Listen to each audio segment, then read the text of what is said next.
Everyone thought Sarah Beth was perfect. 6 golden-haired children, a warm smile, fresh pies cooling on the windowsill, a marriage that looked untouched by time.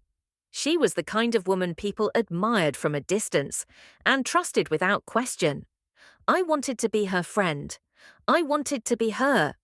Until the day her dying daughter whispered something that made my blood turn to ice. There is a little girl buried in their garden. Suddenly, every locked door makes sense. Every child kept hidden from school. Every year, the family vanished from town without explanation. Sarah Beth hasn't been protecting her children from the world. She's been protecting the world from the truth. I should walk away. I know what people like Sarah Beth are capable of because I've been one of them. I've told lies. I've kept secrets. I've buried things that were never meant to be found. But if I don't uncover what's beneath that garden, her children may be next. And Sarah Beth will do anything, anything, to keep her secret alive. Welcome to The Girl Beneath the Garden, a chilling psychological thriller about perfect families, buried sins, and how far a mother will go to protect what's hers. Prologue. Present day. Ainsley died a week before her 22nd birthday, with the sunshine on her beautiful face, but her last words were about the dark. "It's too scary." She grasped one of my hands in both of hers, her eyes glassy and skin blotchy from fever, pulling her whole torso up off the simple white rail twin bed her father and brother had carried somberly outside into the pink rays of dawn as her sisters sobbed, huddled around the kitchen table. Her mother stood in the corner of the great room, watching everything with a flat, stoic look that seemed out of place in the chaotic house. "Meg, you!" Ainsley coughed before she gagged, her throat closing up on itself again. That was the first thing I'd noticed. She'd spit water all over my leg. Was that just yesterday? We were playing gin rummy after dinner, and she'd taken a swig from her glass. Nothing out of the ordinary. Her eyes had popped wide, and the water sprayed out at first, then sort of trickled down her chin as her mouth gaped open, her hands going to her throat. I had dropped my cards and called for help. Ainsley's family was huge. There were always people around. 4, maybe 5 of them had come running. 18 hours later, I knelt by her bed, set carefully in the front yard where she could see the rising sun. Ignoring the gravel biting into my knees, I held her hand as she tried to talk. "It's okay," I whispered. "You're going to be okay." I knew it wasn't true, but it was all I could say. My heart flat refused to accept the truth of the horror unfolding in front of my eyes, never mind trying to make my brain put words to it. Yesterday, Ainsley was a bubbly, kind, clever girl who loved the sun, her people, and a good glass of lemonade on a warm day. She had a big heart and the brightest, kindest smile of anyone I'd ever known. Looking at the pale, sweaty shell twisted in the bed covers as the sky brightened around us, I couldn't seem to force my brain to acknowledge that they were one and the same. Like I was looking at someone else, a sad, unfortunate stranger instead of my friend. Maybe that's how I'd escaped the sorrow that seemed to have such a grip on everyone else. I'd rather believe that than wonder if I had just seen too much death. I knew this day would join the others that haunted me, knew I would miss Ainsley's shy smile and kind heart. I just didn't want to think the things I'd seen and done before I came here had broken me in some horrifying, fundamental way that meant I wouldn't feel a loss this profound the way I should, the way she deserved for me to feel it. Ainsley's eyes narrowed as she managed to haul in a deep breath. "Don't lie, just listen," she snapped. "You see the dark, don't you? You can help. I didn't help her." I didn't take my eyes off her face, the sweat shining in the pink light such that her skin seemed to be glowing from the inside. "We're in the sun. Can't you feel the sun? It's not dark." Her head fell back to her pillow, the blue flowers on the case almost mocking in their cheerful innocence. She sighed. "It's always dark, for years now, always dark in the garden." My brow furrowed, and I reached to smooth hers. You ought not touch her, her brother said from a watchful post about 4 feet behind me. I heard the doctor tell your mother this isn't catching, I said over my shoulder. It's something that happened to her a long time ago, just lurking inside her. Like Ainsley had lived her whole life on borrowed time. I swallowed hard. I would not cry. We had a deal, Ainsley and me. We'd seen terrible things, both of us, but we didn't cry. We had learned early on how to handle life's messes. If you believe the doctor. Her brother's tone said he didn't. Do you need to be right there, right now? I asked instead of arguing. His hands disappeared into the pockets on his overalls to halfway up his forearms. Mama said stay out here with her. I twisted my neck to glare at him, and he backed off 10 yards or so, slouching against the base of a massive old tree. He grabbed a stick and pulled out a pocket knife. Ainsley squeezed my hand, her grip crushing my fingers. I pulled in a sharp breath, going still when I looked back at my friend. Her face was hers, but somehow also not. I blinked, scrubbing at my eyes with my free hand. Maybe I so desperately didn't want her to die that my brain was just going to refuse to watch it happen. Or maybe her big, stupid brother was right, and I had caught whatever this was. I mean, the doctor had said Ainsley was losing her mind. In the middle of the night, before they'd carried her outside, she kept talking about the little girl in her garden, no matter how many times we'd repeated that her sisters were all safe in their beds. Her mother had left the room then, crying into a linen handkerchief. She'd lasted longer than anyone but me and the doctor. The men had all vacated hours before. It's just us, I had said, stroking the back of her hand. Nobody's in the garden, just rest so you can get better. Hallucinations are common. The doctor had shaken his head, closing his bag and patting my shoulder. Near the end, such a shame. He'd left too. Back aching, I'd kept myself folded onto a milking stool next to Ainsley's long, narrow, metal-framed bed for hours. The air grew thicker with each chime of the big clock in the front hall, and by the time light peeked through her blue drapes, I could almost see sweat and sickness floating around us. So warm I was half convinced her fever was roasting us both in the shoebox of a bedroom. That's when Ainsley really started screaming about the dark.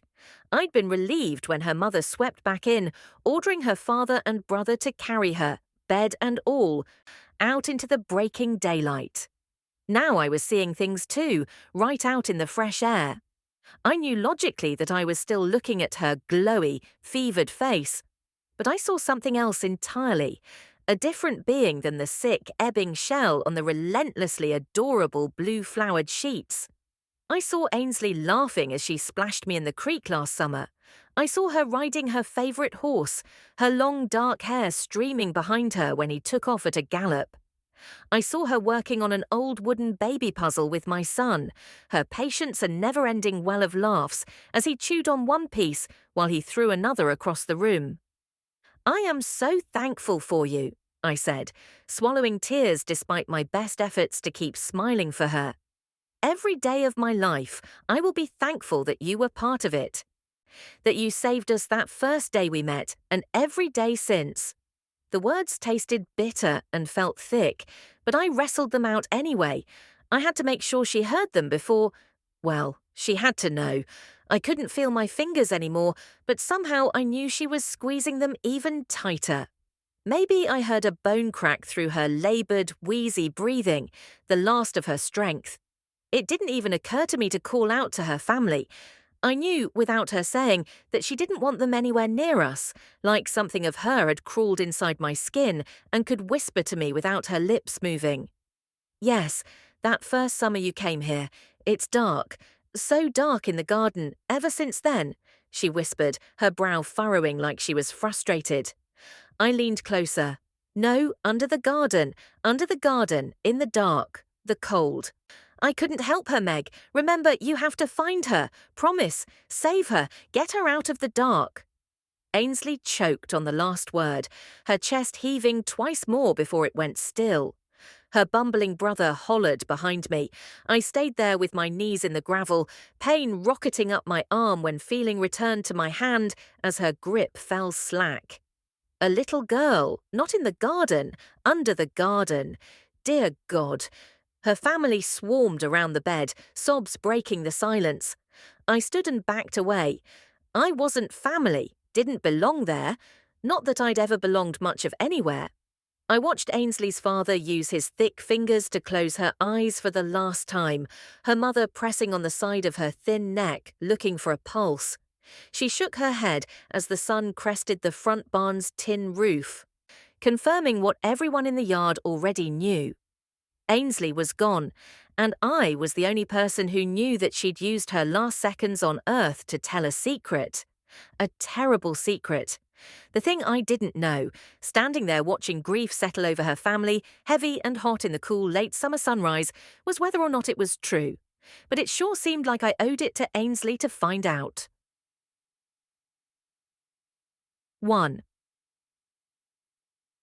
Ainsley.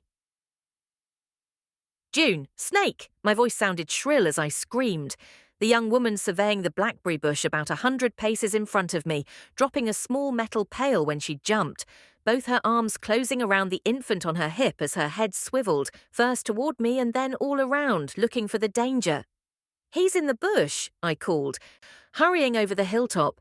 Just take a few steps backward.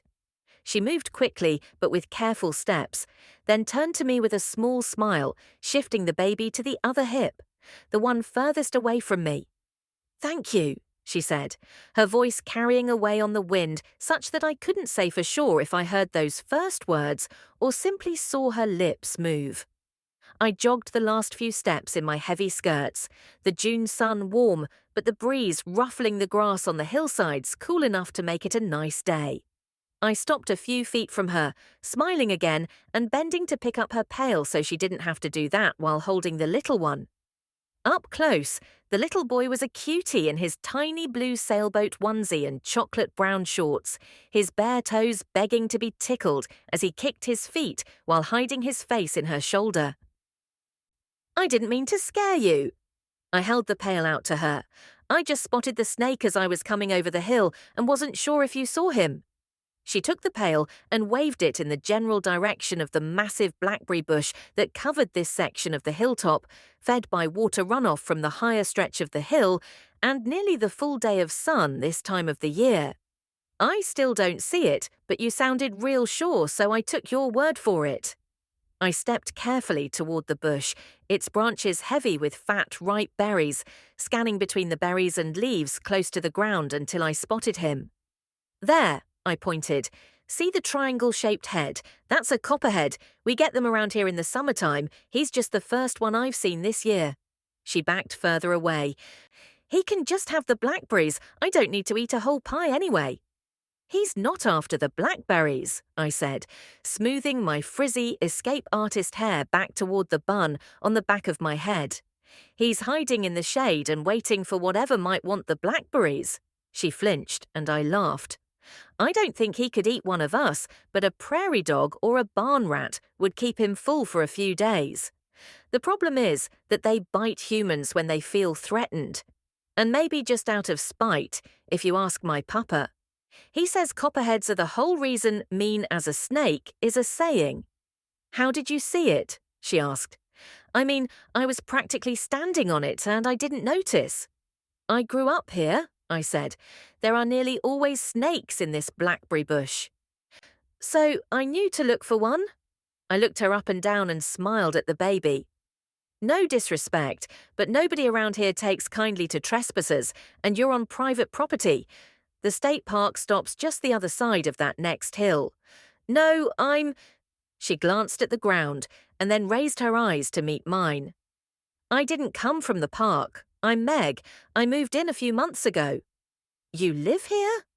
I looked toward the house, then back at her. Like here. Since when? We bought the place in March. Been getting settled and exploring when there's time. Little Buddy and me came for a walk today, and I spotted the bush when we were about halfway up the hill. I thought it was a blessing, you know? I mean, all this fresh fruit just sitting here in the sun. So I went home and got a pail, and then the bush tried to kill me. She laughed. But it wasn't a joyful noise. Technically, it was the snake that could have hurt her. But I annoyed people at home by saying stuff like that out loud, so I kept it to myself and smiled. Well then, I'm glad I came to get blackberries for supper. Maybe my snake spotting skills are enough for you to forgive me for trespassing on your land. Trespassing? On my land? Something soft lit her face as she repeated the words, like she was testing them out almost. But she didn't say anything else, just kissed the baby's head and stared at the horizon with a look on her face I couldn't make out. I was just making a joke, because I warned you about this being private property and then it turned out to be yours. I let the last words trail, swinging the empty pail at my side. I'll have to tell Mama the Lester's blackberry bush has a new owner. She needs to add them to her list for the market. I watched Meg's face, but her expression didn't change for probably 20 seconds after I stopped talking. It wasn't until I turned back for my side of the hill that she seemed to return to the here and now. Wait, she barked a little too sharply, making my head snap back around to look at her. I didn't get your name. Ainsley, I said, stopping and walking back toward her a few feet. Ainsley Godfrey. I live on the next farm over. She laughed again, an entirely different, happy sound, like little bells chiming. I felt my face light up as I joined in. Well, Ainsley Godfrey, I think you're the best snake spotter in the county, maybe in the world, and me and my buddy sure are appreciative of that. I believe saving us today earns you all the blackberries you can carry. Her face spread into a lovely smile, her cheekbones high, her eyes wide and pretty with long, thick lashes. The grin faded when she eyed the copperhead. I don't suppose you have snake wrangling experience, do you? They're easily fooled, I said, looking around for a rock. I lined up my aim and landed it in the tall grass just a few feet to the left of the bush, away from Meg and the baby, then ran to the spot in a wide arc, watching my feet as I rustled the same grass. The copperhead shot out from under the blackberry bush and streaked toward the grass. I hurried back the other way, meeting Meg's eyes with a smile just as she shuddered. They're so creepy. I didn't want to argue with her before we were even friends, so I kept all the facts I knew about why snakes were cool to myself. After years of being told that know-it-alls were irritating, I was trying to learn how to be better at getting along with other folks, just in case I decided to leave the small rural county that raised me someday. The grass rustled again as a bird chirped nearby, and we watched the snake chase it further up the hill, away from us. The bird took to the air before the copperhead could reach it. Shall we? I swung my pail toward the bush. Life-saving guess first.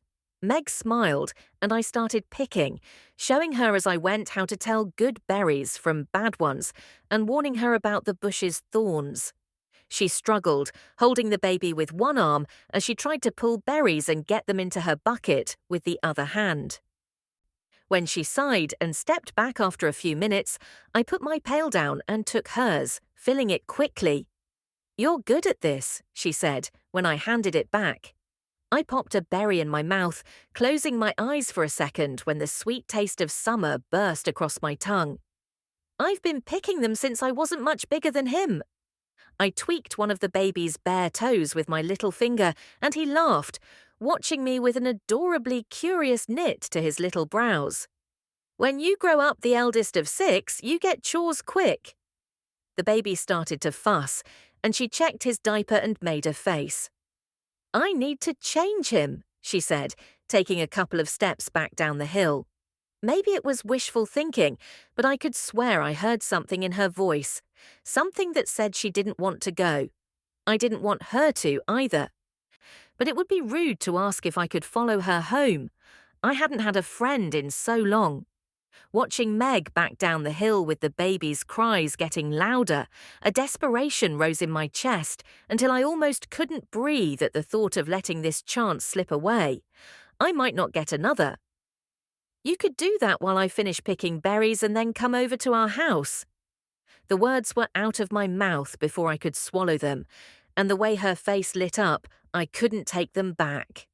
We'll be so fast, won't we, Bitsy? She cooed at the baby as she turned to run down the hill, her beige cotton shorts making that far easier than it was for me in my skirts. Mama said women didn't have any business wearing pants.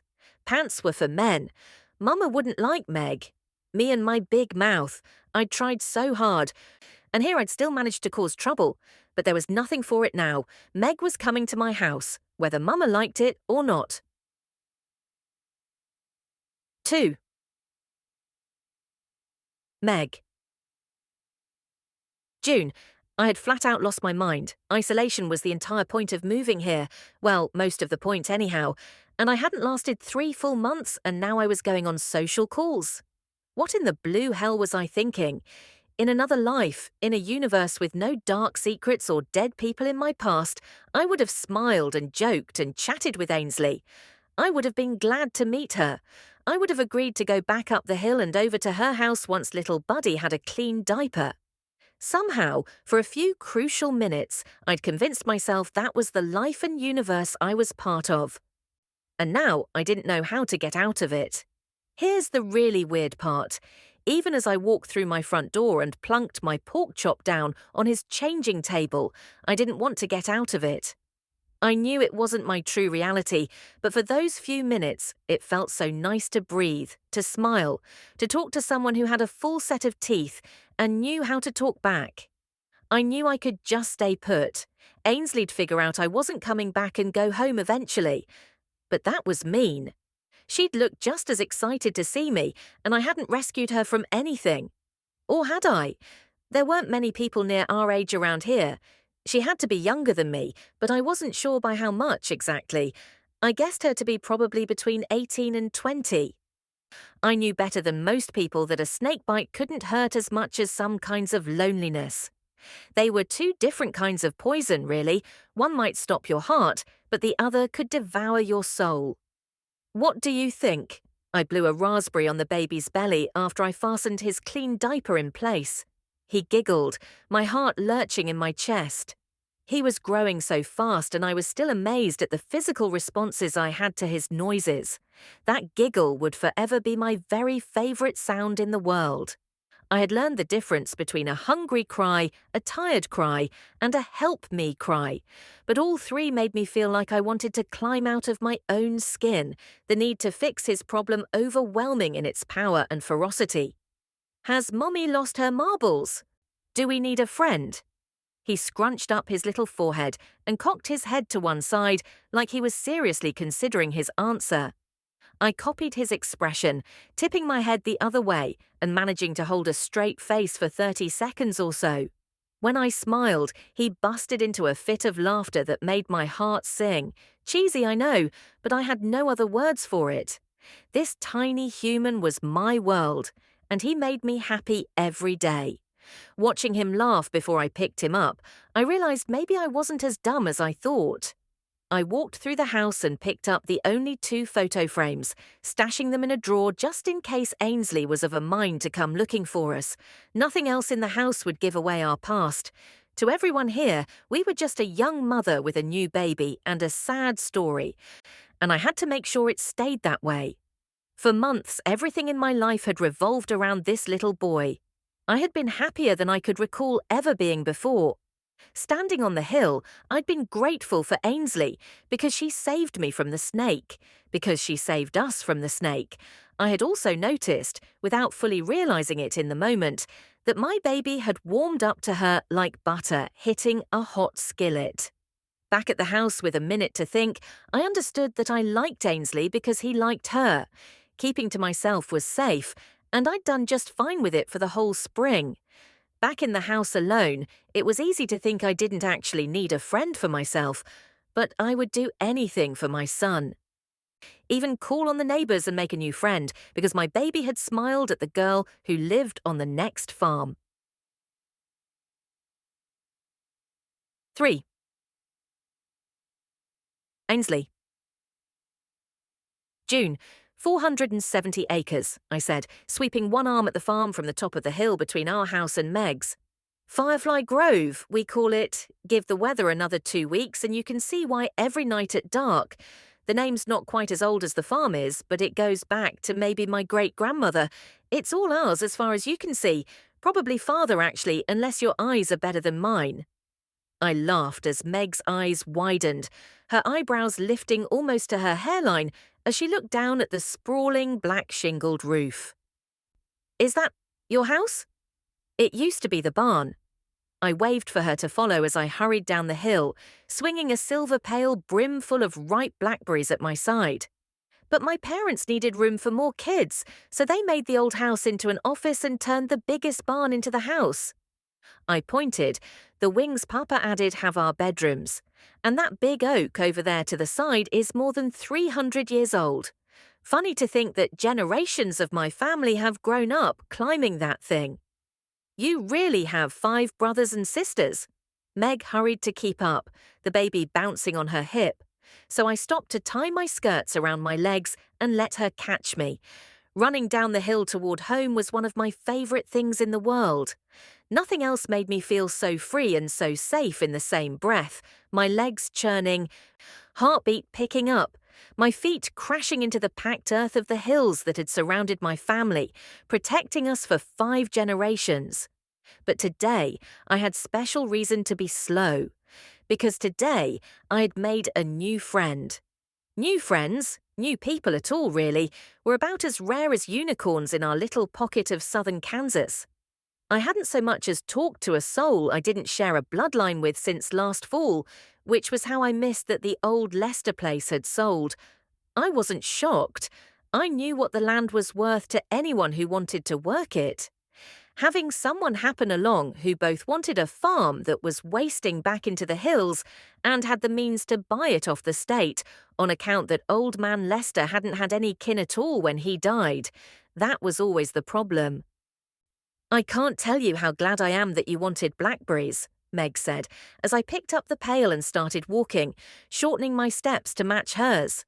I did climb the hill, just once, right after we moved in, but I don't know if I ever would have gotten brave enough to bother y'all. She looked around as we hit the bottom of the hill and stepped into the main garden. Wow, I've never seen a garden like this except on the TV. You don't have your own blackberry patch? I pointed to the tomato plants, already nearly knee-high with varying shades of green and red fruit hanging from the stalks. They don't get on well with the tomatoes, I said, draw the wrong kind of bugs, and the wild patch on your side of the hill has always produced more than an army could eat, even when old man Lester was still spry enough to get himself up there and pick his own. We're happy to share, aren't we, buddy? Meg kissed the baby's dark curls and he squeaked, kicking his chubby legs, the cute little rolls on the thighs poking out of his shorts, stretching out before they resettled against her side. How old is he? I asked, waving her up onto the porch Papa and my brother had built along the front of the house last summer. The pine columns still smelled like fresh milled wood. I breathed deep as I walked past, like I always did. The feel and smells of outside, of the hills that raised me, were like a balm for my soul. Whenever anything was too much for me to bear, all I had to do was go outside to make it right again. I wondered sometimes if other girls my age, ones who grew up in the city, or in some cute little house Papa liked to call a cracker box, with a fenced yard and a neighborhood swimming pool that smelled of chlorine and hot dogs on long summer days, ever felt like I did in darker moments, like under the crushing weight of secrets and expectations and the pressure of dreaming dreams too big to chase. Life itself was just too much. Wonder was as far as I'd ever gotten, though. It wasn't like I could ask my sisters, who were all younger than I was. And I wouldn't dare ask Mama. But now, what if I could have a real friend? Maybe I'd finally have someone to ask. 8 months, she said, tipping her head to rest her cheek on the baby's downy hair. I wanted to ask how old she was. She didn't look much older than me, so I couldn't tell for sure if the baby was her brother or her son, but that felt rude, intrusive, or presumptive, just yet anyway. I reached a hand toward him, offering her a smile. May I? The baby grabbed my middle finger before she got the "of course" out of her mouth. His whole little face lit up like a star, and he pulled my finger toward him as he flailed his legs again and squealed through a grin. "He likes you." She smiled with so much genuine joy, it was downright infectious. "The feeling is mutual," I said, setting the pail on the wide bench by the front door and tapping the baby's cute upturned nose. He opened his mouth and tried to catch my finger, and Meg and I both dissolved into giggles. Before I had myself under control, the front door opened. "Ainsley!" Mama's eyes crinkled at the corners with a small smile as she dried her hands on her blue apron. "My goodness, Bea, it's nice to hear you laugh." Her eyes flicked to Meg and the baby. "I see you found the new neighbours. Are those berries for supper?" "Yes, Mum," I said, pointing to the bucket. There were plenty. "Ainsley saved us from a snake," Meg said. "I was happy to share." Mama didn't speak. I watched Meg shuffle her feet as Mama stood there blocking the door, examining the berries but not moving to invite us into the house.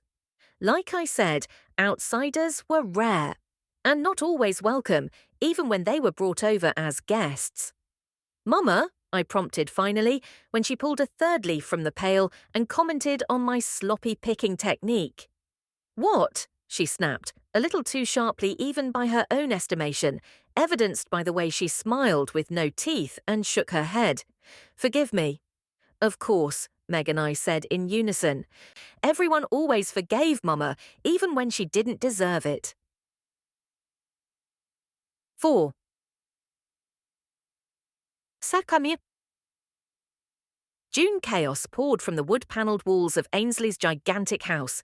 We'd scarcely stepped inside before a shrill chorus of screams lanced through my eardrums, announcing the arrival of a whole passel of girls in different sizes and shapes, running in from a long hallway to my left.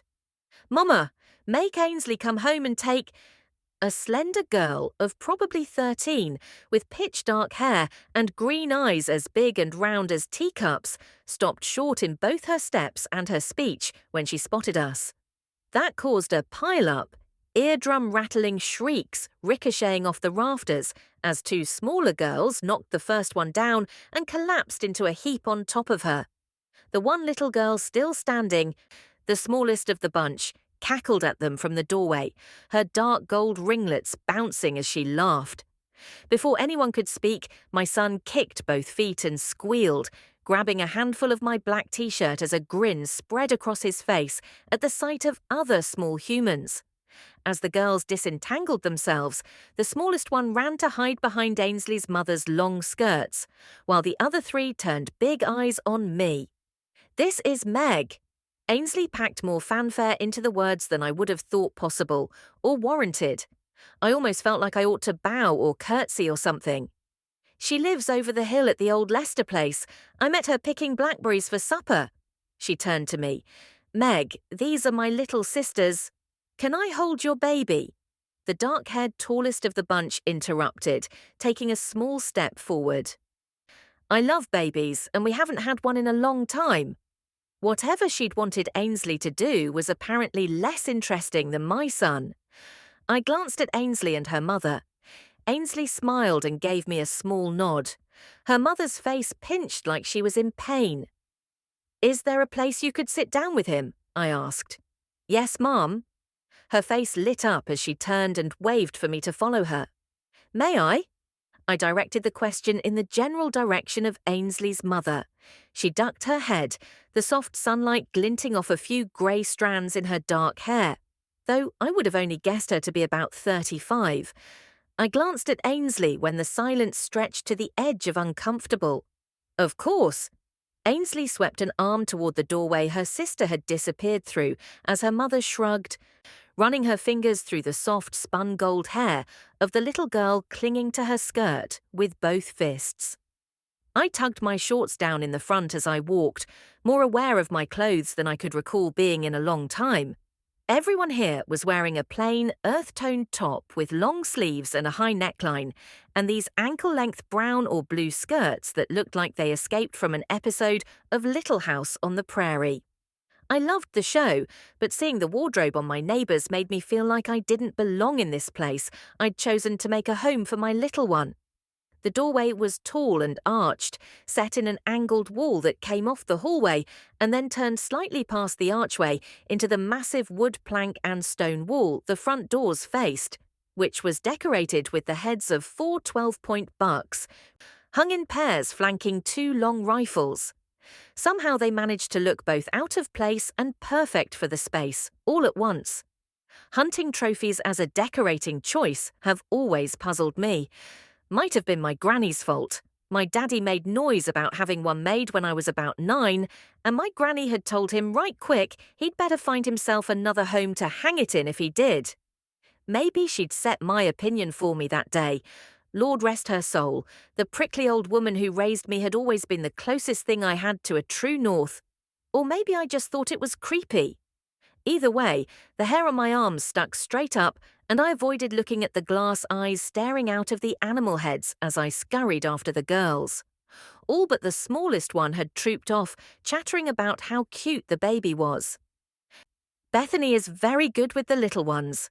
Ainsley caught up with me as I stepped through the arch, her voice low in my ear. She's small for 14, I know, but when Mama and I are busy, she's the one who takes care of the girls, so she knows more than you'd think, just so you don't worry. I nodded a thank you, my breath catching as I stepped into Ainsley's living room for the first time. It was huge, but also cozy and welcoming. With such an overwhelming feeling of home, I felt my shoulders relax reflexively as I looked around. A U-shaped sectional that could have held a whole football team dominated the center of the space, surrounding a furry rug with an oak-footed glass coffee table on it. The sofa was framed in gleaming dark wood, with thick cushions upholstered in soft beige suede. One entire wall was a stone fireplace so big I could have stood up in the center of it, under a long wood mantel stuffed with so many framed photos I couldn't even count them from across the room. In the corners opposite the sofa, a pair of oversized, overstuffed chocolate leather recliners faced the doorway, and the kitchen, which stretched behind me, sunshine filtering down through skylights onto a granite island as big as my childhood bedroom. Wow! I couldn't keep the word in, and Ainsley smiled. I don't remember the last time we had company. I guess it's a lot, isn't it? Everywhere I looked, there was something else that gave me pause, from the heavy beams supporting the soaring panelled ceiling overhead to the walls, which looked like they were faced with old, weather-beaten wood, to the rug, which I noticed when I got closer still had a bear head attached to it on the other side of the coffee table. I hunted for a word. Magnificent, I said finally. The rug was kind of gross, but it wasn't enough to discount the glory of the rest of the room. That's very kind of you, Ainsley's mother said behind me, her voice still flat. It was plain that she didn't want me there. Before I could think of something to say that might make her brighten up, the front door opened and closed, a pair of boots thudded to the floor, and a big man with broad shoulders and thick blonde hair covered by a straw cowboy hat rounded the corner, pausing in the doorway to take stock of the room. Smiling, he nodded to me, his kind green eyes crinkling at the corners in the only notable sign that he was much older than I was. I didn't know we had company, he said, dropping one large hand on Ainsley's mother's shoulder. She leaned her cheek against his fingers, and he wiggled them slightly, caressing her face. She smiled and turned her head, dropping a kiss on his knuckles before she jumped, her hips flinching, and squealed. Bert, what in the world? A man has the right to pinch his own wife's backside in his own house, don't he? He winked as she spun to face him, clearly pleased with his mischief. I glanced at Ainsley, who was watching them from hooded eyes, a soft smile playing around her lips. It was nice, I thought, that Ainsley seemed amused by her parents acting like teenagers in love. A lot of kids would holler and cover their eyes, especially when Bert planted a kiss on his wife that could have started a fire on a winter day. But Ainsley just looked happy. Baby, hi there, buddy. Ainsley's sister Bethany drew my attention from her parents, turning around from her post in one deep corner of the sofa. Little Buddy kicked and squealed again, throwing his entire torso toward her with his arms reached out. I gasped as I caught him just before he wriggled himself right onto the shiny golden wood-planked floor. My goodness, Bubba, we're going. I hurried over and delivered him to his new friend, beaming as he squeaked with joy, his huge, curious, impossibly blue eyes taking in each of the children who crowded around in turn. The girls were clearly enamored, my boy was completely enchanted, and I felt at peace. Which was so alien for me it took a minute to recognize it. Standing there next to Ainsley, watching her sisters play with my baby, I felt a kind of calm I wasn't sure I'd ever known. The sort of rock-sure and sudden confidence that everything is just right that makes you a little dizzy when it hits all at once. Maybe we really had been led here, just when I was starting to think I'd made yet another downright foolish mistake. By the time I looked back at Ainsley's parents, her mother's neat bun was mussed, her eyes glassy and her lips rosy. Bert, looking quite pleased with himself and the state of affairs, tipped his hat in my direction. "I'm afraid I have work to do, and the daylight won't last, ladies, but I wish you all a nice visit." He got water from the kitchen in a huge silver thermos and disappeared just as quickly as he'd come in. Ainsley's mother cleared her throat and straightened her blouse, smoothing her hair back. "That man," she said in a tone that seemed to indicate she was glad he was hers. My son screeched, and I looked back at the couch as Ainsley put one hand on my arm, watching the girls coo over my little sunshine. "He'll be happy as can be for a bit." Ainsley tugged me toward the kitchen. "Can I get you a glass of iced tea or some lemonade?" "Can I mix them?" I asked. Her eyes brightened. "That's my favorite." She looked over her shoulder. "Mama, would you like to join us?" After prodding the blonde toddler with the impossibly wide eyes, who was still hanging on her skirts to go join the other girls by gently pulling the fabric from the child's grip, then squatting to talk to her, Ainsley's mother shook her head. "I still have 5 sets of sheets to change and launder, bread to bake and supper to cook."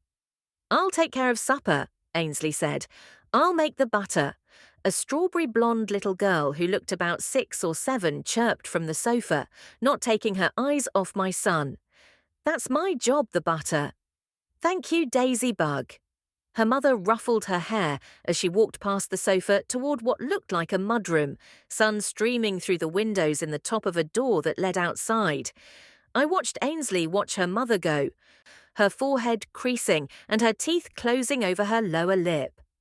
"If you need to help her, please don't mind us," I said. That sounded like a heck of a chore list. "No, no." The frown vanished in half a blink, and Ainsley turned a smile on me. "She won't let anybody help her with the sheets, and I am such a menace with bread she gave up trying to teach me for a while." She opened a white refrigerator with levered handles that reminded me of the ancient Frigidaire in my granny's trailer, except of course Ainsley's fridge wasn't old. It was new and shiny, made to look old, a rich people fixation I couldn't understand. Ainsley pulled fluted glass pitchers of tea and lemonade from the cavernous fridge, then got glasses from an overhead cabinet and filled them with ice from the kind of old-fashioned metal tray that had a handle sticking up to crack the cubes loose with. With the exception of the appliances, Ainsley's kitchen could have been plopped here straight from the 1940s. "Please sit," she said, waving a hand at a long row of stools lining the island, as well as a shiny, dark wood picnic table that stretched along 5 windows in an alcove opposite the island. I chose the table, perching on the end of one matching bench. "This is okay." "Perfect." She sat across from me and sipped her drink. I did the same, my eyes widening at the flavors.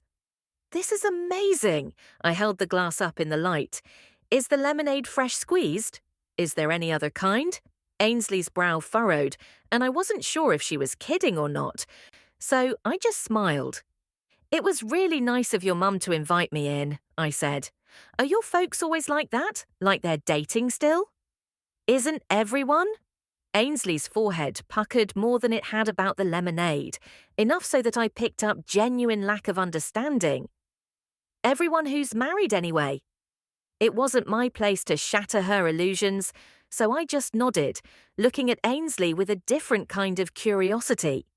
The self-assured girl who knew everything about blackberry picking and babies and farm life, who'd saved us from a snake bite and immediately invited us to see her incredible home, looked dreamy and distant as she considered her parents' love story. "Everyone who's that much in love, I suppose," I said. "It's really adorable." "I'm very proud of them," Ainsley said.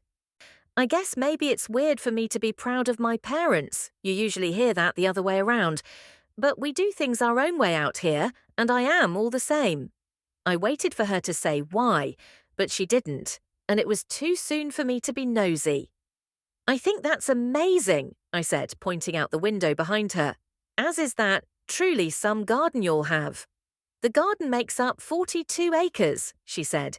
"We grow just about everything you can think of, from apples to zucchini." "Except blackberries." I smiled and sipped my tea. "Except blackberries," she repeated, "and I've never been so glad. Welcome to Firefly Grove, Meg." She smiled at me, raising her glass. "Here's to new friends and long summer days." I raised my glass. I had spent my time here so far thinking I didn't need friends. But sitting at Ainsley's kitchen table as summer started to take hold in the valley, I realized how much I wanted someone to talk to. How downright jealous I was of her big, loud family with children running all over and multiple beds to change, and suppers that were a massive team project.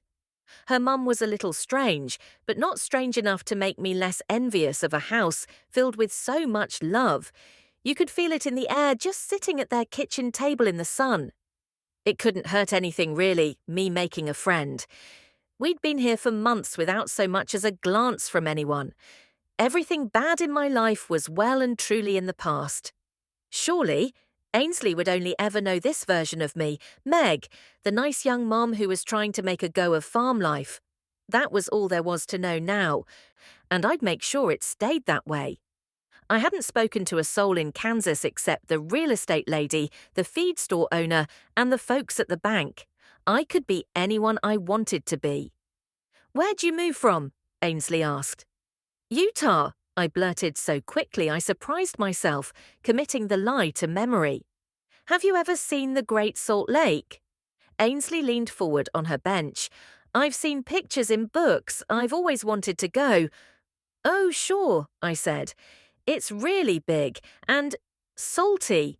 I gulped my tea as she tipped her head and stared at me for a second before she burst out laughing. "I imagine so."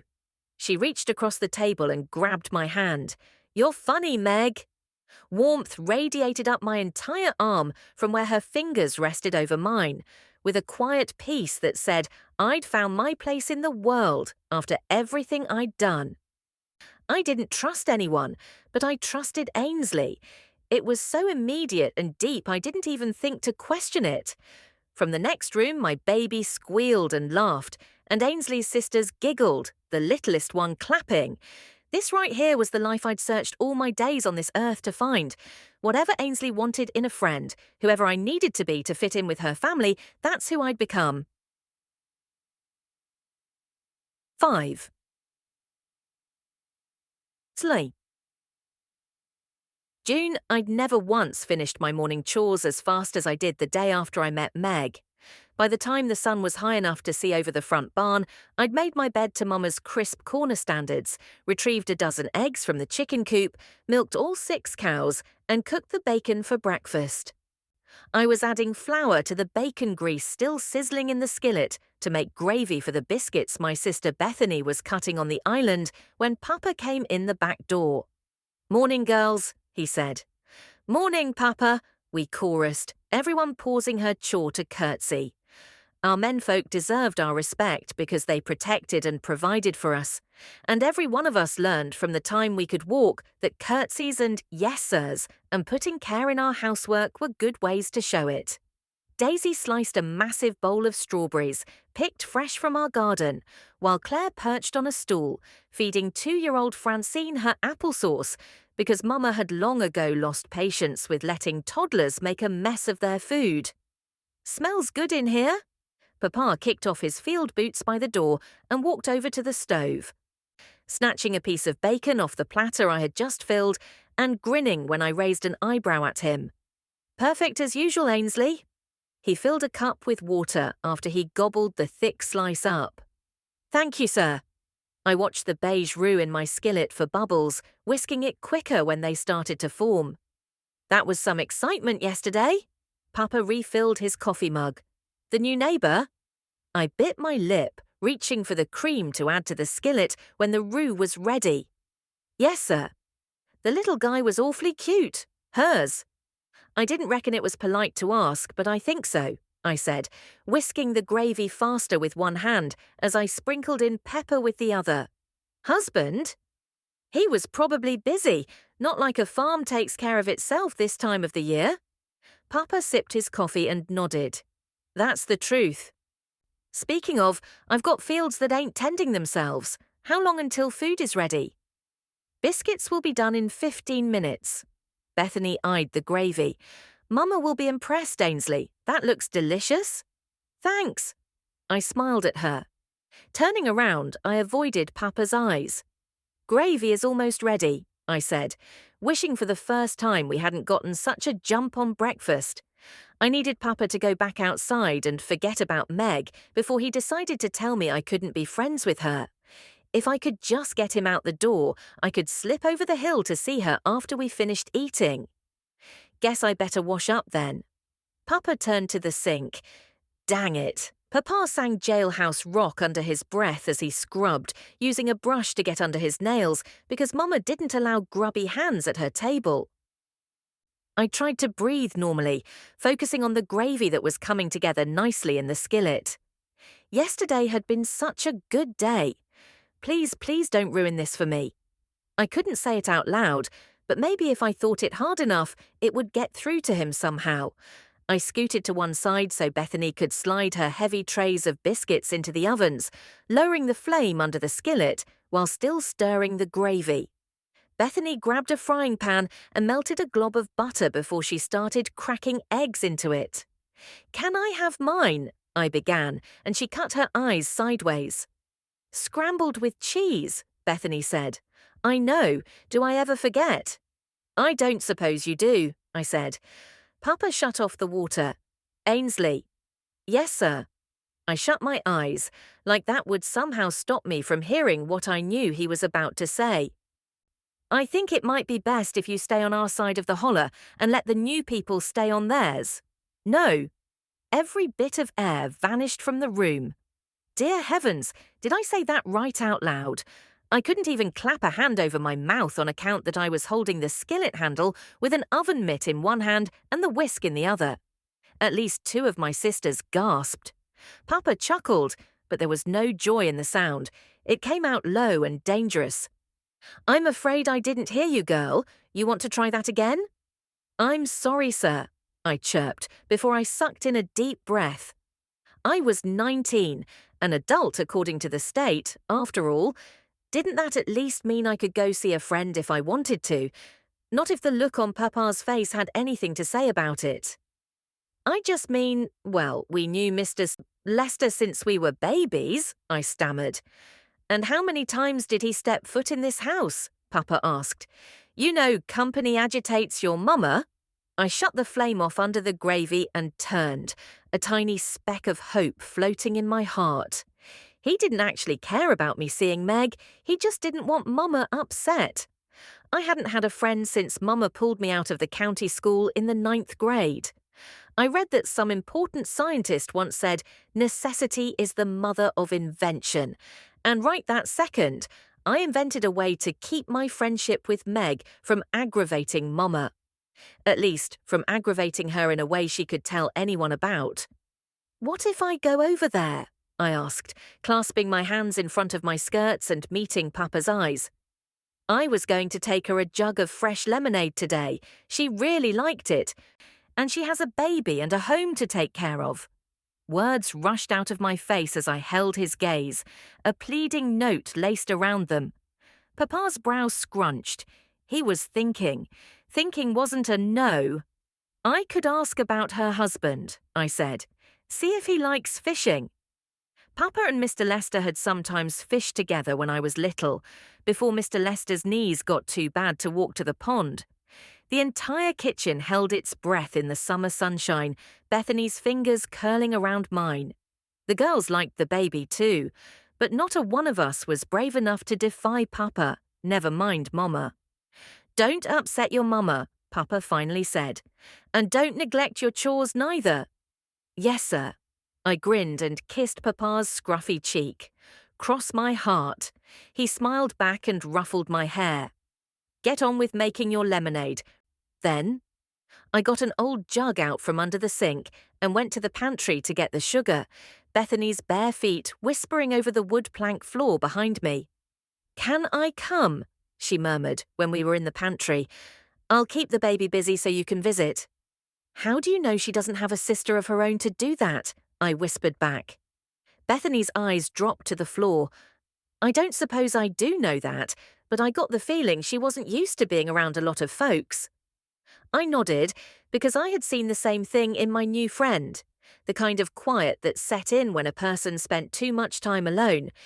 You wouldn't think I knew much about being alone, growing up the oldest of 6, but you'd be wrong. I could be completely alone in a whole room full of people. Secrets had a way of building those kinds of walls, and lies filled in every crack until nothing could get through. "Come with me next time," I said, grabbing the sugar bag.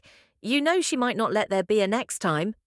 "We'll make sure there is," I said, with more confidence than I should have felt. But for some reason I'd never be able to put words to. I just knew it would work out. The twisting in my gut that had me disgusted by the thought of breakfast, just minutes before fading into a kind of calm I hadn't felt since before my world turned upside down. Before I became the kind of person who could cover up a murder. Bethany looked up at my face without blinking for 5 breaths, and then nodded. Meg had brought new hope to Firefly Grove. My sister could feel it too. 6. Sarah Beth. March, 3 months earlier, my sweet baby Francine demanded a third princess book just as the dryer buzzed and the timer rang from the kitchen that meant tomorrow's bread was done in the oven. Some days I looked around Firefly Grove and the family Bert Godfrey and I had raised here, and couldn't imagine feeling more blessed or thankful for everything we'd been given and everything we'd built. And some nights, like this one, I just knew in my bones that one more squall from a child or bleat from an appliance that required my attention would flat cause me to shatter into 1,000 pieces on the polished oak floor. Ainsley, my eldest, was a good girl with a kind heart, and so responsible in some ways, but it still took too much direction to get her to do simple things, especially at nearly 20 years old. I hadn't been much older than that when Bert's father died of a heart attack in this barn that had become our house, and Bert and I had gotten married and moved in with his mama in the old Victorian farmhouse we used as an office and sewing studio these days. Less than a year later, we had Ainsley. I flat couldn't imagine any of my 6 children being on their own, not even Ainsley or Alexander, and they were grown by their birth dates. I tucked Francine's teddy bear under her ruffled pink quilt with a sigh and told her I'd be right back to read the other book, turning on the music box next to her bed and hoping to myself that by the time I got back up there, she'd be asleep. Hurrying down to the kitchen, I pulled the bread from the oven and put it on the island to cool in the pans before I climbed the stairs for the 23rd time since I got up that morning, ignoring the stabbing pain in my hips, and scurried down the hall to turn off the dryer before the buzzer blared again and woke a child or annoyed my husband. Pulling warm, lemon-scented bedsheets from the dryer, I breathed deep as I shook out fabric and folded it, making a neat stack of the children's sheets on top of the dryer. When I had folded the last one, I opened the washing machine and peered inside, grabbing Alexander's boxer shorts and sweaters. His clothes were nearly impossible to distinguish from Bert's these days, but I kept track well enough. It was hard to believe my little boy was 18 years old. I still looked around some days for the child who fit under my chin when he hugged me, and was always just a bit surprised to find a grown man who delighted in looking down at his mama instead. I shoved the sweaters and shorts into the dryer before I turned back to the washer to get his pants. I noticed the spot just before I dropped the grey ones into the dryer. Dark. The splotch was bigger than my fist, curved neatly on one side with a flatter edge on the other. What had that boy gotten up to now? I held it up to the light. It wasn't black. It was deep, deep burgundy red. The colour blood gets when it dries. I felt my breath quicken as I picked at it with my fingernail. Nothing came off. Weird that he didn't say anything. Somehow, while I was busy running a household and caring for 7 people, my boy had grown into a 6'3" wall of muscle who looked intimidating, but could still hardly stand a paper cut. Last time I could remember him bleeding would have been over a year ago, and he'd come running like he was 7 and not 17. Honest to God, tears welling in his eyes when I dabbed the orange mercurochrome onto his hand after he'd cut it trying to change a plough blade. This much blood should have made Alexander panic, unless it wasn't his. I shook my head like I could take back the thought. Things had been better for so long now. Surely he hadn't. Surely he wouldn't. Surely I hadn't missed something. Again. Pants in hand, I turned for the door to the laundry room, pausing before I stepped into the hallway. I was already on the girls' side of the house after all. I stopped 2 rooms down and knocked on Ainsley's door, waiting a beat before I walked into her room when she didn't answer. Her easel was by the window and held a wide canvas with a painting of the hills outside, their just greening slopes rolling gently toward the sky. I admired Ainsley's ability to find and capture beauty everywhere she looked. My daughter had seen more of the terrible things life can throw at you than I'd ever intended, but her sunny soul remained unshaken, at least as far as I could tell. Outside the window, the night was black as a coal mine. On the canvas, the reds, pinks, and oranges of a spring sunset in southern Kansas rolled near the horizon, with the kind of life that shouldn't have been possible for anyone to create from paint and cloth. Ainsley had a God-given gift, the kind I wished we could give back. It just wasn't practical. Being a farmer's wife didn't require painting a sunset so real and beautiful, it made me want to cry. It required knowing how to bake bread without turning the kitchen into a disaster zone and getting up to shut off the dryer buzzer. Knowing how to look at your husband and make him feel like the smartest man in the county. Knowing how to keep him happy on both sides of the bedroom door. I'd been good at all that once, still was at most of it. Ainsley still needed work. I shook my head at the painting. If she'd put the same effort into making bread and improving her sewing, she might be married already. Ainsley. I turned a circle, taking in her lace-covered lavender quilt, a piece Bert's mother had sewn entirely by hand just before she died, the year Ainsley was 7, and her white ash dresser, its simple drawers crooked because it was Bert's first attempt at making a real piece of furniture. The room was tidy, everything in its place, her paint jars tightly closed. Ainsley was a good girl. Maybe if I'd made different choices, she would have been closer to being a good woman by now. "Mama?" Her voice came from the hallway, and I whirled, still clutching Alexander's pants. "Did I do something?" Ainsley smiled, her eyebrows twitching up. "No," I said, holding out the pants. "I was moving laundry and saw this spot on Alexander's trousers, and I just wondered if you knew if he'd hurt himself." "Doesn't everyone know when Alexander hurts himself?" She laughed and closed her door, leaning over to look at the spot. "Barbecue sauce," she said.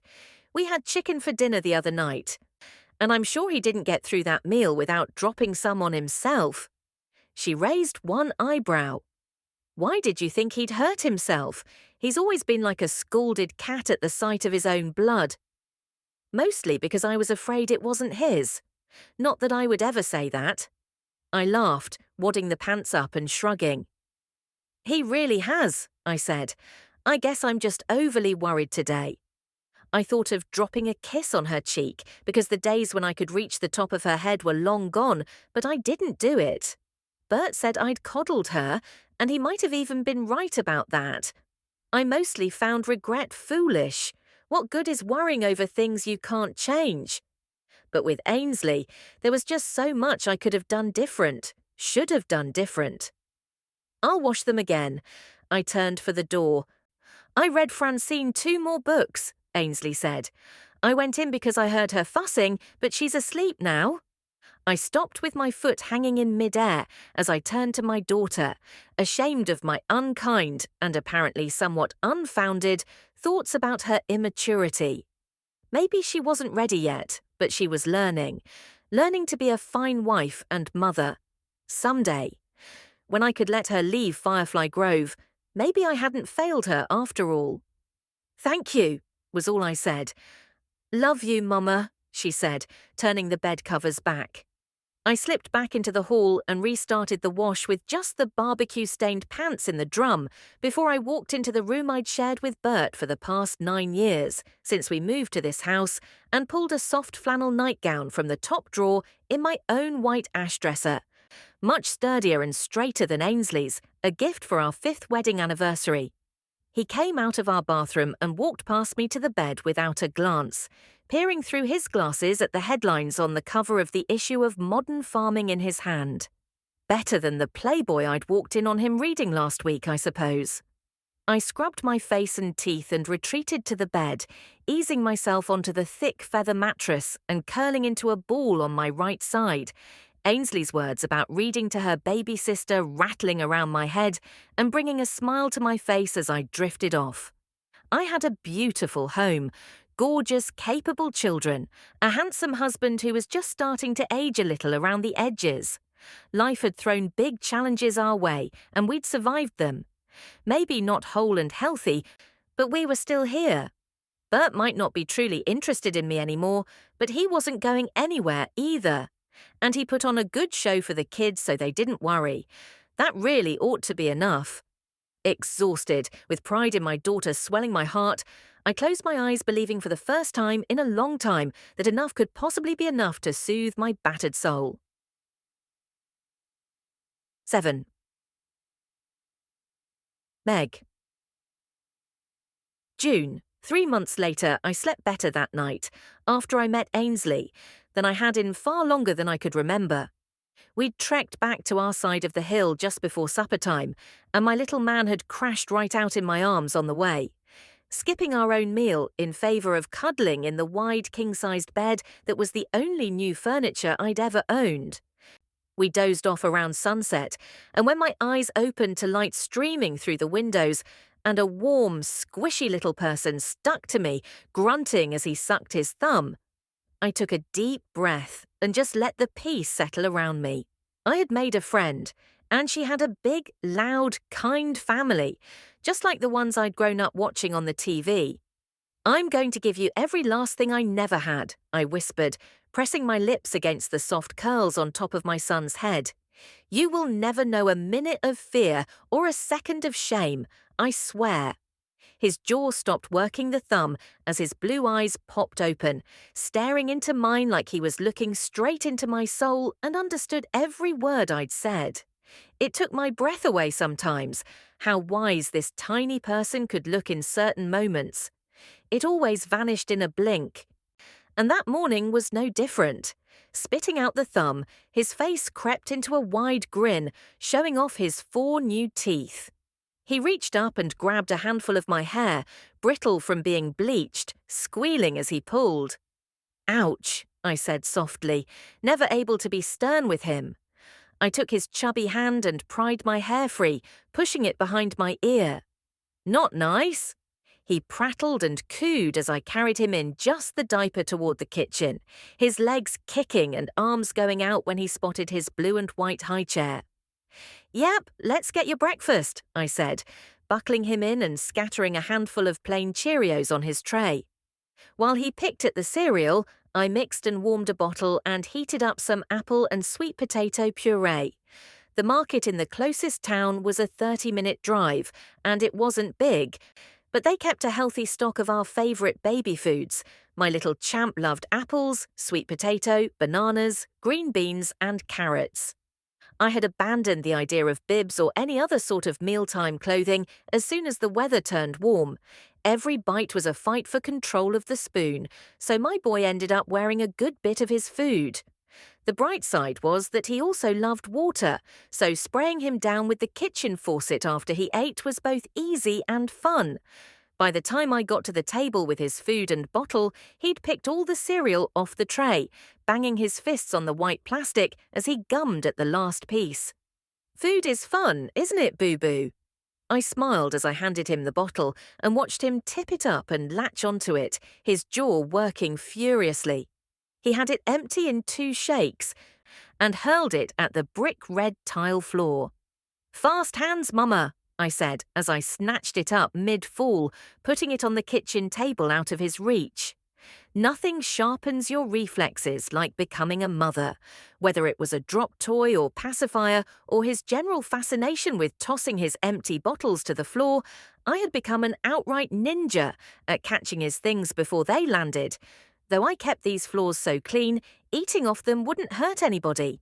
I winked at him as I scooped up some baby food, and he shrieked, his pearly little teeth gleaming in the sunshine when he opened his mouth. Pulling the spoon back a little, I shook my head. "No screaming," I said. The screech cut off immediately. "Yes, good job, buddy," I smiled and gave him the spoon.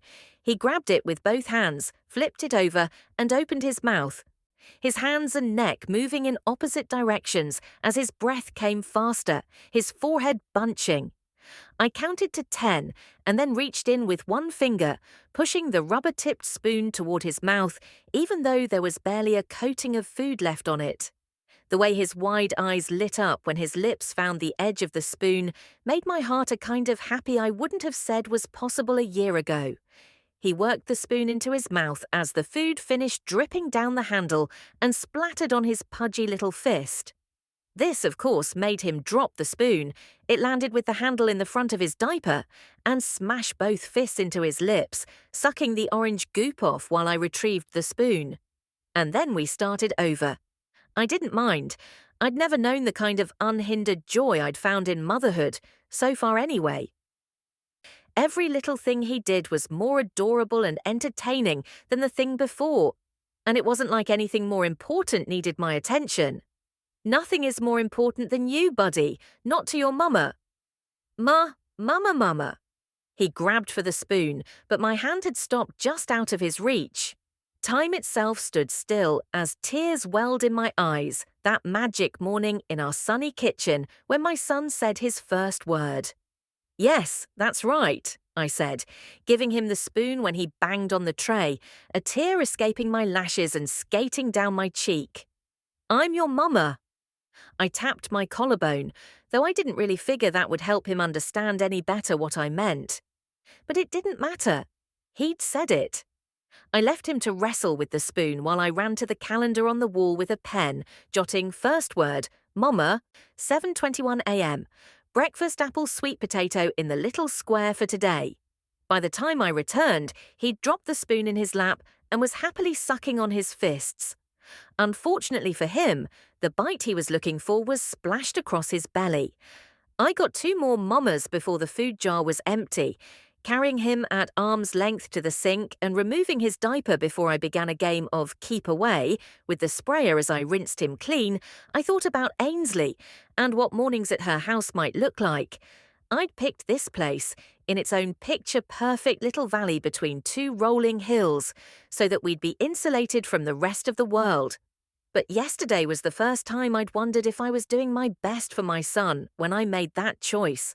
Nothing made me happier than seeing him smile. And he'd smiled so brightly at the little girls on the next farm over, you could light a room with it. A big, loud, loving family like Ainsley's might not be on the cards for us exactly, but watching him with the other kids was the first time I'd realized he might need someone besides me to be happy.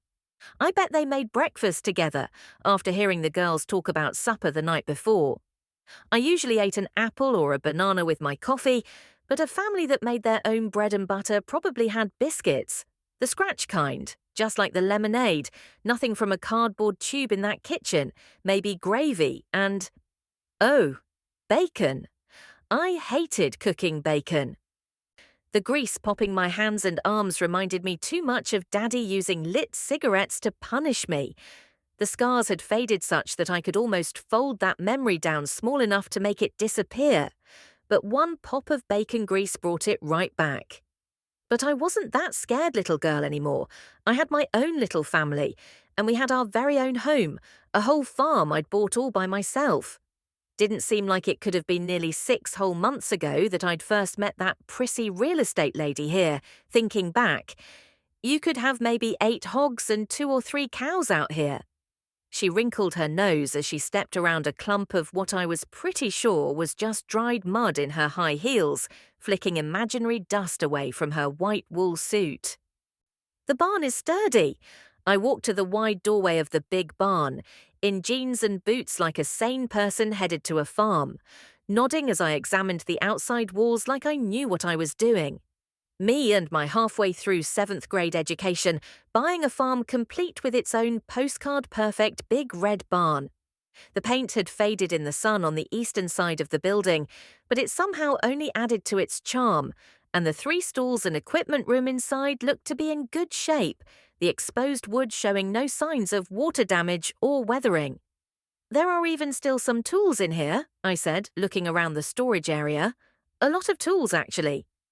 Everything that was here when the previous owner, departed, would still be here, I imagine. There was no air and the state wouldn't bother with an auction way out here. Who would come?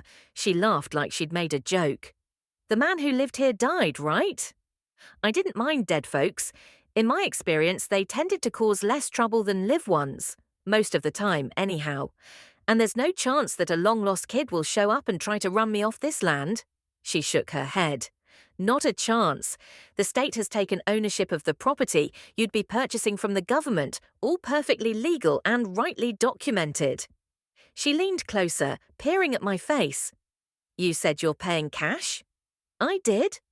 She stared for a beat, but I didn't say anything else, so she just smiled. I hope you don't mind me saying you look amazing for just having had a baby, she said. I looked like an absolute whale for nearly a year after mine was born. I nodded, but didn't feel the need to comment, climbing the ladder to the hayloft. A few bales rested near the rafters, and I pulled a handful from each and didn't see or smell any mold. I could bring this place back to life, I muttered, patting the baby's backside when he started to squirm in the genius little sling contraption that let me wear him around and still use my hands. I liked feeling his little body squished up over my heart, and I could still do things while he napped. Is the price negotiable at all? I asked as I climbed back down the ladder. It's been sitting on the books a while. They're probably ready to deal. She leaned closer. Plus, cash makes everything easier, especially out here. I nodded. I'd like to pay 15% less than the asking price. I ran the numbers in my head as I spoke, knowing I really only needed them to come down about 10%. I didn't have any explanation for it, but the certainty that had settled deep and sure in my bones from the minute I'd hopped out of my truck in front of the farmhouse an hour ago had only dug in for a stronger hold as we walked through the house and surveyed the rest of the property. We were home, but that didn't mean I didn't have a responsibility to my son and myself to spend our money wisely. She pulled out a cell phone. Let me see what I can do. She walked outside as the baby began to fuss. I pulled the edge of the sling back to see him making what I called his baby bird face, shaking his head and huffing as he hunted for food. I left your bottle in the truck bit, I said softly, rubbing his tiny head and pulling a pacifier case from my pocket. Here, get the binky for just a minute and then we'll set you straight. Latching onto the rubber nipple, his little jaw worked as he settled, cuddling his head into my breast. I patted his bottom and swayed my hips as the realtor walked back in with her scarlet lipsticked lips stretched into a grin. You have yourself a farm, Mom? I felt my face melt into a grin that matched hers. I had a farm, and at a great deal, too. We had a home, far from people and farther from cameras, where no one would ever think to look for us. Who else even knew this place was here? I bet I could count the people on my fingers. If you tried to put a pin in the actual middle of nowhere on a map of the United States, you couldn't do any better than this place. I forced myself to pay attention as she prattled about how the county could close quickly on account of the all-cash sale. "Would next week be okay for you?" she asked. "Thursday morning." 9 more days. 9 more days in the motel, and then we'd be here forever. I followed her outside, nodding, looking at the hills that rose gently from the fields on either side of the property. Everything was still bare and quiet, spring just barely rousing the land from the winter, but I saw promise all around. Walking back past the house, I noticed the neon green baby leaves of new tulips, just barely peeking out of the ground on either side of the porch. Tulips, new life. I rubbed my son's back and waved my other arm at the beautiful blue sky. "How close are we to the next farm?" She turned and pointed to the west. "That's a protected state park there, on the other side of that." I frowned and she raised her eyebrows. "Usually people like backing up to land that can't be developed. The guarantee that you won't wake up one day with neat rows of what my daddy used to call McMansions, when we'd drive into the city to shop for school clothes or Christmas presents right up in your backyard. I do like that. I just don't want hikers back there either. Folks would have to go pretty dang far off the trail to wind up here," she said. "I wouldn't be worried about that." Good for her. She wasn't me, though.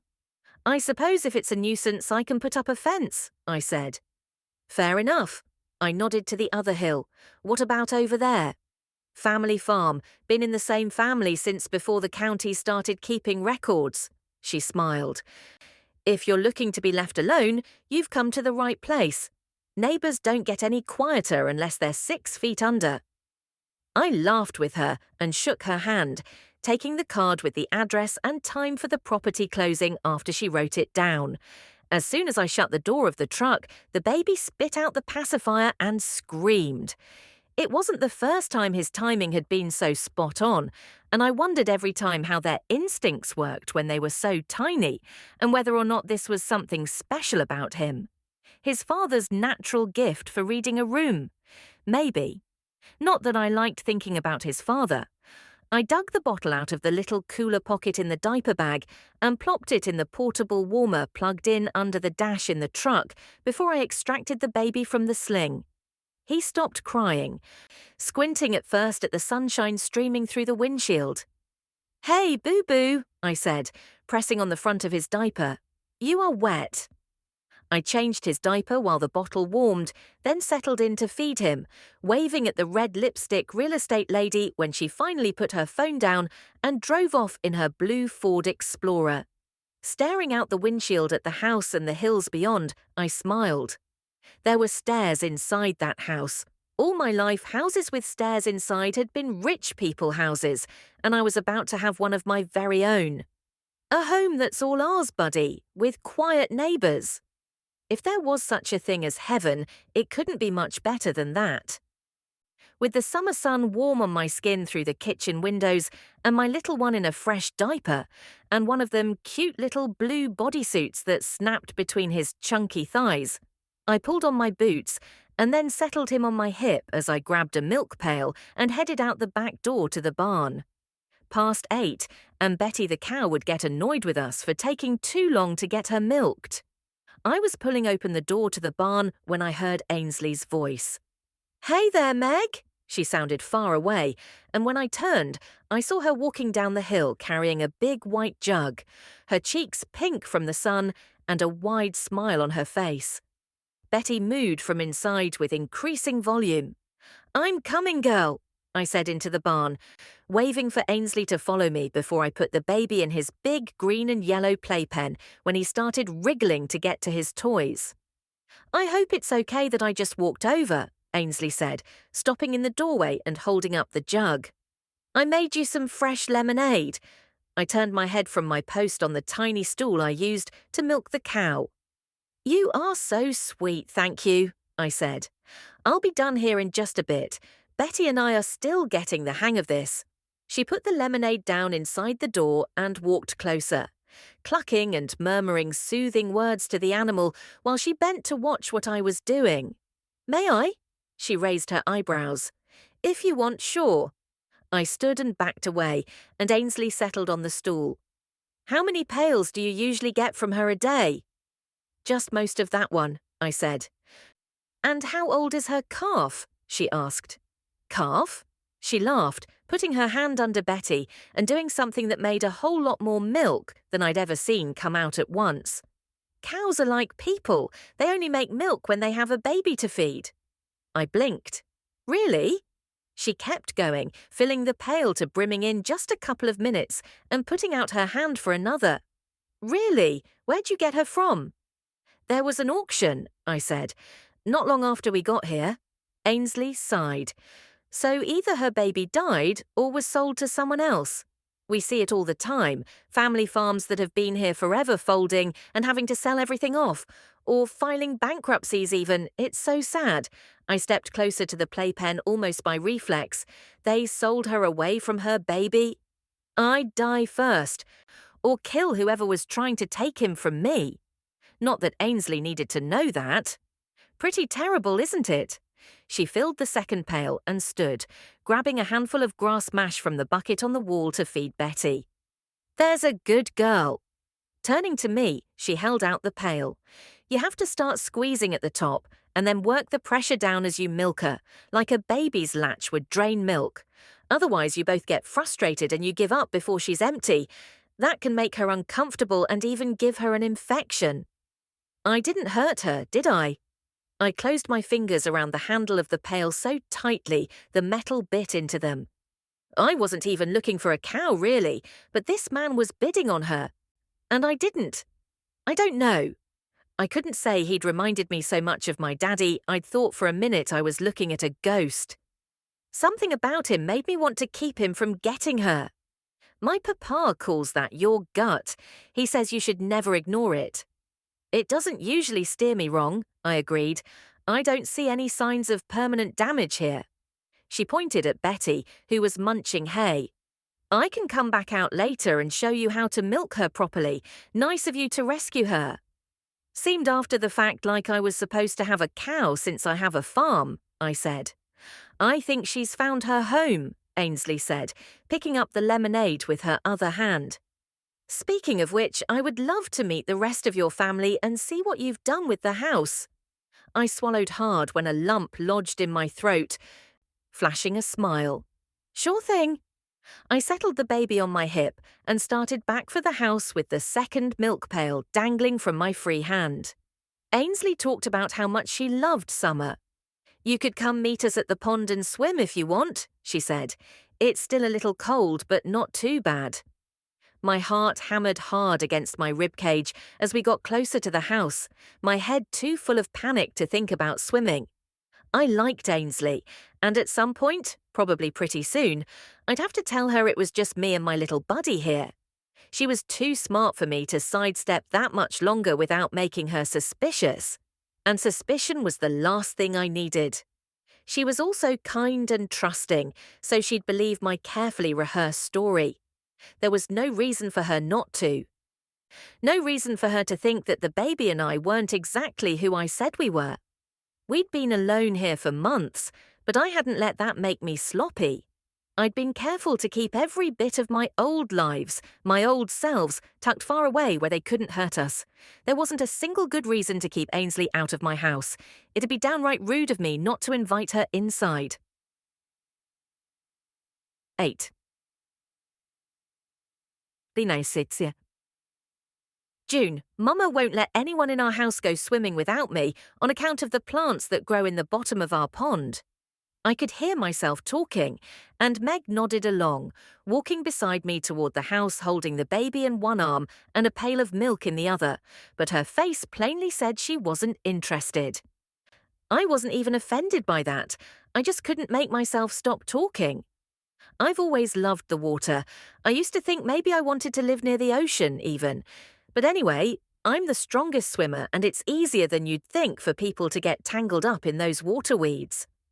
Meg nodded at the right time, but I could tell by the pinched look her face had taken on that there was definitely something bothering her. She'd looked so happy yesterday. What had I done wrong now? Should I not have come over this morning?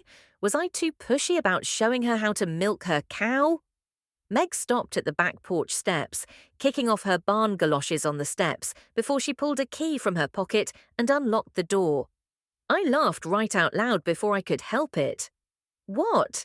Meg furrowed her forehead, confused, while the baby twisted himself around backwards, staring at me. Sorry. I grabbed the screen door to hold it for her. I've just never seen anybody lock the door to their house. I didn't mean to be rude. Oh. Meg stared at the key for a few blinks before she laughed too. I don't suppose there's much reason to out here, is there? Force of habit. Did you live in the city, in Utah? I asked, stepping inside as she opened the door and motioned for me to go ahead of her. It wasn't really what anyone would call a city where we came from. It just wasn't as safe as it is here, she said, walking through the kitchen to slid the baby into the seat of his exosaucer, inside a little fence that encircled most of the living room floor. A dozen toys competed for his attention, and he looked around for a minute before grinning at a rainbow-coloured plastic piano and banging on the thick keys. Here, I can take that lemonade, Meg said, turning back. Oh, I've got it, I said, hurrying to the fridge. I thought you and your husband might like to have some out on the porch later. I fidgeted, Papa's questions worrying around my head. That stuff is so good you could sell it, she said. Really nice of you to bring some over. I waited for her to say something else, not missing the casual overlook of my mention of her husband.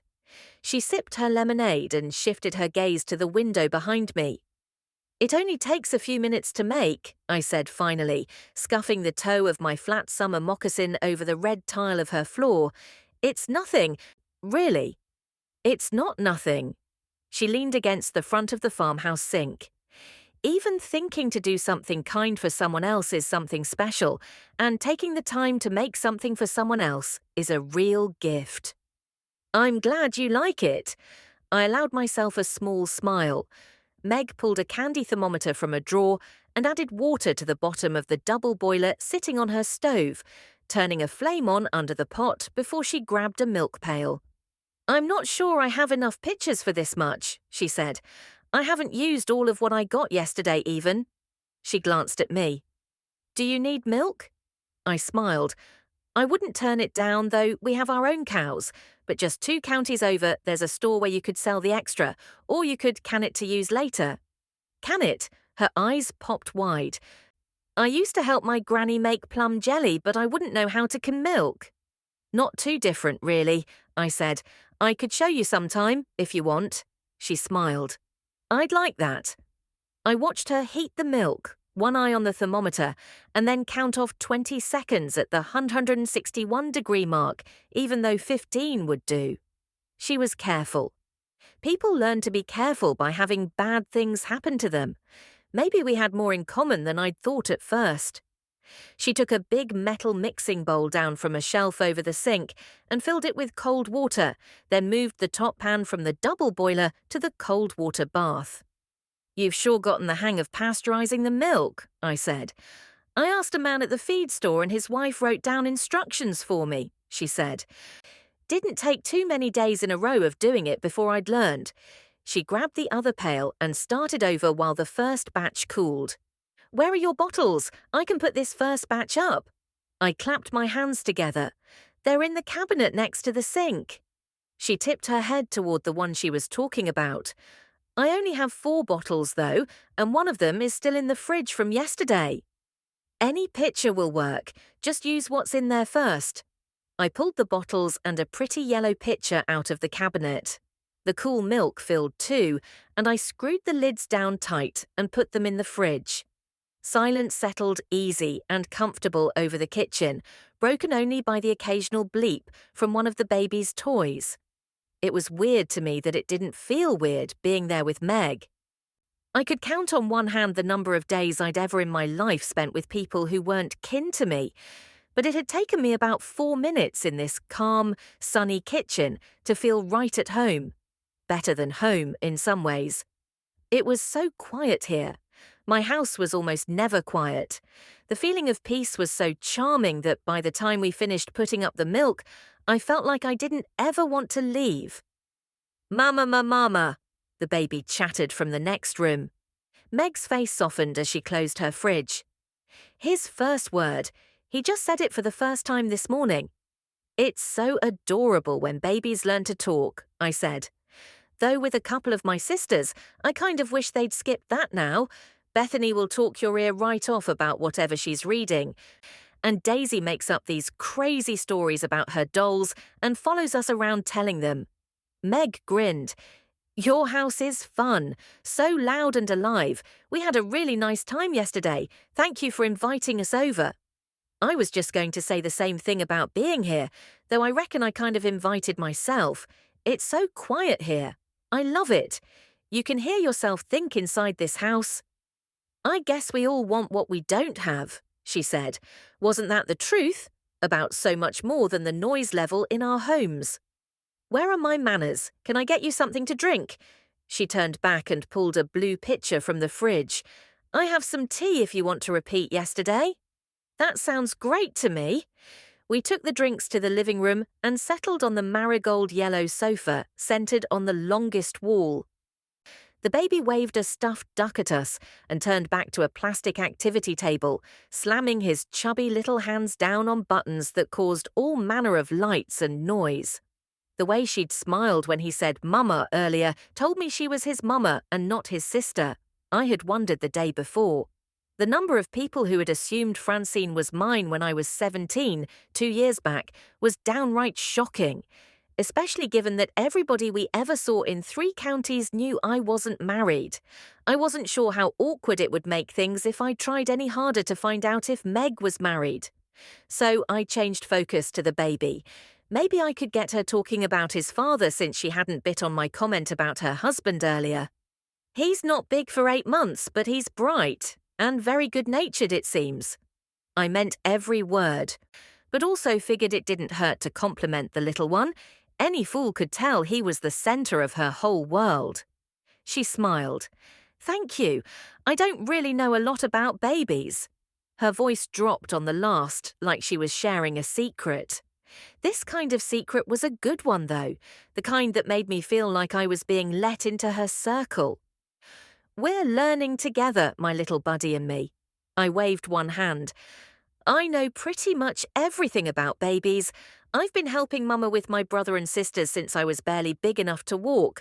And I'd say you're learning pretty well. He is a dandy one, so don't worry your head about that." "That's very kind of you," Meg said, her eyes shiny as she spoke. "I do worry, sometimes, that I can't be enough for him." "So it's nice to hear I'm not messing this all up." "Not a bit," I said. "If there's one thing I've learned about pretty much life in general growing up in Firefly Grove, it's—" I let the words trail, ducking my head. She waited a few beats before she leaned forward. "Come on now, you can't leave me on the edge of my seat like that. What's your secret to life, Ainsley?" I laughed right out loud, so loud I startled the little one and he wailed. Meg jumped to her feet and picked him up, looking at the wood-framed clock on the mantel over her small brick-faced fireplace. "I bet you need a new diaper, don't you?" She made a face when she pulled him close and winked at me. "We have a 5-skunk emergency here, but I'm still waiting for you to finish that sentence. So don't think you're getting out of it." She disappeared through a door I could only assume led to a bathroom, and I listened to her tease the baby, his giggles making me smile. What would it be like to have a mother's undivided attention? Well, as long as you had the kind of mother you wanted attention from, I guess. Meg came back with a smiling baby, putting him down in his little play contraption before she went to the kitchen and came back with a box of Cheerios. She scattered some on his little piano keys, and he swiped one up in his fist with the cutest little squeak of delight. Meg returned to her seat and leaned toward me, resting both elbows on her knees. "Okay, go. Secret of life." It's silly." I felt heat creep into my cheeks. I had no business pretending to anyone that I was worth listening to. Meg caught my gaze and stared at me like she could see into my soul, tipping her head to one side. I wasn't sure how long we sat there before she said, "I don't think it's silly. I didn't realize before I saw you yesterday how much I've wanted a friend, even though I didn't think I did when we came here. I loved being in your house because it was so loud and full of life, but I bet it's hard to not feel like you get lost in the crowd there, huh?" Wow. Among other things I wouldn't talk about, but yes. I nodded. I was just going to say before that I don't think anyone really feels like they know what they're doing with kids. I think my mama has gotten used to routines and milestones, but for a long time I don't think she figured she knew what she was doing. And you're all still here. Meg's eyebrows went up. I sucked in a sharp breath, then swallowed hard as I nodded. Don't be too hard on yourself. Just give loving him the best you've got every day and it'll work out. I guess that's all I mean. I think that's a pretty smart secret of life. Thank you. She sat back. So tell me about the people around here. There aren't many of them to tell about. That's one of the things about living here that makes or breaks folks, really. I've seen families move here talking about wide open spaces and country life, and they hightail it back to civilization 2 months later because they can't stand living in a place almost nobody else does, where nothing much ever happens. I guess I've passed the first test then, Meg laughed. We'll be here 4 months next week, and I don't figure we're leaving anytime soon. I'm sure you've figured out town is about a 30-minute ride in the car, I said. Meg nodded. I've worried a little about getting anywhere if it snows. My truck has 4-wheel drive, but it seems like it might get icy and muddy quick around here with all these dirt roads. We usually get a handful of storms a year, but Papa has a subscription to an agricultural weather service, so we'll know when they're coming. Son usually gets the snow off the hills in a few days. She leaned closer, lowering her voice even though we were the only people in the room. Does anything bad ever happen around here? Not that I could talk about, so I played dumb. Bad how? Are there any people I should avoid? Yeah, me. Being friends with me meant being around my family, and we had a corner on the market of people Meg ought to avoid around here. But I couldn't say that, so I smiled and shook my head. Old Mr. Daniels at the feed store will pinch you if he's had a nip of whiskey in the winter and you bend over to get something, but he's harmless. Most folks here are the hard-working, God-fearing kind. If you're inclined to go to church on Sundays, Blaine County United Methodist is probably the best one. Her face pinched up like she'd gotten a mouthful of bleach, and she shook her head. We're not church people. She closed her eyes and swallowed so hard I heard the ticking sound her throat made. Any more anyway. I wasn't sure if she meant to say that out loud, but I found the whole thing interesting, not that I could ask her why. We haven't been in years, I blurted, hoping she wouldn't ask me why. Either. I just wanted to lose the awkwardness that bringing up church in the first place had tossed into our conversation. No one had ever turned away from church as quick and clean as Mama had. She said often now that a person didn't need a preacher to have a relationship with God. I figured that was true. I just also figured God probably wasn't interested in a relationship with me. Meg's eyes widened with surprise, but she didn't say anything. Time to change the subject. What do you miss most about Utah? I asked. Knowing who everyone is and where everything is, I guess. Her face looked far away for a second. It seems like I get used to a place and the people, and then I have to move. I can't imagine just packing up and moving so far away from everyone. I looked past her head at the clock on the mantel. That was a lie. 2, I had imagined it plenty of times. I even had a whole plan once. But then everything went sideways, and 3 years later, here I sat. My family wasn't like yours, Meg said, her forehead scrunching up briefly. I pressed my fingers to my lips to keep from laughing as I nodded like I understood what she meant. He's lucky to have a mama who cares so much for him, I said. I'm sure his papa does too. I held my breath until my lungs hurt after I blurted that out, the words tripping over one another. I didn't want to stick my nose in where it didn't go, especially today. But I knew my family. Papa in particular, but everyone to a certain degree, would be expecting me to come home with details about Meg and her life. His father died last winter.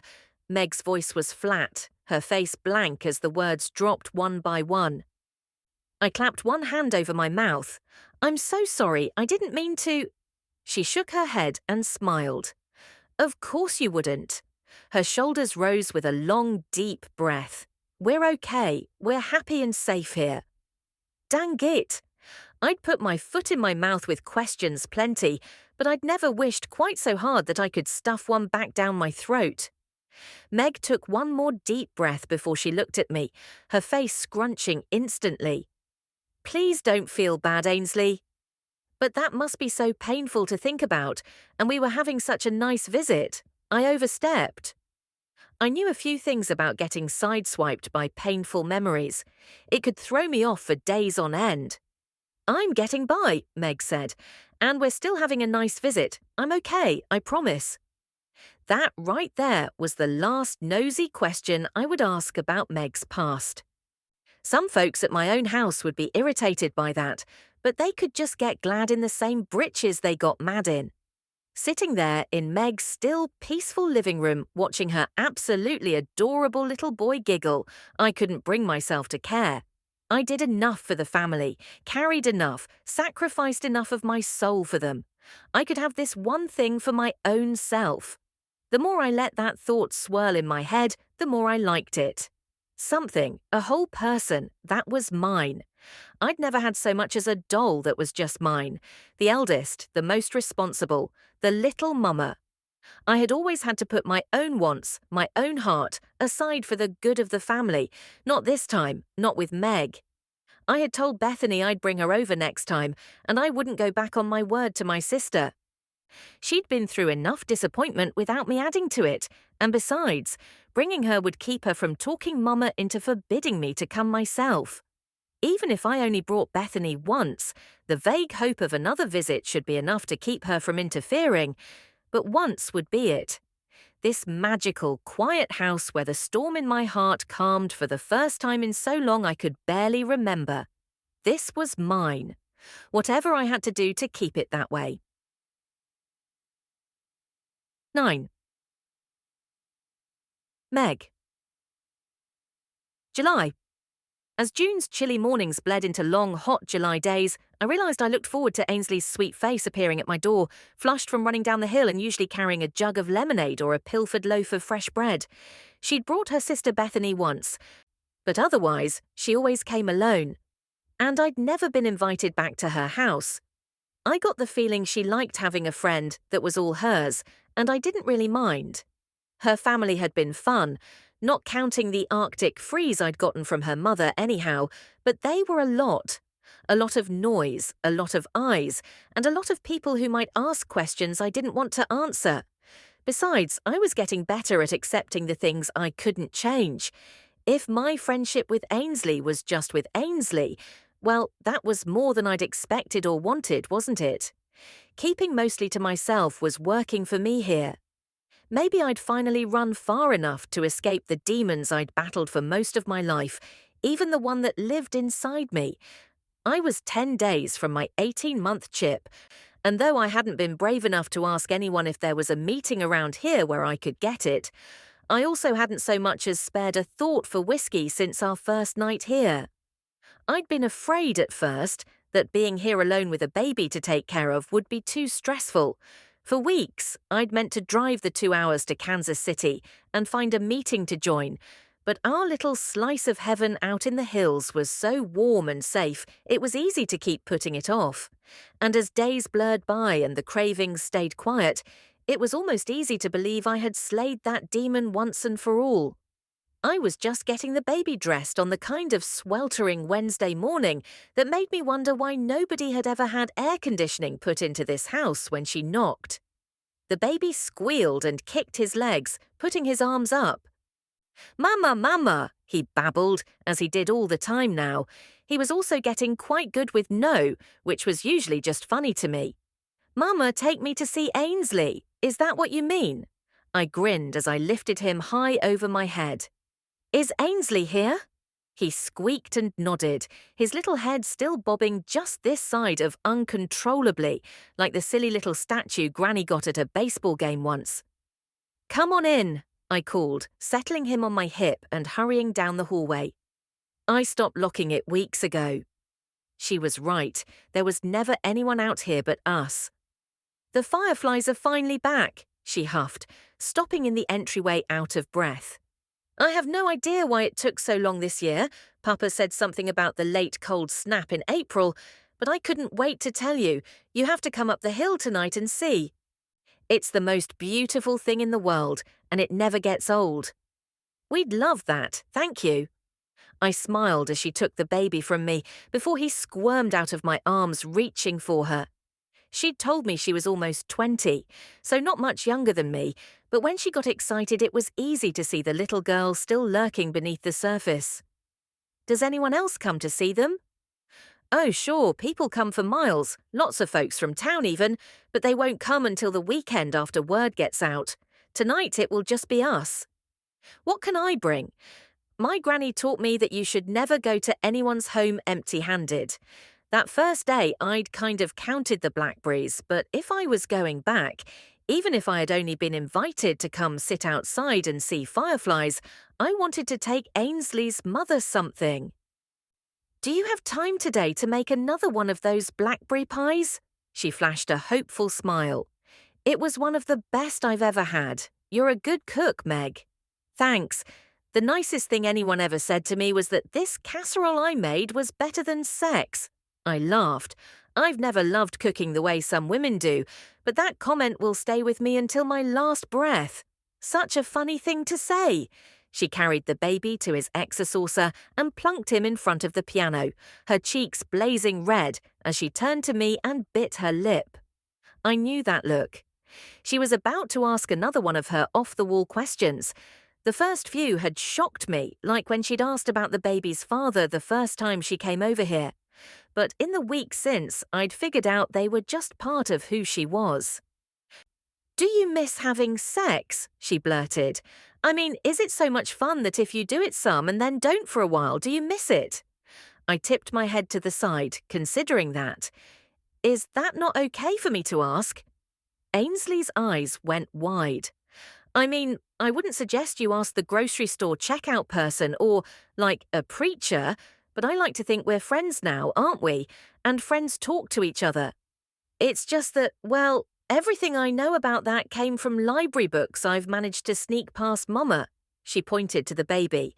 "Obviously, you have experience I don't." I laughed. "I don't miss it, really. I think people are different, and some folks might miss it a whole lot, but I'm content with what I have. And a content heart has no room for missing or wanting." I smiled at the baby. "Or regret."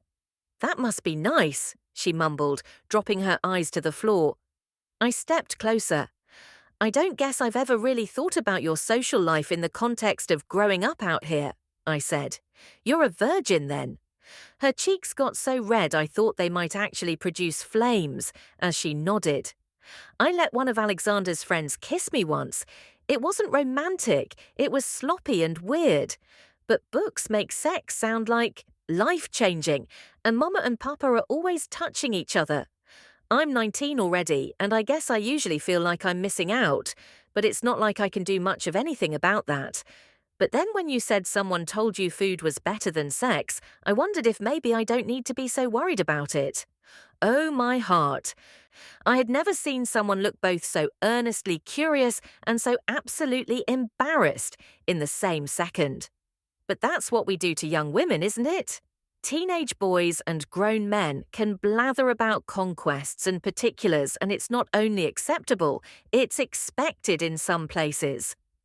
But young women, maybe especially this one, raised in a house where it seemed more like 1956 than 2026, when they're not taught outright that sex is shameful, are often left to figure it out on some mythical wedding night, like a white dress and a gold ring.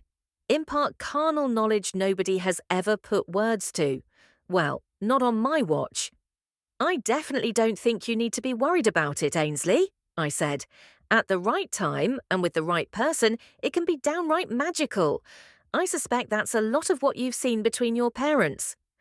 But that kind of ease and security will find us when it's time. At least that's what I believe.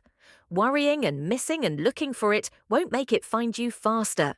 When it's meant for you, it will happen. I only had 3 years on her chronologically, but something about the way her face lit with relief and understanding as she stared at me made me feel like the little green guy from the Star Wars movies. Thank you. She squeezed my hand. I have to go before Mama notices I'm missing, but you'll come right before the sun goes down. I'll meet you at the top of the hill. That's the best view. 10. Sarah Beth. March, 3 months earlier. Did you know somebody moved in over at the old Lester place? Bert's voice would have sounded perfectly normal to anyone who didn't know him like I did.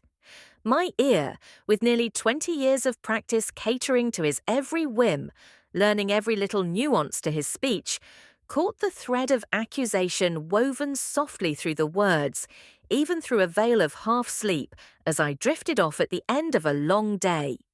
Did you know Sarah Beth? And not tell me because it's a pretty young woman with a sweet little boy and no man anybody claims to have seen. That's what he really meant. He just thought he was clever, only saying half of it out loud. Really? I asked, turning over in the bed and facing him with my head on the pillow. I raised my eyebrows, a practiced look of surprise etching features I knew weren't as striking as they'd once been.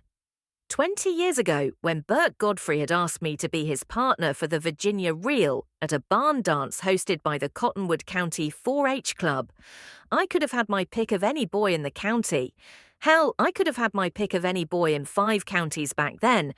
But from the first minute his hand had touched mine, I'd never wanted any man but this one. Decades of life and loss later, I stared at his face, smashed slightly into his peach-pink pillowcase, and wished he still wanted me. I ran into that woman from the real estate office over in Boone, and she said she sold the place lock, stock and all, including his furniture. Folks got a baby, nearly brand new. He held my gaze, steady and strong. I let the barest hint of a smile touch my lips before I put one hand up and reached out to run a fingertip over his stubble-roughened jawline. I wasn't giving anything away, and I wasn't worried about Bert guessing what I knew or didn't know either. He only knew what I told him. He'd never paid enough attention to think any different. Sparks skated from that fingertip up my arm and straight to my core, just like they always had when we touched.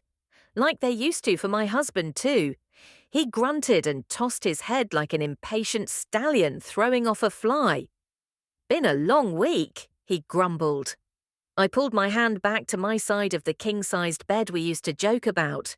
We don't know why we got such a big bed, we'd said.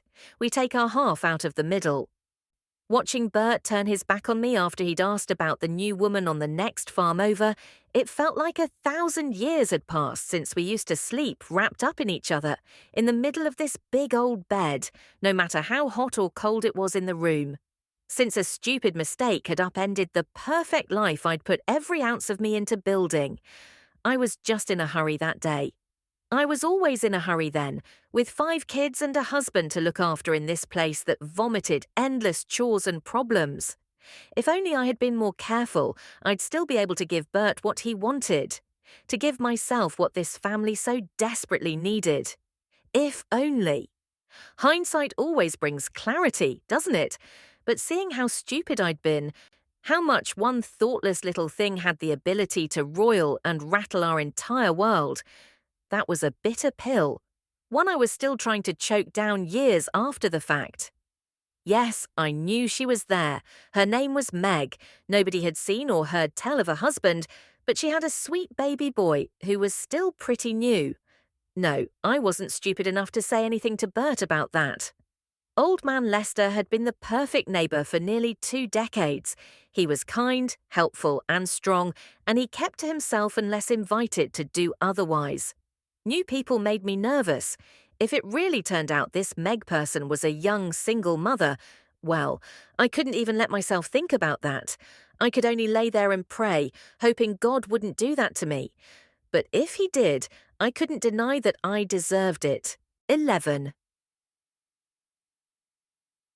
Ainsley. July, everyone pulls their weight. That was the way Mama ran our house. There weren't many acceptable excuses for skipping out on chores, sickness, and even then only when you had a fever. I had already fed chickens, collected eggs, and milked cows. But I was a few minutes late getting breakfast started, even though I'd gotten up early to give myself time to go to Meg's after sunrise. I went around to the mudroom door, hoping I could slip inside and get to work before anyone noticed. Bethany's bike wasn't in the yard, so chances were good my sisters weren't back from cleaning stalls in the barn yet. They rotated that chore with Alexander by the week, and it always put Bethany in a foul mood. She didn't like anything to do with cleaning up poop, whether it was in a horse stall or a diaper. She'd have to figure that out if she was going to have as many babies as she was always telling Mama she wanted. I'd accepted long ago that Mama loved Bethany best, but sometimes Bethany talked like she was still running a campaign to be Mama's favourite anyway. I walked smack into more chaos than I was ready for when I opened the mudroom door. "Are you sure the girls didn't take her to the barn?" Mama wailed from somewhere upstairs. "I didn't see her with them when I was coming up from the cornfield." That was my brother's voice. "Where the hell is Ainsley?" "Oh, maybe she's with Ainsley." Mama's voice cracked, the sound making my heart speed up. My mama was a whole lot of things, but scared wasn't one of them, not that I'd ever seen anyway. And if anyone would have had cause to see Mama scared, it was me. "Mama, what's wrong? Nobody is with me, but I'm right here. How do I help?" "Francine has just up and disappeared," my brother said from the top of the staircase. "She isn't in her crib. She isn't anywhere." In my heavy skirts and long sleeves in the July heat, I shivered. My baby sister, who hadn't yet seen her 3rd birthday, who loved water more than all the other little ones put together. No time right then to think about why I was the only person who knew that. "The pond!" I barely got the words out before I was out the door. My skirts tangled around my legs, but there was no time to tie them up, so I pushed through. Sweat beaded on my skin as I ran, making me colder. Blood roared in my ears, muffling the shouts of my brother behind me and entirely drowning out the birds calling from the trees. I'd heard them on my way home from Meg's, but it was silent as a winter night now. "Francine!" I screamed, the volume and violence of it hurting my throat. "No swimming without me!" I had no idea when they'd even noticed she was gone, let alone how long she'd been missing. My lungs hurt with desperation for air, but I pushed on. She was tiny, her legs were short, and she fell down an awful lot. Maybe I could still get there. Jesus, why did we have so much land? My chest burned like I had run clear to Kentucky, and I still couldn't even see the pond. "Francine! Freeze, Bitsy!" I was breathing too hard to yell very loud by then. Finally, I passed the horse barn, the morning sun glaring off the pond and blinding me at first. I squeezed my eyes shut and kept running straight. "Francine!" I hollered, my voice raw.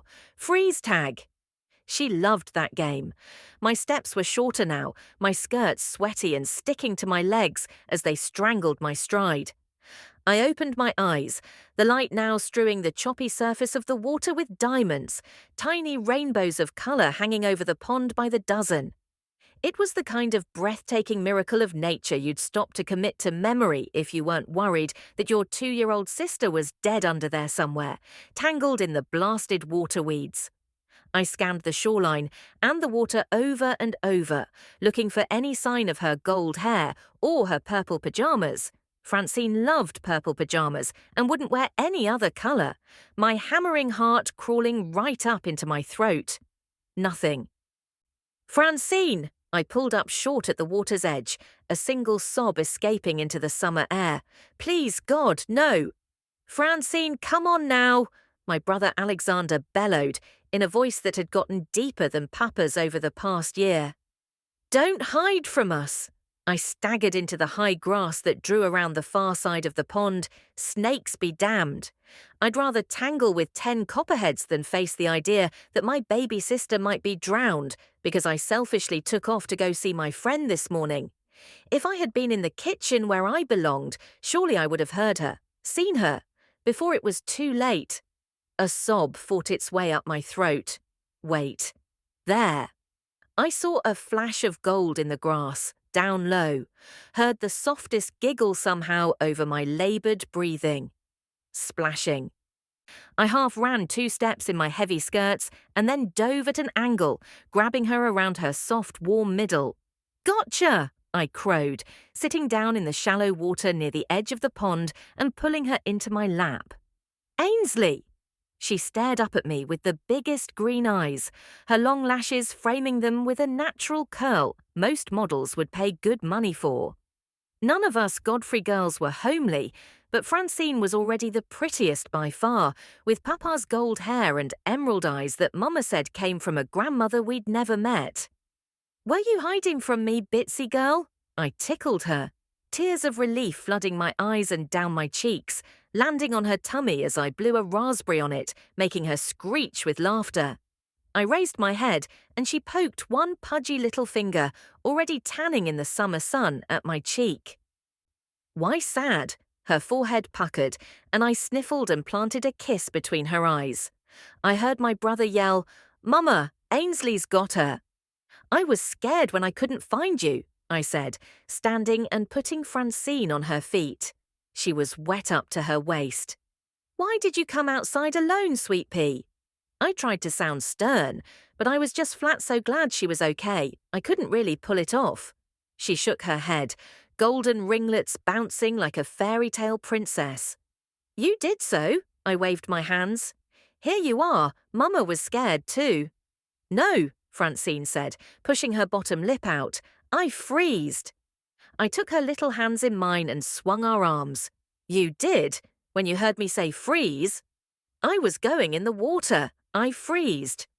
I came back to wait for you. You waited here for me to find you. She popped her thumb in her mouth and nodded. I hadn't seen Francine suck her thumb in months. You were a very good girl to freeze.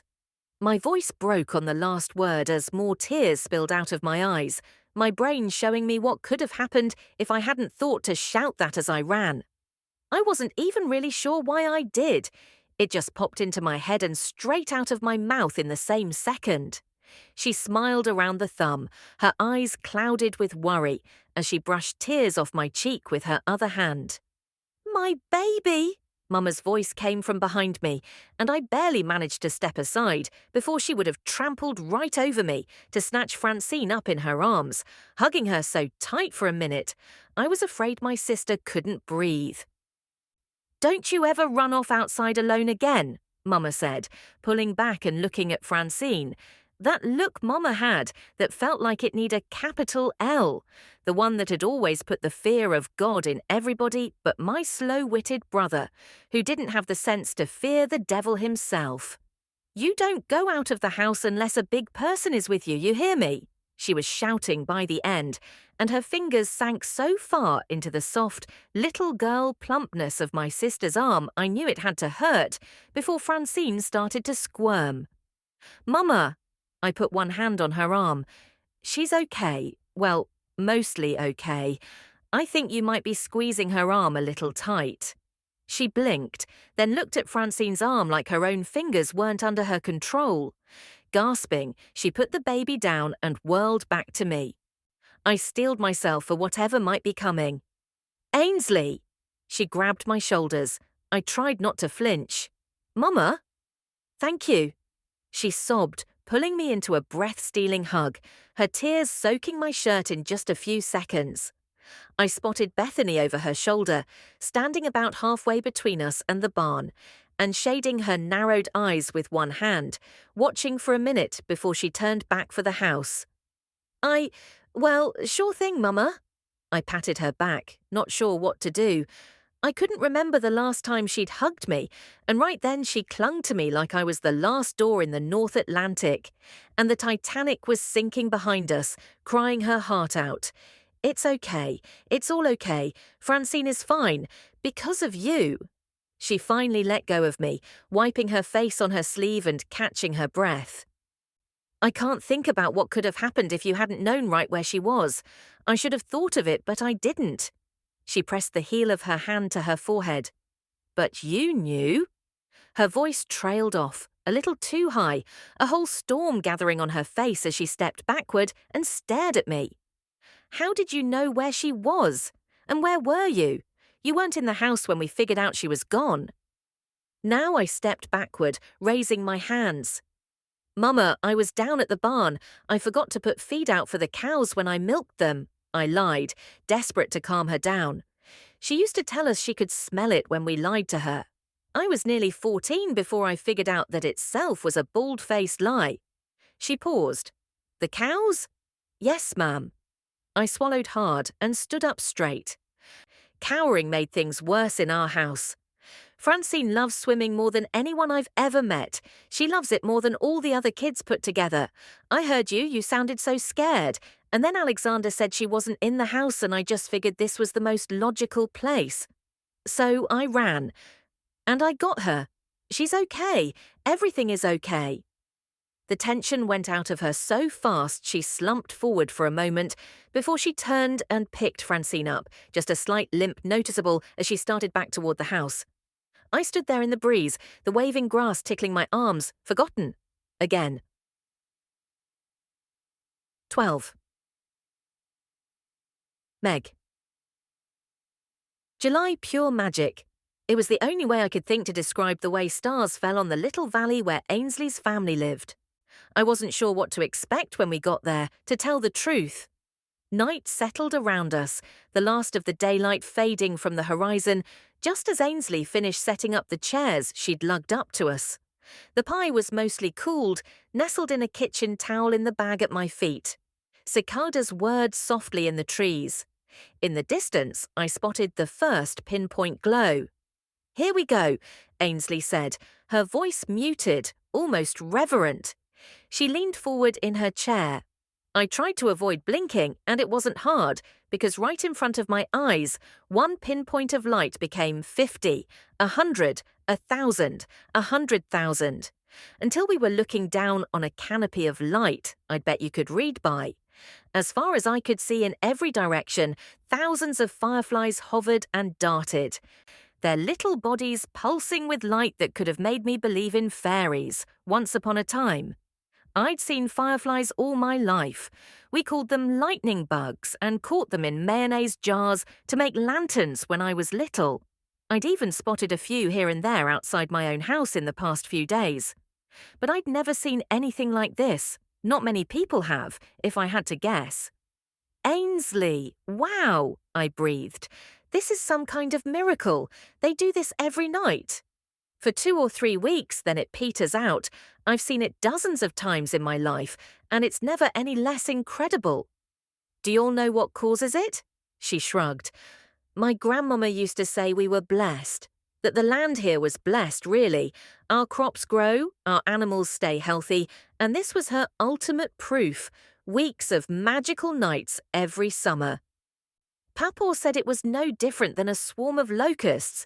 We just happen to get swarmed by pretty bugs that don't destroy everything we work for. So they don't eat up your garden? They don't eat anything, at least a lot of them don't, she said. I looked it up once at the library. They only live for a few weeks, so the ones that don't just eat nectar or pollen either eat other bugs or nothing at all. The baby squeaked in my lap, reaching both hands out. I jumped in the seat and hugged him to me. I was so enthralled by the fireflies I'd nearly forgotten I was holding him altogether. You like them, little buddy? Ainsley asked. He bounced, not taking his eyes off the lights. I can't imagine anyone could possibly avoid liking them, I said. I can't even say for sure how long we sat there, enjoying the balmy breeze after melting all day, quietly marvelling at the beautiful miracle the evening offered, before the fireflies started moving, their flickering getting more pronounced, like they were agitated. Is the show over? I was surprised by the genuine disappointment in my voice. Ainsley, who'd sat up straight at the first sign of movement from the bugs, swiveled her head like she had ball bearings in her neck, standing and waving to her parents, who were sitting a little ways down the hillside in the grass. Her mother had little Francine snuggled in her lap, both arms tight around her youngest. Ainsley's sisters were higher up, like we were, but about 20 yards closer to the back barn. Her brother sat on the ground, plucking at the grass about halfway between us and their parents. "Y'all, something isn't right," Ainsley called. The words no sooner left her mouth than the breeze kicked up into a strong, gusty wind. Ainsley staggered sideways, grabbing the side of her chair. Lightning cracked the sky open overhead, and sheets of rain ripped through the darkness, the fireflies vanishing into the wind or the water or both.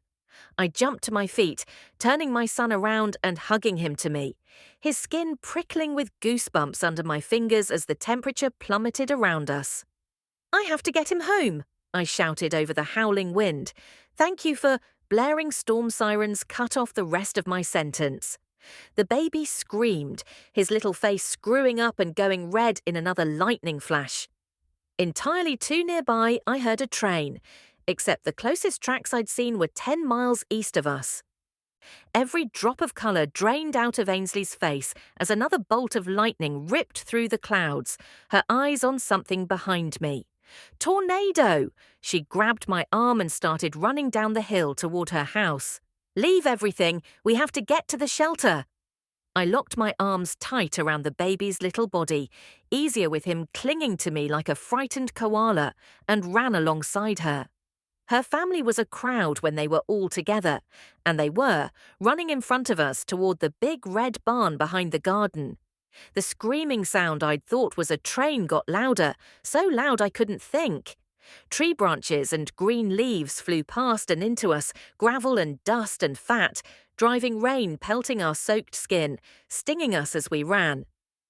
A low whistling sound warned us half a second before something good-sized crashed to the ground in front of Ainsley. One step ahead of where we were, and it would have landed right on her. Not that I had time to think about that or anything else, but getting my son out of harm's way right then. She screamed, stumbling backward and losing her grip on my wet arm. I kept running, and she scrambled around the dark shape sticking out of the ground and caught up, pointing. "Back there, the side of the hill behind that barn." I saw her family in the next flash of lightning, her father holding open a squatty metal door as everyone filed through. "Ainsley!" he bellowed. "Come on, it's here." Lungs screaming louder than my little one, legs burning with every stride, I pushed harder, sprinting with Ainsley to the door. We ducked through and her dad slammed it shut just as a crash from outside shook the earth all around us. What was that? Bethany, the sister who'd come to my house with Ainsley once, flinched into the smooth wall of earth behind her, holding one of her younger sister's hands. "Probably my truck," her father said, his lips disappearing into a pale line. "Hopefully not part of our house." "We're safe," their mother said quietly from a small wooden bench along the wall. "That's the most important thing." She hugged Francine close with one arm, putting a hand on the next smallest girl's shoulder. I was pretty sure Ainsley called that one Daisy. I balanced the baby on my hip and reached for Ainsley's arm with the other. "Are you okay?" She held up her left hand, blood dripping from a bright red gash on the back. "I must have put my hand out while I was running," Bethany gasped. "Mama, Ainsley's hurt." "I'm fine, it's just a cut."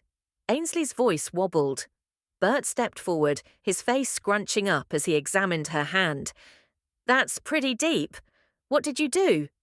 "Something nearly fell right on her," I said. "When we were running, a big chunk of something fell in front of her." I heard the tremor in my voice as my hands started to shake, the adrenaline that had gotten us into the shelter fading as I looked around. The room was wide and short, like the door, the ceiling barely more than 6 feet tall, with a single bare light bulb overhead, and deep shelves loaded with mason jars of every kind of vegetable and fruit you could name running along both walls. The space itself was probably 20 by 10, and I noticed another metal door on the other end of the room, just behind Ainsley's brother. bolts sticking out of the walls at 6-foot intervals made me wonder if this had always been food storage. It was cool inside and quiet, muffling all but the loudest of the thunder from outside. "I think it was the mailbox," Ainsley said. "The thing that fell in front of me. I'm pretty sure it was our mailbox." I clapped my free hand over my mouth. "I bet you're right, post and all." I shivered, thinking about how close we must have been to the tornado if it had yanked the mailbox clean out of the ground just behind us. Blood dripped from the end of her middle finger, splattering into a dark spot on the dirt floor. Her father pulled a bandana from his hip pocket and wrapped her hand. "Bert, don't wrap that nasty thing around her open cut," Ainsley's mother said. "It's clean. I just got it out of the drawer this morning," he snapped, pulling a knot tight in the fabric. "I guess you think we should just let her bleed and see if she runs out before we get out of here." Every eye in the room got so big I could see white all around the irises.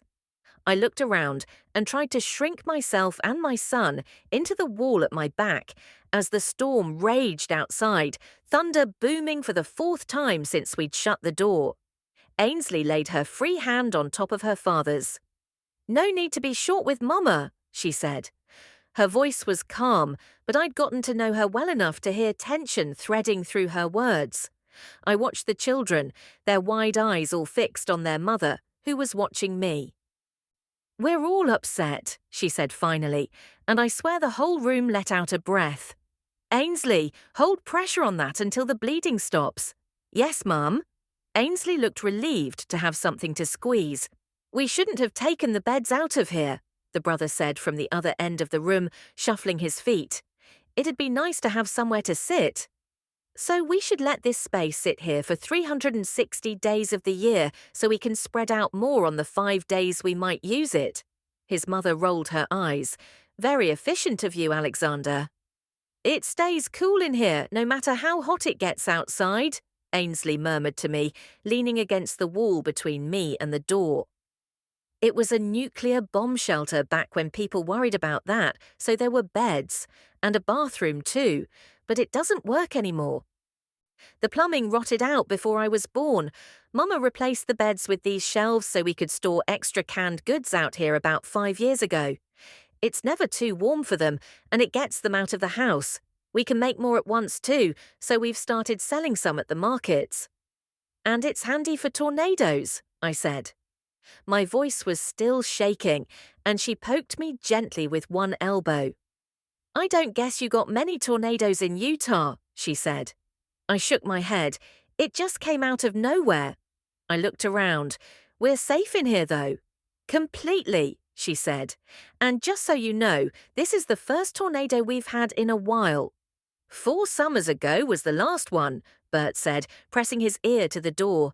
"Still pretty loud out there. I wish I'd had time to grab the radio." "We'll just stay put until it calms down," Ainsley's mother said. "You'll have a seat." With most everyone packed into the narrow aisle between the shelves, there was a fair amount of grumbling about squished fingers and stepped-on feet as Ainsley's family tried to get comfortable.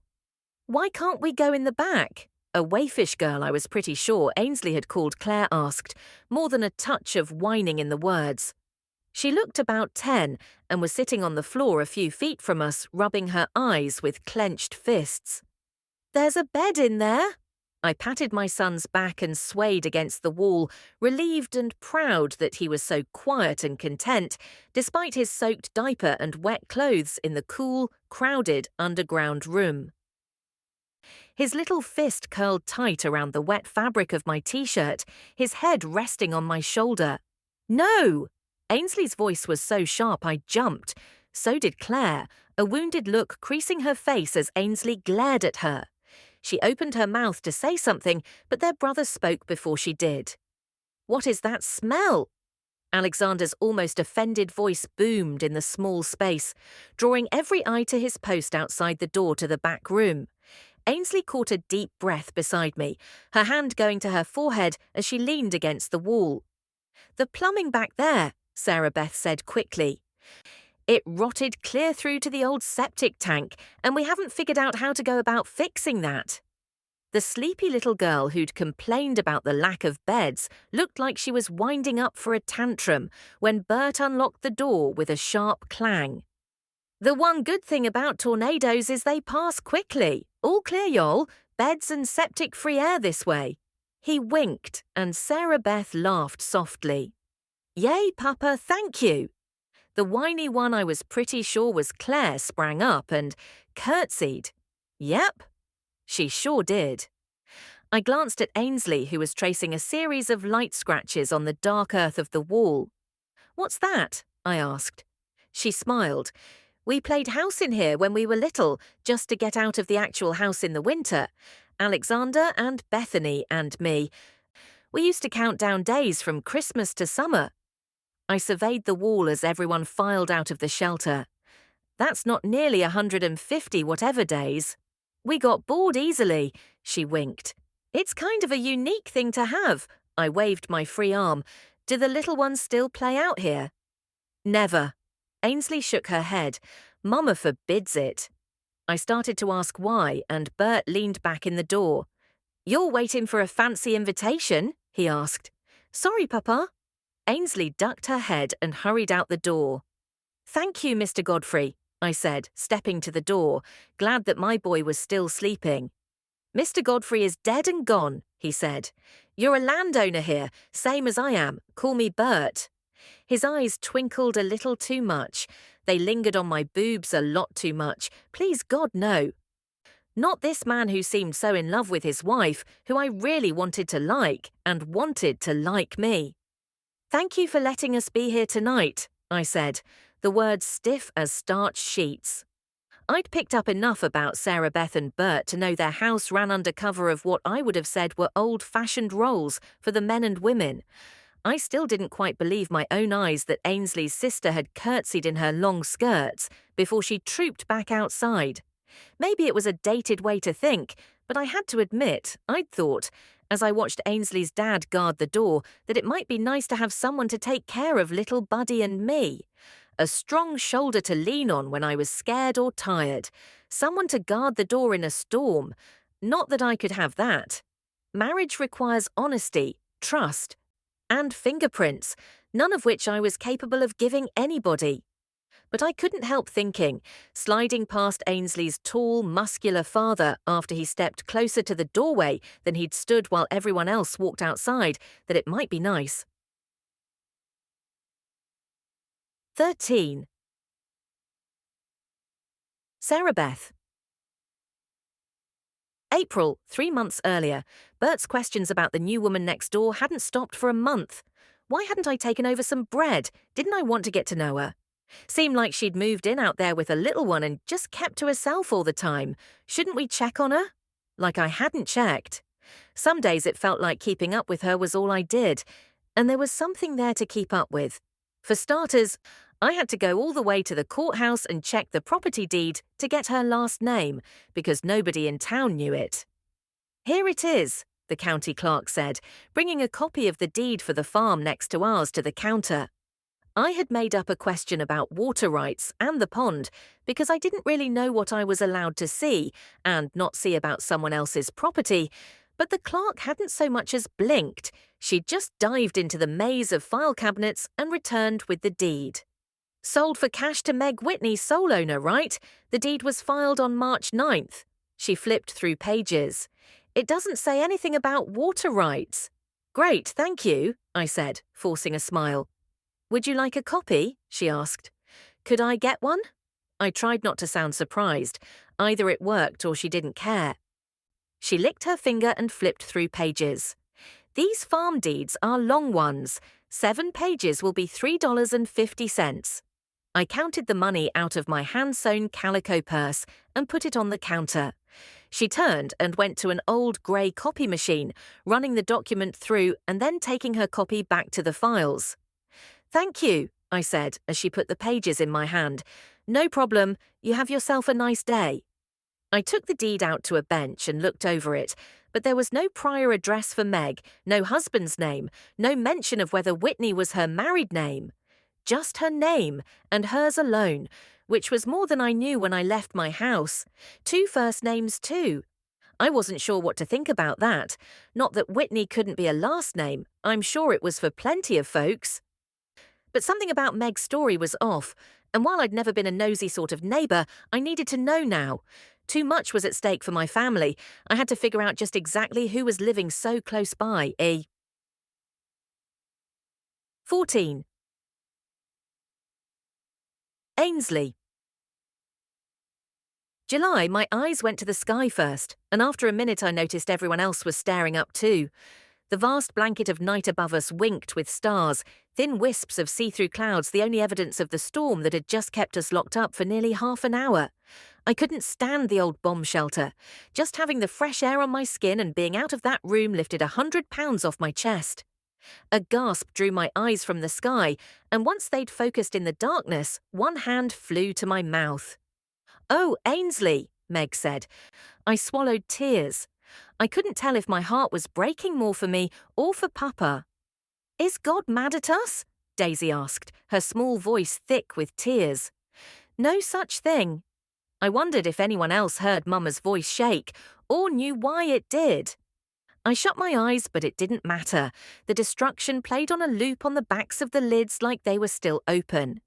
Papa's pickup was crumpled like an empty beer can, nose first into the ground just a few feet to my right. One wheel dangled in the air, hanging off the back axle by a single screw, the bits of metal littering the ground around it, shining in the silvery moonlight. The big barn was missing probably more than half its roof, and at least one wall sagged badly. The other barns had fared about the same, with missing chunks of roof that had splintered and scattered in the storm. The old house, the one we used for Papa's office and Mama's sewing studio now, was just gone. A couple of pipes sticking out of the ground, and rubble piled high in the place it had stood for more than 100 years, all that remained.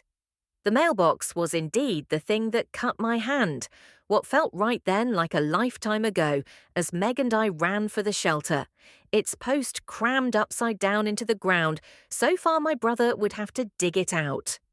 "Bert, the house." Mama's voice was strangled up ahead of us around the side of the barn.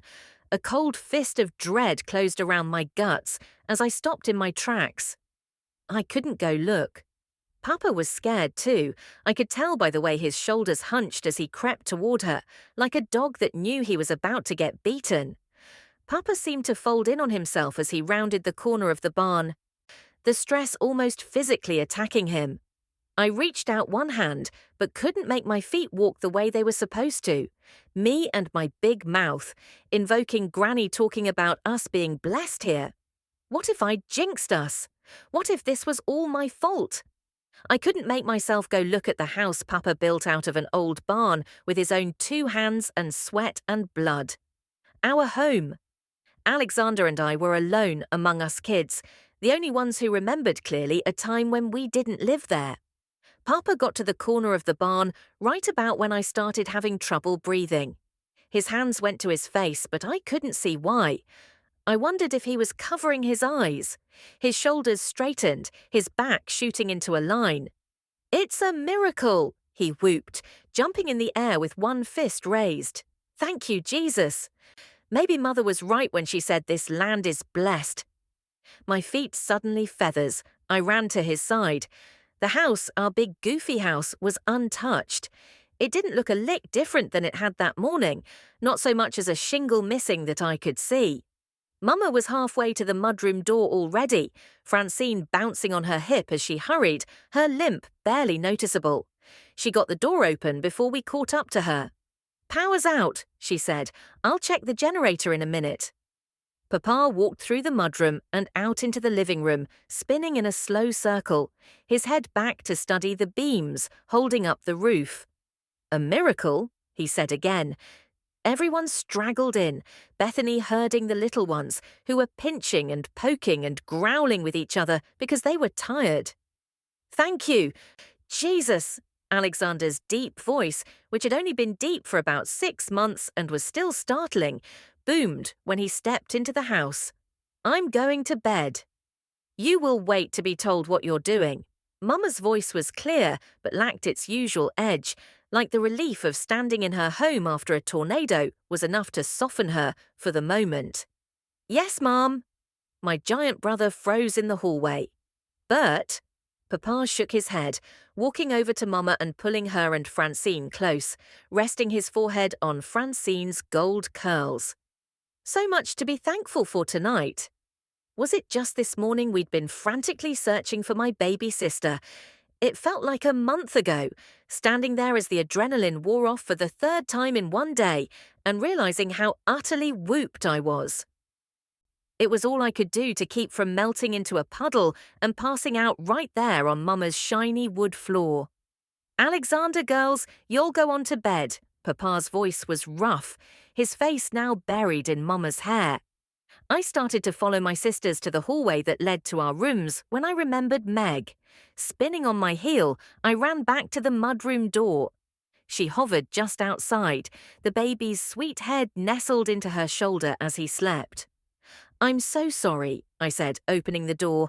"I got caught up in, well, I felt bad about what I said before, bragging about our blessings, and then the house was okay, and I just followed everyone in. Not that that's an excuse." I had to stop to take a breath, and Meg laughed softly, not disturbing the baby. "I'm babbling. Sorry." "You don't owe me an apology," she said.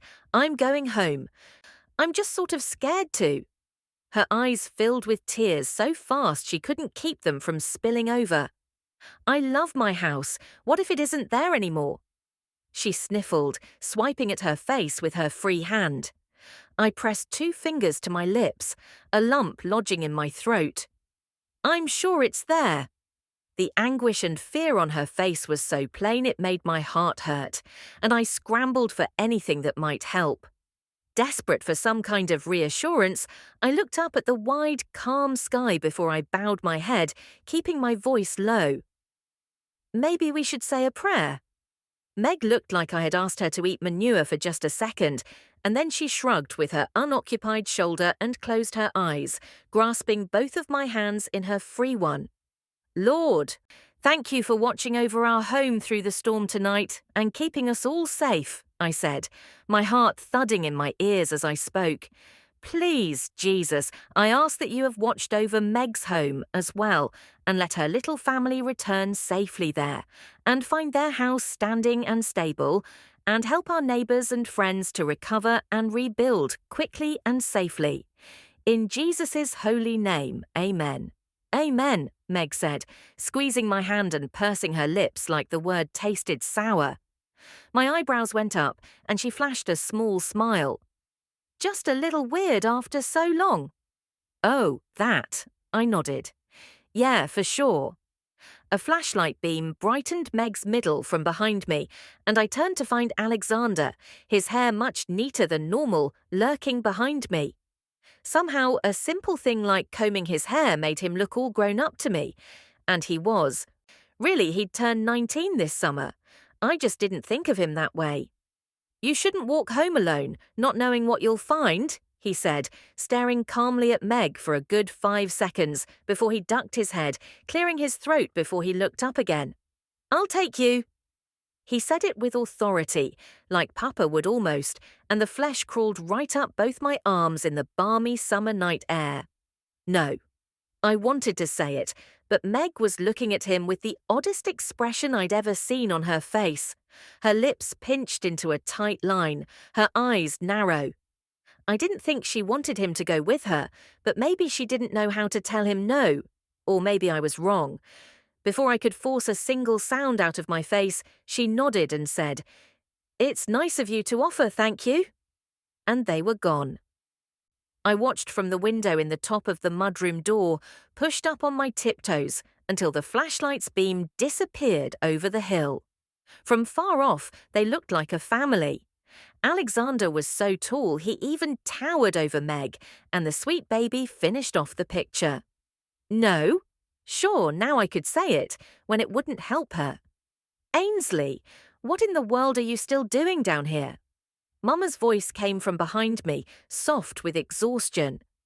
"Alexander decided to walk Meg home," I said, turning to face her. "Al—" Her face crumpled. "Why? Why would you let him do that?" He said he was going to, like it was fact or law, like when Papa talks. I dropped my chin to my chest, ashamed of myself. I'll speak to your father. Her teeth clacked together. She shut her mouth so violently. This cannot happen. I looked up to find her shaking her head, her eyebrows pinched together over the top of her nose, disappointment dripping from her eyes. Ainsley Ann, how could you? I don't know. I'm sorry, Mama. Let's hope this is the only bit you have to be sorry for. 15. Meg. July, I couldn't see anything from the top of the hill. The moon had vanished behind a thick cloud, and there's no darkness like middle-of-the-night country darkness. It's thick, almost alive in its own right, pressing down, slithering around, and stealing your sight. It was only because Ainsley's brother had a flashlight that I could see my hand in front of my own face. But that was about the extent of its help. The darkness ate up the light maybe 1.5 feet in front of us, keeping its secrets cloaked as we started down the hill. Squinting as if it would somehow help me make out anything past the relatively short reach of the beam, I blew out the breath I'd been holding when I realized I truly couldn't tell anything about anything from so far away.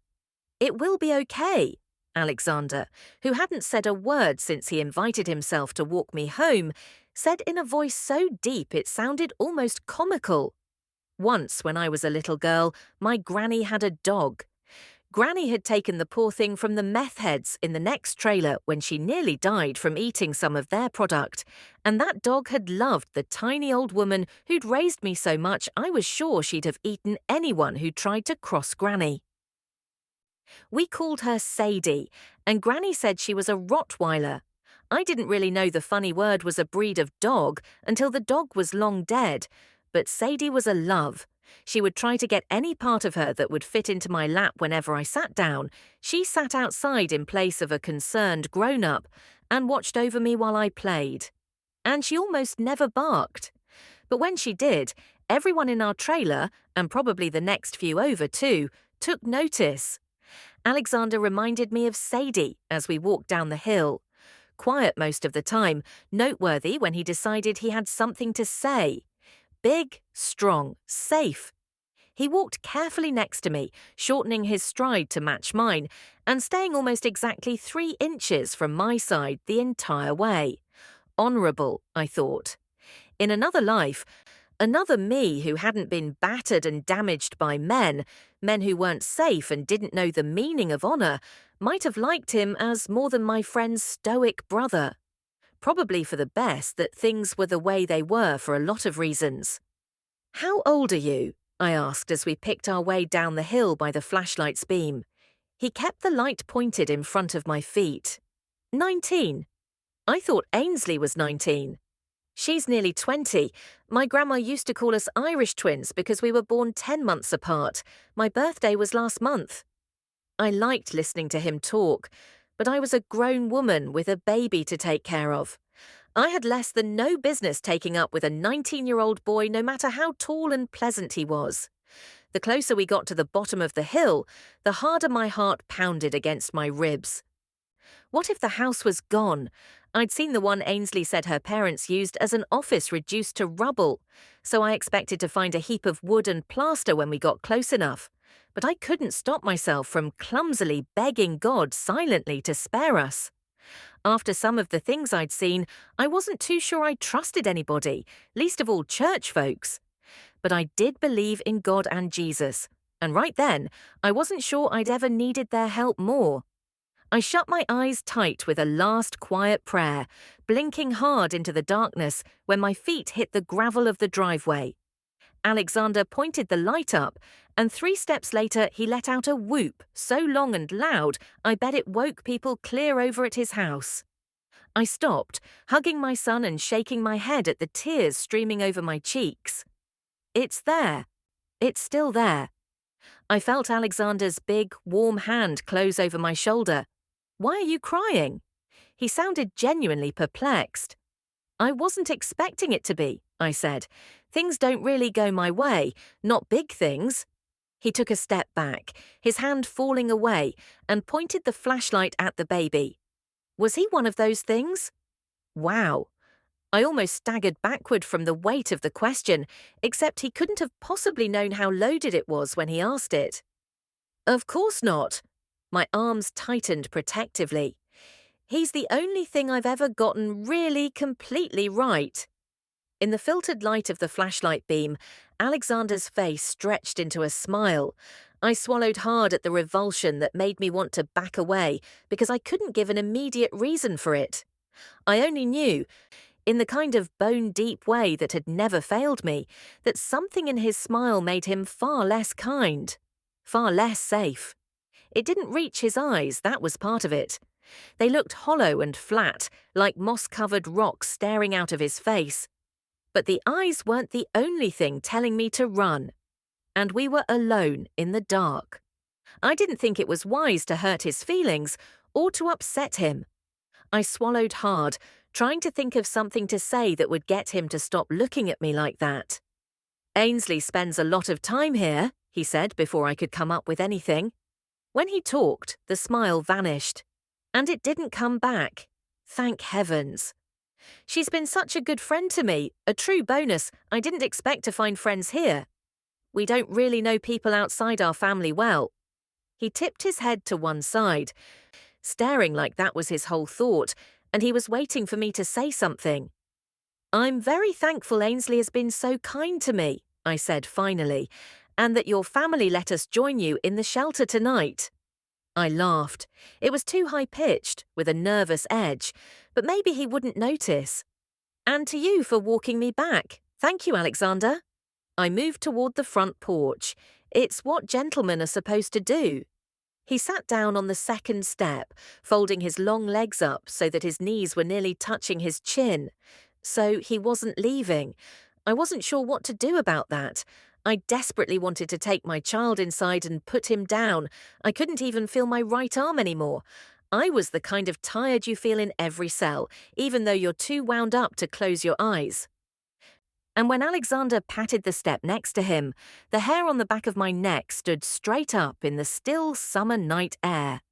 It took all the effort I knew how to muster to make my feet move to the other side of the steps and sit next to him.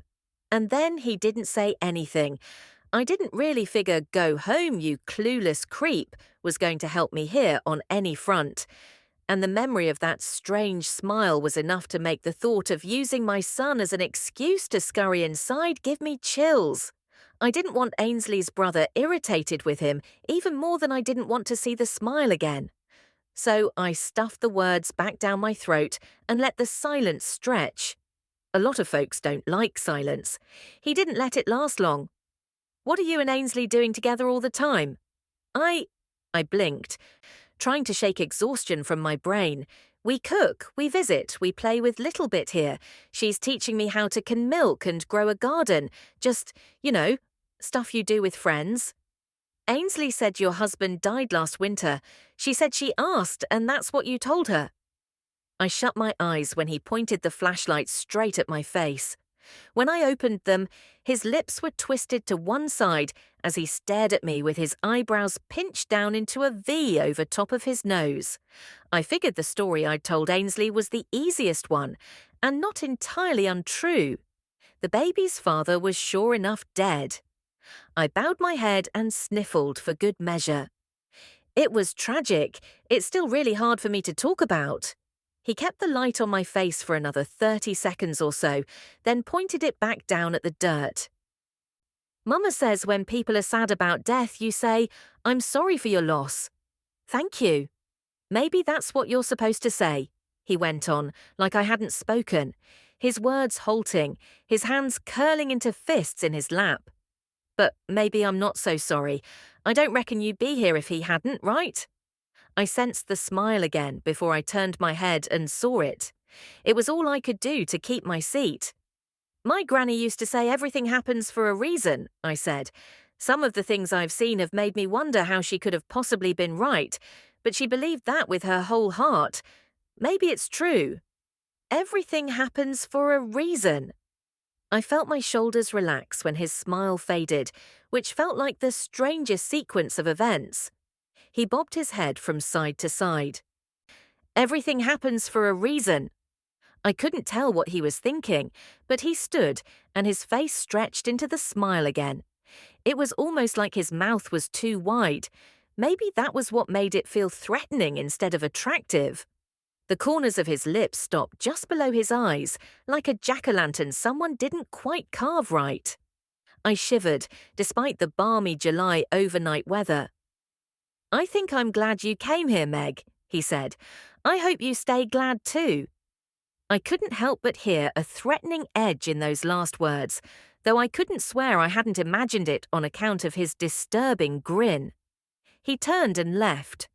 I watched the flashlight beam disappear over the hill, trying to squash the urge to get in my truck and drive as far and fast as I could away from this place. "That's enough," I muttered to myself, making the baby stir. "You are just wrung out, and you don't trust men. He's an awkward kid who was trying to be nice. Nothing more." I felt the heave of air go into my son's chest before he let loose with a scream, and I jumped to my tired feet and hurried inside.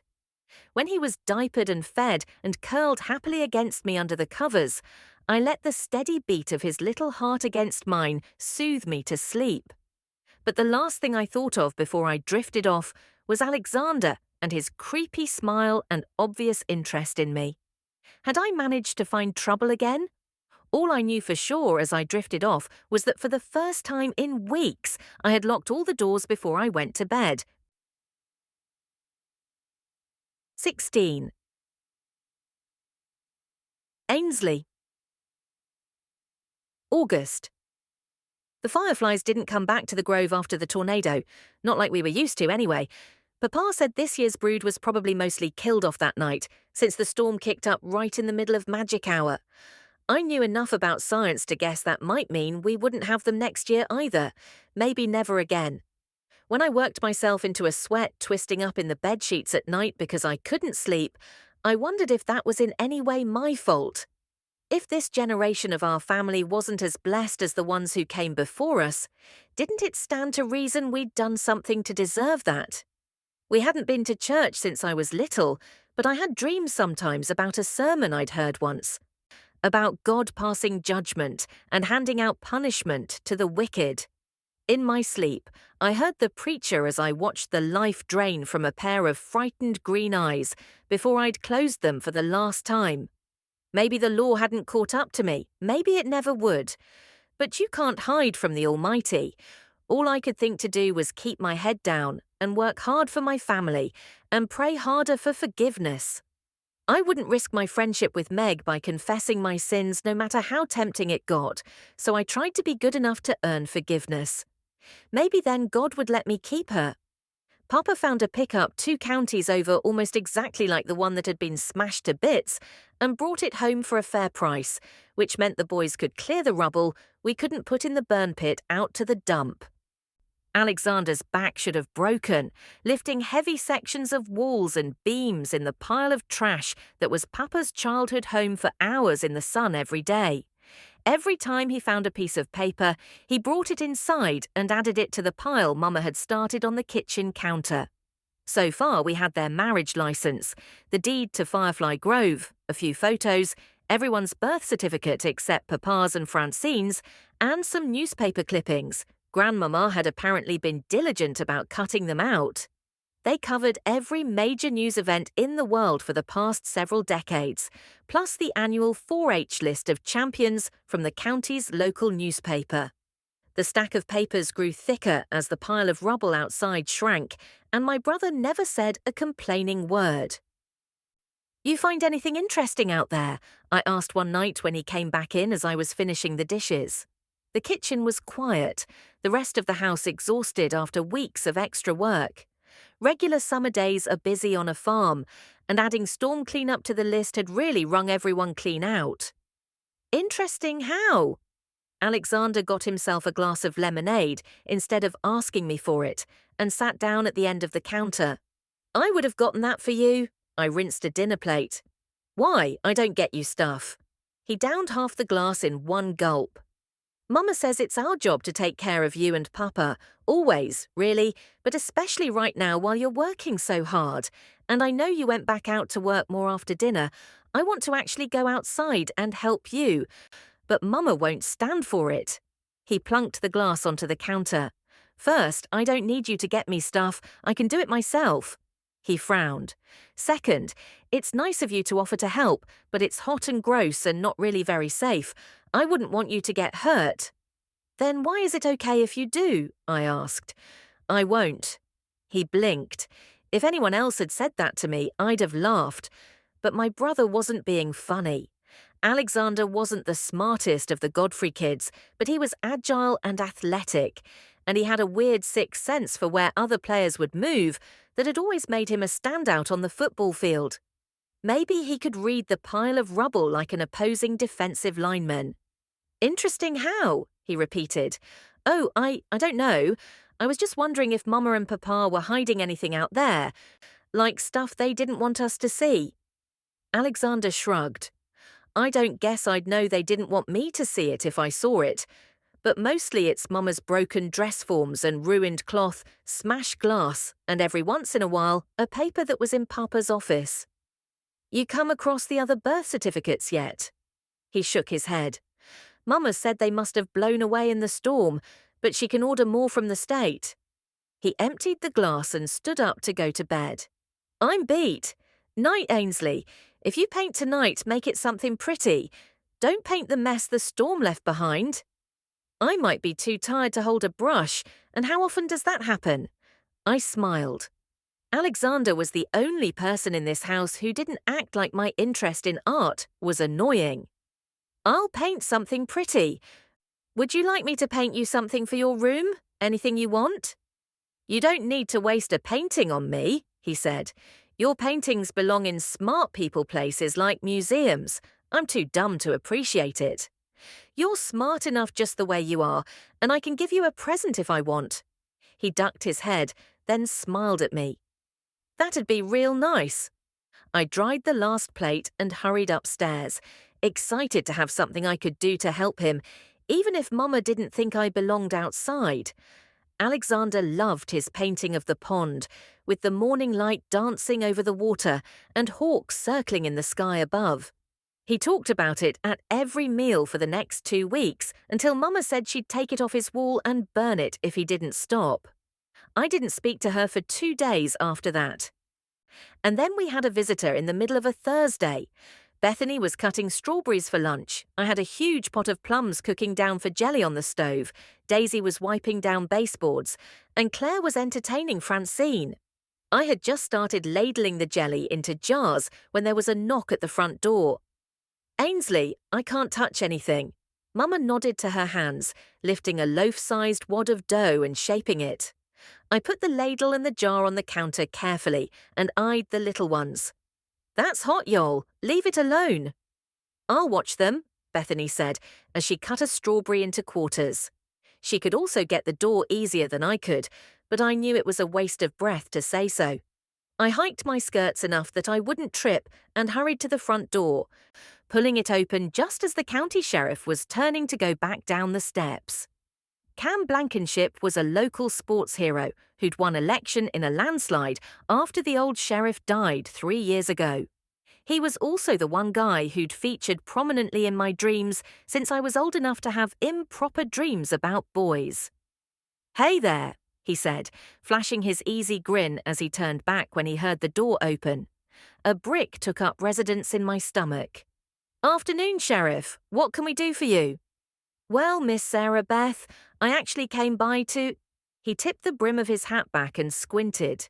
Goodness, you're not Sarah Beth, are you? Ainsley?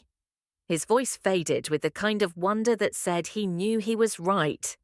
Yes, sir.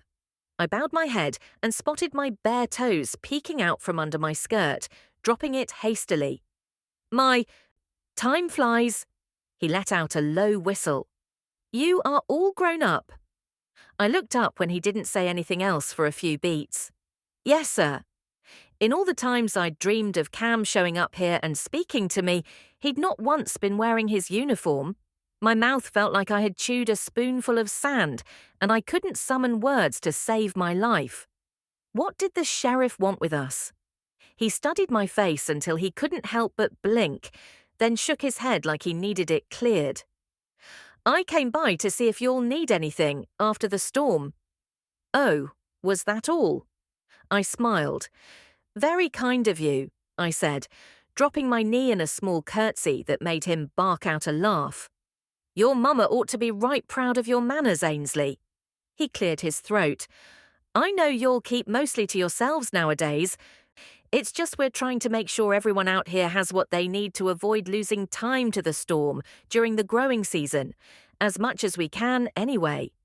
And today, it occurred to me that I hadn't sent anybody by here. It's not hard to forget y'all are here, no disrespect intended. We're getting by, I said. But thank you. He nodded. I couldn't help but notice the garden is right tore up in places. I know your mama prides herself on that garden, and I also know that taking care of a small army of hungry folks and a house is a whole lot.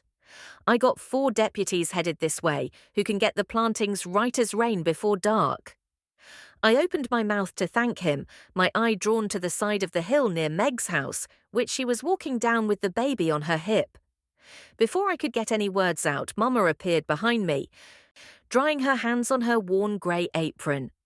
That won't be necessary, Cameron, she said. As you said, I love my garden. As such, nobody touches it but me, and occasionally some of my children. I'll get to it. It's on my list. It's really no trouble, Cam began, and Mama cut him off. Appreciate it, truly. But we have matters here under control. You'll go help somebody who can't help themselves. Her eyes went to Meg, who was nearly at the bottom of the hill. Like that single mother who moved into the old Leicester place. She said single mother like it was the name of a disease. Somebody's living there? Cam's eyebrows disappeared under his hat.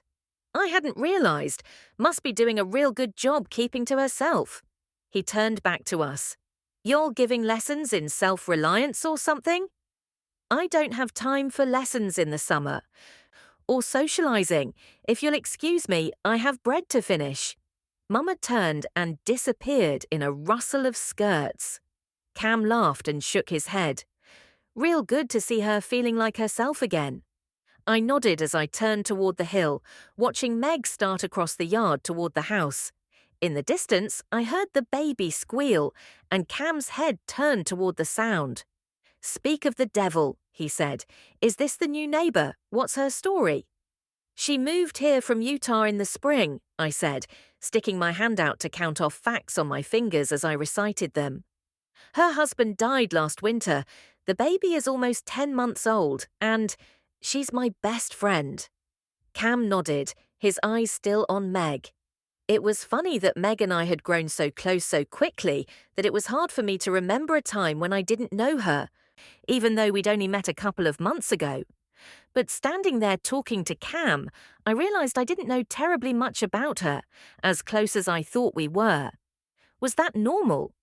It wasn't like I'd had many friends. I might offend her with too many questions. People always told me I asked too many questions, didn't they? Or maybe I just didn't want her asking questions about me. Because if she did, if I couldn't hide the truth about who I was from her, maybe I wouldn't have a friend anymore. Cam walked out a few paces to meet Meg and the baby, putting one hand to the brim of his hat.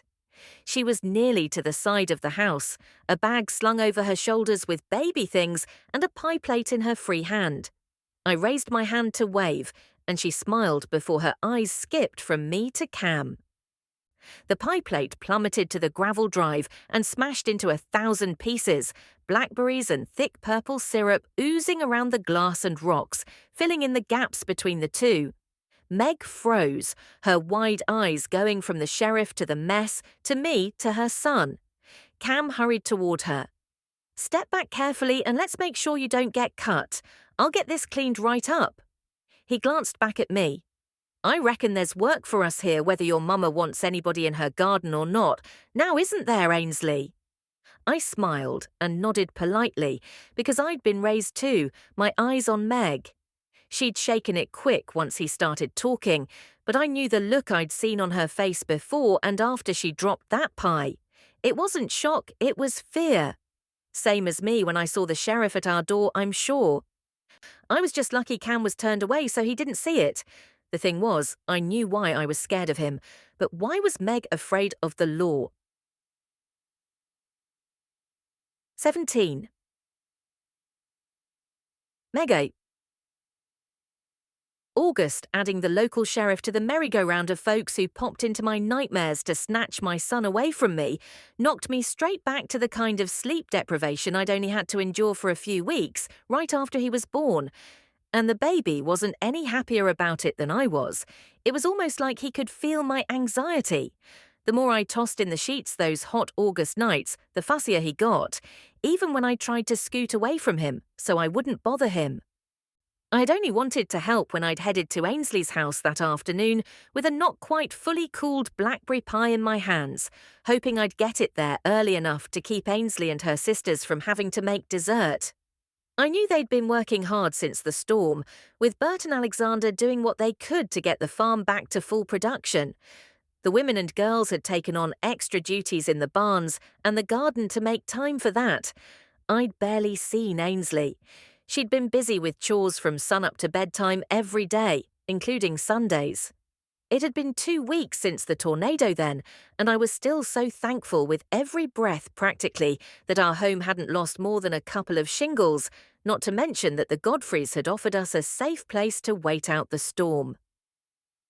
I never wanted to bother anyone, that was a central principle of my life, but I was eager for a way to help out and thank my neighbours again at the same time. Since Ainsley had asked for the pie before the storm, I figured it might be a welcome addition to their supper. And then I saw the sheriff standing in the yard staring at me and the baby, and completely took leave of my senses. I'd played the scene in my head so many times in the days since.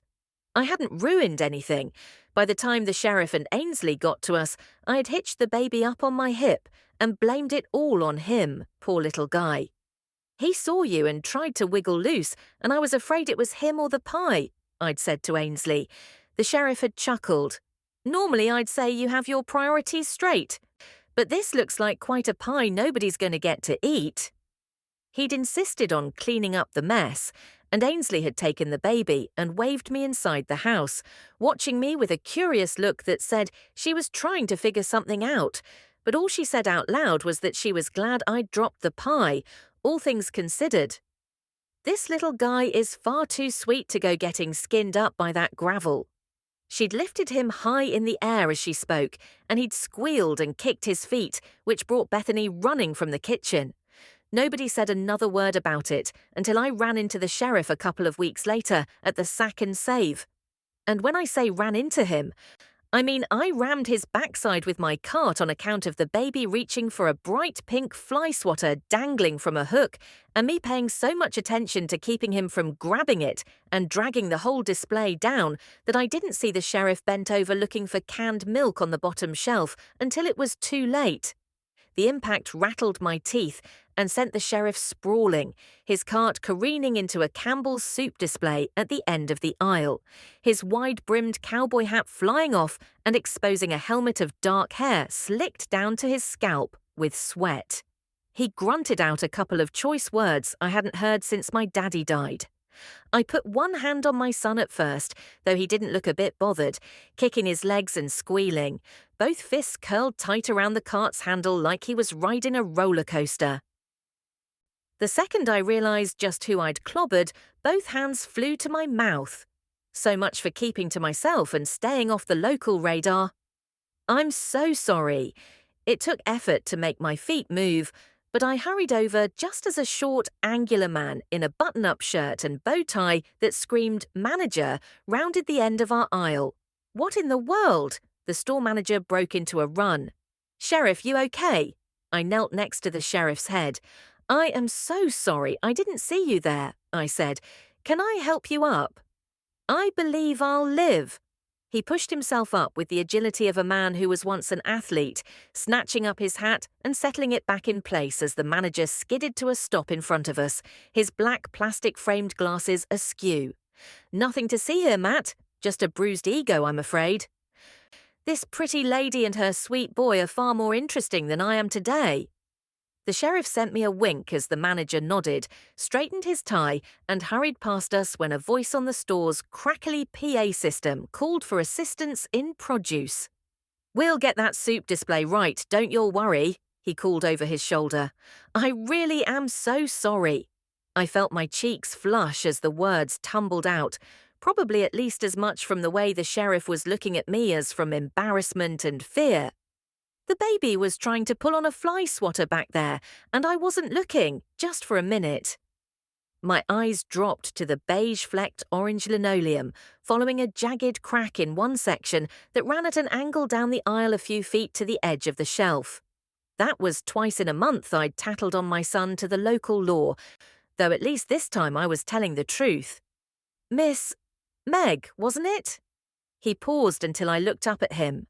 With the hat back on, he looked even more handsome than he did without it, his dark eyes warm and kind, crinkling at the corners when he smiled, flashing white teeth with the slightest crook to the front too.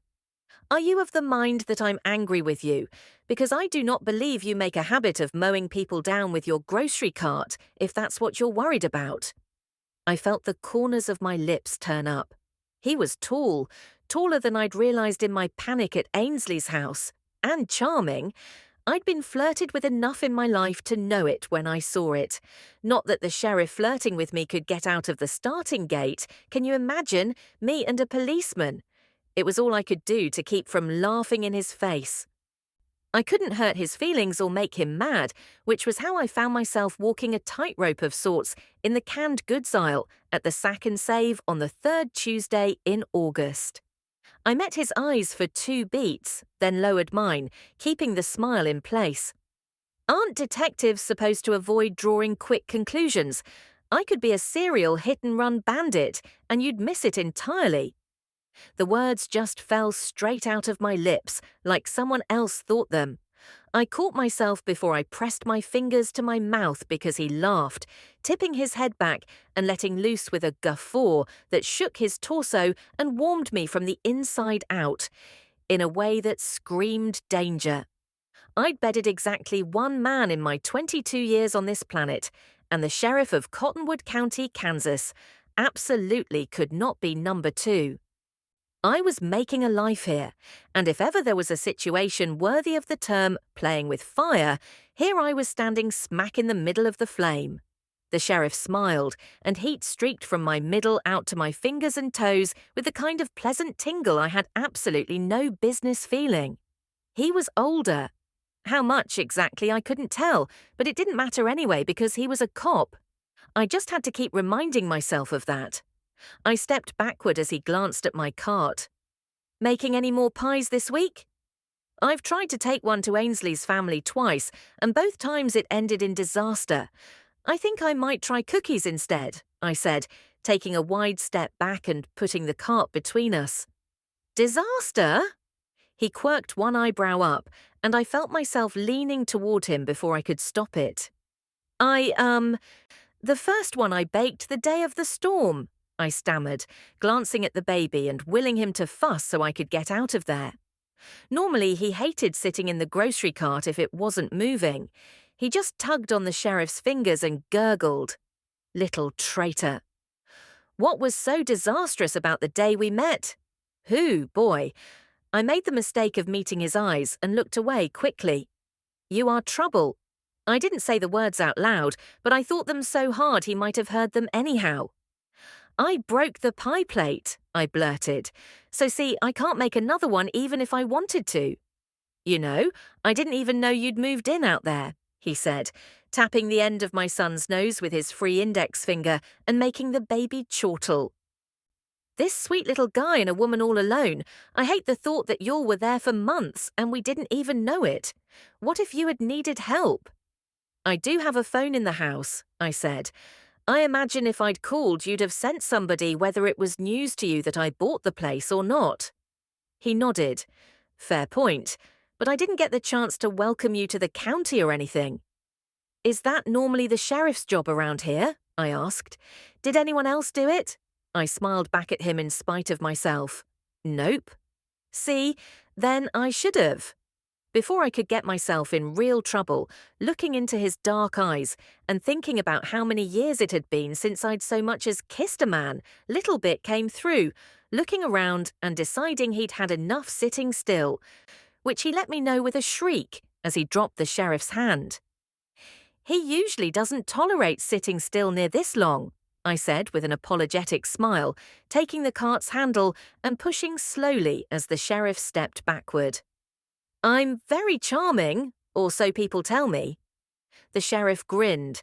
God save me, I prayed silently, as my lips moved with more words I didn't exactly approve of them saying. By people you mean women, he chuckled. Mostly, maybe. Would you be included in the ones who say that? I haven't had time to decide. I meant it to be flip, dismissive, but the way his eyes lit up said he heard it as a challenge. It was all I could do to swallow a groan. It seemed I didn't have the ability to avoid getting myself in trouble around this guy. I pushed the cart a few steps. Pretending to be very interested in potted meat and spam, I wasn't actually going to buy. He kept pace alongside. Could you decide over dinner? The little guy is welcome to join us, and I can do a lot better than spam. My brain all but short-circuited. I had come to the store on a Tuesday for the first time since we moved here, and instead of getting groceries, I'd found about 6'3" of disastrous temptation. I have plans tonight, I said. I didn't, but I couldn't go to dinner with the sheriff, and I also couldn't hurt his feelings. I'd have been perfectly happy going all my life not meeting the local law, but now that I was on his radar, I couldn't afford to make an enemy of him. Anyone I know? Ainsley. I paused, chewing on the inside of my lips so hard I tasted blood. And her brother. The sheriff's brows shot down into a deep V, his face falling as I turned the cart toward the dairy case at the end of the aisle. I had learned to make butter, but cheese was a different story. You be careful, Miss Meg, he tipped his hat. The Godfreys keep to themselves, and most of the folks around here are glad to let them. I put a hand on my son. Is there something I need to know? I wouldn't believe anything bad about Ainsley, but Alexander. I could give myself chills standing in the August sun thinking about that smile. Just don't get too close. Nothing wrong with being friendly with the neighbours, especially out where you are with that little one.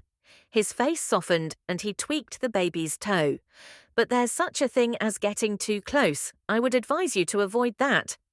And the offer for dinner stands. Just call the station next time you have a free evening.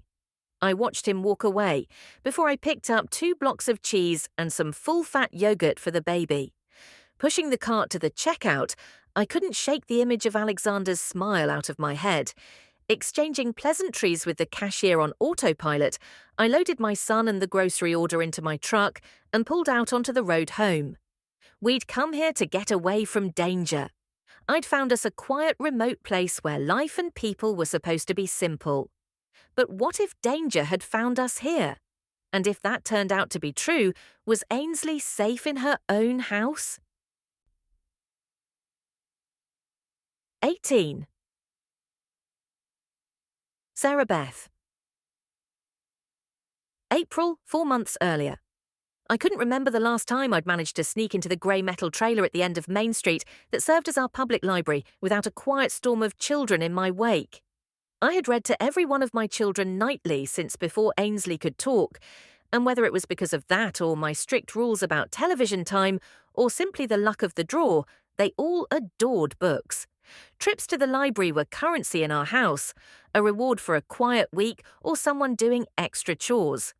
They were never a solo expedition for Mum until I started snooping around about our new neighbour.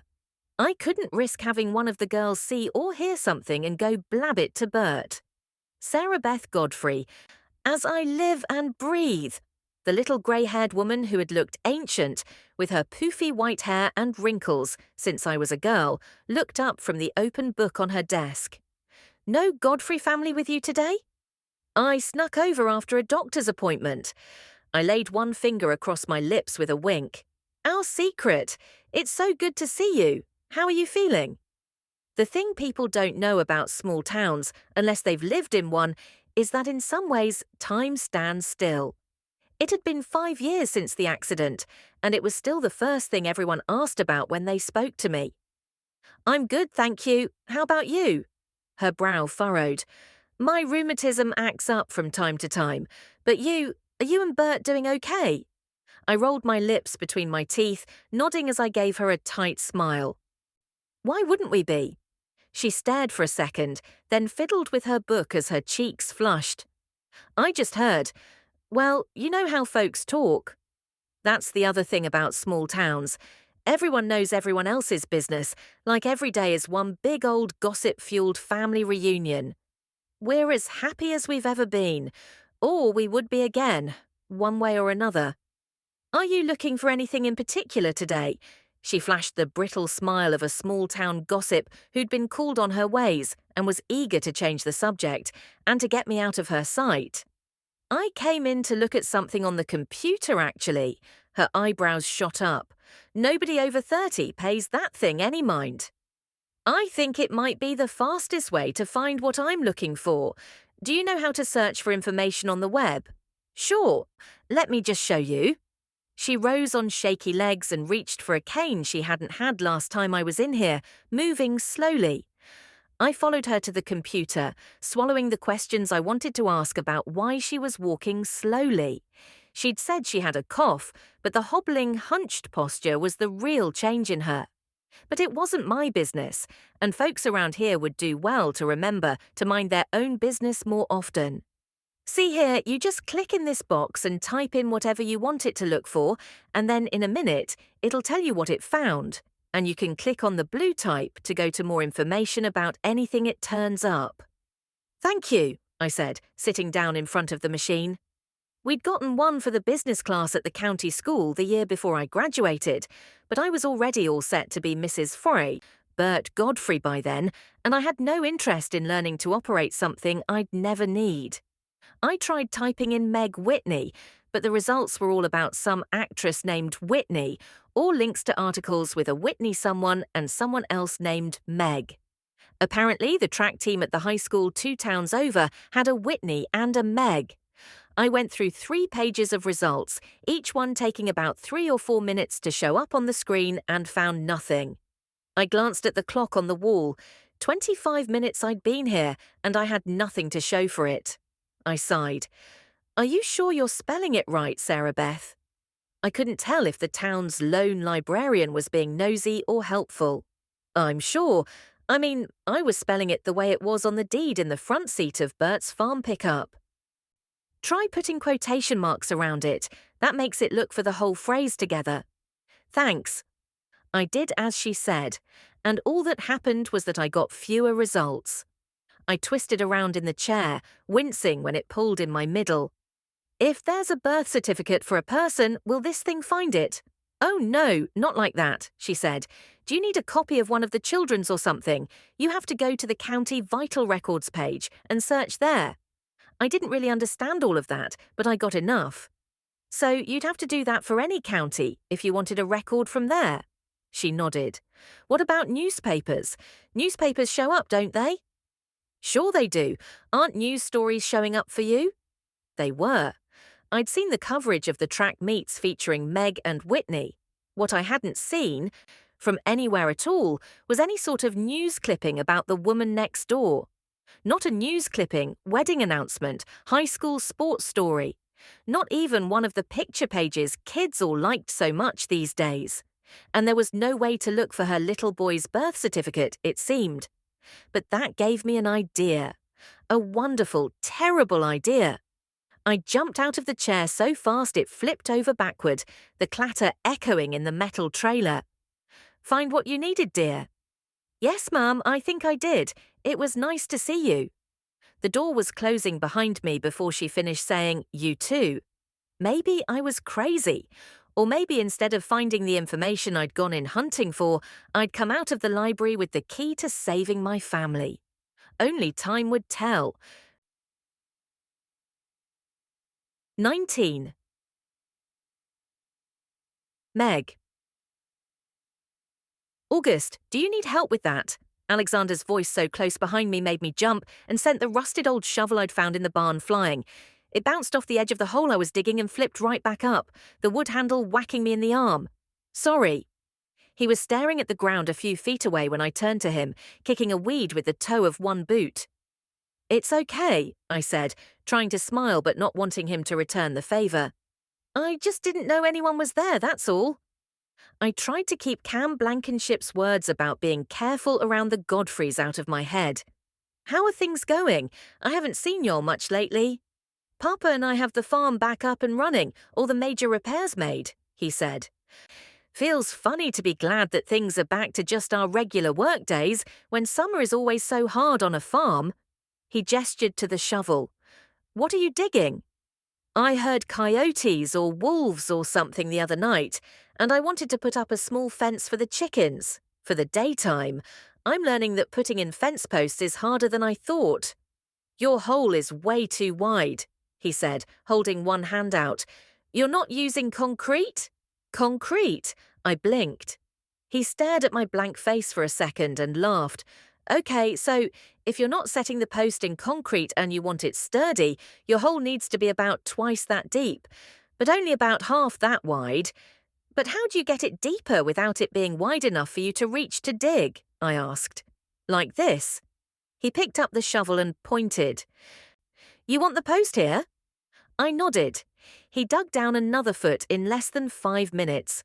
I took the shovel back when he paused to mop sweat off his forehead with a bandana he pulled from his back pocket. Thanks, I can do it, I said.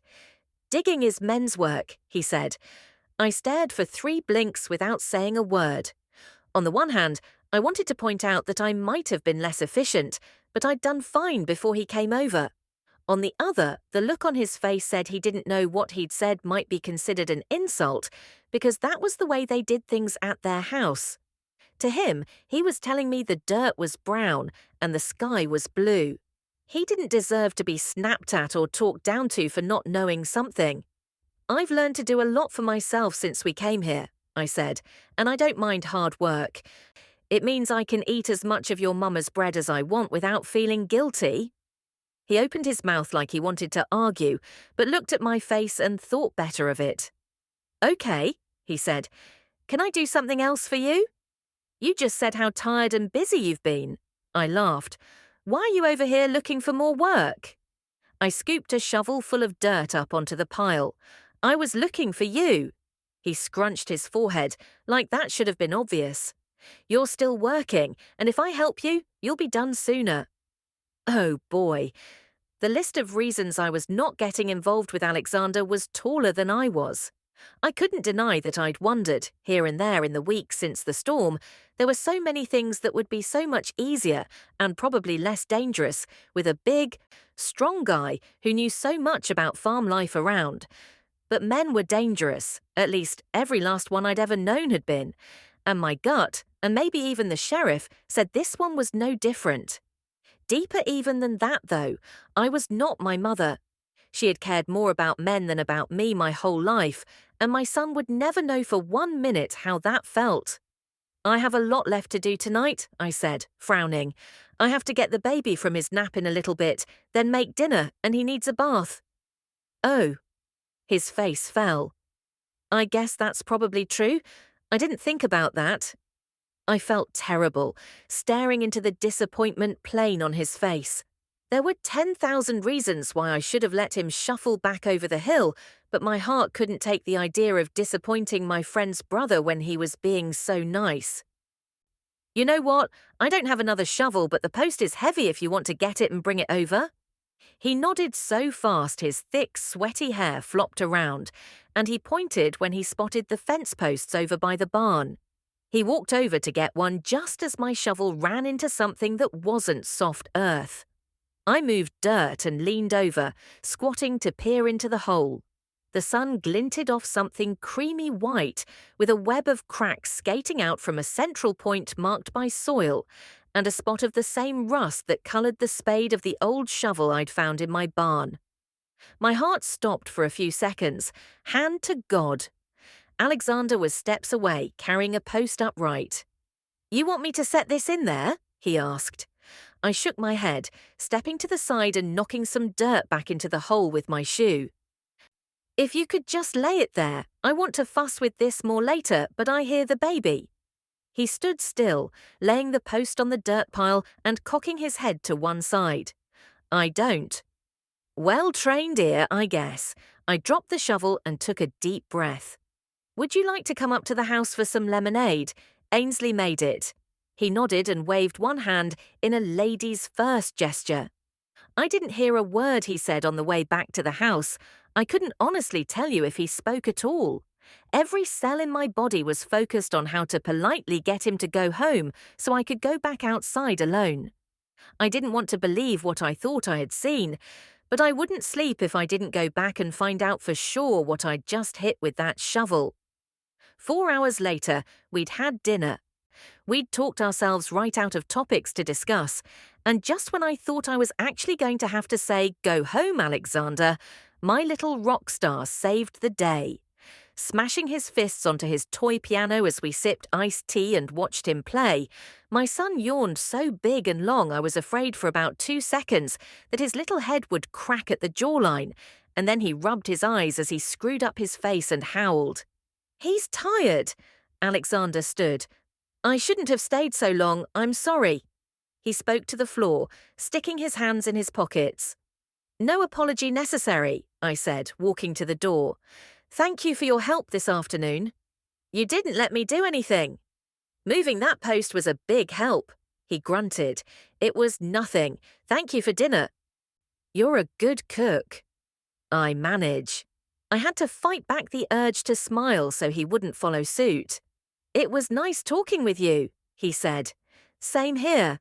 I kept my face angled down just enough that I hoped he'd take the hint and wouldn't try to kiss me.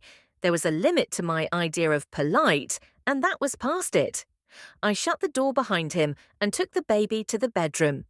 30 minutes later, he was fed, changed, and curled against me in the bed. When his breathing had been regular for a while, I slid out from under him and turned my pillow sideways to keep him still. Creeping out the door with ninja steps, I collected a small flashlight and a pair of rubber gloves from my kitchen and hurried back outside. I didn't need a shovel this time. Laying on my belly at the edge of the hole with the end of the flashlight between my teeth, I reached one gloved hand down and brushed the dirt away. Using both hands, I pushed my fingers into the soft, dark soil until I found the other side, pulling gently. Something gave way when I tugged, and hope surged in my heart for a second. It died entirely when I sat up and turned the buried object over in my hands. One eye socket had crumbled, and there was a missing chunk of jawbone. But that was for sure, and certain a human skull. You wouldn't think that would freak me out if you knew all the things I'd seen and done before I came here. But you'd be wrong. I dropped it and scooted backward, swallowing a scream. A skull, buried in my yard. I had been good at taking care of myself since before I had boobs, but right that second, for the first time in my life, I wanted a man next to me. Someone who'd let me hide my face in his chest and hug me and then do something to take care of this. Sheriff Cam's handsome face and kind eyes floated through my thoughts. "Absolutely not," I said right out loud to the empty eye sockets. I might not have known the exact right thing to do, but I knew in my own bones I was not calling the sheriff to tell him I'd found a freaking skull on my property. For all I knew, the thing wasn't real anyway. I mean, it looked plenty real, full grown-up sized with teeth that gleamed almost too white in the moonlight. But how would it have gotten here? Ainsley said Mr. Lester was a nice man who kept to himself, like that Jeffrey Dahmer fella I saw the TV program about last year. I full-on shivered in the barest chill of late summer. So what? I didn't normally talk to myself. But nothing about this felt any kind of normal. I pointed the words at the grin beneath the empty eyes. I didn't put you there. I don't know where you came from. But I do know my son needs a mother, and that means I cannot pull the law into this. Who knows what kind of questions Sheriff Cam might ask? I stood on shaky legs. I shouldn't have to answer those questions because I hadn't done anything wrong. Not here, anyway. Walking around behind the skull, I picked it up and put it right back where I found it. I didn't need a chicken fence this badly. I grabbed the shovel and filled the hole such that nobody would know the ground had been disturbed at all, then hefted the post Alexander had moved for me and lugged it back to the barn. I stuffed the gloves into the trash on the way back inside the house, washed my face, changed into a nightgown, and curled up next to my sleeping baby with his sweet, perfect little head nestled close to my heart. In another life, another me would have drowned the memories in a fifth of whiskey, but not here. Not Meg. Not this precious child's mother. Maybe something besides whiskey could make my brain forget. It never happened. Forget it, I whispered. Please, Lord. I prayed for absolution. And as the days and weeks went on, that whole night faded until it seemed more like a bad dream than real life. But in my nightmares, the skull was always waiting. 20. Ainsley. My 20th birthday was the best worst day of my life. It started off so nice. Mama made the girls do my chores. Meg and I had coffee and a nice long chat in the morning, then went out to lunch in town. I loved pizza, but Mama didn't allow junk food, so it was a rare treat. I must have told Meg that, or maybe she'd guessed, but either way, there we were at a table at Angelica's, a huge pepperoni complete with orange grease pools between us, when the sheriff stopped at our table. I was pretty sure I'd first fallen in love with Cam Blankenship when I was 4 and he was 12. His mama got sick that year, and mine just had Alexander and me to look after. Back when we went to church, before more babies and massive loss had stolen her energy and hardened her heart, my mama was always helping someone with something. So when the pastor said one Sunday that Mrs. Blankenship needed help getting her son to and from his baseball practices, Mama loaded Alexander and me into the truck and made sure Cam got where he needed to be, usually taking his mother bread or eggs too. I spent months of long sunny afternoons hanging on the fence behind the backstop, watching him smash ball after ball over the fences, waiting for him to turn and smile at me like he did whenever I cheered one of those hits. Mama stopped taking him to practice when Bethany was born the next year, but that was okay because I had started school that year. And I'd begged to stay after every day that spring to watch Cam and his friends at their baseball practices and games. He'd always flashed me that same smile, and sometimes he even ruffled my hair on his way off the field. He'd starred in every lovesick, romance novel-inspired dream I'd had since I was 14 too. Given all that, you'd think him stopping to say hello would be a great little birthday bonus, but instead it was the moment my day started to slide from lovely to horrible. Ainsley, his dark eyes barely flicked over me for half a breath. Miss Meg. His face lit up with the $1,000,000 smile as soon as he looked at her. How many nights had I lain awake, that smile rattling around my thoughts? How many books had I smuggled into the house with love stories that told the parts Mama said were indecent? I hid them in my closet and read by flashlight in the small hours after the house was quiet and Mama was asleep, thinking about Cameron Blankenship and that smile. The same smile he was now beaming at Meg. I snatched my napkin up off the table and covered most of my face, pretending to wipe away pizza sauce and pepperoni grease so I could hide. If I could have gotten away with crawling under our table, I would have at least considered it. Meg was my very best friend in the world, and just sitting there with her long, sun-streaked hair and her big eyes and shy smile, she was breaking my heart. The worst part of the whole thing was that I couldn't let her see that, couldn't let either of them see that. I'd always known I would straight melt into the floor if Cam figured out I had a crush on him. In my dreams, he always confessed to carrying a torch for me. I couldn't even imagine it the other way around. Wait, they were talking, and I was so lost in my anguish, seeing him look at Meg like I desperately wanted him to look at me, that I was missing it. Birthday, Meg said, waving a hand at me.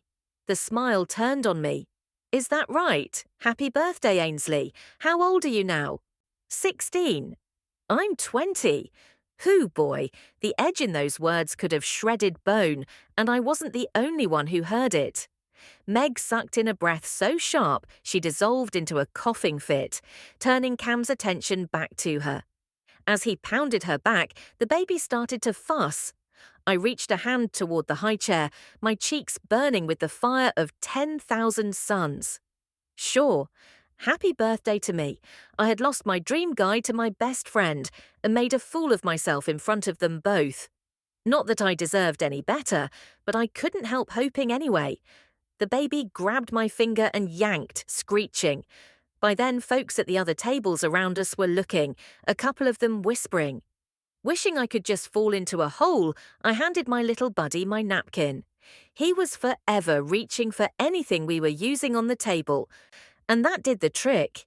He let out a happy gurgle and flapped the napkin like it was his favorite toy. Meg stopped coughing and raised her teary eyes to mine, her right eyebrow creeping up the slightest bit. I was too busy trying not to cry myself, watching Cam's hand rub her back as he leaned closer than he needed to and asked if she was all right. All good, she choked out, lurching awkwardly to the left in her chair to get away from his hand. Sorry about that. I'm such a klutz, shouldn't even be trusted to drink water, apparently. Cam moved back to the end of the table and ruffled the baby's hair. Glad to be of service. Happy birthday, Ainsley. You'll have a nice lunch. He turned back to Meg. I'm still waiting for that call about dinner.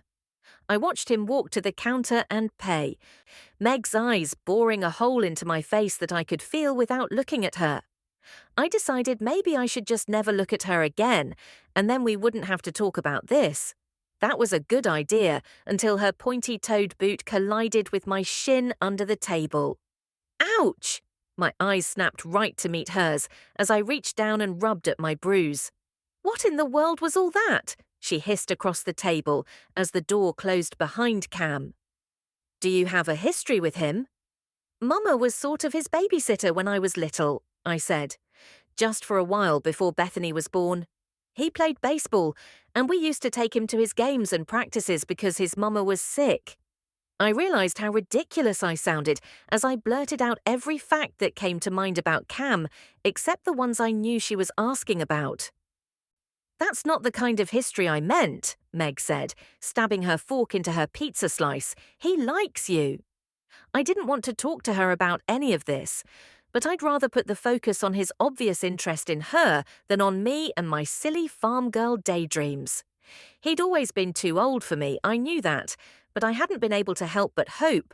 The past few months as my 20th birthday loomed and he was still single, and I was still here, that once I was 20 and he was 28, he'd just realized we were both adults and nobody's age would matter.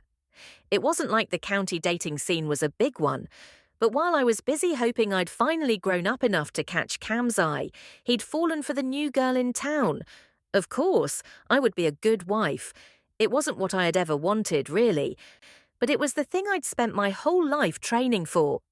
Sure, I might not know my way around a man's body in a dark bedroom for real, but I'd read enough that I was sure I could figure it out. And Mama had taught me well how to be respectful and submissive, how to raise babies and run a house and work myself bone-tired without ever complaining. So what if I couldn't make bread? Was that really a deal-breaker? Cam bought his bread at the Sack and Save now. We could just use the store-bought kind. Meg stopped, twisting her mouth to one side. I'm aware that he likes me. I didn't want to be jealous of Meg, but the tone in her voice said she wasn't grateful for Cam's attention, maybe even that she didn't want it. And for some reason, that didn't make a lick of sense at all. That made me angry. Shouldn't I be happy that she didn't seem interested in him? I should, for sure. But somehow the anger pinching my chest and making it hard to breathe didn't understand that. Just the thought of him being hurt, if she rejected him, made me see red. Actual, literal red. Until right then, I'd thought that was just a saying. But the colour crept into my vision from both sides, until it was like I was looking at the room through a scarlet veil. She wasn't that much older than I was, just a handful of years at most. She couldn't possibly be more than 25, though I realised then that we'd seen each other nearly every day for months, shared stories and secrets, and I didn't know how old she was. How had I managed to miss that? The answer floated up from the deep well of things I didn't like to think about, because really, I had shared secrets and stories and dreams.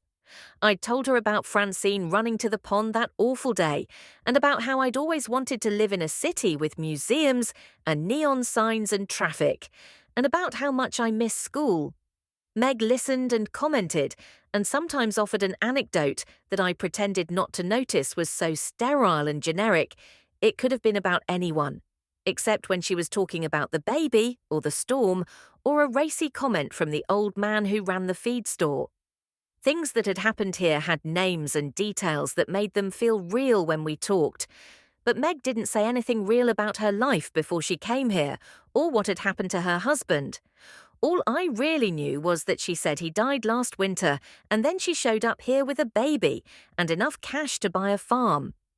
I tried to take another bite of my pizza, and a wave of nausea washed through me with the kind of force that made me spit it out, my skin going clammy, and the fire draining from my cheeks as I tried to hold my lunch down. "Are you okay, Ainsley?" Meg leaned across the table toward me, but her voice sounded far away. "Just so you know, I am not getting myself into any sort of social situation with the sheriff.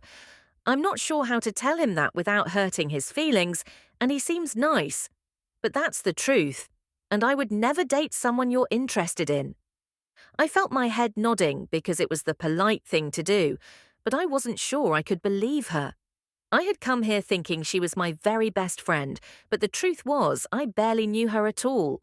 Who, exactly, had I invited into my heart and into my home because I wanted a friend more some days than I wanted my next breath?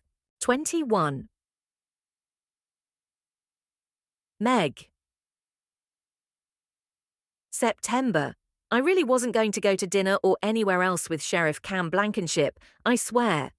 The flower deliveries started the day after Ainsley's birthday and kept up until the only places I had to put another vase were on the floor or in the barn.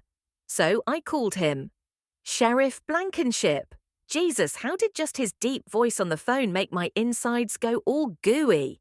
I should have hung up, but I didn't. "I'm out of places to put flowers," I said instead. "Then my work there is done for now," he said, not seeming to care that I hadn't so much as said thank you for the very kind, over-the-top gesture.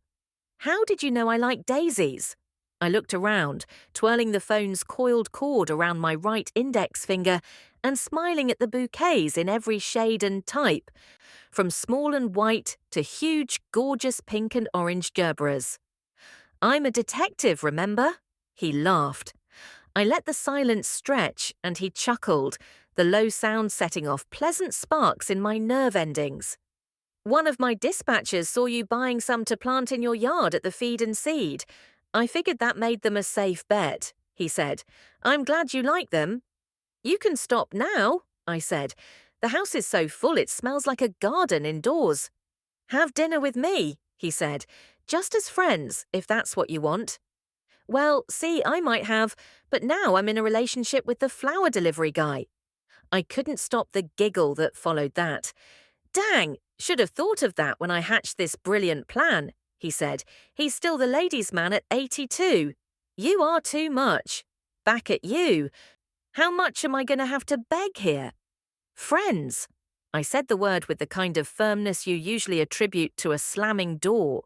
I already had friends here, after all, and if he was this serious about a date, I was more afraid of making him mad than I was of dinner. Cam Blankenship was the kind of man who paid attention. Maybe I was better off at this point being able to direct that attention where I thought was safest. "I can get dinner with you as friends." He let out a whoop that made me hold the phone away from my ear. "Tomorrow?" I could hear that megawatt grin of his over the phone, hand to God. "Friends, I'm not kidding." "Yes, Mum," he said. "I promise to abide by any and all rules of the friend zone." "Tomorrow is good. You don't mind the baby?" He's too cute for anybody to mind. I'll pick you all up at 7. You pick up dates, you meet friends, I said. I have his car seat in my truck. We'll meet you at Angelica's at 7. See you tomorrow, friend, he said. Tomorrow, I echoed before I hung up the phone, thinking of Ainsley's face the last time I'd been at the little Italian restaurant, and genuinely unsure whether I should fear her misunderstanding, this more than I did making an enemy of the sheriff. I tried on 5 different outfits the next afternoon, which meant about half of my wardrobe, before I settled back on the first thing I'd pulled out, a grey skirt with a lilac top that had a modest neckline and long sleeves. I grabbed a grey cardigan for good measure, though it was still warm outside. I wanted everything about this evening, from my clothes to the table at the restaurant, to scream friend zone. I was just putting on a dab of light pink lip gloss when the baby's fussing from the bedroom got loud enough for me to hear. Be right there, sweet boy, I called, patting my hair down and shooting myself a warning look in the mirror. Friends, this is not the kind of fire you play with. It's the kind that could burn your whole life down. I was 2 steps into the hallway when I heard the thud. No! I felt the word rip out of my throat more than I heard it, sprinting for the bedroom in my bare feet. I rounded the doorway just as my son caught his breath and started to scream. And when I say scream, I mean scream. The kind of blood-curdling, ear-piercing shriek that could have put some horror movie actresses right out of work. His face was the colour of a July tomato. His little body lumped onto the floor next to the bed. He ran out of air, sucked in more ratcheting breaths, and let loose again while I stood frozen in the doorway. Oh my God, he fell. He'd been napping in our bed for months, and nothing like this had happened. I usually just turned the pillows long ways on the bed and put them back away from where I'd laid him down. He'd taken to scooting himself along on his belly using his feet to push, and the pillow on the side closest to me was cockeyed. He'd pushed past it. No, no, no, I whispered, my face crumpling.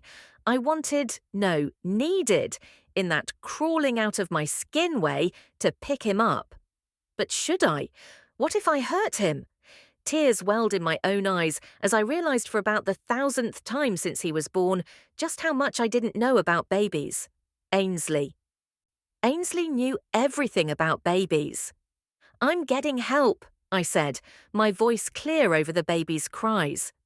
I ran to the kitchen and snatched the phone off the wall with such force that the base came loose from one screw, hanging by the other one as I leaned over to dial. Godfrey residence. Bethany, I sobbed. Bethany, it's Meg. I need Ainsley. What's wrong? Her voice went up an octave. The baby. The tears spilled over, running hot down my terror-chilled cheeks. He fell. I don't know what to do. Fell how? Her tone was urgent but unruffled, and if I'd had the presence of mind in the moment, I would have been impressed. He was asleep on the bed, I said.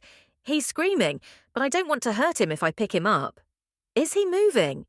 Any other day I would have asked her to get me a grown-up, but even at 14, she sounded so calm and sure of herself I didn't think to do anything but trust and listen to her. I don't think he did. I can go look. I'll wait. I put the phone on the table and ran to the bedroom. Little Buddy had rolled onto his back. He was still screaming, his face more purple than red now, arms and legs flailing like he was beating the living hell out of the air. I ran back to the phone. He's moving. He rolled onto his back and he's kicking his feet and waving his arms around. Still crying, though. I can hear that. Maybe without the phone, but if he's moving everything okay, he's probably fine. Pick him up and try to calm him down. Don't give him food, but a little table sugar on a binky or your thumb might help, and check him over good. Lumps on his head are fine, swelling out is good, dents are bad. You'd need to go over to the hospital in Kempsville.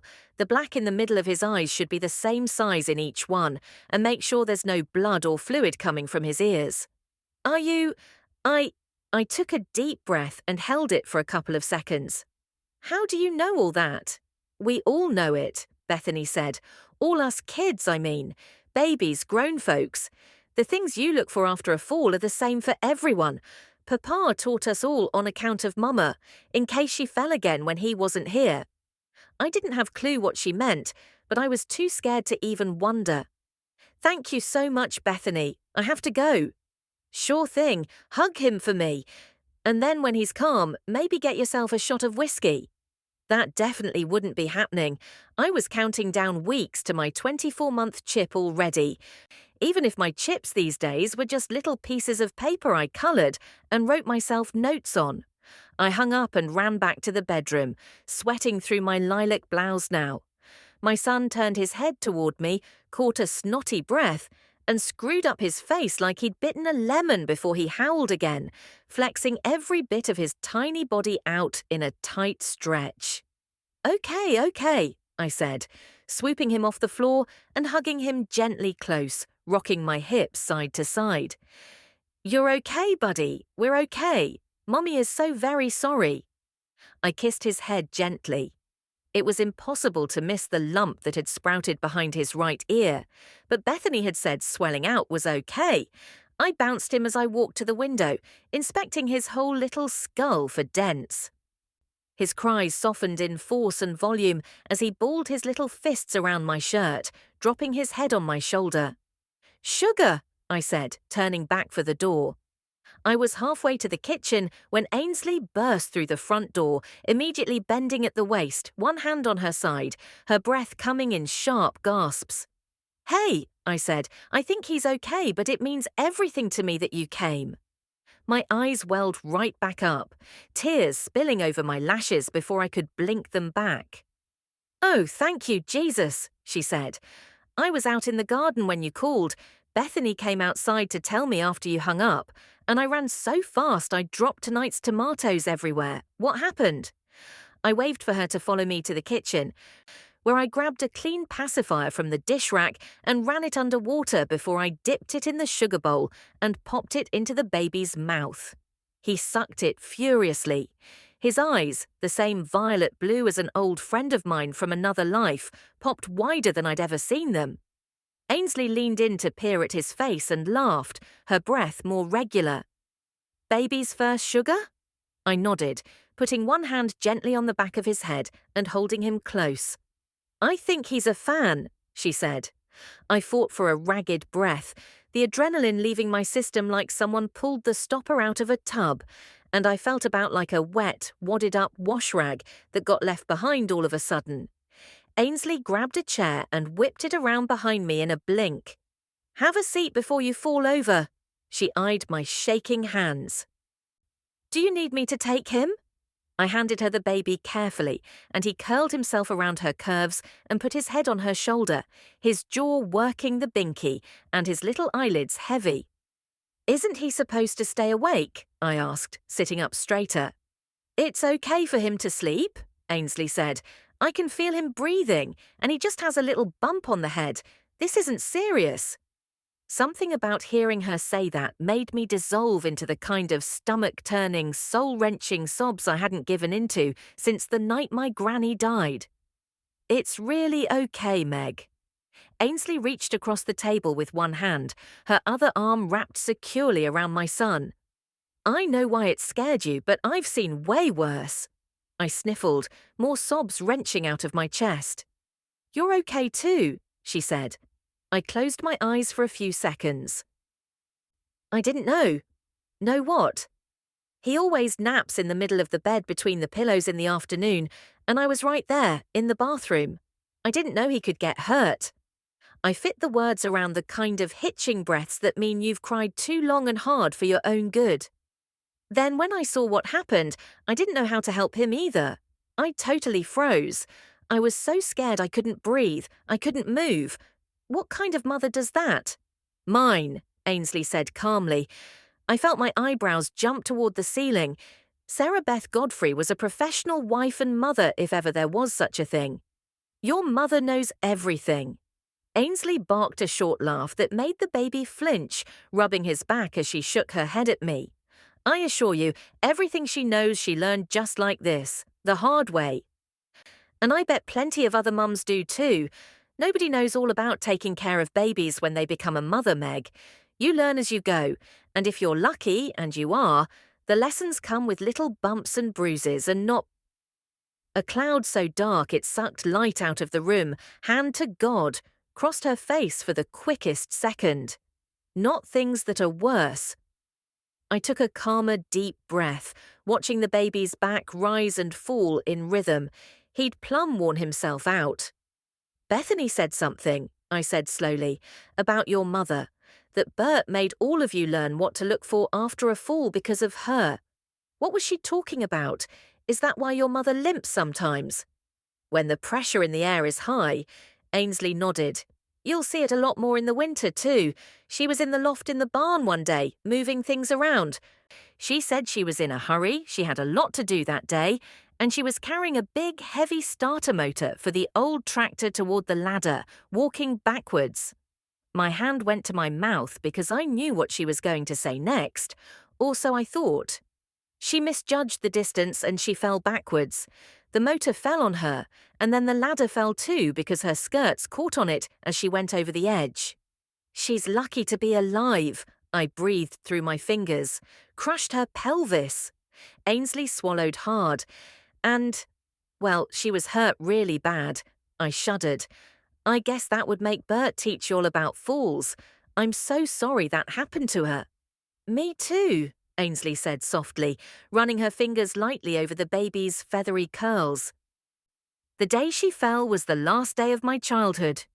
She stared at something on the wall behind me, or maybe something past the wall behind me, for a few beats before she blinked and waved one hand at me.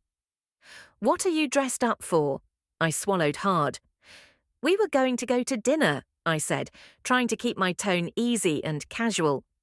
He likes the applesauce at Angelica's, and I thought I was too tired to cook. Now I just might be too wrung out to drive. She watched my face carefully, the slightest pinch to hers. So slight someone less observant wouldn't have caught it, and even I could convince myself with a bit of effort I'd imagined it. You're going, just you and the baby? We just went out a couple of weeks ago for your birthday, I said. I didn't think Sarah Beth would let you go. Ainsley nodded, her eyes wandering the room. Where did all the flowers come from? I kept my face flat. I had burned every single card from the florist so she wouldn't pop over and see one. I didn't want her to get her feelings hurt. It seems I have a secret admirer. I didn't want to lie to her, but sometimes a lie is just kinder than the truth. Of course, this one was also easier for me, and I didn't discount that. Secret? Ainsley's left eyebrow quirked up. Is that what Cam's calling himself these days? They don't say they're from him, I said, anymore, but I wasn't saying that part out loud. And you're taking the baby to dinner? She didn't blink. I am. I didn't want to sound defensive, but I might have anyway. You can leave him here with me, I'll sit with him. Then I'll just be eating alone. Okay, fine, that was a bald-faced lie. But I was already in too deep. She stared straight into my eyes for what felt like hours before she smiled.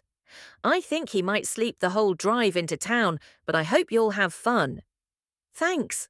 I walked her out and transferred the sleeping baby expertly to his car seat. There was something I could say I did professionally as a mother, climbing carefully behind the wheel and trying to make sure I didn't stink of fear and sweat as I settled my foot on the brake. I still smelled like lilac shampoo and drugstore perfume, good enough for dinner with a friend. I turned the truck around in the wide clearing next to the house. I'm still not sure why I looked up at the hill toward the Godfrey place on my way down the driveway, or why it gave me chills that Ainsley was standing at the top, watching us drive away. 22. Sarah Beth. May, 4 months earlier, I hadn't done so much sneaking around since Bert and I used to meet in the hayloft in the big barn at Firefly Grove to make out. Before sunup, I slipped out of bed and then out of the house and over the hill under cover of darkness, moving like a cat thanks to years of practice sliding out from under sleeping children and creeping out of their rooms.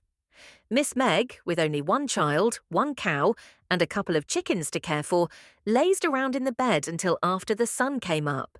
She had the baby in a big king-sized bed with her, and the two of them made a sweet picture that I didn't have the luxury of appreciating, all curled up asleep.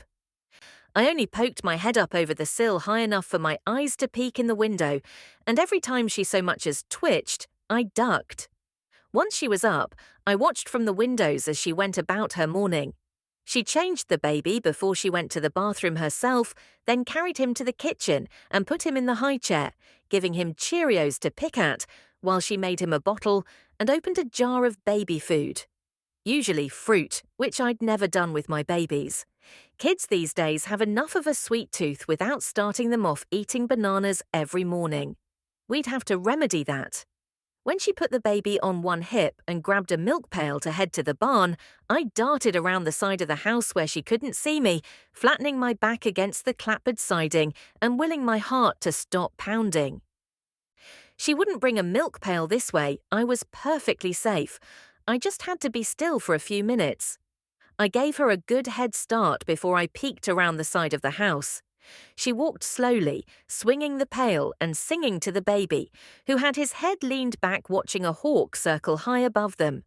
He was curious and mighty cute, and still, nobody at my house had seen either of them yet. They disappeared into the barn, and I checked the time and hurried toward the hill that led home. I hadn't learned everything, but it was a good first day. I could make this plan work, just like I had before. I closed the door to our mudroom silently just as the hall bathroom door closed upstairs. The girls were up. I should check on Alexander. He needed to feed the hogs before breakfast, and it was already a little late. "Hey, buddy!" I peeked around his doorframe, his big body with its long, hairy limbs overhanging the edges of his childhood bed in every direction. "You awake?" My son grunted at me in teenager. I was pretty sure that one meant no. "Come on, bud," I said, stepping fully into his room, looking across the hall at another one just like it where Bert kept his guitars. It wasn't supposed to be a music room. Bert built these wings onto the barn like dormitories when we decided we needed more space than the house. We should have had more boys to fill the rooms by now. Maybe would have, if I was smarter. Or maybe God meant for us to have another son a different way. A son who wasn't like Alexander. Maybe it wasn't too late just yet. "Mama, early," Alexander grumbled. "The sun is up, sleepyhead," I said, tugging on his foot. "Hogs need feeding this morning." "Why'd we have so many girls anyways? They never have to feed hogs." "Feeding hogs is not women's work. We have the babies, you slop the hogs. You get the better end of that deal, believe me." I put one hand on my belly and he sat up, frowning. "I'm sorry, Mama." "No need to be." I winked and tweaked his nose. "Get up and let me make this bed while you get dressed. 5 daughters and my only son is the only person in the house with his own bathroom. Your sisters are all so jealous." "I'll trade them the bathroom for slopping the hogs." He tried to pull the covers over his head, and I leaned down and snatched them clean off the bed. "Ainsley would do it, Mama. You know she would, to not have to share the other one. You go tell her for me. She can have my bathroom if she'll feed them right now." "And where are you going to bathe?" "The pond." He put his pillow over his face. I laughed and took that from him too. "Fine." He rolled to his feet, towering over me with a glare that would have been scary if I didn't find it so funny. I poked at his ribs, and he dissolved into giggles that reminded me of a much smaller boy, his curls tickling my chin when he ran to me for a hug, and I could rest my chin on top of his head. My son. He was different. I avoided looking at the shelf over his dresser when I was in this room, so I didn't have to be reminded of just how different. But I loved him with my whole heart. "Shake a leg. The girls are ahead of you. Bethany's already cooking the eggs." He shuffled to the bathroom with his dark denim overalls in one hand, rubbing his eyes with the other. I hurried back to the stairs, pausing when I caught a glimpse of Meg's house out the window at the end of the hallway. I had spent 2 months being sorry that girl had moved here. It was her turn to be sorry for that. 23. Meg. September. Cam stood up when I walked into Angelica's 10 minutes late. He had chosen the cozy booth in the back corner of the dining room, where I'd originally planned to get there early and get the table for 4 right in the middle of the floor. Walking to the table with my little buddy, happy and babbling as usual, on my hip, I was too relieved that he seemed okay to much care about the seating arrangement for dinner. "I was beginning to think you weren't coming." Cam flashed a grin that really could melt the iciest resolve. It was even thawing mine a bit, and I had more good reasons for staying away from him, and his dreamy dark eyes and movie star smile than a barn cat has lives. He'd chosen a deep, burgundy red polo shirt that showed off his tan and his biceps, and a pair of khakis for dinner. Nice, but not necessarily date night nice. "Sorry I was late, we had a bit of a catastrophe," I said, patting the baby's back. "Everything okay?" Cam's brows drew down as his eyes met mine. "He fell off the bed." I angled the baby's legs through the openings in the wooden high chair Cam had gotten for him, not missing the attention to detail from a man who didn't have children. Maybe agreeing to this was a mistake after all. I already liked the guy way more than I should, but it wasn't like there was anything to be done for it now. Bopped his little noggin and scared the life out of me, but Ainsley came running, and I bet she's seen more than her share of kids with injuries. She says he's fine, and he seems to be. "It's really good of you to be so kind to her." Cam resumed his seat as soon as I was settled in mine.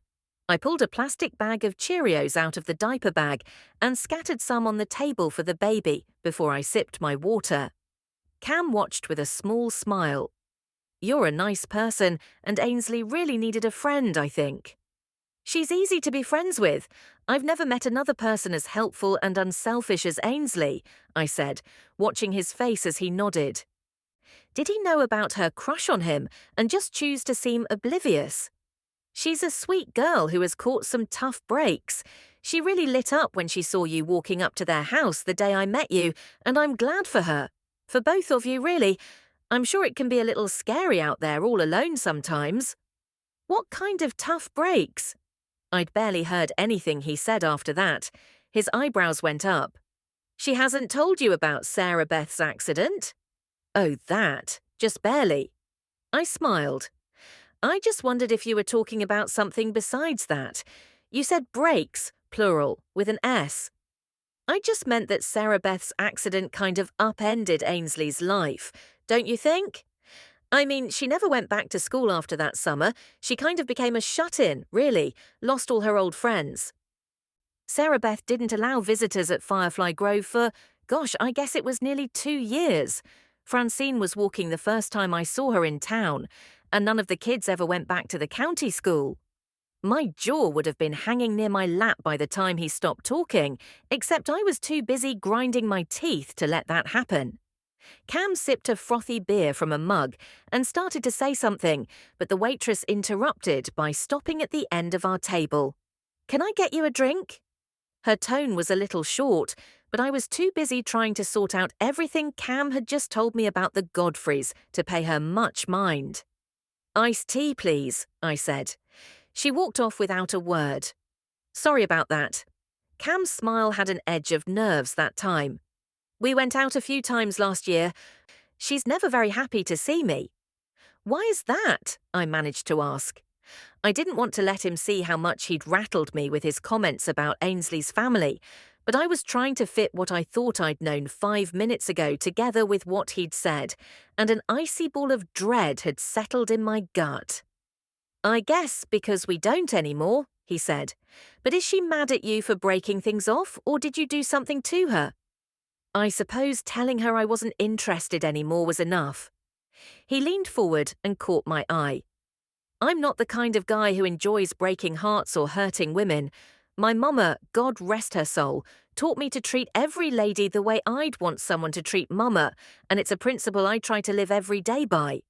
I nodded, stuffing half a breadstick into my mouth to try to fight the unease in my stomach. Nothing he'd said about Ainsley was terrible.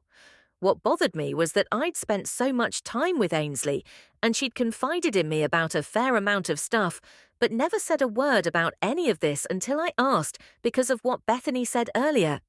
It made me feel like there was a reason she hadn't told me this, and odds were heavy on the side of it being a bad reason. Before I could try to decipher any more of that, the surly waitress dropped my tea glass on the table so hard the liquid sloshed onto the red tablecloth. "Thanks," I said. "What are you all eating?" she asked. "I'd like the chicken Alfredo and a house salad, please," I said, catching Cam's approving nod. "I'll take the same," he said, handing her both menus with a smile that said he didn't care enough to let her attitude bother him. "Thank you for ordering more than just a salad," he said when she was a few steps away. "It makes me crazy when girls just pick at rabbit food when I ask them out to dinner." "I like food," I said. "That tends to happen when you spend most of your life going without it." I wasn't sure why I said that out loud. I'd never really told anyone here any truths about my past. He was easy to talk to.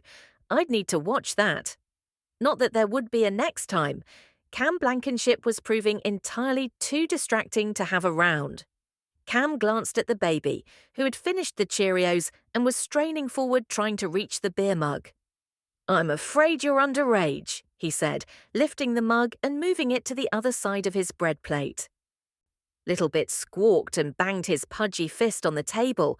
I leaned over and poked my nose an inch from his. "No temper fits," I said. He grabbed a handful of my hair, and I peeled his fingers free one by one. "No, buddy, ouch!" He tipped his head and stared at me for 2 blinks, then laughed.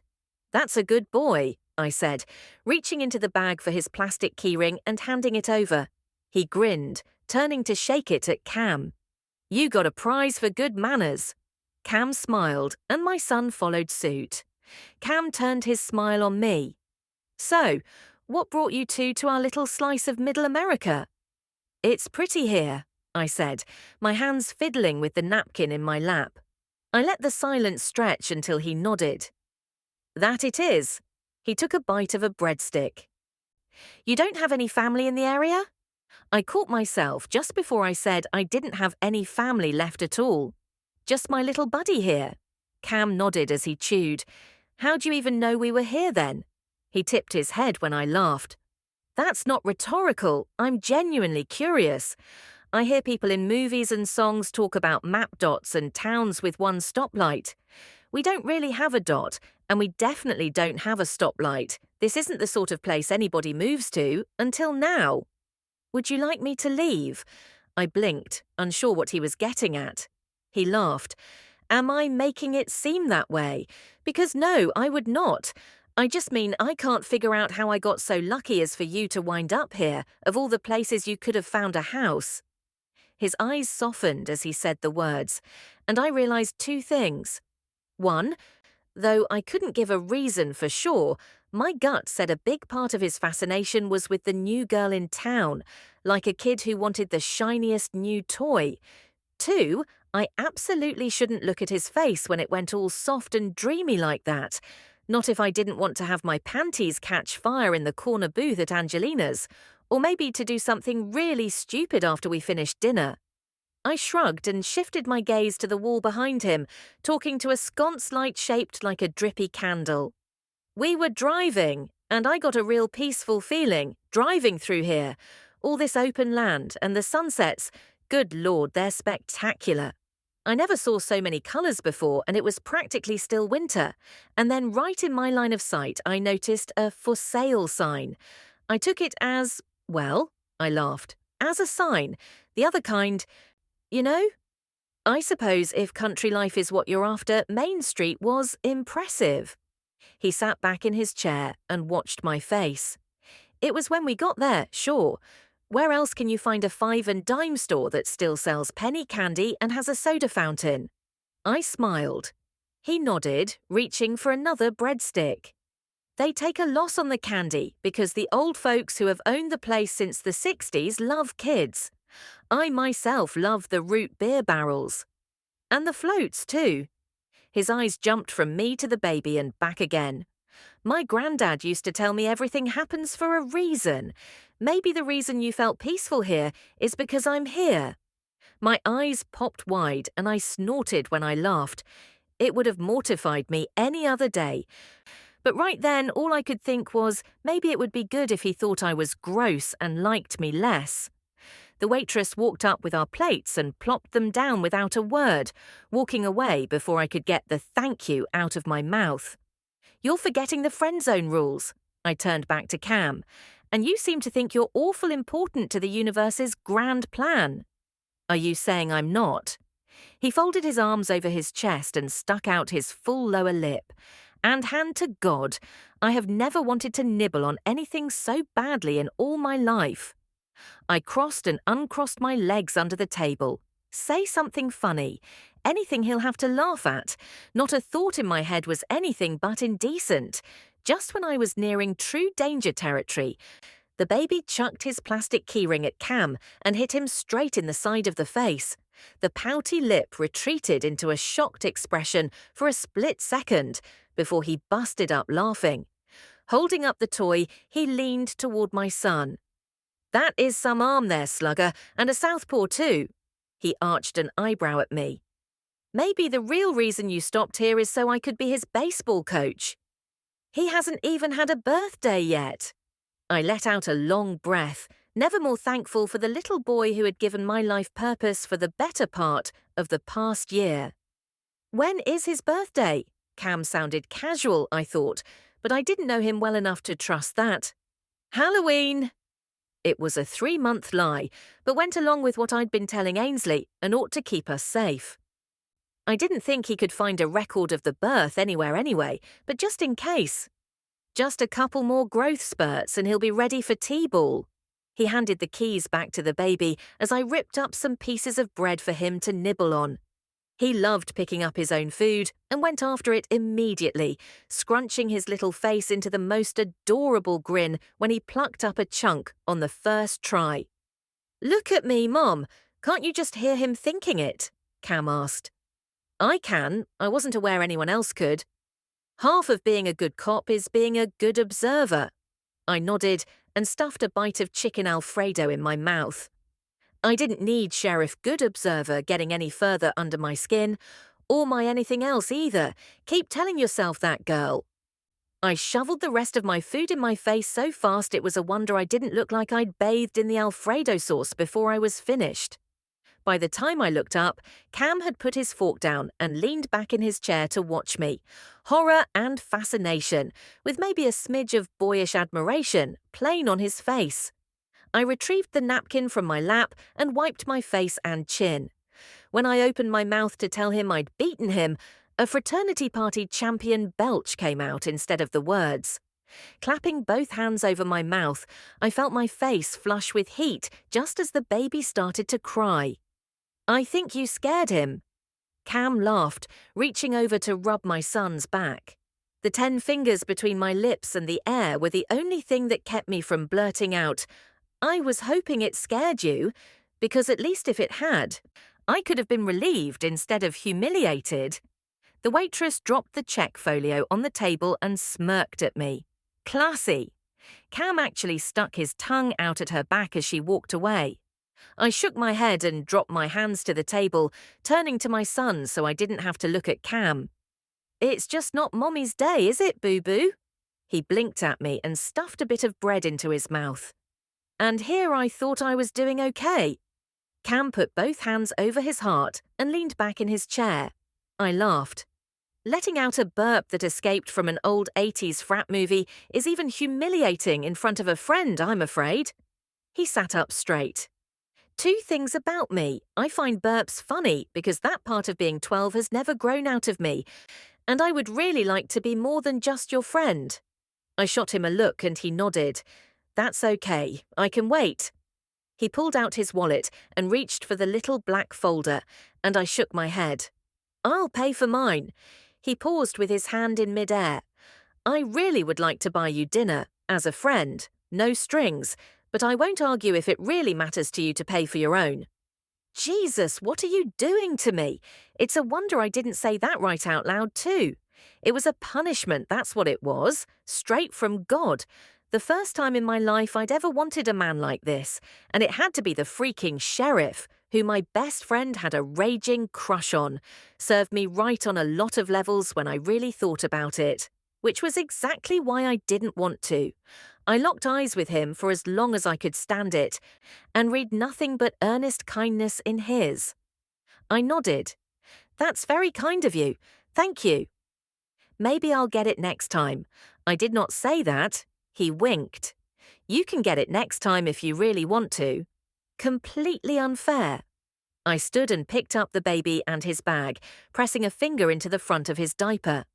I could tell he was wet by the squish, and it was getting late. No way he'd make it home without falling asleep with all the excitement today. I have to change him, I said, smiling at Cam. I don't want to leave you standing around with your best friend over there at work tonight, but this was fun. Thank you for inviting us, and thank you for dinner. I'll wait. He stuck his hands in his pockets and pointed to the front doors. It's nice out tonight, but I wouldn't feel right not walking you all to your car. Dangerous neighborhood here. What neighborhood? It's one street, and an angry kitten is about the most dangerous thing on it. What can I say? Mama raised a gentleman. Can't go letting her down now. I rolled my eyes and turned for the ladies' room. Suit yourself. I changed the baby like an expert, and then balanced him on my hip and used my free hand to splash some water on my face. Punishment, not temptation, I told my reflection, willing my cheeks to stop flushing and wishing I had foregone makeup altogether. We stepped outside into the kind of crisp air that meant October was coming on quick, and Cam pushed himself away from the brown brick wall of the building and took the diaper bag from my shoulder. Let me help at least. We walked a half block in silence before I stopped next to my truck. This is us. Officer? And where do you ride, partner? He asked the baby. In a proper seat in the back, according to the law. I couldn't help smiling. You're a good mum. Something about the way he said it made my whole heart swell. I whirled quickly for the truck and opened the door, settling the baby in the bucket seat he was just about to outgrow and buckling him in, centering the top clip over his chest and checking to make sure the straps weren't too tight. Thanks, I said to Cam. I try. I shut the door and turned back, and he caught my hand in mid-air, brushing his lips across my knuckles. Electricity rocketed up my arm with a force that nearly made my knees buckle. It took every brain cell's full power just to stay upright and still and pull my hand back slowly. All that nonsense I'd told Ainsley about sex was just that. Nonsense. In real life, my actual, past life, I'd done it willingly a whole one time with a boy who lived in my granny's trailer park when I was 16, and it was sweaty and messy and over in about 90 seconds. And I didn't get what the big deal was at all. Standing there with Cam Blankenship's lips burned into the back of my hand, trying not to let him see my arm tremble, I figured it out. That wasn't flattery, he said, taking a step back that allowed me to breathe again. You're really good with him. He's a lucky little guy. His brow furrowed. Did I not ever ask you his name? I swallowed hard. He had not. Nobody but Ainsley had, actually, though she didn't ever say it, I assumed because I didn't. And I couldn't even say why, really. It wasn't like it would give us away anyway, so why didn't I ever want to say it? Corey, his name is Corey. My voice was so soft a light breeze would have carried the words right away across the prairie. Cam's mouth slid to one side. After his father. The more time I spent around him, the more I didn't want to lie to him. So I just dropped my gaze to my shoes and stayed quiet. I'm sorry, he said. I didn't mean to pry. I heard through the local grapevine that he passed on. That must be so hard. It wasn't easy. There, that wasn't a lie. He rocked up onto the balls of his feet as I stowed the diaper bag in the seat. Thank you, I said. I had a really good time tonight. Don't sound so surprised, babe. It's bad for my ego. I don't think there's much that's bad for your ego. You might be. His eyes locked on mine, and the stark naked longing in them straight stole my breath. We'll see. You'll drive safely.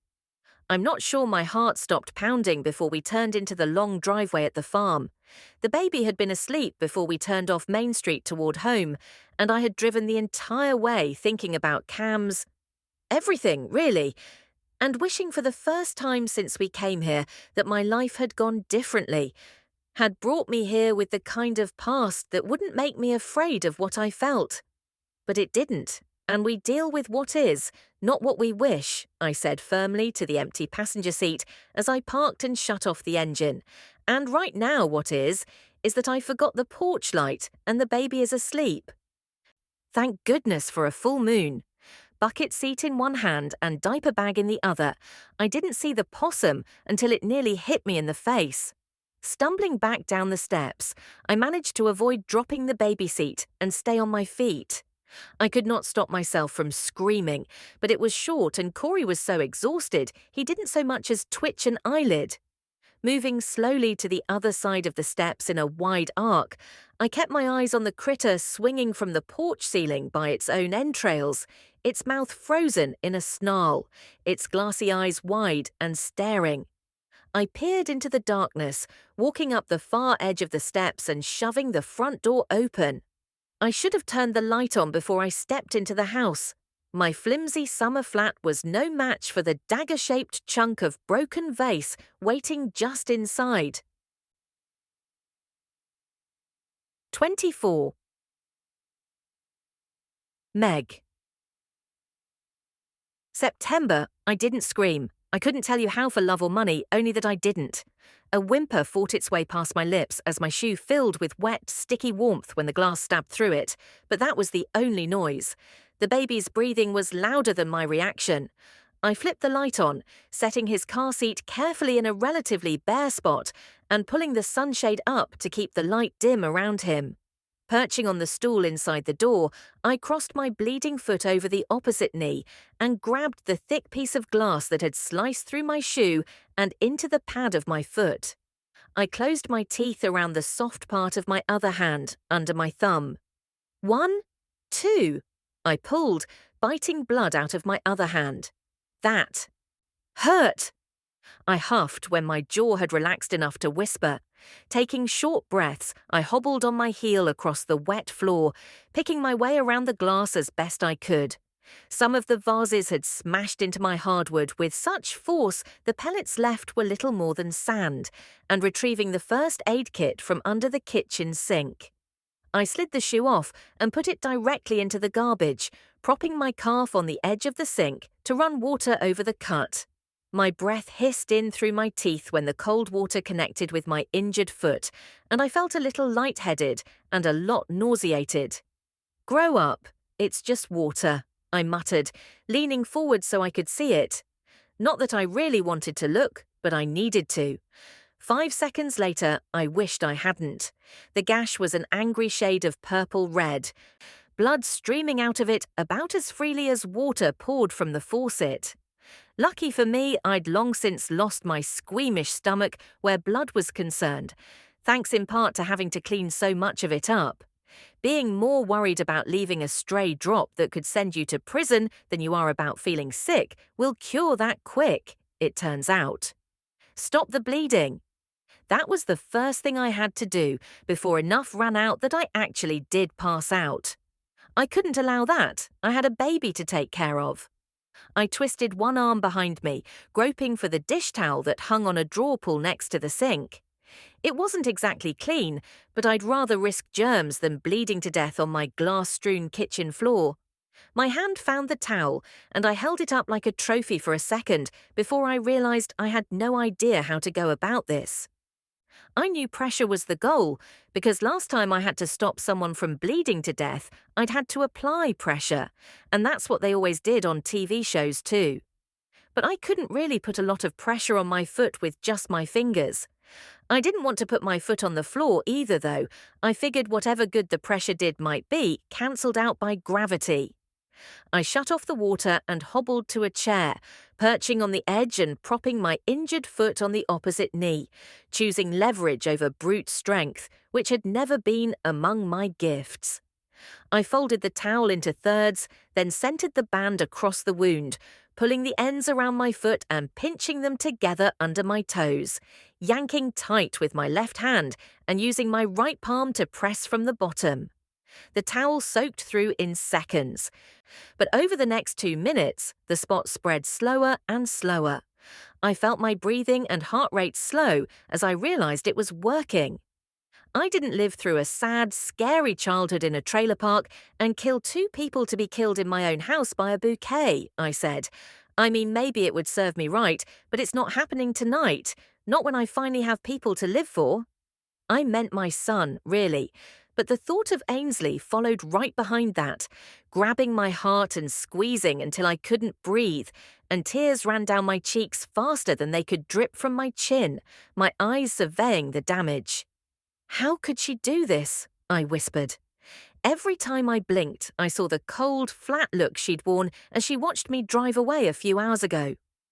If the Pope himself had tried to tell me yesterday that Ainsley was even capable of making a face like that, I'd have called him crazy. But I had seen it. I thought I knew better, but that look sure said she hated my guts. I cried harder than I had since my sister died, and it wasn't until then that I realized what I'd been doing all these weeks I'd spent with Ainsley. She was older than my sister had been, than my sister would ever be, but not enough to matter. She was sunny and kind and smart and capable. I was happy here because of the house and the farm and my son. All of that was true, but it was equally true that in the months since I'd met Ainsley, the hole losing my little sister had left in my heart had started, for the first time, to scab over. The girl next door had filled a void I thought nothing ever would. I loved her with my whole heart, and feeling it shatter like one of these broken vases as I looked around at the mess and thought about that poor animal outside, well, that hurt a damn sight worse than the hole in my foot did. How in the world had I gotten myself into this mess? Letting my chin slump into my collarbone, I sobbed quietly, ever mindful of disturbing the baby. I never meant for any of this to happen, I said. I didn't even want to go to stupid dinner with the sheriff, who was too charming for his own good. Well, for my own good at any rate. But I was afraid making him mad would cause trouble for us. Seemed like trouble came barging right in no matter how hard I tried to keep it out. Like she was sitting across the table, I heard my granny's voice clearer than I had since the day she died. I used to think you were born with your daddy's gift for finding trouble. Now I know it finds you, even when you don't go looking for it. Thank the good Lord you also got a knack for digging yourself out of even the deepest holes. You're everything to that baby boy your mama should have been to you, and I have never been prouder. Chin up, you got a mess to put right. I snapped my head up and looked around, but I was alone in my kitchen. I guess I just knew her so well that I knew what she'd say if she was there, because that was exactly it. And she was right, as usual. I did have a mess to clean up. I peeled the bloody towel back and peeked under it, letting out a slow breath when I saw the blood had slowed to a trickle. I fumbled with the first aid kit and came up with some antibiotic ointment and a roll of gauze, and went to work making a thick pad to go directly over the cut, and then wrapping my foot and taping it good. It took the whole roll, but I was pretty sure I'd done a good enough job. I wasn't at all sure I didn't need stitches, but I wasn't going to the hospital to find out either. Standing, I surveyed the floor. The area near the sink was one of the only ones not nearly obscured by a layer of shattered glass. The other was the baby's playpen. That was how I knew for sure in my bones that Ainsley did this. Because no matter how mad she was at me, she wouldn't ever do anything to hurt him. I stood, spinning on my good heel with my injured foot bent up behind me like a flamingo, then resting my knee on the seat of the chair I'd just vacated. When I had my balance good, I picked up the chair and hopped forward, putting it down and resting my knee on it. Not the ideal way to clean a house with a sleeping infant. How about this then? I lifted the chair and scooted it forward a bit, then led with the injured leg, resting my knee on the seat and taking a step with my good foot. Slow, but much more comfortable. Also quieter and less tiring. I felt a small smile creep across my lips. Granny might have been right about trouble hunting me for sport, but she was also right about me finding a way to get myself out of it. Or at least past it, even if sometimes that was by the very thin skin of my nose. I used the chair to hobble over to the corner where the broom and dustpan lived, since I couldn't vacuum a single shard before I'd mopped up all the water that had been soaking into my hardwood floors for hours, probably. And to mop, first I had to sweep. From the corner of the kitchen by the back door, I surveyed the house, and very nearly fell out bawling all over again. I'd be up all night trying to clean this up, hobbling around on my little makeshift walker, but I only had the one shoe, and my injured foot was throbbing without any weight on it. Story of my life.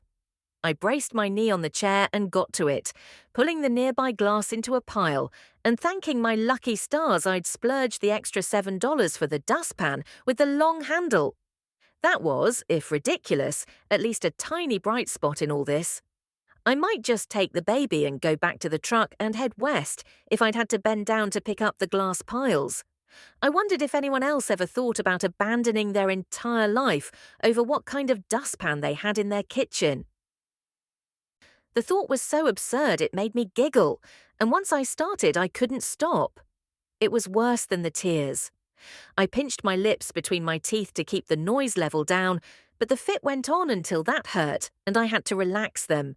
Here it was, a date I didn't even want to go on, a dead animal hanging from the porch, and a ransacked house, and I had finally lost my mind. I always figured it would happen sooner or later. There's only so much one person can take. The giggles proved useful for one thing: distraction.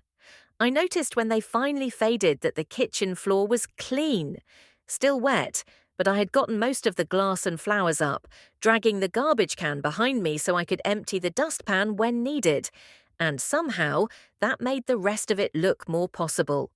I moved the chair slowly, checking on my sleeping little one. He looked like a baby angel, the very best bits of the people who made him shining from his adorable face and his sweet little heart. I had gotten us out of worse messes than this. And while my heart was hurt that Ainsley had done this, I knew her well enough to know hers must have practically been bleeding when she came back in here. Even if I didn't understand how she could be so upset over a crush, that didn't mean she wasn't. I knew Ainsley. Her heart was kind and good. Wasn't it?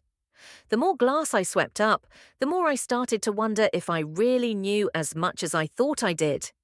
By the time I traded the broom for the mop, I wasn't at all sure things in Cottonwood County were what I thought they were. Ainsley had talked to me a lot the past few months, but she'd never mentioned Cam Blankenship until we ran into him on her birthday. If he mattered this much to her, why not? She hadn't mentioned Sarah Beth's accident either, and Cam said it had really turned her life upside down. What else hadn't she told me? Did I know my friend as well as I like to think? Or had I simply wanted a new sister so badly that I made her fit that mold? I pulled out the photo of my sister that I'd stashed in a drawer the day I met Ainsley, tracing her smile with one finger and staring into her wide, kind eyes. She flat wouldn't have been capable of so much as ripping the head off a single daisy. How much of the love I felt for Ainsley was about Emma, and how much was about Ainsley? A loaded question if there ever was one. But it seemed like something I ought to figure out before our lives got any more intertwined with the Godfreys. I mean, I knew better than anyone how good some folks can be at keeping secrets. Had I assumed too quickly that the family next door didn't have any skeletons in their closets? I tucked the photo frame back in the drawer, next to one of me with another girl I'd thought not long ago might help dull the pain of watching a bullet. Meant for me leave a neat, round hole in Emma's smooth, porcelain-skinned forehead. Maybe everyone would be better off if I left Ainsley Godfrey alone. When I thought about it, people I loved like sisters tended to end up dead. Or worse. The first faint light of dawn peeked through my curtains as I closed the drawer, lifted Corey's seat, and put my injured foot on the clean floor, limping gingerly toward my bedroom, after I locked all the doors. 25. Ainsley. September. I saw Cam Blankenship's truck turn into our driveway from the door of the barn not long after the sun came up. I'd never make it to the house before he did, lugging 4 full pails of milk, so I set them on a workbench just inside the barn door. Bethany, you'll bring this milk up with you. I'm going to start breakfast, I called. Why can't you take it? I heard her question fade out as I ran for the house, so if she complained any more, I missed it. No, no, no, no, no. It reverberated in my head with every footfall as I pushed my legs to go faster than they'd ever gone. I had to get to Cam before he got to Mama. It was as simple as that. I rounded the corner of the porch and pulled up short as he shut the door to the truck. He was carrying something white. Was that a sweater? Hey there, Ainsley, he called. Just who I was looking for. I figured y'all would be up and after chores already. Why did his smile make my knees go right to water? I struggled to stay upright and catch my breath. Did he say he was looking for me? My skin went clammy from hairline to feet. Morning, Cam. My voice shook, but hopefully he wouldn't notice that. Why in the world are you looking for me? Wondering if you've seen Meg this morning. His dark eyebrows drew into a concerned V over the top of his nose. He was even handsome when he looked worried. Not that I had any business noticing that. I wasn't stupid. The ridiculous number of bouquets in Meg's house was definitely the reason she had come here every day this week before I'd finished my chores. Secret admirer, my hind end. They were from Cam, and I knew it. She had won. And the really sad part of that was that I still believed her when she'd said she wasn't even competing. She didn't really want him, but he wanted her. And I'd seen this enough times to know he'd break her eventually. There had never been a woman in this part of the state who managed to resist Cam for long. What I had fantasized about Cam wasn't probably ever going to be anyway. With time to think, I'd realized after my birthday that he wouldn't ever see me as anything but the little girl hanging on the fence at his baseball games, no matter if I was 20 or 50. And if he wanted Meg, well, I knew he had a good heart. And she'd lost her husband. Maybe God sent Cam to her. And who was I to resent that? I certainly hadn't earned any favors from on high. I haven't, I gestured to the sunrise, glowing orange behind the front barn. But it's early yet. I've seen her most days this week before 7. I bit my lip, sizing him up. Did I really want to know? I guess she might sleep in today if you had her out late last night. I blurted it out before I could rethink it. He chuckled, but the worried slouch to his forehead didn't relax. She left Main Street at a decent hour, Scout's honor. We don't have Scouts here. The hair on my arm stood straight up, though I didn't fully understand why. Why did he look so concerned? What's wrong? Nothing. He said it too fast. I went by there this morning to drop off her sweater. She left it at the table last night, and the manager brought it out to me after she left. You're not telling the whole truth, I said, too worried about Meg and the baby to concern myself with things like Mama's coaching on being demure with men, not ever confronting them about little things. She'd done that with Papa, and look where it got her. I don't really know, Cam sighed. That's why I'm here. I was hoping you might be able to help me. She loves you, and I got the feeling you'll spend a fair amount of time together. We do. I love her too. Sour panic rose in my throat. You could have left the sweater on her porch. You don't need my help with that. Tell me why you look worried. The truck is there, but she didn't come to the door, and there was... He trailed off. There was what? The look on his face had my heart rate picking up. It's disturbing, and you live right by her. Maybe I shouldn't have come here. He took a step backward. Cam, tell me, or I'm going over there, and then you'll land me in hot water with Mama when breakfast isn't ready. There was a possum hanging from the roof of the porch by its, insides. He swallowed hard and looked at the ground. I was wondering if you had seen her, or if you might know why she'd have that there. She did not have that there, I said, my own insides turning to ice as the sun blazed up over the barn. Meg didn't do that. Did you check inside the house when she didn't come to the door? It was locked, he said. I don't have a warrant or anything. I didn't hear the rest of what he said as I spun and ran for the hill that separated my home from Meg's. I'd almost lied right to Cam's face and said I had no idea how such a horrifying thing could have happened, but I couldn't make the words come out. Not to him. If anything had happened to my friend or her baby, it would be all my fault, and I wasn't sure how I could live with that. 26. Meg. September, I was trapped in a nightmare. I knew it was a nightmare somehow, but it felt so real I woke up with tears pouring down my cheeks. Was that Ainsley's face pressed up against the bedroom window? She rapped on the glass, and I could hear my name faintly, in a strangled, desperate voice. What in the world? I wiped my face on the sheet and tried to push the sleep away long enough to understand what was happening. Dear God, my head swam like I was coming out of a 3-day bender. I wasn't sure for several blinks what was going on, but I did know it wasn't that. Somewhere in the day-to-day of learning to run the farm and caring for my son, it seemed I had learned to have some faith in myself. Who would have thought? Speaking of my baby. I patted the sheets frantically for a few seconds, the screams from yesterday afternoon rushing back, the dream crowding in at the edges until I leapt from the bed like I'd seen a snake, just as he started fussing. 2 things happened at the same time. My injured foot hit the floor way harder than I would have let it, if I had remembered hurting it before I got up. And I spotted the baby in his bucket seat and remembered how he got there. Last night, this morning, whatever, the glass, the flowers, Ainsley. "Hey, baby boy," I said through gritted teeth as the rest of last night flooded back quickly. See? I hadn't lost it to booze, just a good old-fashioned exhaustion. I turned back to the window, but Ainsley wasn't there. Maybe that had still been part of my bad dream. My son picked the moment I was standing in my bedroom, in my spotted puppy pajamas staring at the place I could have sworn I'd seen Ainsley's face, to kick both feet and rattle the window glass with a scream. I hurried to him, unbuckling his belts and lifting him out of the seat. His little back and head were damp with sweat, and his diaper was bloated and squishy. I grabbed a diaper from the dresser and laid him on the bed since there hadn't been any glass in the bedroom and my feet were bare. I'd just changed him when the front door rattled in its frame, someone pounding like they wanted to knock it down.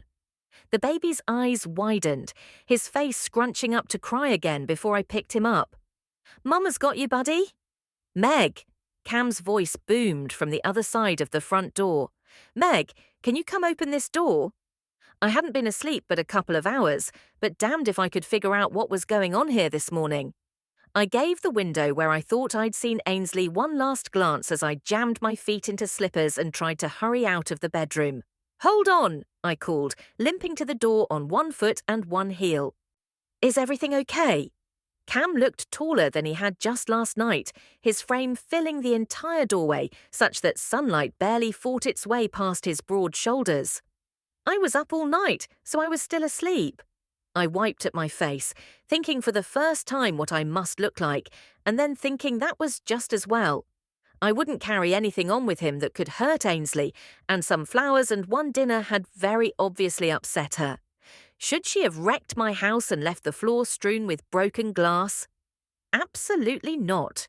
Would I forgive her after we'd had a chance to talk? I hoped I could, which meant I had to find a way around Cam. No matter how many shocks and shivers I got when he looked at me or brushed my hand with his lips, no matter what. If I upset him, well, baby Corey and I had government-quality papers, and I hadn't broken a law in Kansas.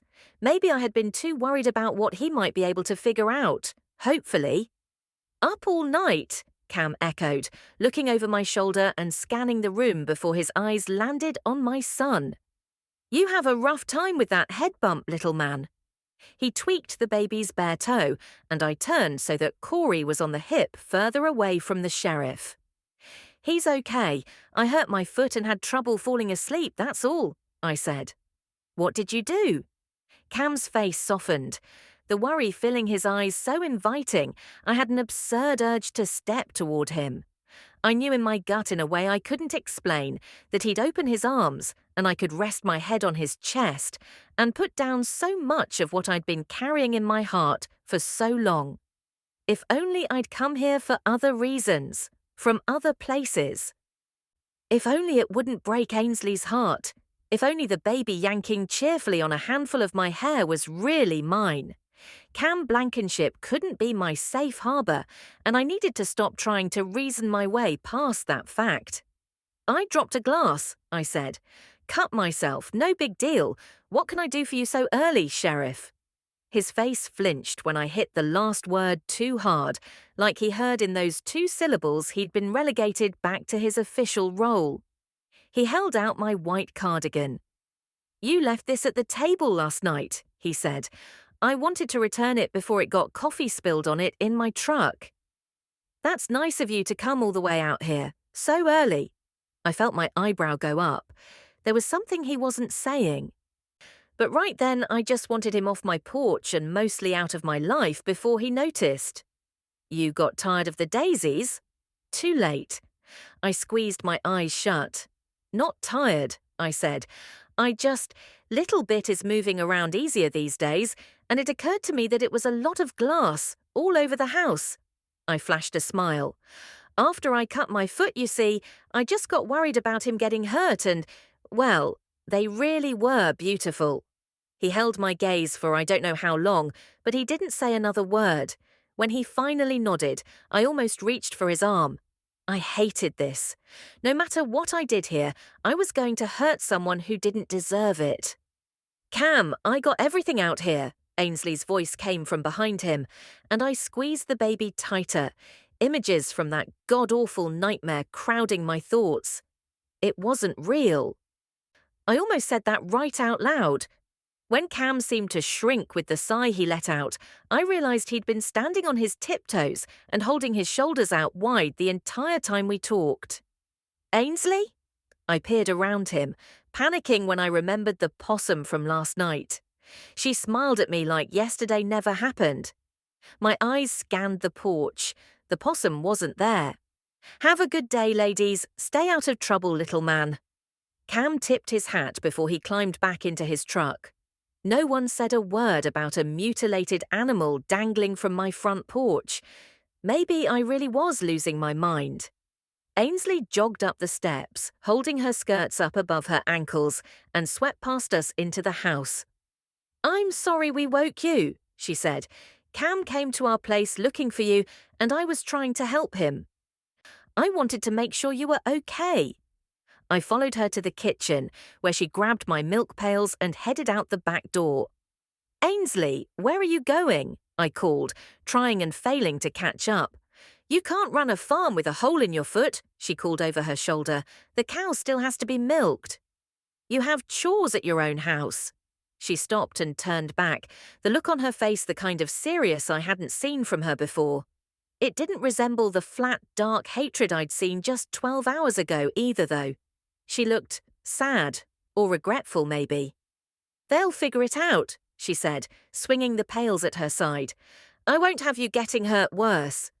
"It's just a cut," I said, my throat tight. I had been so sure, sitting alone and bleeding in the dark, that she'd smashed the flowers all over the house. Standing there looking at her in the sunshine, I couldn't tell. Had I assumed something entirely unfair? "I can't ask you to come work here until it's better, Ainsley. It's a deep cut. That's not fair." She shook her head. "You didn't ask," I offered, "and I don't believe a word of that story you told Cam. I'm sorry about what you came home to last night, Meg, but I promise it won't ever happen again." The words hung thick in the air until she disappeared into the barn. 27. Ainsley. September. I had wanted to punch my brother right in the throat plenty of times. We were so close in age I literally couldn't remember a time when Alexander wasn't irritating me on a regular basis. But I'd never wanted to stab him in the eye or strangle the life out of him until the night before Bethany's 15th birthday. It started the minute Meg knocked on the door. Bethany's face lit up. "The baby is here." She ran for the door. Alexander jumped to his feet and beat her there, his long legs eating up the floor as he smoothed his hair. I stared, swallowing hard. Good to see you, Meg. Alexander's voice boomed a little too loud from the front door. It's my birthday, Bethany grumbled quietly. She was too much like Mama to question a man's actions, especially in front of a guest. I the baby, Francine protested from her spot on the rug, stacking coloured rings on a stick. Claire patted her leg. We can have more than one baby, Franny. She's right. Sweet girl. And if I was right about the reason Mama had been so exhausted and irritable lately, we might well have one of our own in the spring. You're still just as special. Francine nodded and dumped her stack off, starting over. I clicked on the television for distraction when I heard Meg's voice from the front of the house. It would take the awkwardness out of Meg and me not talking. Mama wouldn't know I was breaking the rules. She'd gone up to lay down before dinner for the first time since before Francine was born. A news show was on, which we usually weren't supposed to watch because Mama said they were too sad, but I couldn't really focus anyway. I set the volume to a tolerable background level and straightened the sofa pillows. I was kind of glad Bethany was more excited to see little Corey than she was to see Meg. Things had been different between Meg and me these past 2 weeks, and I didn't need the added worry that my little sister was going to take my place. Bethany, with her straight, shampoo commercial glossy dark hair, her petite figure, and her pert nose, already had everything I was supposed to want. She was always right up under Mama, showing off that she was the best at sewing and bread making. If I had a nickel for every time I'd heard Mama say Bethany would make a fine wife, I could buy myself a train ticket out of here. I flat refused to lose Meg to Bethany too, and I was losing Meg. Maybe even had already lost her and just couldn't admit it. I had climbed out of my tangled sheets in the middle of the night for 2 weeks now to keep up with my own chores, plus milking her cow, picking the last of summer's cucumbers and tomatoes from her little garden, and cleaning her floors. I still worried about glass shards after daily sweeping and mopping, though Meg said every day she hadn't seen or felt a single one. But that was about all she said, other than being over the top grateful for my help. We didn't talk, not about the baby or Cam or the daisies, especially not about the secrets that were slowly eating me from the inside out. I had thought not long ago that Meg might understand, that I had finally found someone I could trust to see my heart above my sins, that I was right about the impossible position I'd been in. I'd had daydreams of telling her and getting a hug instead of horrified silence or banishment, and then she went to dinner with Cam, and everything else went to hell. My heart ached with the loss of not just a friend, but a sister, and I had no one to talk to about it. Again. Maybe this was my particular curse. How many losses and secrets could a soul accumulate before it flat couldn't take any more? And what happened then? Those questions had kept me up enough nights that I had purple smudges under my eyes that wouldn't go away. Would I explode, stop caring about anything, just fade away? I wasn't even sure any of that was worse than the purgatory I'd lived in for the past 3 years. Meg and the baby are here, Bethany announced from the doorway with all the enthusiasm of a teenager who was almost never allowed to have guests. I have strawberries and cheese in the kitchen, and dinner should be ready in just a little bit. Let me take your jacket. Alexander's voice came from behind me, his words slow and deliberate, and free of his usual accent. Your dress looks nice. Thank you. A perfect stranger would have recognized the guarded tone in Meg's reply. Bethany said she wanted everyone to dress up. I don't think I've ever seen you in anything but overalls or jeans. I only have this one pair of slacks, Alexander said, sounding more relaxed. I was glad they still fit. I haven't worn them in almost a year, since old man Lester's funeral. They moved awkwardly through the living room doorway, with Meg stopping and then Alexander, towering over her, gesturing for her to go first. Meg didn't so much as look at me, but she also wasn't looking at him, which was probably to his benefit, since he was obviously infatuated with her. I'd always found his smile creepy. It was too wide, especially when he was nervous. Mama said he got it from her father, though we had no way to know that, because not even Papa had ever met the man. He'd been dead for years by the time they took up with each other. That's nice that you all went. Meg picked up a glass of iced tea from the tray Bethany had put on the coffee table. I'd tried to tell her that she wasn't supposed to do all the work for her own birthday party, but she insisted that all she wanted for her birthday was to be able to throw a party, even if we were only allowed one guest who could eat the food. I heard old man Lester didn't really have anyone. Did you know him well? Her voice was just a little too high, with the smallest tremble. Why was she nervous about asking that? I tipped my head to the side and met Alexander's eyes over her head, twitching my eyebrows up. I reckon I knew him better than most folks, he said. I used to help out over there a lot. He didn't have any family or farm hands, and he was pretty useless for farm life there at the end. What kind of... Meg's words cut off, and her glass hit the floor and shattered with the tinkling of 1,000 bells, shards shooting off in every direction. I jumped to my feet and put one hand on Francine's head, her hair as soft as goose down under my fingers. My own was prickly and thick, with just enough curl to be frizzy, but not so much as to be pretty unless I slept in pokey curlers. I'd been jealous of Bethany and Francine's hair their entire lives. Did that make me a terrible person? Bethany, we need a broom, I called, my eyes on Meg's face.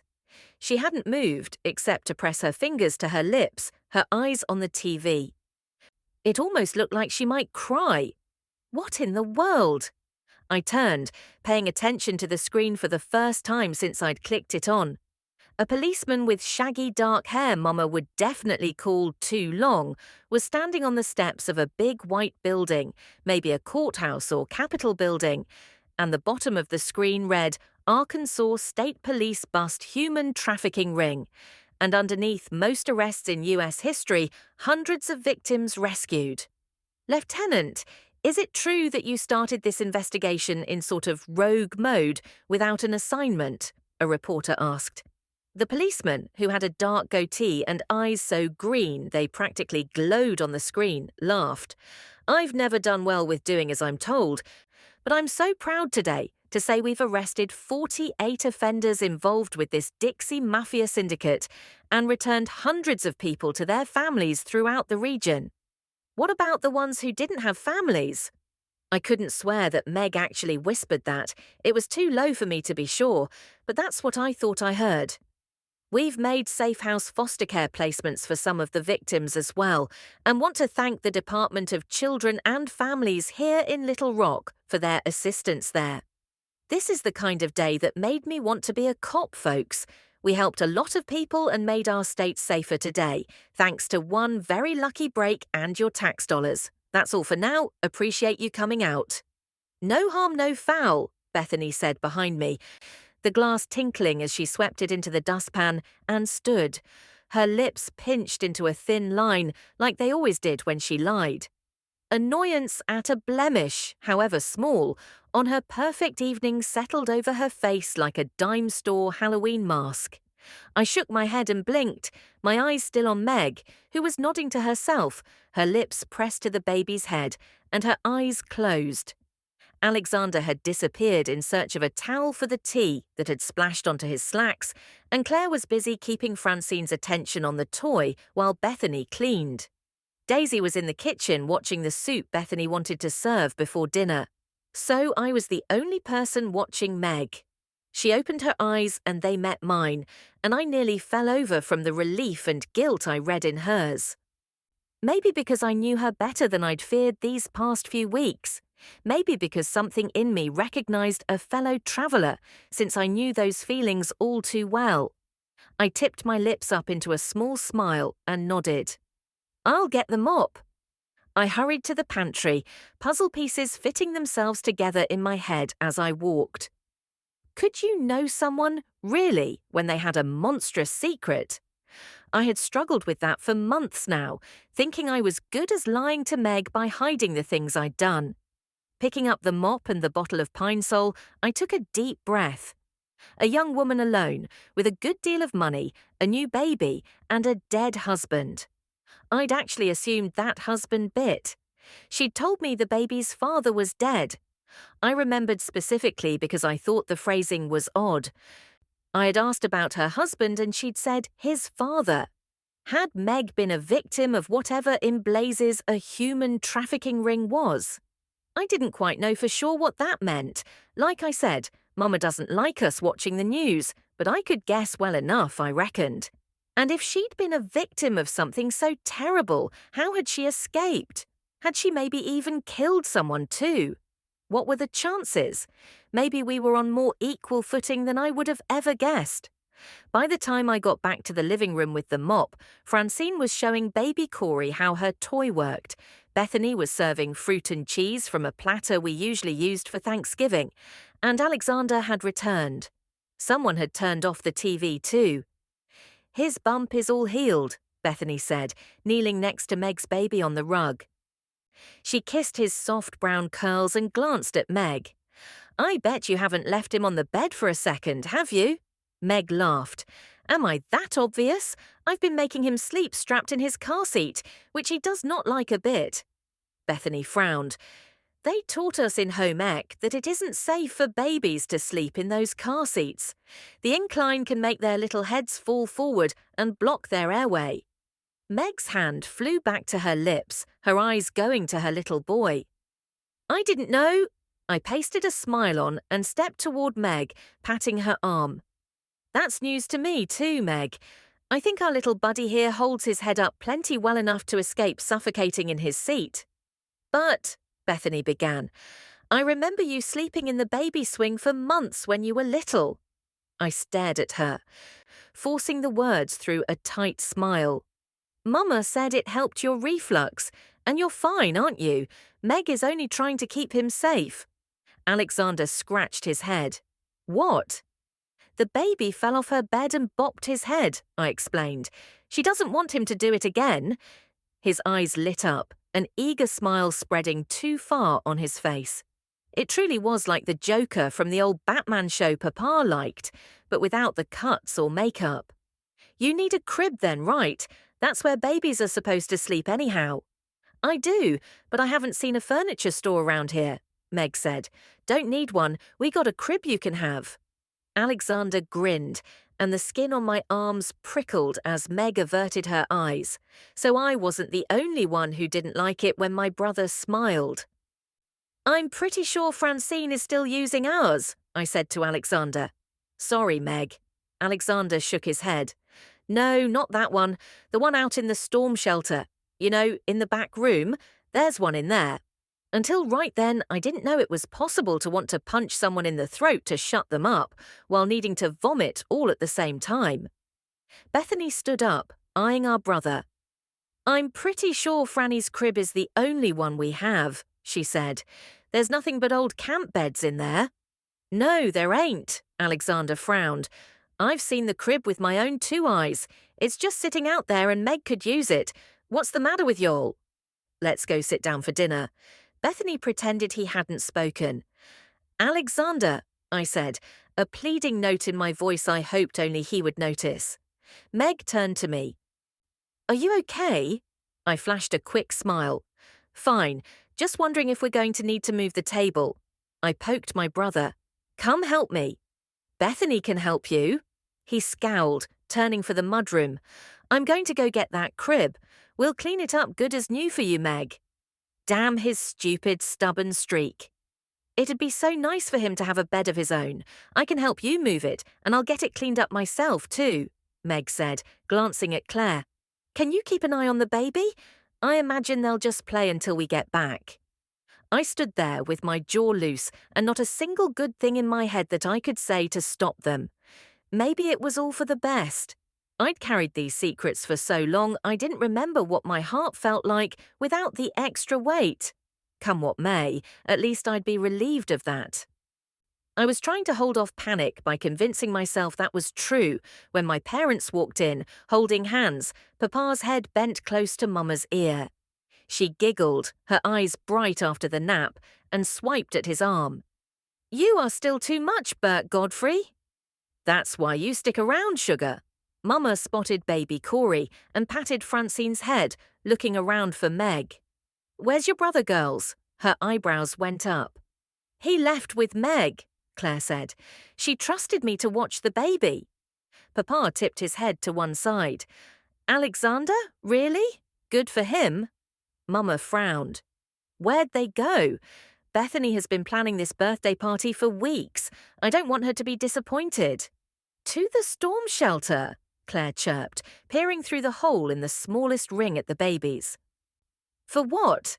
I felt Mama's gaze hot on my face before I met her eyes. To get the crib out of the back room, I said slowly. Alexander saw it there, and Meg said she needed one, and I'm sorry, Mama, I couldn't stop them. Why would you not want your friend to have something if we're not using it? Papa asked. Meg is so... Well, she's your friend and we should help her. Mama shot him a look that could have lanced right through him if he'd been paying her any mind. But, honey, I think we all understand how you feel about Ainsley's friend. She turned back to me. It's fine, Ainsley. Things work out the way they're supposed to. Easy for her to say. This particular thing wouldn't work out by sending her to prison if it came down to it. Mama, I said, enough, Ainsley. There is a perfectly good crib sitting there, not doing anyone any good. Meg can have it. She took a deep breath and smiled at Bethany. Now then, your soup smells amazing, Honeybug. Heaven forbid anything upset Bethany. Everyone, including Mama, had lost their mind. I couldn't go outside, but I was afraid to stay in here. Unless... I caught Mama's elbow as Bethany led Papa into the kitchen and handed him a plate of strawberries and cheese. What have you done? She jerked her arm away. What had to be done, just like I always do? She set her lips into a hard line and narrowed her eyes. Bethany is waiting. I watched her go with a brick of ice where my stomach was supposed to be. We'd built a web of lies as gossamer fine and fragile as a barn spider's home, Mama and me. And it was about to come fluttering down in the middle of my sister's birthday celebration. 28. Meg. September. The first thing I noticed when we got close to the back room of the storm shelter was the smell. It wasn't overpowering, but it was noticeable, sickly sweet, but with an almost unbearable sour note and a tinge of copper. Alexander pried the door open and flashed a smaller, less creepy smile at me as that smell leaked out into the air around us. I read somewhere that smell is the most powerful trigger of memory, and it sure was for me right then.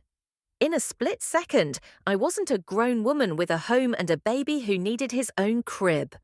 I was 7 years old, holding the edge of the bathroom sink in Granny's trailer with my pants around my ankles, screaming every time Daddy's leather cowboy belt lashed my bare skin. I could practically feel the tears on my face 15 years on and 1,000 miles from home.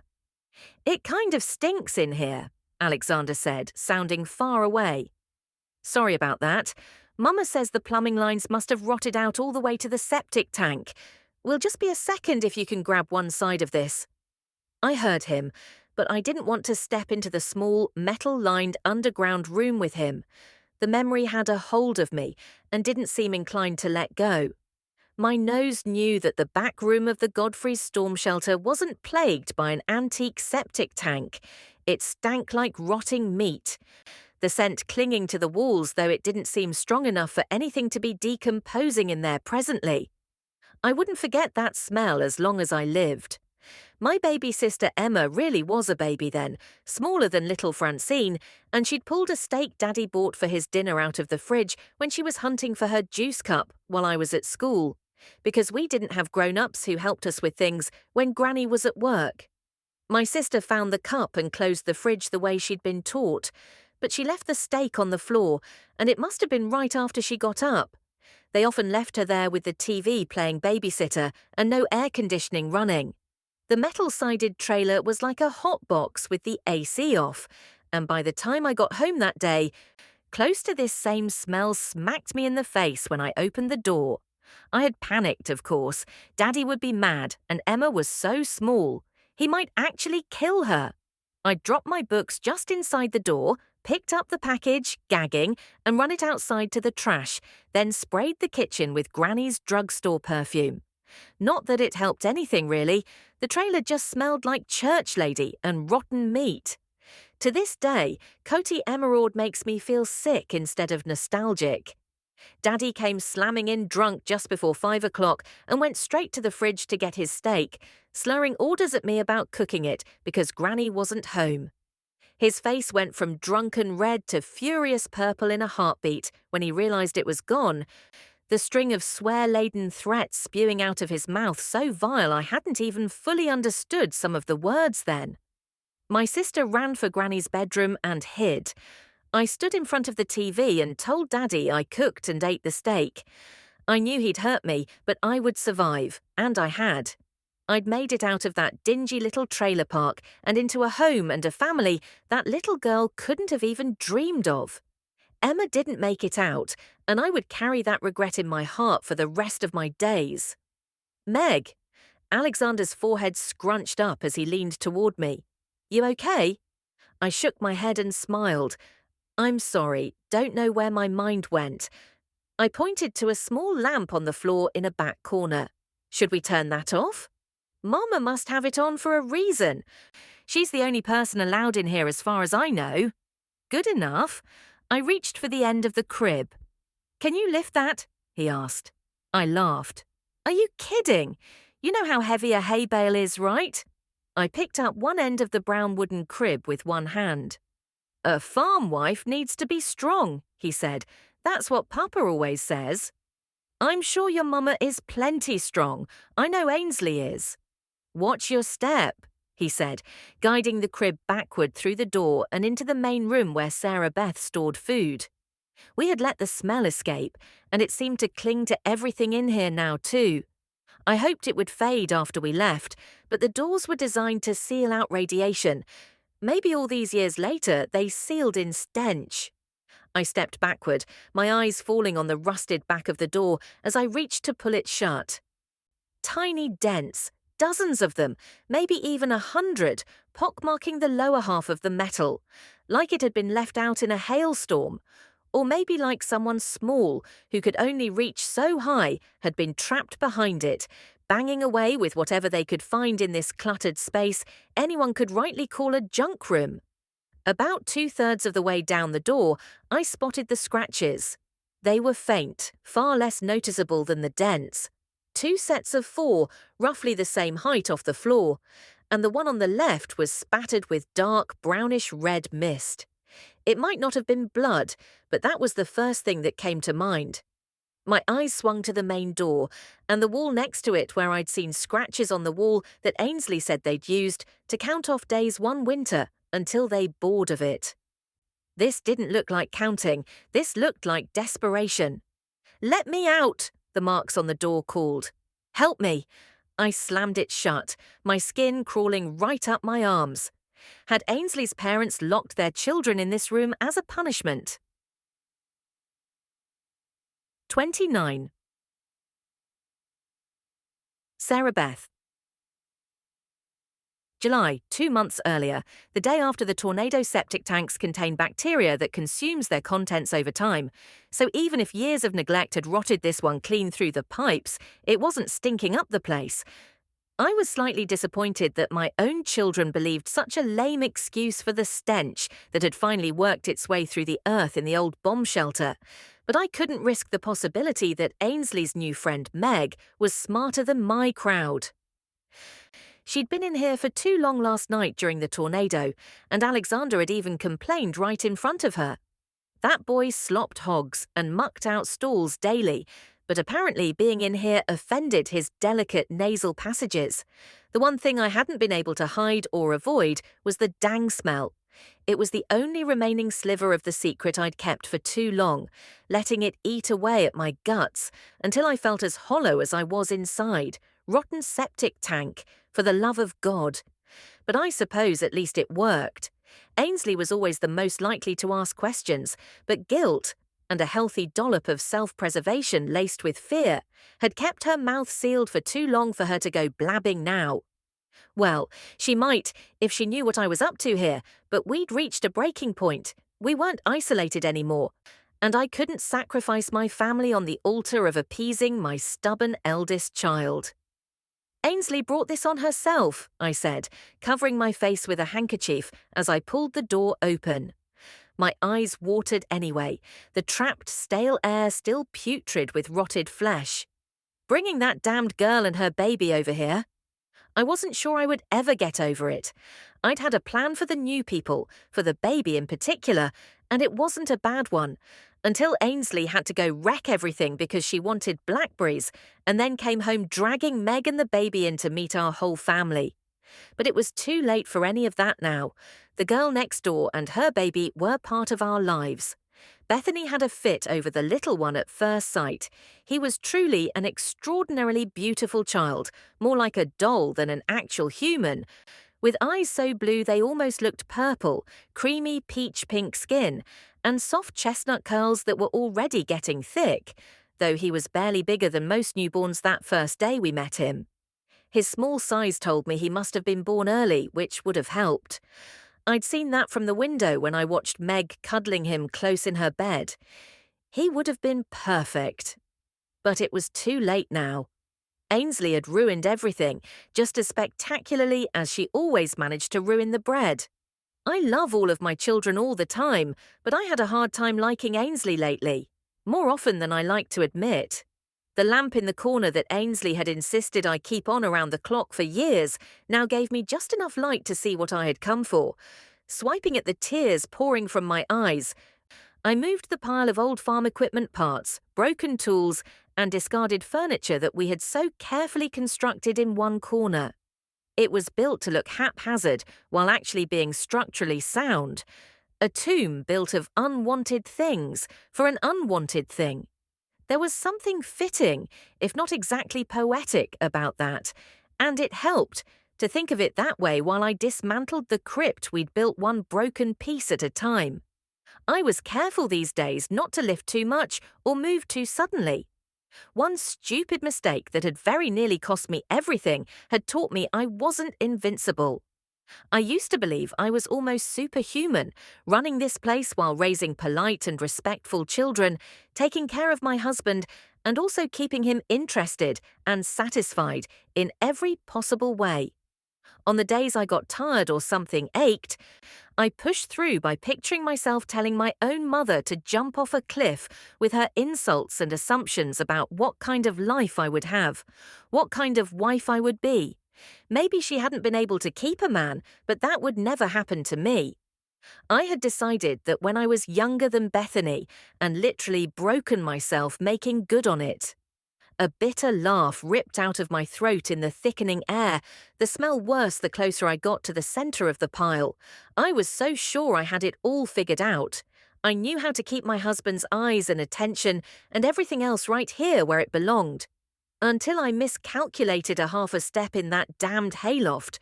One stupid mistake, and everything I thought was rock solid about my life and my marriage crumbled and blew away like sand in a summer storm.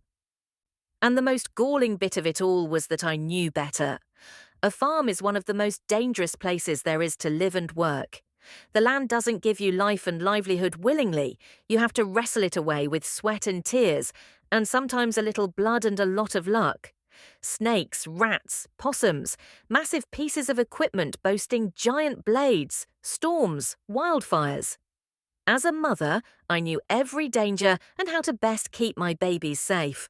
Until a hayloft and an old tractor motor Bert wanted moved to the workshop killed our baby Elizabeth before she even got to take her first breath. The accident didn't kill me exactly, but it killed the best part of me, the part that made me a mother, the part that made Bert want me. The very worst thing wasn't that, though. It wasn't even that I had miscarried the baby girl I'd been expecting when I fell. It was that it had turned me into my mother. In the years since my fall, I'd counted hours until Bert would come home or call every time he went out, which was suddenly more often than it used to be. He'd joined the local Lions Club, which in Cottonwood County was just a men's club where they drank Budweiser and grumbled about politics while they played cards mostly. Twice a year they collected used eyeglasses to help folks who couldn't afford them, and sometimes they wore bright yellow vests and marched in the July 4th parade, when we had one, which wasn't every year. Every time he left the house for a meeting, I fretted and worried and wondered. Was he lying to me, and what was her name this time? I refused to live that way. I'd fought my entire life to not end up like my mother, and I didn't like to lose. So when I saw a way around that sad, empty existence, I took it. And the price it carried too. Every sour thing in our lives had grown out of my stupid accident. Everything that had gone wrong, from my miscarriage to Bert's deceptions to Ainsley's meddling, had happened because I fell that day. Nearly 3 years ago, it had even led to the worst, most desperate choice I'd ever made, when the fear that I was becoming my mother had wriggled its way so far under my skin that it felt too small for my bones, like I was losing my mind, and I had to do something. I had to give Bert another child. Somehow. To replace the baby I'd so carelessly lost. And that had ended in tragedy I'd never intended, never saw coming. Tragedy I'd entombed here, when Ainsley refused to let me bury it. As I moved the last broken spade from the centre of the pile, the blade that had so perfectly covered the little girl's skull, I told myself the bones beneath were just more broken pieces of another thing that had been left here to rot. It wasn't untrue, just heartless. But that was okay. Maybe my heart had died that day too, staring up at the roof of the barn and trying to get enough air to scream for someone to help me. I lifted the bones out and wrapped them in a sheet, putting the pile of junk back, though not as carefully as before. Mama, she hated the dark. I had to turn my head to make sure Ainsley wasn't standing behind me. I heard her voice so clearly. "Nobody likes the dark," I said out loud.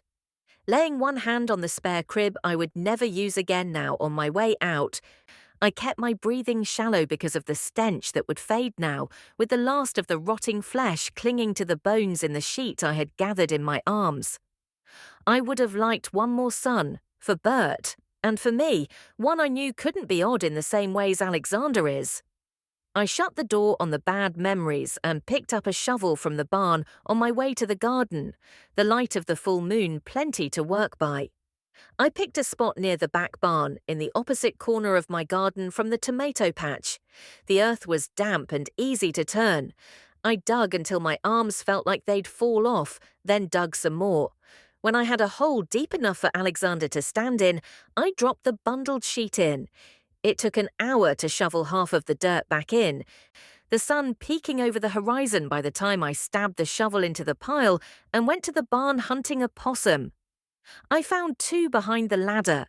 The barn cats kill them by the dozens in the summer, and everyone was forever complaining about them stinking up the barn when they were in hidden spots and blind corners. Maybe this secret could quit stinking up our lives now. I carried the dead possums outside.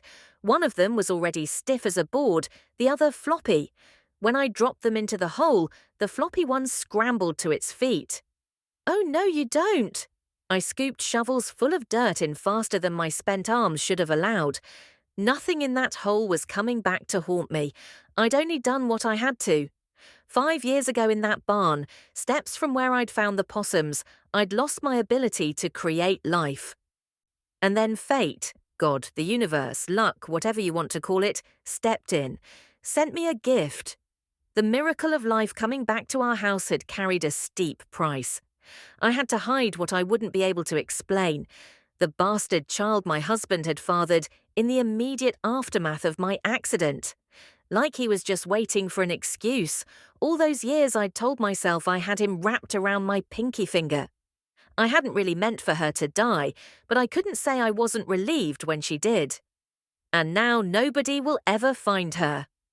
I tamped the dirt down over the grave and walked on it. Nothing is going to take any part of this family from me. Tomorrow, I would plant some blackberries right here since Ainsley, looking for blackberries next door, had dredged all this up again in the first place. Anything to make sure this terrible secret stayed buried, for me and for Ainsley. 30. Ainsley. August. If Mama finds out you're painting, she's going to have your hide. Bethany's chirpy, almost 12-year-old voice came from my doorway. The part she didn't say was that the only way Mama might find out anything right now was if Bethany told her. But I knew my sister well enough to know nothing I said would change her mind, so I sighed, but didn't put down my brush or take my eyes off my canvas. The skyline landscape of New York City at night thrummed with the energy of the city, and the light in the windows was so hard to capture correctly with a paintbrush, I barely touched the gold tip to the canvas, not disturbing the windowsill I had painted with a magnifying glass and a flashlight the day before when I was supposed to be studying. Mama has barely been out of bed since her fall, I said. For nearly 2 years now, I've done most everything she usually does, plus I'm trying to stay caught up so I can go back to school. This is the only fun thing I have in my life. Leave me alone. You're not doing everything around here, Bethany grumbled. I make bread every other day, and Alexander is taking care of all the men's work while Papa is gone. Her tone said she knew I was right, and that meant she wouldn't run and tattle to Mama, which also meant there was a reason she was still hovering in my doorway. What's on your mind? I still didn't look at her, but I hoped the question sounded sincere. Do you think you're coming back to school with us? Bethany's voice sounded thick with emotion that was not normal for her. My next younger sister was 5 years behind me, but our school was small, with everyone from kindergarten through 12th grade in one 2-story red brick building. I hadn't stepped foot inside it in 2 years and 3 months. When Mama fell out of the hayloft and miscarried our last baby sister 2 summers ago, it broke her in every way you can imagine. Physically, sure. The doctors, when Papa finally carried her to the truck and drove her carefully to the hospital over her howling objections, said her pelvis was crushed, her hips shattered.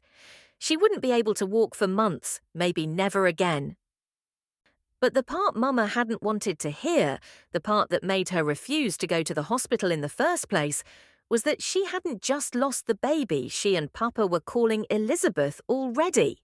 She had lost her ability to have more children. She barely got out of bed at all for 6 months, and she needed help with everything from remembering her medicines to using the toilet. Papa had a farm to run, and it wasn't a man's job to play nursemaid, he said, which made it my job. I understood better than anyone what family loyalty and responsibility meant. I never spoke a word of complaint.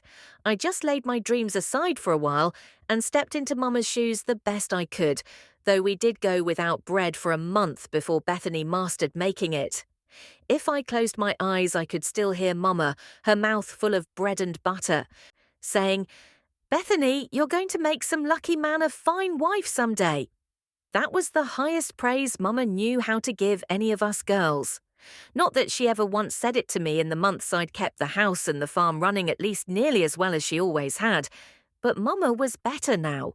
Maybe not in her heart and her mind, but her body was as healed as it would ever be, Papa said, and she'd been up and around every day doing chores since before Christmas.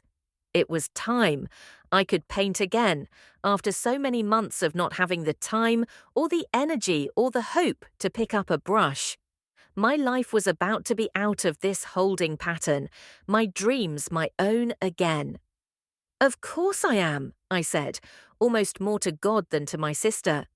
School was going to be my ticket out of Firefly Grove, out of Kansas, away from a mother and a life that had groomed me to be a submissive wife and dedicated mother, despite the fact that I wasn't interested in or particularly good at either thing. I was good at painting. The hours I spent in front of a canvas with a brush in my hand melted into nothing, the world around me fading until time and space didn't exist. It was just me and the crisp white of the canvas and sharp smell of the paint on an old plastic baby's dinner plate I'd turned into a palette after Mama told us the doctor said 4-year-old Daisy would be her last baby. I would never admit it to another soul, but I wasn't sorry about that part of this whole mess. I remembered finding her in the barn that day, her leg crumpled at an unnatural angle and a pool of blood spreading too fast from under her skirts. A motor resting in a crater in her middle that had been swollen with a baby that morning. It had taken me a few minutes to make sense of it, and I'd run screaming for Papa, my heart frozen solid with terror that Mama would die and my life would be ruined. I didn't want a farm or a husband or babies, and I had no interest in spending my days baking fresh bread, cleaning up after people who just left more messes right behind me, or tending a garden and canning what came from it. That was Mama's life, and it was fine for her, but everyone expected me to want the same things she did, and I had never been able to find the guts to tell anybody I didn't. I wanted noise and lights and messy, interesting people and a tiny apartment with space for a bed and an easel and plenty of paint. I wanted art and pizza right outside the door and something to do no matter what time it was. I wanted to see my canvases hanging in museums and galleries. There was a God, I knew, because he heard me that day and Mama didn't die. She was still here, a light mist compared to the tornado she'd been before she fell, but she was here. So I dropped out of school to help out until she was back on her feet. Which was supposed to be right about now, with Labor Day and the start of the new school year looming. I'm going back with you all next month, Bethany. I put my brush down, fighting to keep my breathing even as I turned slowly in my ladder-backed wooden chair. She was staring at her shoes so intently I could only see the top of her head. The hair standing straight up on my arms, and the ice in my insides said she knew something I didn't. Bethany always knew everything. Even though I was the oldest, I was the one who quit school and gave up my life to help out and take care of Mama. Bethany would always be her favorite, because they wanted the same things. Okay, she said finally. What? I couldn't keep the edge out of the word. It came out too sharp and twice too loud. I just was thinking that if Mama needed more help, then you might ought to stay here with her a while longer. You're keeping up. She narrowed her eyes until I couldn't tell what color they were. When you try. Mama is fine, I said, keeping careful control of my voice and fighting my temper. She might not be her old self, but she may never be her old self again. I can help her before and after school. That will be good enough. It's been nearly 2 years. I couldn't help that my voice sounded like I was begging before I finished talking. I was. I needed out of this house more than I needed air. It got a little worse every day, the fear that I would get stuck here and be forced to become my mother. I had to get back into the world, even our tiny corner of it, around other people, where I had more room to breathe and felt more like myself before it was too late. I guess we'll see what Mama and Papa think. So they hadn't told her I had to stay home, but that didn't mean she couldn't fix it so that I did. It didn't matter that I was the eldest or that I was the one the most ready to help. Bethany was Mama's mini-me, the one, at least so far. Claire and Daisy were still practically babies who wanted Mama's life, wanted to be everything Mama expected. Mama would listen to her, and Papa, when he got back from Kansas City and the Livestock Expo, would listen to Mama.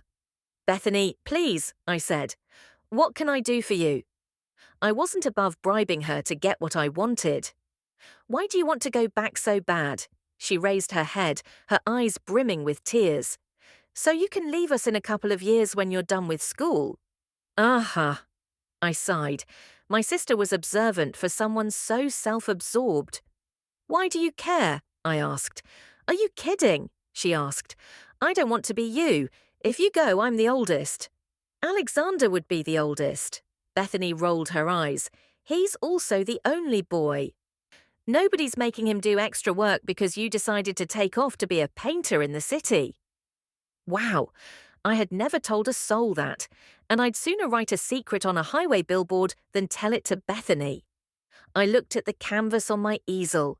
Maybe it wasn't as hard to figure out as I wanted it to be. I slumped in the chair, hanging my head for a second as I realized I was going to lose. Definitely this battle with my sister. Maybe everything I had ever wanted from life, and before I'd even had a chance to really live. I had never kissed a boy, never ridden in a train car or shopped in a big department store. And it sure sounded like Bethany was about to see to it that I wouldn't anytime soon, at the very least. I wouldn't talk her out of doing what she wanted if it served her own interests. I was really excited about school starting, I said, the words aimed at my lap. I wish things were different. Bethany left before I could say she was the one of us who had the power to make them different by simply keeping her mouth shut and not damning me to another year trapped in this house. I stared at the canvas until it was so blurred out by tears I couldn't even see the outlines of the buildings, then stood and put my foot through the center of it, kicking the easel to the floor. I sat back down, unable to look at the ruined painting, tears streaking hot down my sweaty cheeks. Mama would listen to Bethany, and there would be some reason I couldn't go to school with everyone else next month, even though she'd been up and around more and more this summer. Voices drifted up from the front porch, too muffled by the walls and windows for me to make out words. 2 women, so Bethany had already found Mama. I walked to the window and cracked it. Maybe if I knew what angle they were coming at this from, I could nip their argument in the bud. You have 30 seconds to get yourself off this land, and don't you ever come back. Mama's voice sounded so steely and cold, I had to lean out and look to make sure that was really her. Oh, a salesperson. Mama didn't like people who knocked on the door selling things. Not that we got many of them out here, but every once in a blue moon, someone would swing in wanting a word about new farm equipment, or some kind of miracle seed or fertilizer. I still felt bad for the fertilizer guy from 2 summers ago. Mama had laid into him about spraying chemicals on the food she fed her babies until I thought he might cry. But I'd never seen a lady salesman. I craned my neck, trying to look around the corner of the porch roof. A skinny blonde in a short skirt and a blue t-shirt stumbled backward down the front steps. Please, she began, before Mama charged down the steps and slapped her. I leaned so far forward I nearly lost my balance and crashed right out onto the porch roof, both hands clamping down on the windowsill as my heart hammered in my chest. I had seen Mama mad plenty of times. I had been the cause of it more times than I could count even. But I had never seen her hit anyone. She didn't believe in spankings, and she'd never so much as tapped one of us on the rear as far as I knew. But the way her hand cracked against the blonde's face, you'd think she knocked people around on the regular. The other woman's head snapped so far to the side I was afraid, for a split second, it would just spin all the way around like a top. She staggered backward, groping for the handle on the door of a small blue car. Don't ever come back. Mama spit each word like a nail into a coffin. I couldn't imagine what the girl was selling, but I felt a little bad for her. The car sped away, throwing up dust that refracted the pink and orange light of the sunset, so it looked like diamonds hung in the air over the front yard. Distracted, I looked at my palette and wondered if I could get that kind of glitter on a canvas with acrylic paint. It looked like the air was shimmering. Grabbing the sketchbook I kept in my nightstand, I got the scene down on paper in minutes so I wouldn't lose details. I set my easel back up and grabbed a fresh canvas from the pile I kept hidden in the closet. We Godfrey kids didn't get money often, but I saved every dime to spend on canvases and paint, and rationed them to last me until next time I could get Papa to take me 2 counties over to the craft store and drop me off there while he ran errands. Putting the canvas on the easel, I grabbed the palette and went to work, capturing the sunset out the window and the shimmering dust from my memory.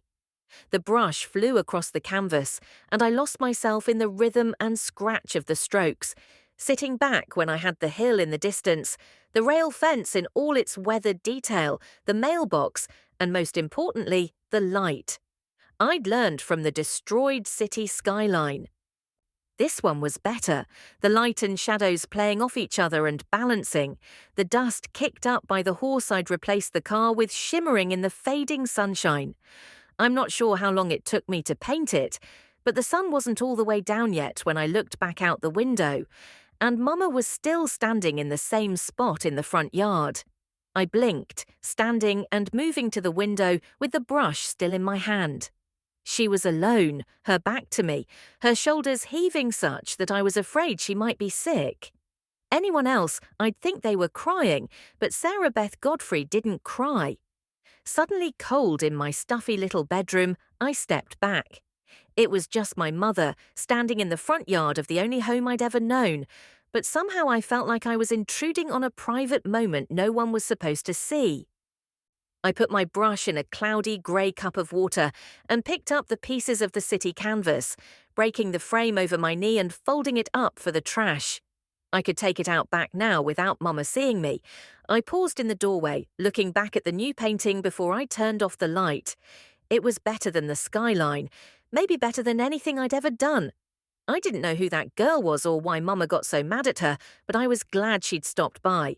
31. Sarah Beth. August Burt put on the usual show for the children when he came in from the Livestock Expo on Friday night, sauntering up behind me and wrapping his arms tight around my waist as he rested his chin on top of my head after he'd dropped a loud kiss there. "How's my best girl?" I swallowed hard. "Today was a good day," I said. "I picked 2 baskets of corn for dinners this week and made it through 3 loads of laundry, even changed the sheets on our bed. It was paltry compared to what I used to get done in a day. I knew that better than anyone, a bitter taste rising in my throat as I rested my hands over his, still clasped around my flat belly, and wished for the millionth time that everything was different. Everything. I had broken everything. Like the nursery rhyme where all the king's horses and all the king's men can't put Humpty Dumpty together again. I'd been trying for 2 years now, and I could finally move, but I was slow, I looked older, I felt ancient, and any attempt at making love with my husband, something we had always enjoyed, something that kept us feeling connected on days when the farm and the children and life were too busy for much of anything else, was excruciating. Sex might be uncomfortable. That's what the doctor had said after the 4th surgery had finally put my hips back where they went in relation to my pelvis, which had been crushed in the fall. Uncomfortable, I could handle. Moving hay bales in the July sun with blisters on my hands was uncomfortable. Letting a baby with yet another case of thrush, it was Daisy, our youngest, on her 3rd bout of gentian violet, latch onto my chapped, infected nipple, which felt like having my most sensitive skin raked through a maw of shattered glass. That was uncomfortable. But I did it 4 or 5 times a day for 6 months because damned if any of my babies was getting weaned early. I had always been blessed with plenty of milk, and I wasn't about to deprive my child of it because of a stupid skin infection. So I washed bras daily and hung them in the sun and applied the violet until everything we owned was purple, and I fed my daughter.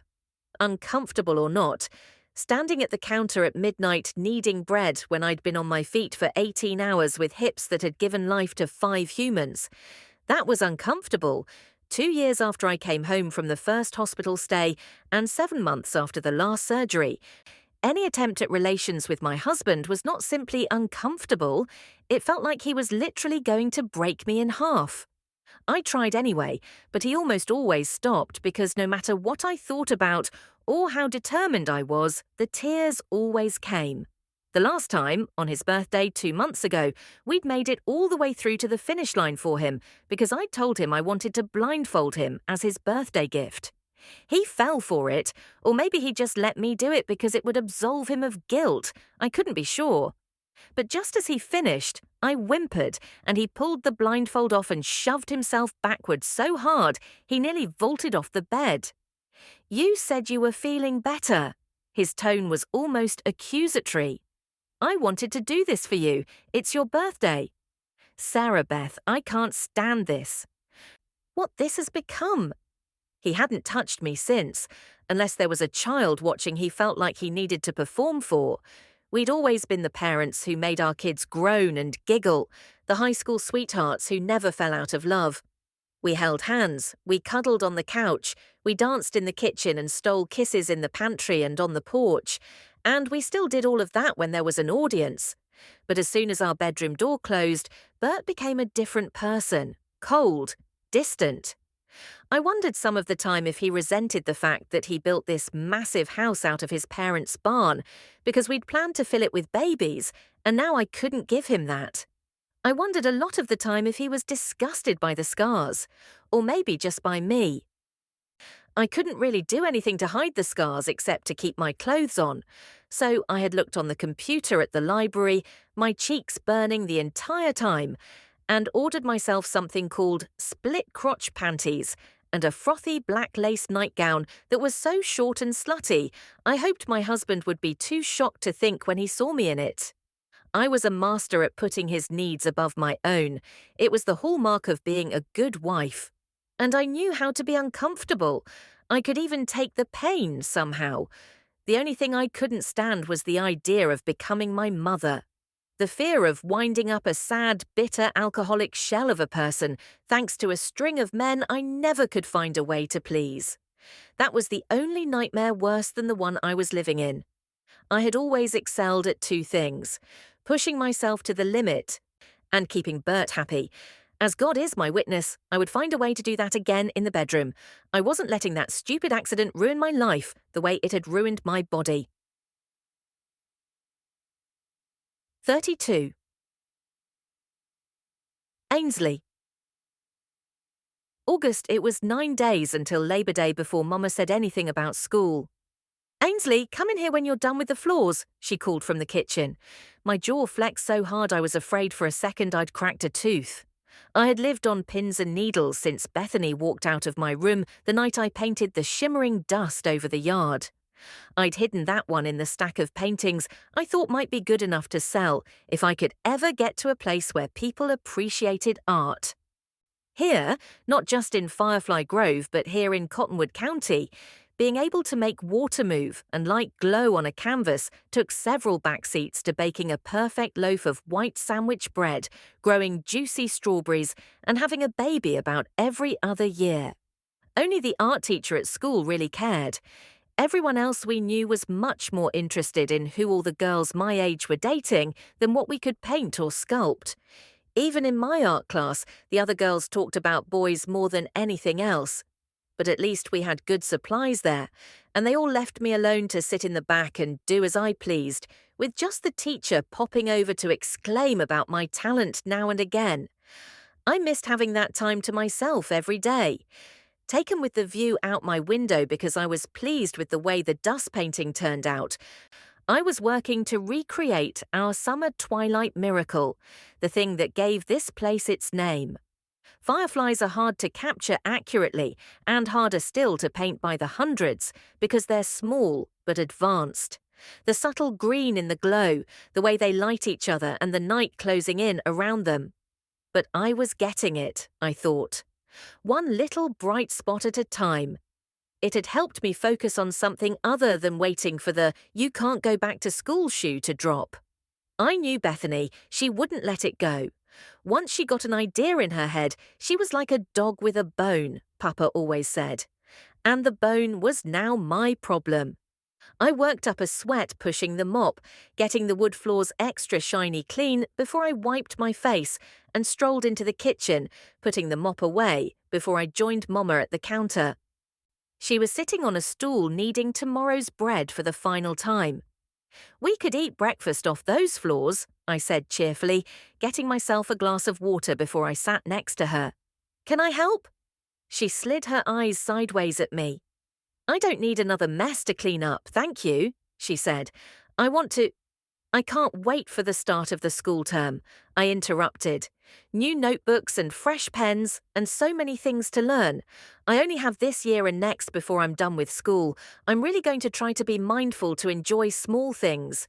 Like you used to tell us when I was little, you would say we shouldn't wish time away because we're only little once. Well, I only get to do the 11th grade once too, right?" I finally had to stop for a breath. All those words flooding out as Mama stopped kneading the bread and turned her head toward me, her eyes big and sad. "I understand why you're excited, but—" I gulped a lungful of air and switched gears to something she actually cared about. "It's also just about the only way there is around here to meet boys." I forced myself to maintain eye contact. I know how important that is for my future. How I managed to get the words out without choking on them, I'll never know. I met your father at a barn dance. Mama's voice was firm, the hard line set to her lips, proof that she knew what I was up to and was calling my bluff. I slumped on the stool, spinning my water glass. We don't have many of those these days, but we still have some, and anyway, I thought you set your cap for Cam Blankenship a long time ago. I sucked in a sharp breath so hard I fell into a coughing fit. How did... I mean, he's a lot older than me. Not in any ways that will matter in a few more years. Mama went back to beating up the bread dough. Cam is a fine match for you. He's sharp, smart enough you won't get bored of him, I think, and handsome enough that my grandbabies will be beautiful. She slid a smile my way with the compliment. And that's why it doesn't really matter that you can't go back to school this year. Mama, please, I began, careful to be respectful. It's not open for discussion, Ainsley. I just need too much help here. I still can't risk not having anybody here when your papa has to be away during the day. What if something happened again and there was nobody here? Her voice trembled on the last word. So the truth, at least, was finally on the table. Or the big stone island in our kitchen. It wasn't that she couldn't handle the house for the day, not really. It was that she was afraid. My mama had whisked her way through every day of my life until the fall, like a force of nature. She was unstoppable, invincible.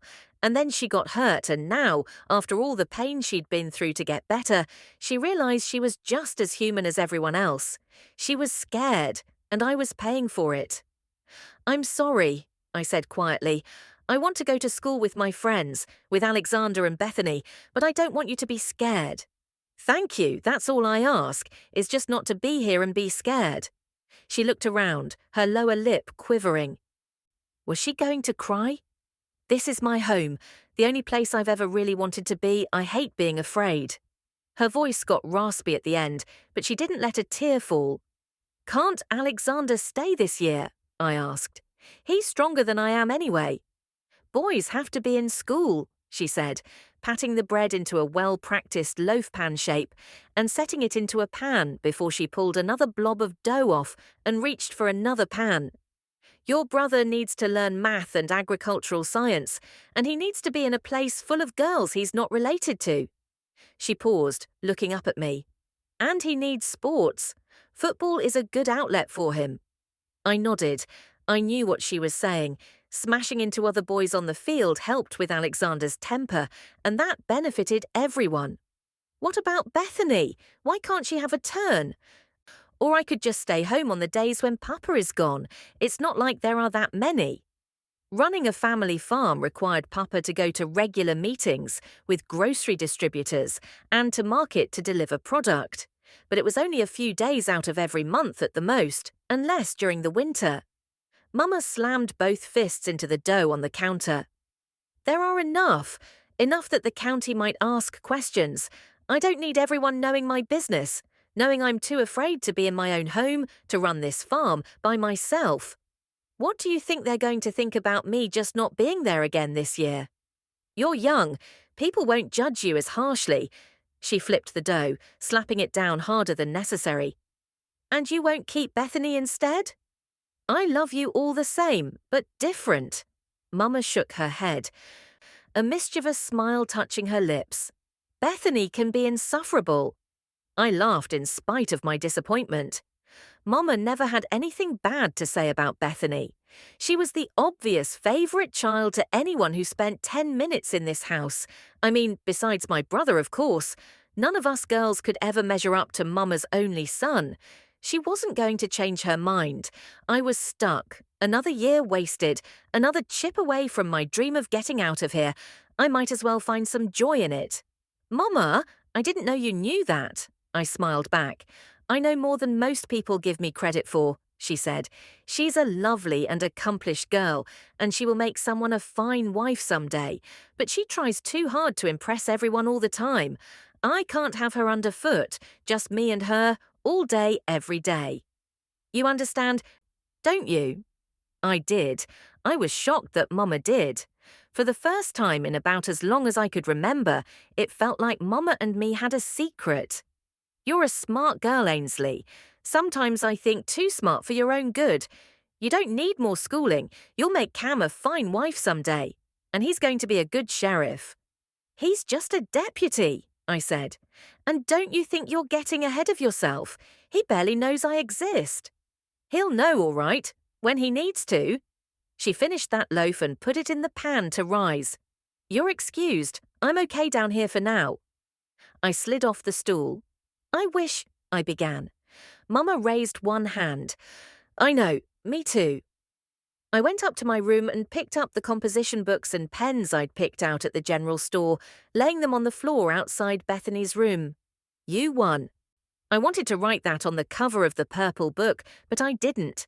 I would keep Mama from being afraid and help her get strong again. Maybe I would be allowed to go next year. You've had enough schooling, she'd said. Or maybe not. But either way, I knew my own mind, and this would be so much easier if I convinced myself it was what I wanted. Maybe Mama was right, and big cities were dangerous and full of murderers and filth. And maybe painting was a really hard thing to make money at. Maybe my dreams were just too big. I had been raised to make myself small, to defer to the happiness of Papa, Alexander, and someday my own husband. That was it. I nodded. I just needed smaller dreams. I went to my closet and pulled out a box, then retrieved a paperback book from the pile behind it, studying the cover. Did boys really bend you over backward like that to kiss you? I'd never seen Papa do that once, and I loved that he was always so kind and affectionate with Mama. I complained about it, of course, because it seemed like they found that funny, but really I hoped it would never stop. The best thing about our family was the two of them. We had never wanted the same things for my life on almost any level, except that I did hope I found that kind of forever, head-spinning, soulmate sort of love that Mama and Papa had. I had just always wished I'd find it far away from here, but I could adjust. Maybe Cam Blankenship just might be a big enough dream for me. 33. Sarah Beth. August, the biggest difference between my own Mama and me wasn't looks or brains, it was determination. She flopped right down and let life walk on her, where I did whatever I had to do to take care of my family, even things that were unpleasant. I took a deep breath as I finished shelling the last of the summer peas from the garden, keeping an eye on the canning jars. I had 24 jars of peas put up already, but we had so much more room with the new shelves Bert had built me for Mother's Day in his grandfather's old bomb shelter that we barely set foot in unless a real wallop of a storm came this way. I had taught all my girls to can and how to make their own jams and jellies. And with all that gorgeous shelf space and a good crop from my garden this year, we'd eat well all winter long.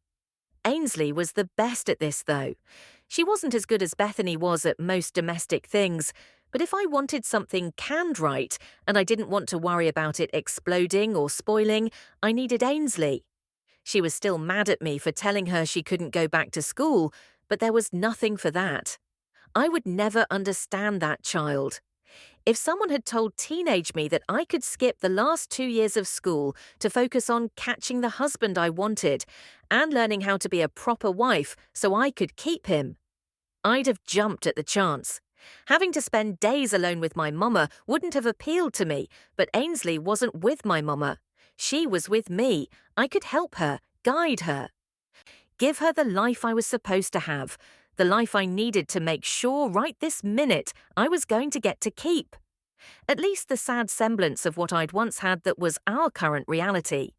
School hadn't started yet, so everyone was home, and I knew that meant my hard-headed eldest was in her room in the middle of a rainy afternoon, reading books she thought I didn't know she had or painting a canvas. I hoped Cam Blankenship liked paintings because she was going to want to fill his house with them. Funny how shocked Ainsley had looked when I'd mentioned Cam in the kitchen that night. I paid attention to everything to do with my family, and I had a plan for Cam too when the time came. I went to the foot of the stairs because going up them still hurt my hips, and I tried not to if I could help it. "Ainsley!" I hollered. Footsteps, a door opened. Mama? Claire, my little caretaker. She was probably up there playing dolls with Daisy. My God, I wished I could give them a real baby to watch over and shower with love. Little girls their ages were such good helpers. Ainsley always had been. Hey, Cuddlebug, could you get Ainsley for me? Sure thing. I heard her little footfalls on the floor and a knock. Mama needs you? What else is new? Ainsley retorted. I took a deep breath and pretended I didn't hear that. It stung, but it wasn't untrue, and I didn't have time to fight with her, especially not when I could see why she was upset. Her door opened and closed, and she stopped short at the top of the stairs. Mama! I forgot I have an appointment this afternoon, and I have to get going, I said, my voice bright. Can you finish canning the peas? She smiled, relieved, and nodded so hard her hair came loose from its bun. Putting it back up, she talked around the pin she held between her teeth. Sure, you don't need Alexander to drive you? No, I can do it now. It would hurt my leg, but I had to go alone. There was no other option. I went to the pantry and swallowed 2 aspirin before I got the keys to Bert's truck. He was over at Old Man Lester's place next door helping re-shingle the barn roof that had been half lost to baseball-sized hail in our last big thunderstorm. Nobody in the county had gotten out of it unscathed, and now that most folks had taken care of their own property, the men were pitching in to help those who were too old or poor to handle their own repairs. Grabbing my gardening gloves from the mudroom, I went to the truck and pulled Bert's hunting knife from the glove box, dropping it into the deep pocket in the folds of my skirt. I could feel the weight there, pulling the band of the dress into my right hip bone, powerful, hopefully unnecessary. I started the truck and turned right out of the drive. I hadn't wanted to believe the blonde when she rang our doorbell, and maybe she was lying. But there was only one way to find out. Some research had told me she was living at a boarding house in Emery, a little under an hour away. With time to think, I had a whole list of questions for her. I wondered how I'd feel if her answers proved her right. Most of all, I wondered what it would take to get rid of her, and how far I would actually be able to go to ensure that if it came down to it. 34. Ainsley. September. What, Mama? No, we talked about this. Ainsley can just help you like she has all this time. Bethany's voice took on a whining edge by the time she finished talking, and I rolled my eyes before I could help it. Not another one of us would dare to talk to Mama that way. Papa wouldn't stand for it. Mama didn't believe in spankings, but Papa had no trouble taking a belt to a disrespectful child when she wasn't looking or wouldn't admit she knew. But Papa was still helping out at the Lester place, and Bethany was a world champion whiner when she wanted something. Or in this case, when she didn't. And she really didn't want the fate she'd so eagerly chosen for me. I was sad for Alexander and Claire and Daisy, but I had to admit the slightest twinge of satisfaction watching Bethany try to work her way free of Mama's edict that nobody was going back to school. Why is it we have to all stay here? Alexander asked, his forehead scrunching up the way it did when he was trying to puzzle something out. Because there's no better education for your future than what you can learn doing the everyday work of running the farm, Mama said, like she had practiced it. I blinked, watching her look everywhere in the room except at me. It was exactly the opposite of what she'd said to me just 8 days ago. Not that anyone else knew that. She moved around the end of the island to get out the cutting board and set about chopping potatoes for dinner. Papa had gotten a fresh side of beef from 2 farms over, and Mama had a brisket in the oven. So she was making potato salad. Everyone thought it was a last summer supper until she'd called us all in here a few minutes ago. Watching her more carefully than I usually did, I realized she was limping. Are you okay? I asked. I'm fine, she snapped. Pinching her lips into a thin white line, she shook her head. I'm good, yes. Her voice softened. Thank you for asking. I was supposed to get to go to the 6th grade this year, Bethany said. That's in the 2nd floor with the older boys. Bethany Lynn, do you think I can't teach you everything you need to know? Exactly what is it that you think I don't do, as well as you want to be able to do it for your own family? Ooh, point Mama. Bethany hung her head. She might be defiant when she wanted something, but even Bethany had her limits. She wouldn't dare criticize Mama in her own kitchen. Mama had said that to shut her up. Every eye in the room bounced between them like a little rubber ball. It worked. Bethany muttered, "No, Mum," into the counter and didn't say another word. Alexander, since you don't have to get up early, why don't you walk over to the Lester place and see if your papa can use any help? I'd like you all back for dinner in about an hour and a half. Bethany, you may fold the laundry I washed for you girls this morning. Claire, watch your little sister. She turned solemn eyes. I had trouble reading to me. Ainsley, you help me with supper. Bethany opened her mouth to protest, no doubt because she thought herself a superior cook. But then she looked at Mama's face and thought better of it. Recruiting Claire and Daisy to play upstairs so she wouldn't have to be up there alone. I waited until the kitchen was empty and Mama was in a rhythm chopping the potatoes before I spoke. Why did you lie? And why are you limping? My tone was quiet, no edge of accusation in my words. I knew there was nothing I could do about whatever she was going to say. I had long ago learned to recognize when Mama had made up her mind about something, and not a single Godfrey child would go to school this year. But since that was such an about-face from the path she had clearly already chosen just a week ago, I was curious about what caused it. What is it you think I lied about? She put the knife down and peeled another potato. You told me just the other day that Alexander needed to be at school. Now suddenly none of them do. You're not usually one to change your mind without good reason. I read an article on the value of technical education, she said without skipping a beat, the knife moving expertly through the potato. Mama might be slower these days, but she still had the wiry upper body strength of a woman who had routinely lifted hay bales for hours, several days a week over decades. Do you know there are children your age training to be welders? Boys, of course, but in the cities they're finding good jobs right out of public school, no fancy colleges needed. It said it was a new movement in big city schools to teach career and technical skills. She glanced up and smiled. You'll all have grey hair by the time something like that trickles all the way down to our school, but then I realised that I could do that here. Odds are you'll all end up on a farm somewhere. She cut her eyes to me. I think. Mama! I put one hand across the counter and laid it over hers. She sighed, but stopped chopping. She kept her eyes on her hands, though. Please look at me, I said. She raised her eyes slowly, a smile starting at the edges of her lips, and then stretching her whole face crossways by the time her gaze met mine. It was the first time I'd ever seen shades of Alexander's weird grin in anyone else. I didn't care for it, but I couldn't let on. What in the world is going on? I asked. You have to keep it a secret for now. She lowered her voice, but the higher register that said she was excited came through loud and clear. It had been so long since we'd had truly good news in this house.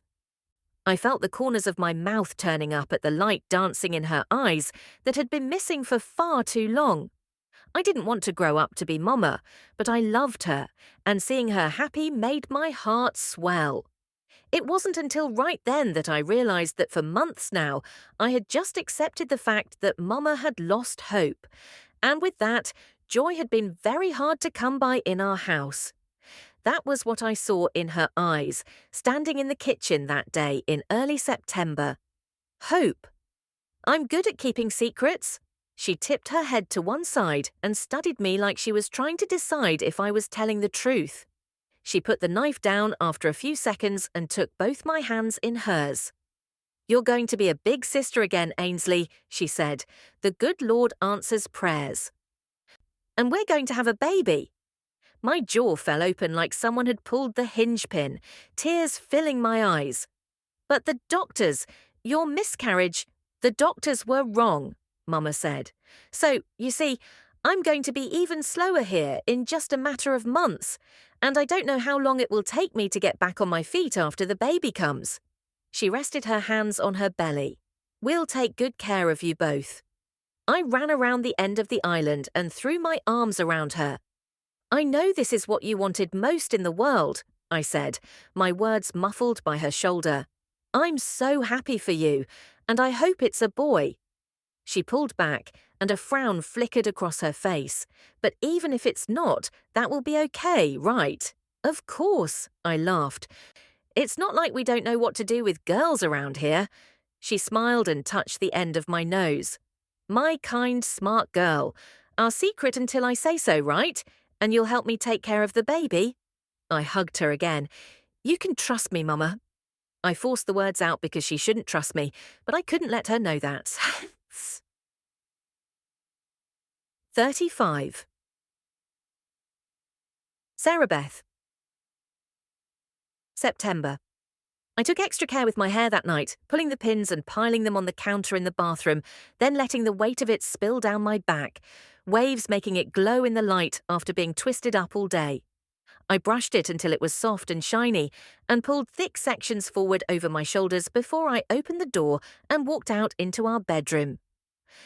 Bert sat on the edge of the bed, taking off his socks. His whole body went rigid when he saw me. You left your hair down. I usually braided it before bed so it wouldn't get tangled. You like my hair down? Sarah Beth, He shook his head. I can't. I don't want to hurt you. Sometimes there is purpose in pain, my love. I perched on the edge of the bed next to him, taking his hand. No. He sighed, his shoulders going up and down before his head dropped backward, his eyes on the ceiling. Can I ask you something? Of course. He didn't move, his Adam's apple bobbing with a hard swallow before he started talking. I know that you think you need to do things for me, no matter how inconvenient or uncomfortable it is for you. That's part of being a good wife. Let me finish. His voice was harsh, and I flinched. I dedicated my whole life to making sure Bert was never mad at me. If he got mad, I had failed. He squeezed my hand without looking at me. I'm sorry, I need to get this out or I'll lose my nerve, and it has to be said. Okay.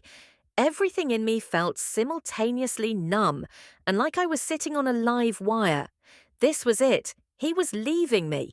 I was too late, and my mother's fate would be mine too, no matter how hard I had tried or how much I had sacrificed. When Bert started talking, his voice sounded far away. Not everyone thinks the way you do. That being a good wife means doing more than your share of the work, making sure I'm never so much as inconvenienced, raising as many babies as I want to have no matter what. Maybe most people used to think that way, but I don't think it's true anymore. He swallowed hard again, raising his head but focusing on the wall. I know things move slow here, and folks here put family above everything else. But the rest of the world has moved on, and I've spent 20-some years letting you do for me because that's the way my mama and daddy were. But I was thinking last week when I was gone, there were a lot of women at the expo this year, some with their husbands and some running their own places. And I thought about Ainsley and Alexander and which one of them would really be the most capable of running this place, and about you and what you'd have to say if I said it was Ainsley. And then I thought about how you'd be just fine running everything if I wasn't here, and you wouldn't have the worry of whether or not I was satisfied. In here, in bed. He turned to look at me and the tears in his eyes punched me right in the gut. I love you, Sarah Beth. And it's true that men have needs, but I can't stand the thought of hurting you. I feel the same way, I said, hearing the tears in my voice before I felt them in my eyes. I like making you happy. I like knowing I can make you happy the way no one else can. And you're sure that matters to you more than the pain that makes you cry when I try to make love to you? Something in his voice told me what was happening here. He didn't want to leave. He just didn't want to feel guilty. You're asking me if I could be okay with you, having relations, with other women? My voice was dull. I don't know what I'm asking. He buried both hands in his hair. It was easy to think I had figured it all out in the motel last week. My head snapped around. Were you alone? He shrank away from me like I'd slapped him. I remembered how my hand had stung when I'd hit the trashy blonde girl. I'd never slapped anyone before in my life, and that fire in my palm had felt good, powerful, as she staggered backward down the steps of my house, away from my family, where she belonged. But I would never, could never, raise a hand against my husband. Of course I was alone. I nodded, though I wasn't sure I could believe him. The one thing I was sure of was that I didn't want this conversation to go on any longer. And I knew I could stop it cold with 2 words. I had told Ainsley, sure, but I still wasn't sure I could pull this off. I guess we were going to find out. At least if everything fell apart, I would know in my heart that I had done everything I could to keep my family together. Everything. "I'm pregnant," I said. He fell off the bed. Actually, his legs went to water, and he hit the floor with a thud that shook the boards.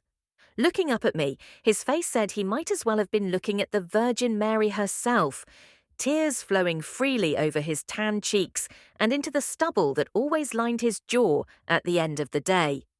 I knew everything about this man, from how he liked his eggs to every freckle, birthmark and scar on his body, and I wasn't giving up any part of that without a fight. He scrambled to his knees after a minute of stunned silence. I rested my hands over my belly and he grabbed them both. "I don't understand," I shrugged. The power of prayer. I wasn't entirely sure it was fair to apply that to this situation, but I had prayed for a baby, and it had been answered, and technically that was all that mattered, wasn't it? I didn't have time to think any more about it right then. Bert framed my face softly with his big hands, pushing my hair aside like feathers as he stood slowly, tipping my face back and kissing me. Gently at first, and then with growing heat, as he laid me back slowly on the bed and settled over me. I lost myself in the smell of hard work and Old Spice aftershave, and the gentle pressure of his hands on my cheekbones, the feel of his tongue sweeping over my lower lip. This was what I had missed, being close to him, feeling cherished and special and protected.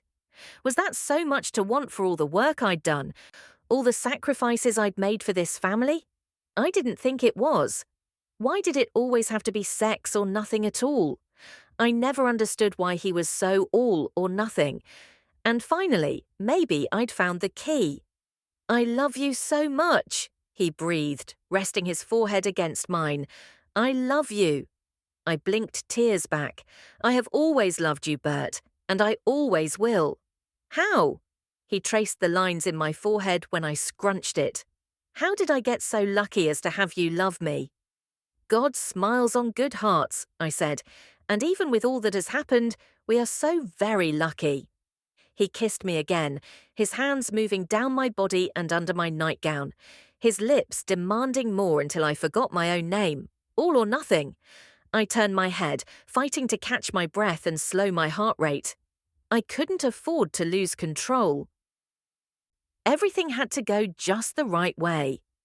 "We shouldn't," I said, reaching down and catching his hand. "The baby." "Sure," he said, rolling to one side and propping his head on his hand, staring at me with wonder on his face. "You are incredible. Leave it my girl to show them fancy city doctors they don't know their own ass from a hole in the ground." He flopped onto his back, laughing. "A new baby, maybe another son." "Maybe," I echoed softly, reaching for his hand. "But just so you know what you said before about Ainsley, she is smart and strong, and I know why you think the way you do, but she doesn't want this life. She doesn't want to be me. Not any more than I wanted to be my mother. It hurt, but it was true. If you don't think Alexander can handle it, I'm taking them out of school. Teach him. He won't have another path besides inheriting the farm. Sometimes I think that's why God only gave us the one son, so we wouldn't have a choice.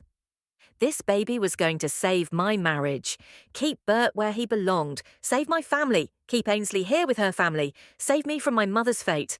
I would never be alone, and if I had to trade a piece of my soul for that, well, it wasn't the hardest choice I'd ever made. 36. Ainsley. October, Alexander stopped in the doorway, leaving the door standing open, the chill breeze of the fall's first true cold front whistling in around him. "What are you doing in here?" "Helping, Papa," I said like it was obvious. "With what? Where is he?" Why did he always have so many questions? He left right after dinner, didn't say where he was going. I left out the part where I didn't ask, because my brother was right to look for Papa here this time of the year. When the sun started to set earlier as October stretched on, he usually spent any evening there, wasn't football on the TV, working in his study in our old house. Mama's sewing room took up half of the first floor now, and they stored holiday decorations and other random things that most people kept in garages in the kitchen and the upstairs bedrooms. I had asked 2 summers ago if I could clean out one of those rooms and have it for a painting studio, and Papa had smiled and started to nod before Mama cut him off with a sharp and final no. I kept my hands in my lap under Papa's big desk, out of Alexander's sight. I needed to ask him about something. Alexander looked around and realized the cold air was coming from behind him, stepping inside and closing the door. I was wondering if I might be able to talk to Coach about playing football still, even if I don't go to school there. The season is half over, isn't it? I know. His hands disappeared halfway to his elbows, in the huge pockets on his dark blue denim overalls. It's probably dumb. I just saw Jimmy at the feed store the other day and he said our QB is getting clobbered without me and, well, you do your painting in your room still? I can always smell the paint from the hallway. Mama used to joke that Alexander was part bloodhound. She said it was the only explanation for his superhuman nose, his occasionally surprisingly soft heart, and his killer instinct when needed. And it didn't come from my side of the family, she would always say, one eyebrow raised at Papa. But you can't play football from home? I finished for him. Yeah, so I was just going to see if I could take the truck and go to practice and stuff in the afternoons. He wouldn't miss me. He barely has much he lets me do anyway. He stared at the blue carpet. It's probably a stupid idea. I don't think it's stupid at all, I said softly. Why shouldn't you have something that you love that's just yours? He looked up at me, his eyes brighter. You think? I really do. He grinned, and I dropped my eyes to Papa's dark brown leather desk blotter, which had belonged to his father and grandfather before him and came with the house and the farm when he inherited it. I loved my brother, but his smile was different. I didn't like the way it made me feel afraid of him. I don't think you're stupid, Alexander, and nobody has good ideas all the time. Don't be so hard on yourself. I looked up. Do you ever wonder about Papa, before he was Papa? The smile disappeared as his forehead scrunched. Huh? I was just looking at this desk and thinking how it belonged to Grandad and Great-Grandad, and Papa inherited it, just like you will someday, I expect. Do you think there's a chance that there was time when Papa wasn't sure he wanted this? To run the farm the way they had? To have the lives they had, for the most part? I paused, meeting his eyes in the dim light thrown off by Papa's ancient desk lamp. Do you ever think you want something else? Alexander stared at me for several beats without blinking, then barked a short laugh that sounded far too bitter for a boy of 16. I'd turned 17 in August, right after he turned 16 in June, so I was back to being the older sister now. What else would I possibly want? I'm not as smart or as talented as you are, Ainsley. I don't even think Papa thinks I'm smart enough to run this place, but Mama will make him give it to me anyhow, I expect. I was stuck a few words back, thinking at the same time that I couldn't remember that last time Alexander and I had really talked, and wondering just why that was. We'd done everything together and shared every secret once upon a time. Sitting there, I realized it had been so long since the last time we'd really talked, I didn't know what he wanted. You have options, he said. I don't. I've made my peace with that. But I'd sure like to play out the rest of the season. I think it would help me with... I just want them to say yes. Don't ask Mama first, I said. I think you were right to look for Papa. Get him on your side, and then you both go to her. She won't say no to both of you. You think she's being weird too, don't you? He asked. I think she is really afraid of being alone. Maybe she's afraid of what might happen if she falls again. I don't know. But what started with her wanting me here all the time seems to have spread to y'all. I don't think fear was the only reason she didn't want you to go back to school. Alexander scuffed the toe of his work boot on the carpet. Maybe he wasn't as slow as everyone thought. I don't guess I do either, but I love Mama and I don't want to be mad at her, so I try not to think about it. Is that the trick? He stepped closer to the desk, his hand out like I was going to give him something. Trick? To not being mad, not letting it get away from you, not doing stuff you shouldn't. I stood, tucking the folded bills I'd taken from the cash box in Papa's drawer into my skirt pocket before Alexander could see them. What kind of stuff? My heart rate picked up, the blonde girl I'd seen Mama hit before the end of summer flashing through my thoughts. I hadn't recognized her, but I had been busy with my own plans for months now. Maybe someone had moved to the county while I wasn't looking. Was she looking for Alexander, the blonde? Back in August, my brother had been going to 2-a-day practices, thinking he was headed back to school and football. He hadn't been here to see her. And I hadn't seen or heard anything about her since. Was Alexander capable of hurting a person the way he sometimes hurt animals? I took a deep breath. If you need to talk. Nothing. He shook his head. Forget it. Alexander. He was gone before I got another word out, his boots heavy on the steps of the old porch as he ran down them. I closed the check ledger I'd been reading when Alexander came in, wondering why it said Papa had spent $400 last month on violets when winter was coming, and we didn't usually grow violets. Seed, maybe. Was he aiming to branch out into farming flowers in the spring? Whatever he was doing, I wouldn't be around to see it. I shut the light off and patted my pocket to make sure the money was still there. Alexander and whatever he had done without football, which Mama said herself was good for him, that was Mama's problem. She had decided to keep them out of school, and I had my own things to worry about, my own plans to make.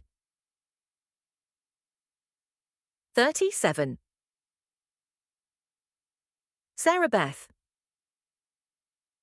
October. Mama, why is your belly so big? Claire reached one hand up to pat at Mama's skirts, and Bethany laughed. Claire Bear, that's not polite, Bethany said. She's okay, I said, pressing a pie crust into the bottom of a blue glass pan and passing it to Bethany to fill with bubbling chicken pot pie, filling from the pot on the stove.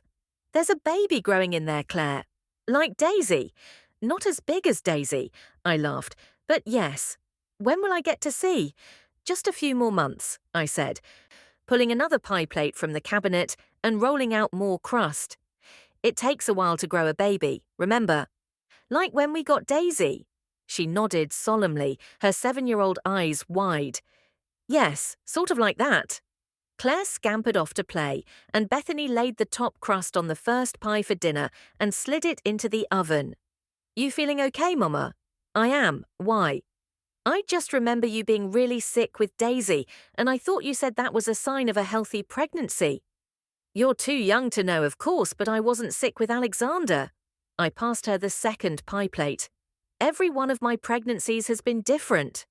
Your belly is getting bigger, she said. This is number 7.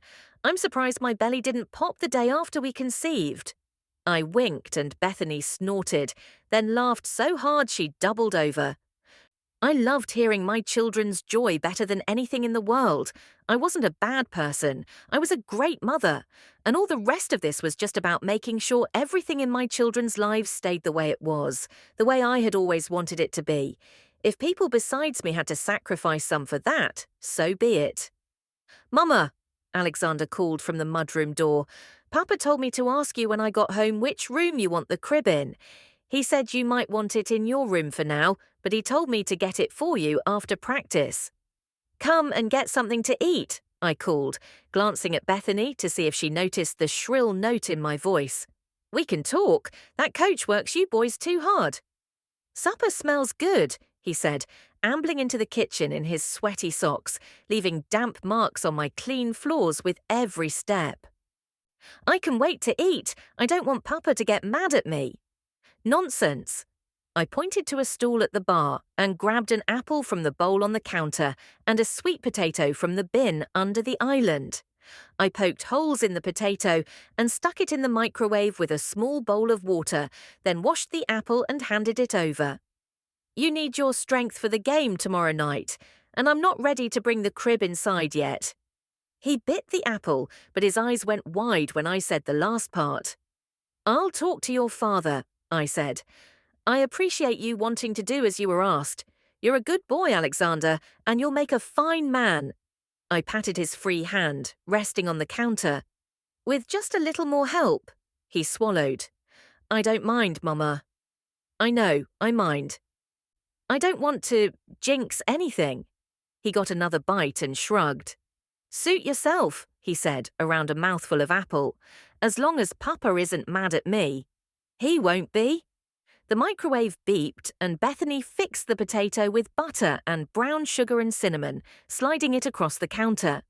Alexander watched the steam come out of it as he stirred it, and I put the discarded carrot tops and celery leaves from dinner into the compost bin. Bethany opened the fridge and turned for the back door. Where are you going, Bit? I asked. Out to the canning shelves to get more peas. I didn't put them in the filling because Daisy won't eat them, but I want some for mine, and I know you do too. No, you finish cleaning this up and I'll get that, I said, pushing the cutting board toward her. Mama, it's almost dark. I don't mind. I can go. Alexander put his fork down and stood. You sure you don't want the crib? No. My voice echoed off the rafters, both children flinching and looking at each other. Deep breath. That was louder than I meant it to be. Really, Alexander, your muscles need the potassium in that yam. Eat your snack. Bethany, clean up those dishes and check on your little sisters. I'll be right back. I could use the fresh air. Be careful, Bethany said, the worry in her eyes making my heart lurch. I always am now. I promise. I crossed the yard without noticing the cool fall wind blowing through the little valley where Bert and I had raised our family. The one thing I had always been glad Firefly Grove didn't have was a family burial ground. They were common in the county, but way back when, Bert's great-great-something grandfather, or maybe grandmother, I didn't really know, had believed very strongly that graveyards belonged near churches, and fire cleansed the human soul. Every generation of Godfrey's since had been cremated and buried near the Lutheran church. Now I wished that ancestor had made a different choice. I stepped into the long-defunct bomb shelter, wondering for the millionth time if this thing would have actually worked for what it was built for. It was fine for summer storms in this part of the country, but keeping radiation out? I didn't think Bert's granddaddy was qualified to decide that. The door to the bathroom he'd designed so poorly in the back was notorious for sticking shut. I'd made Bert put a lock on it when Ainsley was a baby, high up where she couldn't reach, just in case. I had nightmares for years about her getting stuck in there. Plucking a jar of peas from the shelf, I inspected the door to the back room. Nobody had noticed the padlock I'd put there weeks ago for the first time in years, and I didn't expect anyone would either. We didn't ever set foot in here during the winter except to get food, and it would be easy enough to make sure I was the only person who did that for a while. I turned back to the shelves and loaded my arms with more peas, plus green beans, carrots, and 3 kinds of jelly. There, I said. Now nobody had any cause to come out here poking around for a good while, except me. I had a secret to hide. 38. Ainsley. November, Thanksgiving was a true production in the Godfrey house. Mama was big on tradition, and as such most of us kids were too. 3 years ago, Papa had suggested putting up the Christmas lights before Thanksgiving, so that decorating the house wasn't quite as much work after the big dinner Mama cooked, and Bethany and Alexander almost rioted. I remembered it because it was one of the only times in my life I'd seen Papa back down. He'd raised both hands in surrender and taken a seat on the sofa to watch football, saying he knew when he was beaten. Mama always got up practically in the middle of the night on Thanksgiving to start cooking. The turkey, a fresh one Papa got from a neighbour a few days earlier, was resting in a butter and spice rub in the fridge and had to go in the oven no later than 4 in the morning. And then there were 1,000 other chores to do while it cooked, from pressing the linens and setting the table to chopping and sautéing and baking the side dishes. The cornbread and biscuits for my favourite holiday specialty, Granny Godfrey's special cornbread dressing, were on the countertop getting stale and had been for days. I was awake at 3:45, staring at the painting I'd finished a few hours before. New York City again, but this time in the rising sun. Someday, I whispered to the ceiling, maybe someday soon. I listened to the sounds of the big house shifting in the wind. Winter's bite had come to the valley this week, and yesterday there had been frost on the ground when I went to milk the cows. The creaks and moans of shifting and settling timbers could have lulled me right back to sleep on any other winter day. The nice thing about living on a farm in the off-season is that all the hard work of the spring, summer, and early fall gives way to long days with far less to do. For most of my life, I hadn't really noticed because I'd been in school this time of the year. But since Mama's accident, I was starting to love the colder months in a whole new way. I'd done that entire painting yesterday, and the longer I looked at it, the more I thought it might be the best thing I'd ever painted. The clock ticked closer to 4, and I still only heard the wind. No footsteps. I threw my quilt back and stood, shivering in the chill and reaching for my long skirts, pulling them on under my nightgown. Legs covered, I found socks and pulled them up to my knees before shrugging into a thick sweater and twisting my hair up into a messy bun I'd have to fix before dinner. But that was okay, because I would have to change and get dressed for dinner anyway. For now, I would get that turkey in the oven so Mama wouldn't be upset. She'd been so tired lately. Papa said he thought it was because she hadn't been at full strength when she got pregnant this time, and he blamed himself for that. He'd been spending more of his evenings at the Lions Club than I could remember him ever doing before, and Mama's usual excitement as the holidays approached was nearly completely missing. I couldn't make whatever was bothering them better, but I could make sure the holiday season was just as special for my little sisters as it had always been for Alexander and me. And that started with Thanksgiving dinner being on time, Coco being ready when they woke up this morning, and the parade from New York on the TV as soon as we finished our cinnamon rolls at 8. All that and milking the cows was a fair amount to do between now and sunup. But I wanted the holidays to be special this year for a lot of reasons, and I wanted Mama to have a good Thanksgiving, which wouldn't happen if she woke up to find she'd overslept and nothing was done. I crept past their room and down the stairs silently, turning on only the small light over the stove to work by in the kitchen and tying an apron on. Pulling the turkey pan from the fridge, I removed the towel Mama had wrapped him in and put it in the laundry bucket by the garbage can, washing the skin with buttermilk before I added salt and slid the pan into the oven when it was heated to the right roasting temperature. "Happy Thanksgiving, y'all," I said, turning to wash my hands with a proud smile. I'd never been in charge of the turkey. Mama only trusted herself with that job.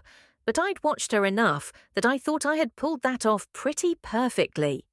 In just a few hours, the whole house would smell like juicy roasting meat, the spices of the dressing and the sides melting in until it smelled perfectly like the holidays. One of my favourite smells in the world. Hands clean, I grabbed the milk pails from the mudroom and slipped out the back door, pausing to look up at the full moon, glistening off the frost covering the yard with a silvery glow that made me excited to see snow soon. Would snow in New York City be as magical as snow in Firefly Grove? It'll be in New York City, where there are people and music and art galleries and the kind of life you want, I muttered, shaking my head. Nobody was going to bring my dreams to me. I would have to go chase them. I just hoped I was brave enough. I was almost to the new barn, the big elm tree between me and the house, when I heard the shriek of metal scraping metal. Pausing, I looked around the tree trunk toward the old bomb shelter on the other side of the garden. The doors on that thing were temperamental on a nice day. In the cold, they got downright fussy. The clearing was still.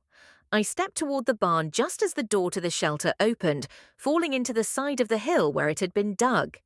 Mama stepped out into the moonlight, looking around before she shut the door and hurried to the house. I watched the door even after she went inside, not quite sure I should believe my eyes.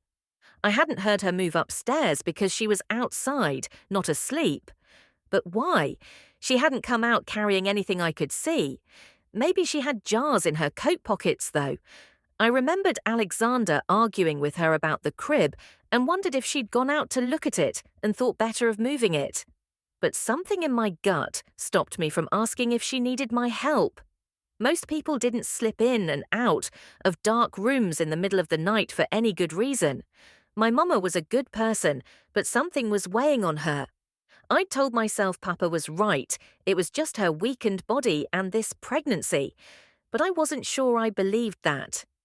I also wasn't sure I wanted to know what she was doing outside at this hour, especially on this day. I had secrets of my own to worry about. I didn't need to carry Mama's too. Did I? 39. Sarah Beth. February. My boots crunched through the stiff layer of frost covering yesterday's snow. The night still, the small sliver of moon behind the clouds providing cover of darkness so thick I couldn't see my hand in front of my face.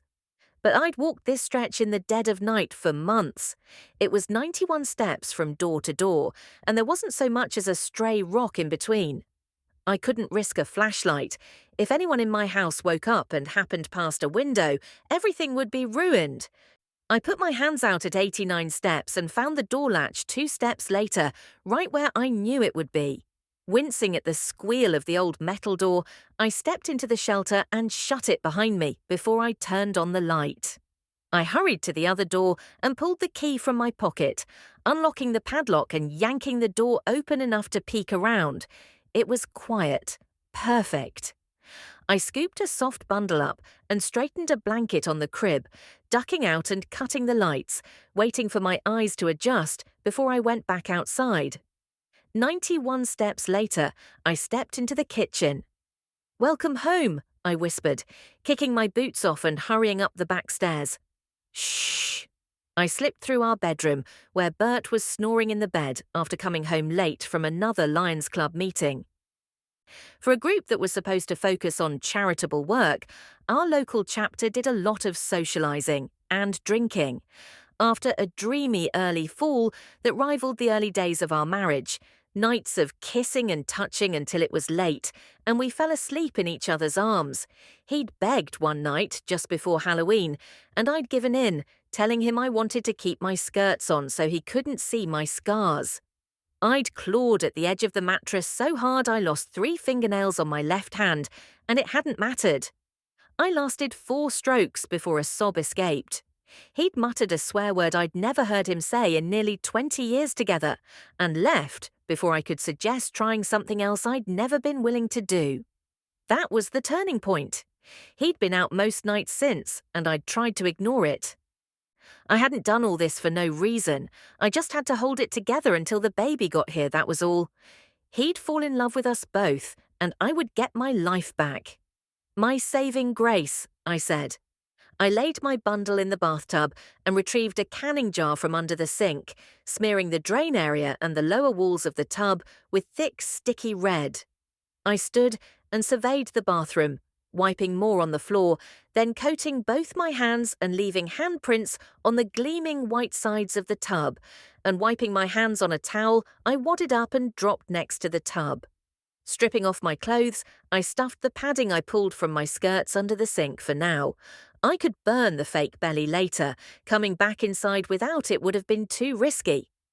Lifting the bundle gently, I pulled back layers of blankets and marveled for a second before I stuck my finger in a jar of thick white skin cream and wiped spots in several places on her face and hands before I wrapped her back up. She watched, quiet, wrinkling her nose when I wiped the cream on it. "Such a good girl," I murmured. "My good baby girl." Sitting back, I tried to look critically at the scene. I knew nobody here had reason to doubt me, but I didn't want to miss anything obvious either. Her hair. It was so much longer than any of my other babies had been, hanging in little golden ringlets nearly to her shoulders already. I hated to cut it, but I didn't see a way around it. Pulling scissors from the drawer, I pulled up sections and chopped them off, getting as close to her scalp as I dared, and then taking the hair and flushing it down the toilet. "That doesn't count," I whispered. "You'll have a real first haircut, and that's the one we'll save." Now then. I took a damp washcloth to her hair and frizzed it up, then put her hat back on before I looked her up and down again. Pajamas. Dang. Where in the world would I get footed pajamas? I shook my head and stripped her naked, adding the pajamas and the diaper to the pile under the sink. She scrunched up her face twice at all the activity, but never so much as whimpered. Okay. Third time was supposed to be the charm, right? She wasn't much bigger than Alexander had been when he was born, 12 pounds, 7 ounces, and some newborns already had a tooth. I wasn't stretching the bounds of belief too far. Perfect. I kissed her little head, splashed some water on my face, pulled my nightgown on and smeared it with my sticky red hands, then sat down in the tub and rewrapped the infant, pinching her toe as I did. Her face went bright red, and she screamed a high, raspy scream that stabbed straight through my eardrums into my brain and made me glad she was such a quiet baby. I straightened her blankets and sat back in the tub, lowering my voice and quickening my breathing. "Bert," I called. "Bert, help! I need your help." Footsteps. Good. At least I knew he hadn't been drinking while he was out, because that always made him sleep so soundly he wouldn't hear a tornado if it ploughed through the wall. "Sarah Beth?" He slammed the door back into the tile wall. "Are you okay? Did you fall?" He wiped at his eyes, blinking in the bright overhead light. "Is that blood? Sarah Beth?"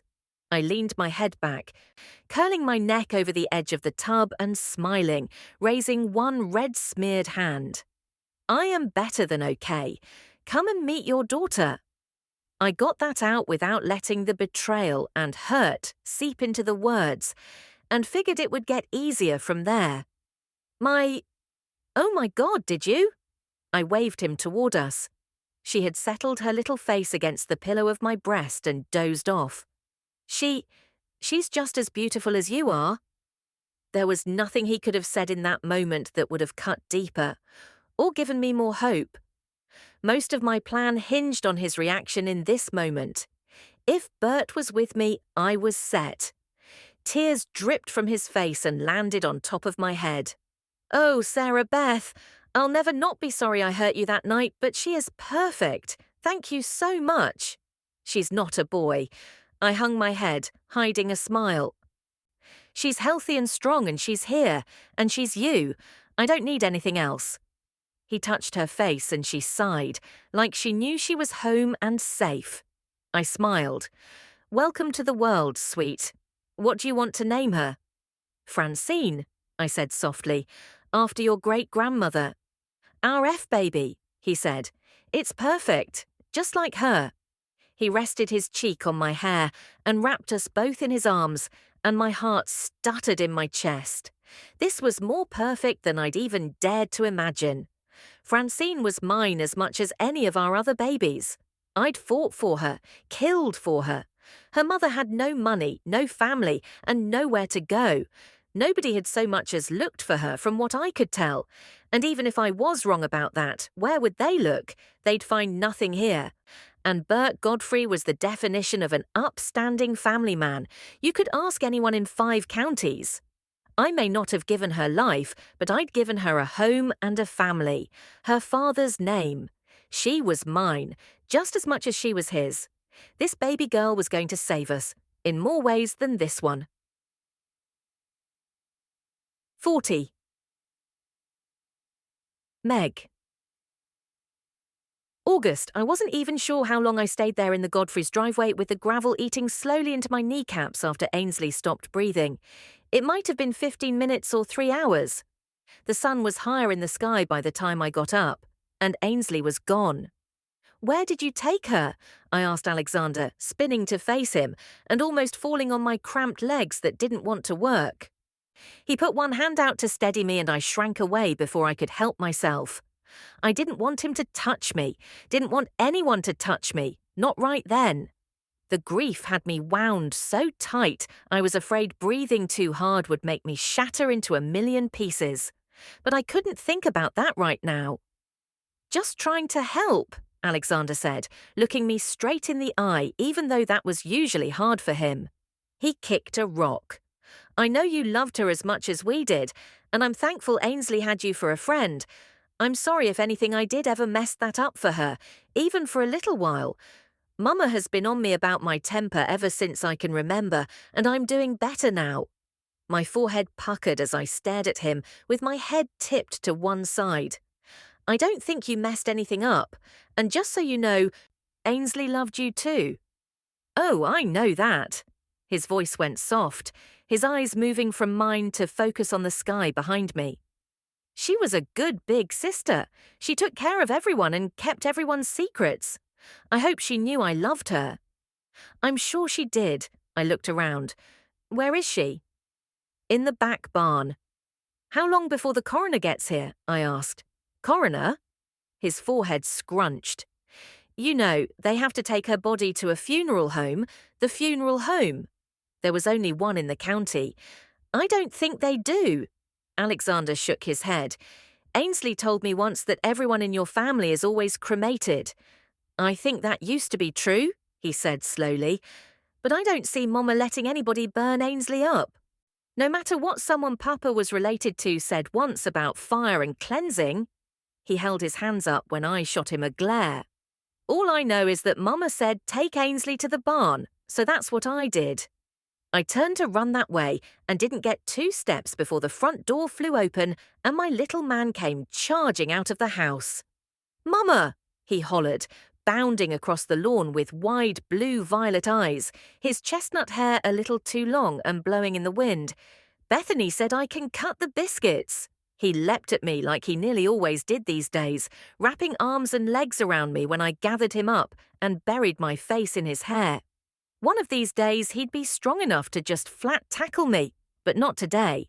Pulling his little face back as quickly as he had run out, he touched my cheek with one finger and tipped his head to one side. Mommy, sad? I sniffled. Yeah, buddy, I said. How come? Oh, because Ainsley. Alexander stopped talking when I landed a kick to his shin that made my toe throb. Where's Auntie Ainsley? Corey looked around. Want to tell her I'm cooking? She's not here, buddy. His face fell for a second. Then he smiled. I'll cook again for her. I nodded as he started wriggling to get down, kissing his head again and putting him on his feet. He's a happy little guy, Alexander said. I nodded. This will be hard for him. I balled one hand into a fist and pressed my knuckles to my lips. He loved her so much, I choked out. I should check on Mama, Alexander said. I've never seen her look like she did when she told me to take Ainsley to the barn. Not even after her accident when she lost the baby. Sarah Beth's face had been completely blank as she stood over Ainsley's body. I'd never really understood that expression before. How could a person just not have any kind of look on their face at all? But I knew what it meant now because I'd seen it. I wasn't sure if she was in shock or if maybe she just couldn't or wouldn't believe what was happening right in front of her. I wondered if maybe she felt guilty. The doctor had said that something left over from the measles Ainsley had when she was a toddler had caused a brain infection all these years later that killed her. Corey'd had shots as a baby that would stop him from getting the measles. But I'd heard Sarah Beth say last night that Ainsley didn't have a shot. After Ainsley and Alexander got sick, she'd said, then her other children got shots as babies like Corey did. You're the oldest now, I said, watching Alexander and wondering if he might get sick like Ainsley had too, if he'd also had the measles like his mother had said. I never wanted to be. His eyes were sad as he turned for the house. As soon as the front door closed behind him, I darted around the side of the house and made a beeline for the back barn. I needed to see my friend one more time. I wasn't exactly sure what to do with her last words. Was she talking about whoever belonged to the skull I'd found in my backyard that awful summer night I'd tried so hard to forget? But the skull hadn't been in my garden, and the way Ainsley kept saying little girl made me think it wasn't, and made me regret not asking her when I had the chance. At the very least, I had to look at her face and say goodbye. I slipped into the barn, shutting the door behind me. They had put her bed in the middle of the floor, and the horses weren't excited about it. I stopped to rub their soft noses. "It's okay, girls," I said. "It's all going to be okay. Somehow."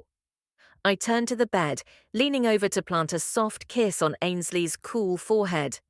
"I'll miss you so much, my best true friend, my sister of the heart. Fly high, and don't worry about anything here anymore. I will take care of everything." I patted the horses again on my way out, shutting the door and heading for the house, my eyes roving over every square foot of the garden on the walk. Could there really be someone buried there? What little girl? Why? How did Ainsley know, and why didn't she tell anyone before today? As she was dying, I just had to figure out what she was talking about and why it had mattered so much to her that she told me today. She's in the dark, that's what she'd said, and Ainsley had been perfectly lucid as far as I could tell. I was no detective, but I owed Ainsley everything. She had given us a family, she had forgiven me for breaking her heart, and she had proven to my jaded mind that there were good people in the world. I couldn't let her soul carry a burden of guilt into the next life. Under the surface of that conviction floated the image of the grinning skull I'd found in my own yard. For something I'd tried so hard to believe I'd forgotten, it was right there at the ready. The size of it and the teeth I'd seen that night meant it belonged to an adult. And it was nowhere near my small garden, which I'd built on Mr. Elias Lester's old garden. Things would be easier if I could assume that's what she was talking about and maybe move those bones to a place where they'd be found. But in that odd, inexplicable way that Ainsley and I had sometimes been able to talk without talking, I just knew she was talking about this garden, her garden, Sarah Beth's prized garden. I couldn't just walk over there and start digging. Ainsley had babbled about the little girl in the garden for hours last night. I just didn't know why until there was no time left to ask her to explain. But her words had coloured all my memories of her and her family in a split second. Was this why they were so old-fashioned and tight-knit? Was the entire Godfrey family hiding a terrible secret? Or had this been Ainsley's burden? Why she didn't go to school, or hardly anywhere else, ever? What could have happened, and to who? An accident, a sister, a murder? So many questions. And the most logical place to look for answers was in that huge, rambling house. I should check on Francine and Daisy anyway, and my son, who had no idea one of his favourite people was never coming back and was helping Bethany cook biscuits and eggs. 41. Sarah Beth. August, a part of my heart shriveled and faded away when Bert closed Ainsley's eyes for the last time. I watched him and nodded, but I didn't cry. I couldn't. If I started, I'd never stop. My beautiful, kind, capable oldest child. The little girl who made my biggest dream come true when she made me a mother, back when I hadn't seen much more of life than she'd gotten in all her days. She would never see another sunrise, another firefly summer, another canvas she had created something wonderful and moving on. And it was all my fault. We grew into a family together, me and Ainsley and Bert. She was always supposed to grow up and have her own home and her own life, of course. I'd always been ready for that, I thought. But when it came down to it, her dreams were so much bigger than mine. I didn't like the path she chose for herself. A path that would take her away from her home and her family. I pushed, I schemed. I took away her options one by one until she didn't have any left but to stay here. I thought I had paid for that in my own blood years ago. But it wasn't enough, and now she was dead. Mothers aren't supposed to have to bury their children. Bury. Oh, God. Bert would want to cremate her, to take her away to the cemetery. I couldn't have that. wouldn't be able to stand the thought of her being there in the dark alone. I turned and caught Alexander's sleeve. Take the bed to the back barn. By myself? His eyebrows went up. Figure it out, I said. Get the truck, there's a furniture trolley around here somewhere. I won't ask Papa to carry her, not now. Yes, Mum? He turned and then paused. Mama, what happened to Ainsley? Is it going to happen to me too? I mean, we were both sick when we were little. I don't remember it good, but I remember the fever. I shook my head. The doctor said what Ainsley had is very rare. But how would I know? The headaches, I said. She's been getting headaches for months now, everyone worse than the last. I thought she was reading after bedtime, or getting too much sun, or, I don't know, 100 things. I pulled in a shaky breath. Do you have headaches? Sometimes. I used to get them after football practice a lot. That's not the same thing. Alexander nodded and turned away, and I looked back at the house. I had to go inside. There were things to do, but I didn't want to go into our house, not when Ainsley wasn't there. Would never be there again. I made my feet take 2 steps and noticed Meg, her body slumped over her folded knees as she sobbed, a few feet from Ainsley in the yard.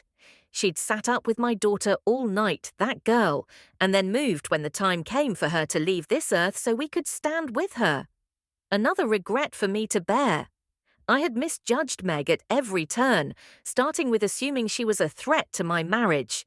I never gave her a fair chance, so intent on getting her out of our lives at any cost. I closed my eyes, shame flooding my heart when I remembered the first time I saw her sweet little boy. The ridiculous plan I'd hatched at the library one grey spring day to make him my own, giving Bert the son he wanted, the son my Alexander could never be. I'd convinced myself that would keep Bert's attention on me, where it belonged, and that taking the baby would be easy. I'd done it with Francine, surely I could manage it again. Meg had been a regular hermit since she moved in, who would miss her? I had let such horrible envy into my heart.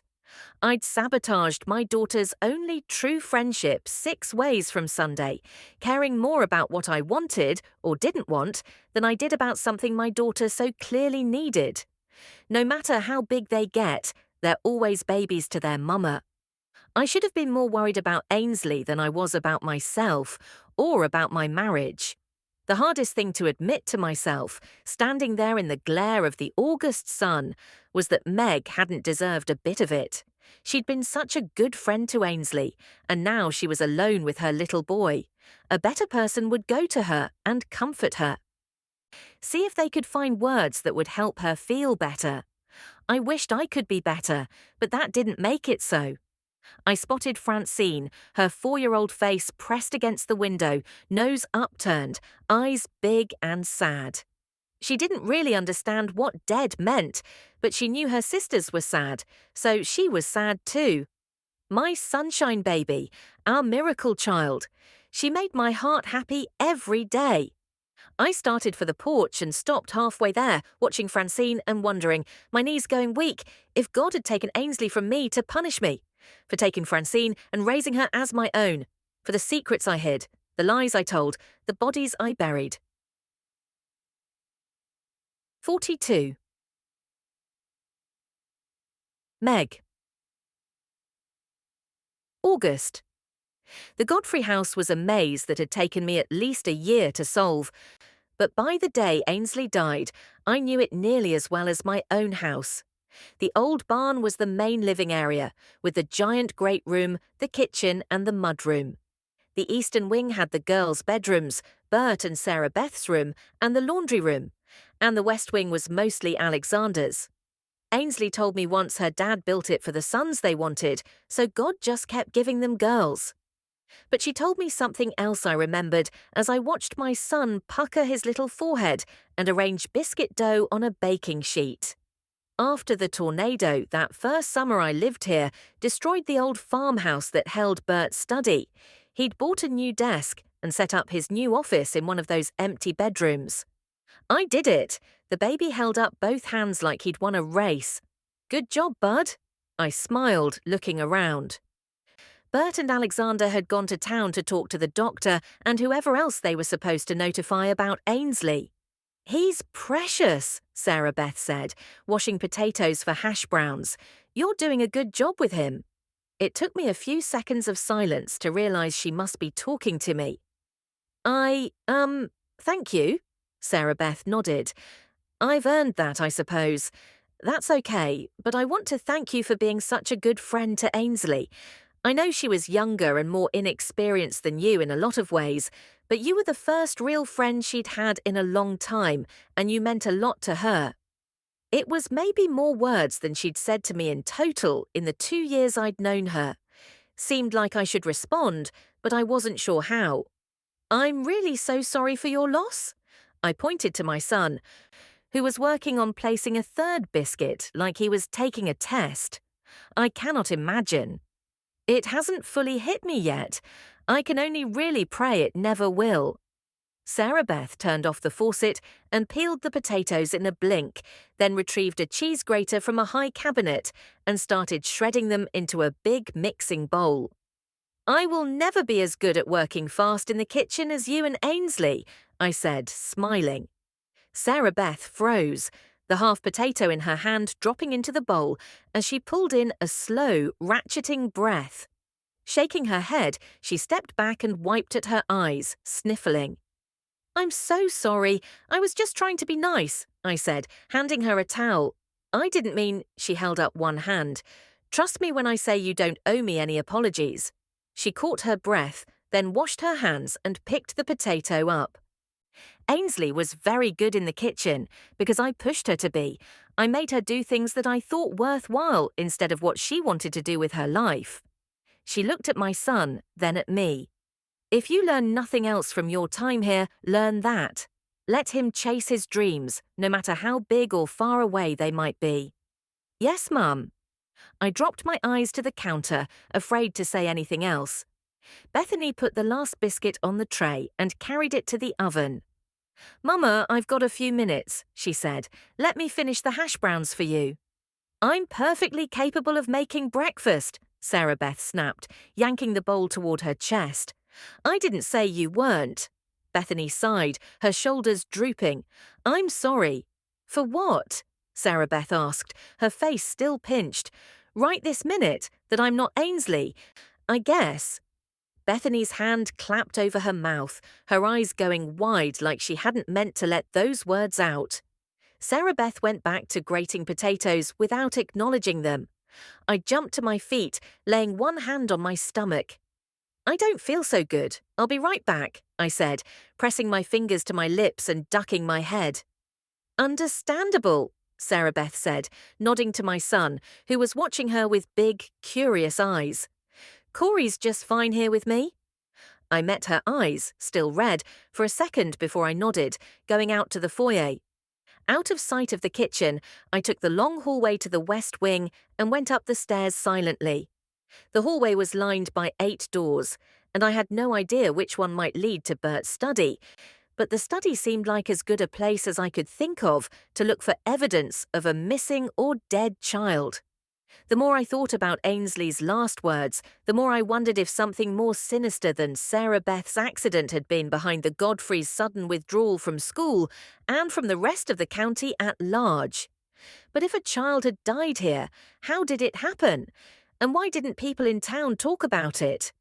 Cottonwood County was the kind of place where a couple of inches of rain or the antics of the local drunk counted as news, because nothing interesting ever happened here. The death of a child is a tragedy. The suspicious disappearance or death of a child is a scandal. Tragedy and scandal have long shelf lives in places where the birth of a new calf makes headlines, which might make a family want to keep it quiet, say, by burying that child in their garden and dropping completely off the community's radar. That would explain Ainsley's confession, as well as why I hadn't heard so much as a whisper about this in 2 years here. So I started with the first door on the right. The rumpled bed was visible even in the dim light from the drawn shades, and I started to shut the door. This had to be Alexander's room, and it felt creepy to go prowling around in there. But with the door halfway pulled, my eyes lit on a small shelf over the dresser, carved from a tree branch about 1.5 feet long and half that deep. I swallowed hard, taking 2 steps into the room. 1, 2, 3, 4, 13. 13 skulls, no 2 from the same kind of animal, snarled from the little shelf on the wall. I blinked and shook my head, backing out of the room suddenly paranoid that he'd be able to tell I'd been in there somehow. Closing the door, I tried the one across the hall, blood roaring in my ears as the animal bones danced through my head. I tried to reason it out. Bert had hunting trophies on the walls right inside the front door. They had a real bearskin rug on the living room floor. Country people feel differently about animals. Except I was country people, raised in an Appalachian trailer park, and I wouldn't have a skull in my house no matter where it came from. Another memory from that first summer here floated up, this one of a possum that had been mutilated. And there was Sheriff Cam, looking at me that day in the supermarket like he wanted to be so much more than my friend, and telling me to watch myself, not to get too close. I felt like today was proof I had failed at that. But I didn't see any way out except through. The door across from Alexander's was locked, so was the next one down. Beside Alexander's room, I found a bathroom that was the kind of gleaming clean that told me Sarah Beth kept up with it, not her son, especially given the state of Alexander's bedroom. The next door on that side of the hallway led to a room stuffed with boxes, tinsel peeking out of one and colourful Christmas lights out of another. I turned for the locked one across the hall and heard voices at the bottom of the steps. "I'll just be a minute." Alexander's voice carried clearly. "You'll set the table. Is Meg still here?" Someone answered him, but I couldn't make out what they said or who it was. What I did know was that he was nearly to the top of the steps. I stepped into the box room, my heart hammering as I crouched behind a stack of boxes taller than I was. I didn't know what exactly I'd thought I was looking for up there. A diary with a confession and a story about burying a little girl in the garden would have been great. But animal skulls and locked doors weren't even on the list of possibilities when I snuck upstairs. I had spent 2 years carefully hiding part of myself from everyone here, even, maybe especially, Ainsley. Why hadn't it ever occurred to me that I might not be the only one with something to hide? 43. Sarah Beth. August Ainsley didn't cry when she was born. 22 years later, almost to the day, listening to my husband rant about family traditions. That was the thing I remembered best about the day I became a mother. She was smart right from the get-go.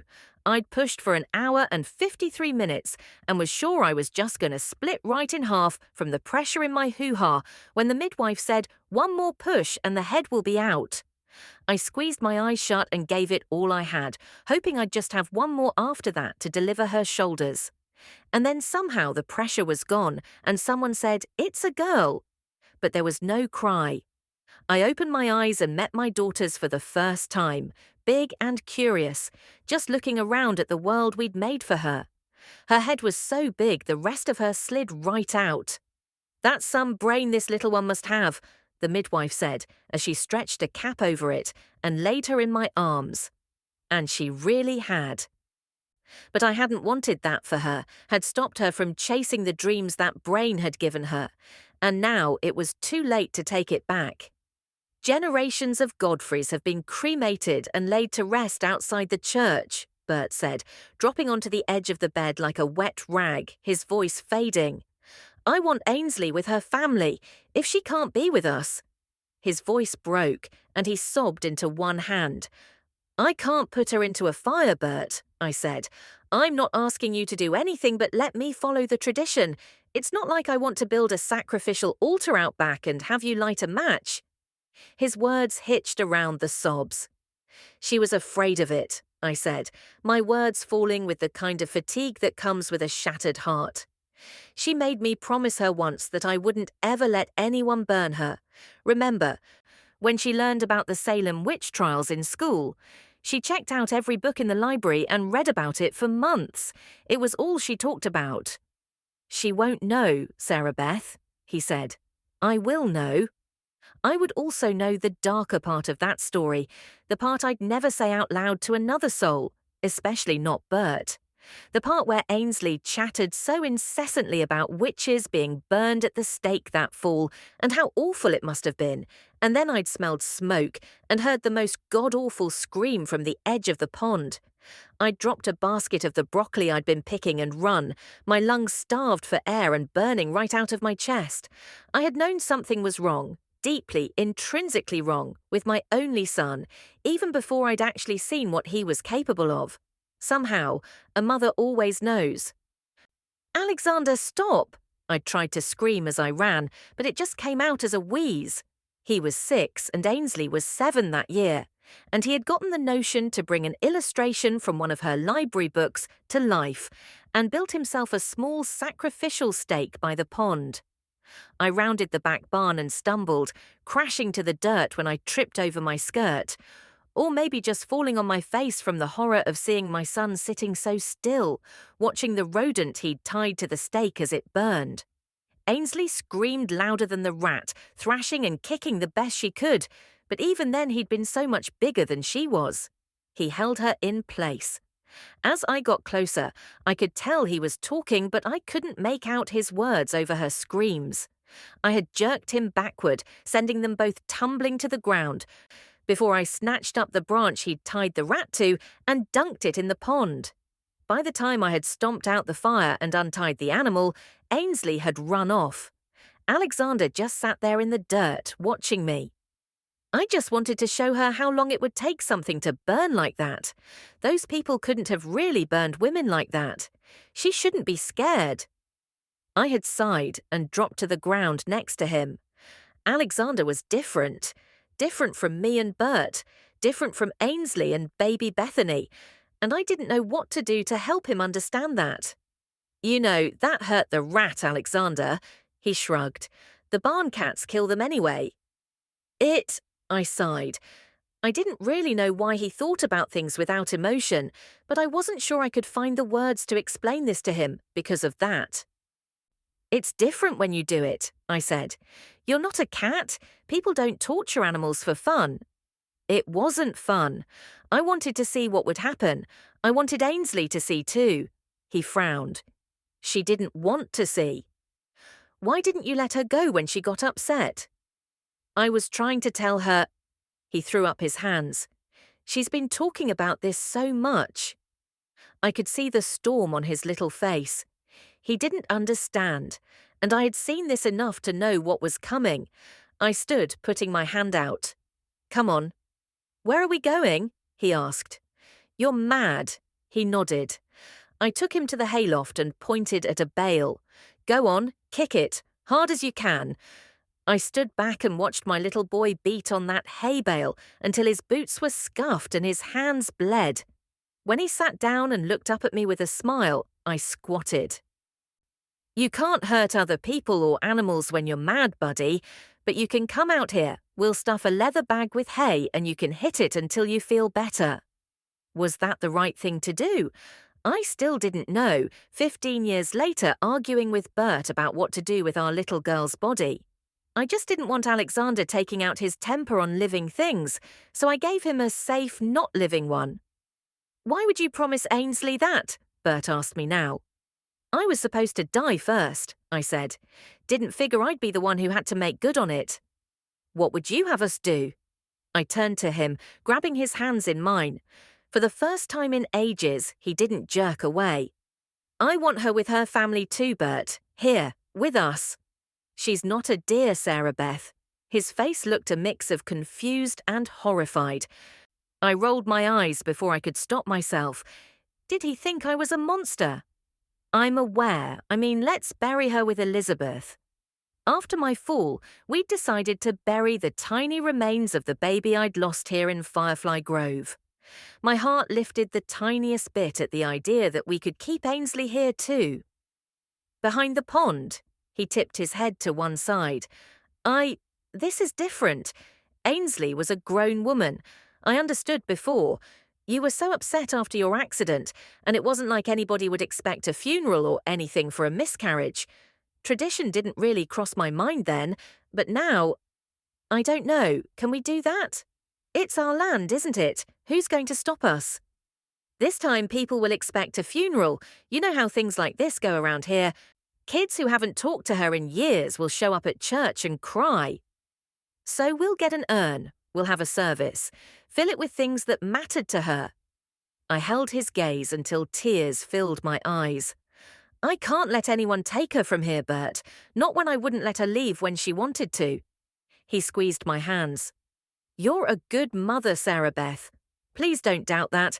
If this is what you want, then okay. Tomorrow? I asked. He nodded and stood. I'll get up early and dig. I put on my nightgown and slid into bed.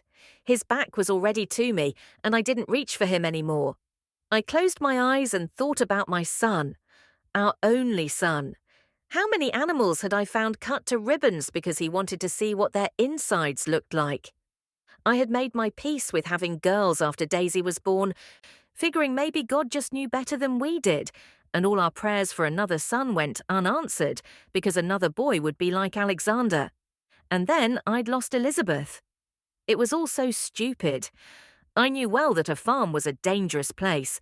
I'd been 16 weeks pregnant for the 6th time the day Bert asked for someone to bring that blasted tractor motor down. I should have known better than to try to do it myself. 15 years after I'd had Ainsley, I had no business trying to carry something so heavy down a rickety wooden ladder. Now, I knew in my bones that one stupid, stubborn decision put me, and this family, on the path that had led us to this terrible day. I'd miscarried a miniature, yet already perfect little girl on the floor of the barn, nearly bleeding to death. And we'd buried her out by the pond when I got out of the hospital. Then I had parlayed that loss, and my injuries, into a scheme to squash my eldest daughter's dreams and keep her here, where I thought she belonged. Baby Elizabeth's burial wasn't what you'd call a ceremony, just the family gathered around a small grave with Bert praying over the freshly turned dirt. The children had spotted a rainbow just as he'd said amen. Children had a way of seeing the truth in big things that I had always found wonderful and amusing. That night, just the idea of my children seeing the truth about the things I'd done terrified me in a bone-deep way that had me shivering until the whole bed shook and I thought I'd never be warm again. Bert didn't move, and I just laid there shaking and wondered if any of my children would see the truth of the role I'd played in their big sister's death. If they'd hate me if they understood what had started with one stupid decision and a catastrophic fall. 44. Meg. August. I didn't even know this many people lived in Cottonwood County, I muttered to myself as I shuffled, part of a large and growing crowd, into a church for the first time in more than 2 years. Ainsley's funeral might well be the only occasion that could have made me do that willingly. Tragedy has a way of bringing folks out of the woodwork. The familiar voice behind me sent a shiver so pleasant, it made me ashamed of myself from my ears to my toes. I gripped my son's little hand so tight he squeaked and smoothed my black skirt down with my other hand. It's good of you to come, Sheriff. My voice sounded fake, the words so stiff and brittle, I thought for just a second they might shatter in the air, vanishing before they were heard. Maybe that was more of a wish than a fear.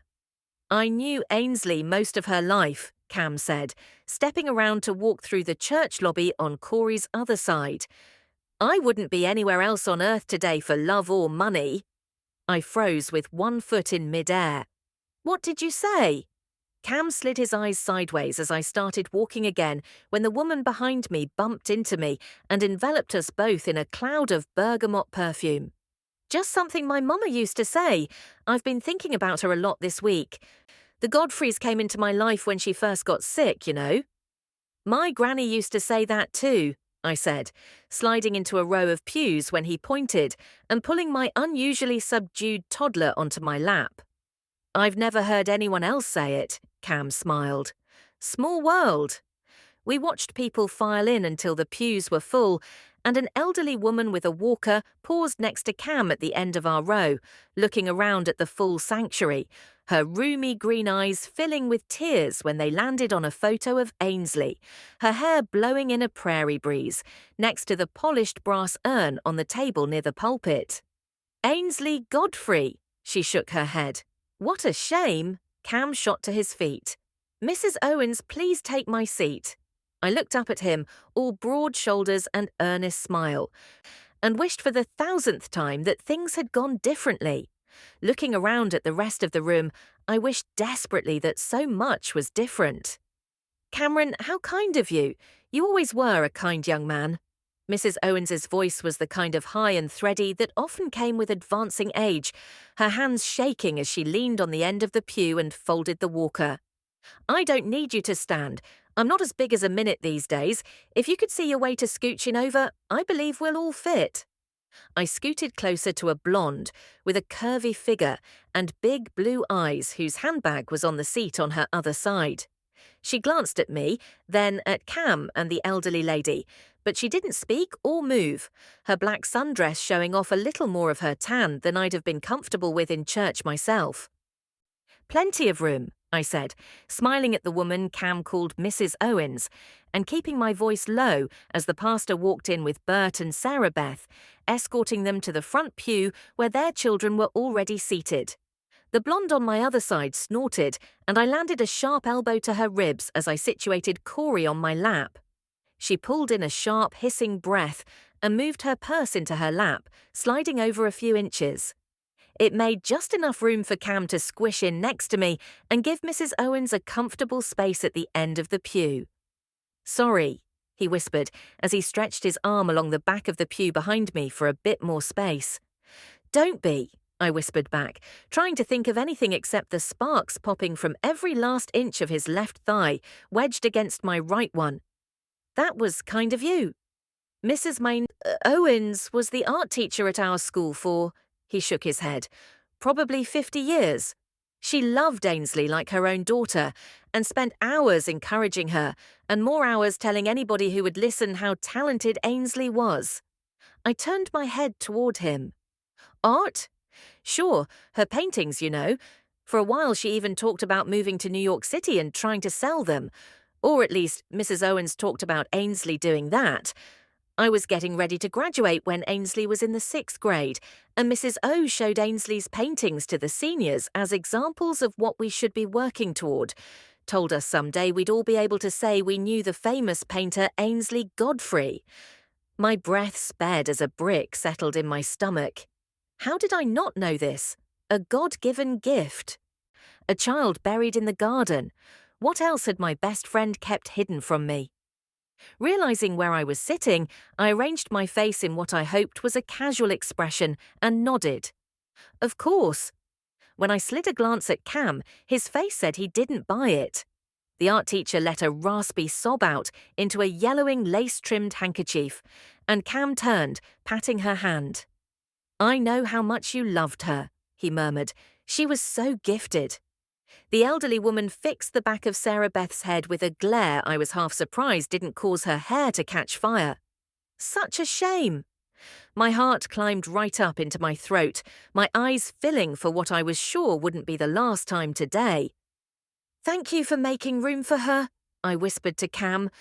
He nodded as the pastor patted Sarah Beth's shoulder and walked past the table with the urn and stepped to the pulpit. It is a testament to the impact Ainsley Godfrey had on this community in her short life, and to the kind hearts of this community, that so many of you are here today, he said. "Bert and Sarah Beth have asked me to make sure you'll know how much they appreciate you."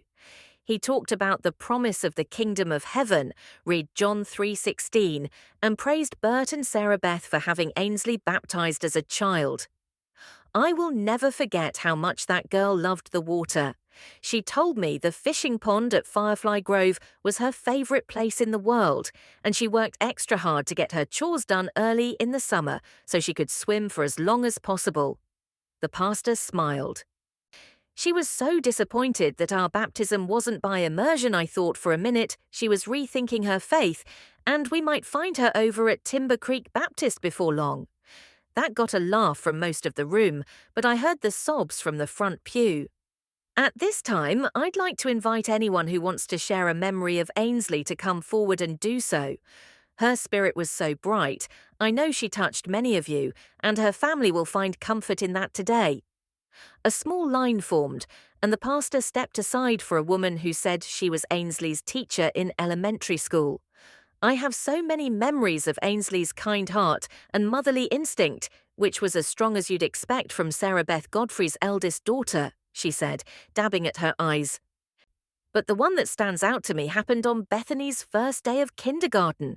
Ainsley was just a year away from moving upstairs with the higher grades, but she still had lunch with the little ones, and she was sitting with her friends chatting about whatever little girls that age get excited about when Bethany wailed from across the room. My eyes went to Bethany, who was sitting up straighter, her shoulders square as she watched the teacher. Now, mind you, Ainsley was across the room and her back was to her sister, the teacher said. But the very same second that cry split the air, our sweet little Ainsley was on her feet, her face set in a scowl. An avenging angel if there ever was one, I swear it. She shot across the room to Bethany's side, and I stood up, half afraid for whatever small one had upset Ainsley's sister. I leaned slightly forward in my seat, my arms tightening around my son. The teacher smiled. Thankfully, it turned out that Bethany didn't like peanut butter, and she had gotten Alexander's sandwich by accident that day. Ainsley made quick work of finding her brother and making the trade, but I still wonder if her protective reaction in that moment didn't make a few children think twice about messing with Bethany Godfrey. Heads nodded, and people chuckled as she stepped aside for the next woman in line, whose husband owned the Feed and Seed. We listened to 4 more stories before Cam leaned over as the line dwindled. "You don't want to go up? I can sit with Corey." I pulled in a deep breath. On the one hand, I wanted to stay in my quiet, unknown little cocoon. I had come to like not knowing many people in the past couple of years. On the other, everyone so far, including the pastor, had talked about Ainsley as a little girl.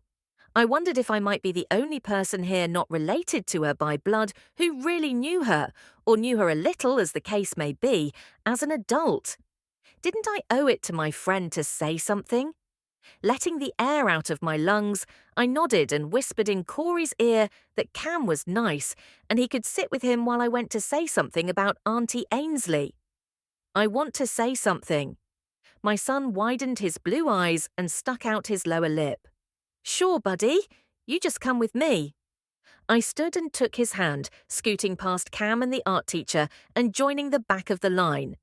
We listened to the grocery store manager talk about how Ainsley was always respectful when she came in to sell the extra vegetables from the Godfrey's massive garden, and to a childhood friend who couldn't stop her hiccuping sobs long enough to finish her story about the fireflies at Ainsley's house. And then we stepped up to the pulpit. It felt weird to stand in front of a church and look out at the congregation, so I kept my eyes on the back of the urn on the table.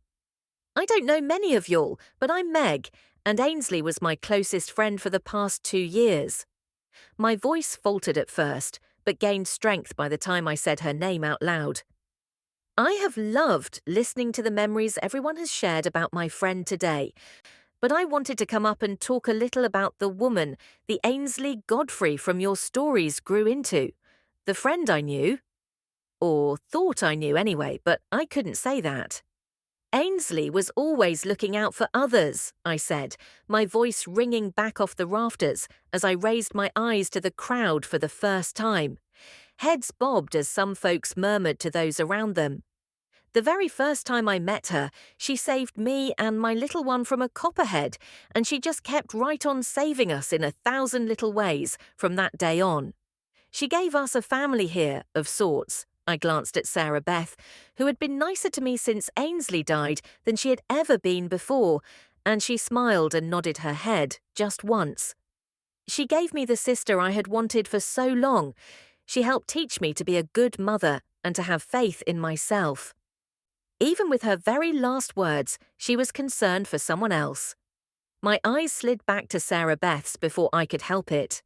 Her forehead bunched the tiniest bit before I looked away. I wish I'd had more days with her, but she will be part of my heart forever because of her kindness. More nods and murmurs. Corey tugged on my hand and I picked him up. He leaned toward the microphone.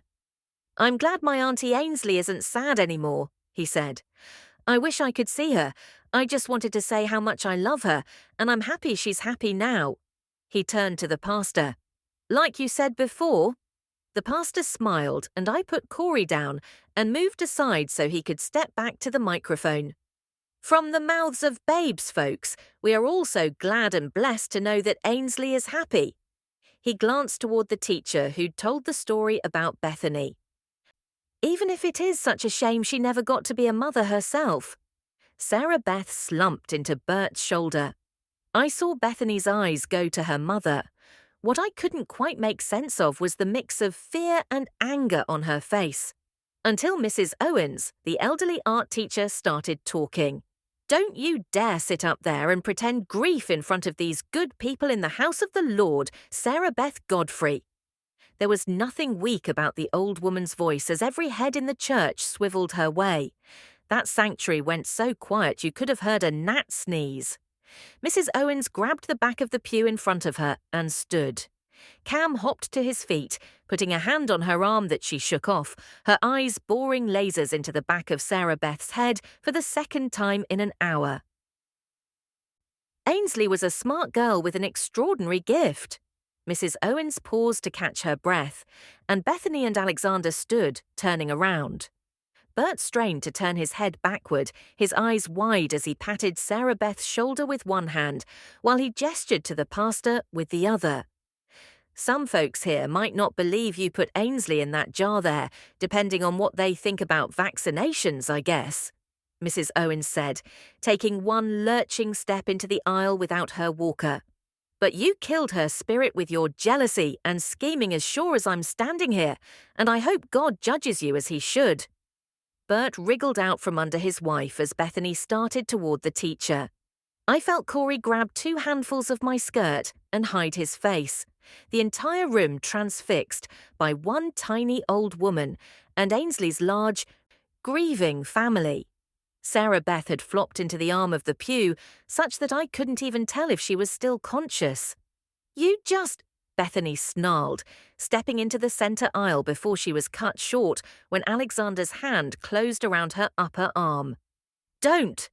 His deep voice seemed to fill every bit of vacant space in the sanctuary, all the way up to the dark wood rafters. Ainsley loved Mrs. Owens, and she has a right to speak her piece. She loved Ainsley too. Like it had been choreographed, every pair of eyes went back to the old woman. She looked from Bethany to Alexander and opened her mouth before her whole face kind of went slack. Cam lunged for her, his arms going around her just in time to keep her from hitting the floor when she collapsed. 45. Sarah Beth. August, Mrs. Owens has been old since God was a boy. Bert parked the truck outside our house and turned in the seat to face me. She was old when we were in school. She was even old when my mama and daddy were in school. She probably didn't even realize what she was saying.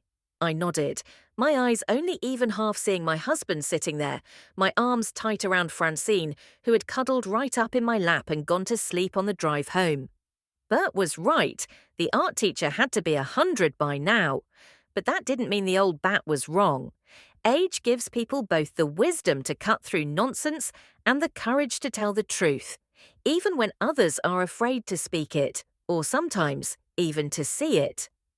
Which was why I couldn't tell my husband what was going through my head right then, but I couldn't quiet it either, so I did the only thing I knew how, sucked in a deep breath and pushed it as far aside as I could.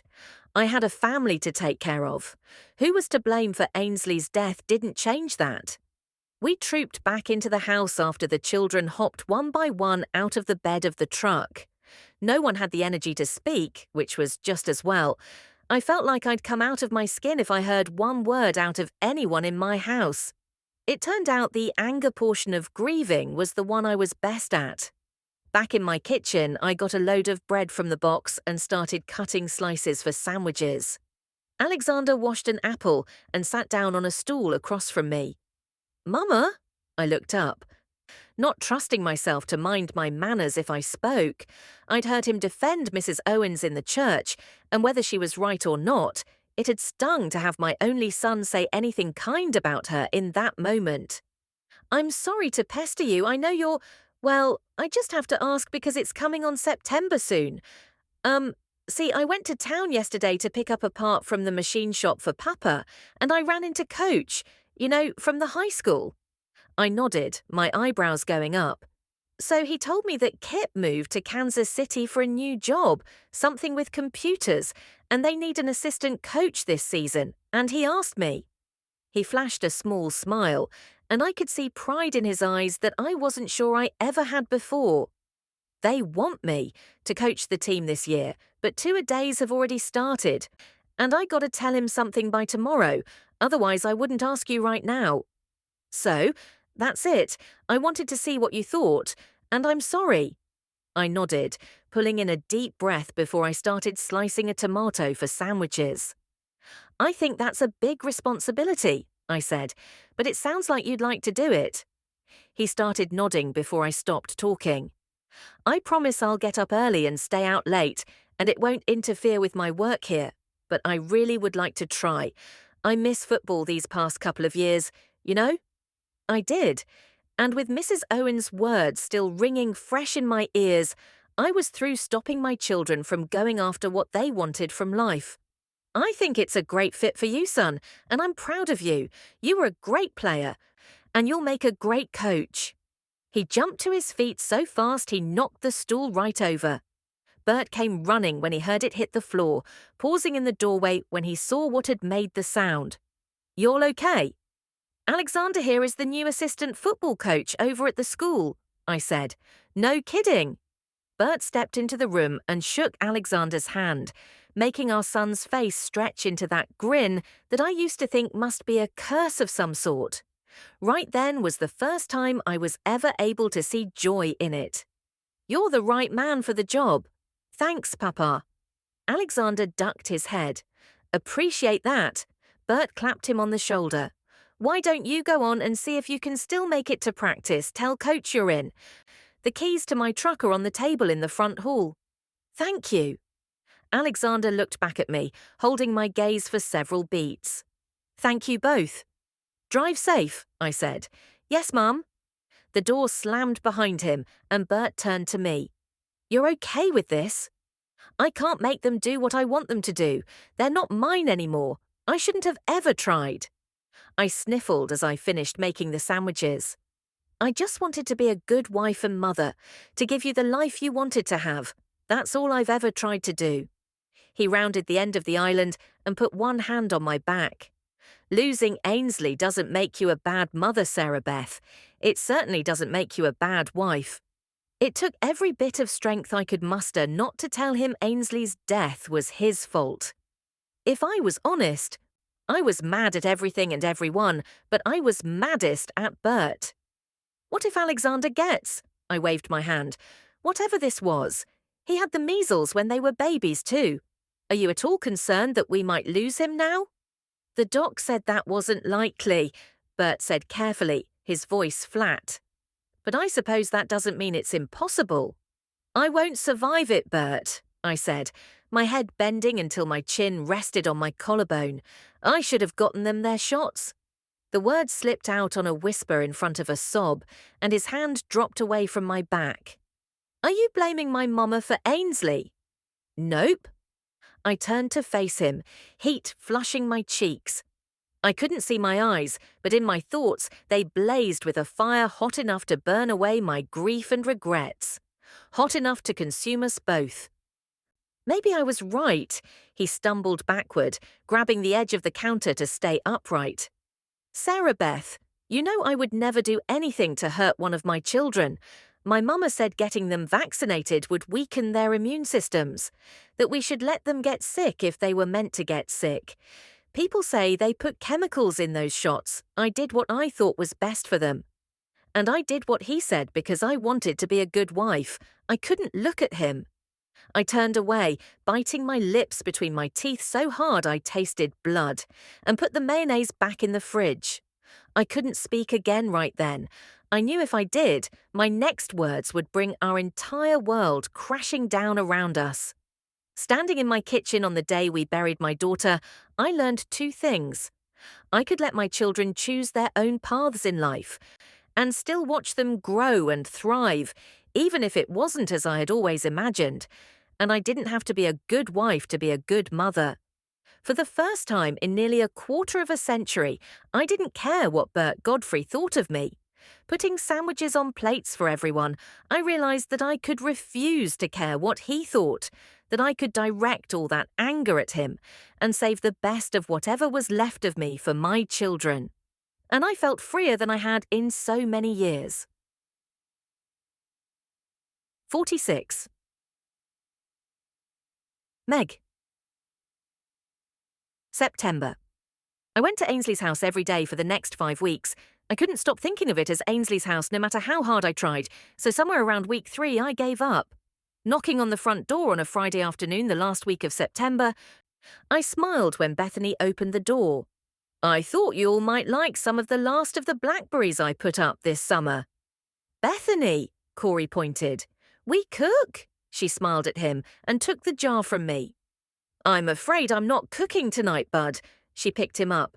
"Jimmy is coming to take me to a movie over in Elgin, and Alexander talked everyone else into going to the football game." "Football?" Corey scrunched up his face and growled, "Grr!" "How's Alexander liking the coaching job?" I asked Bethany. "It is all he talks about. Seriously." She tipped her lips up and nodded.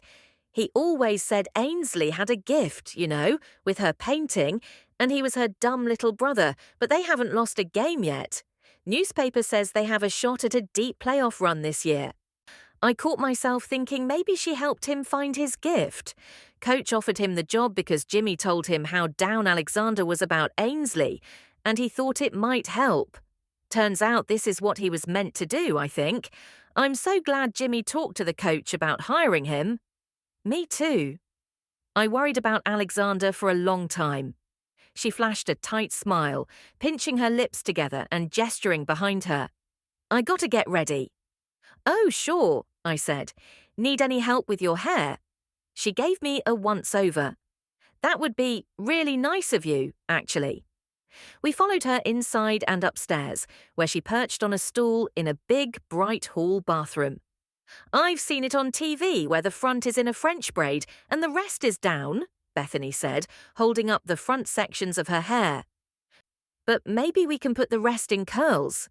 "I can do that."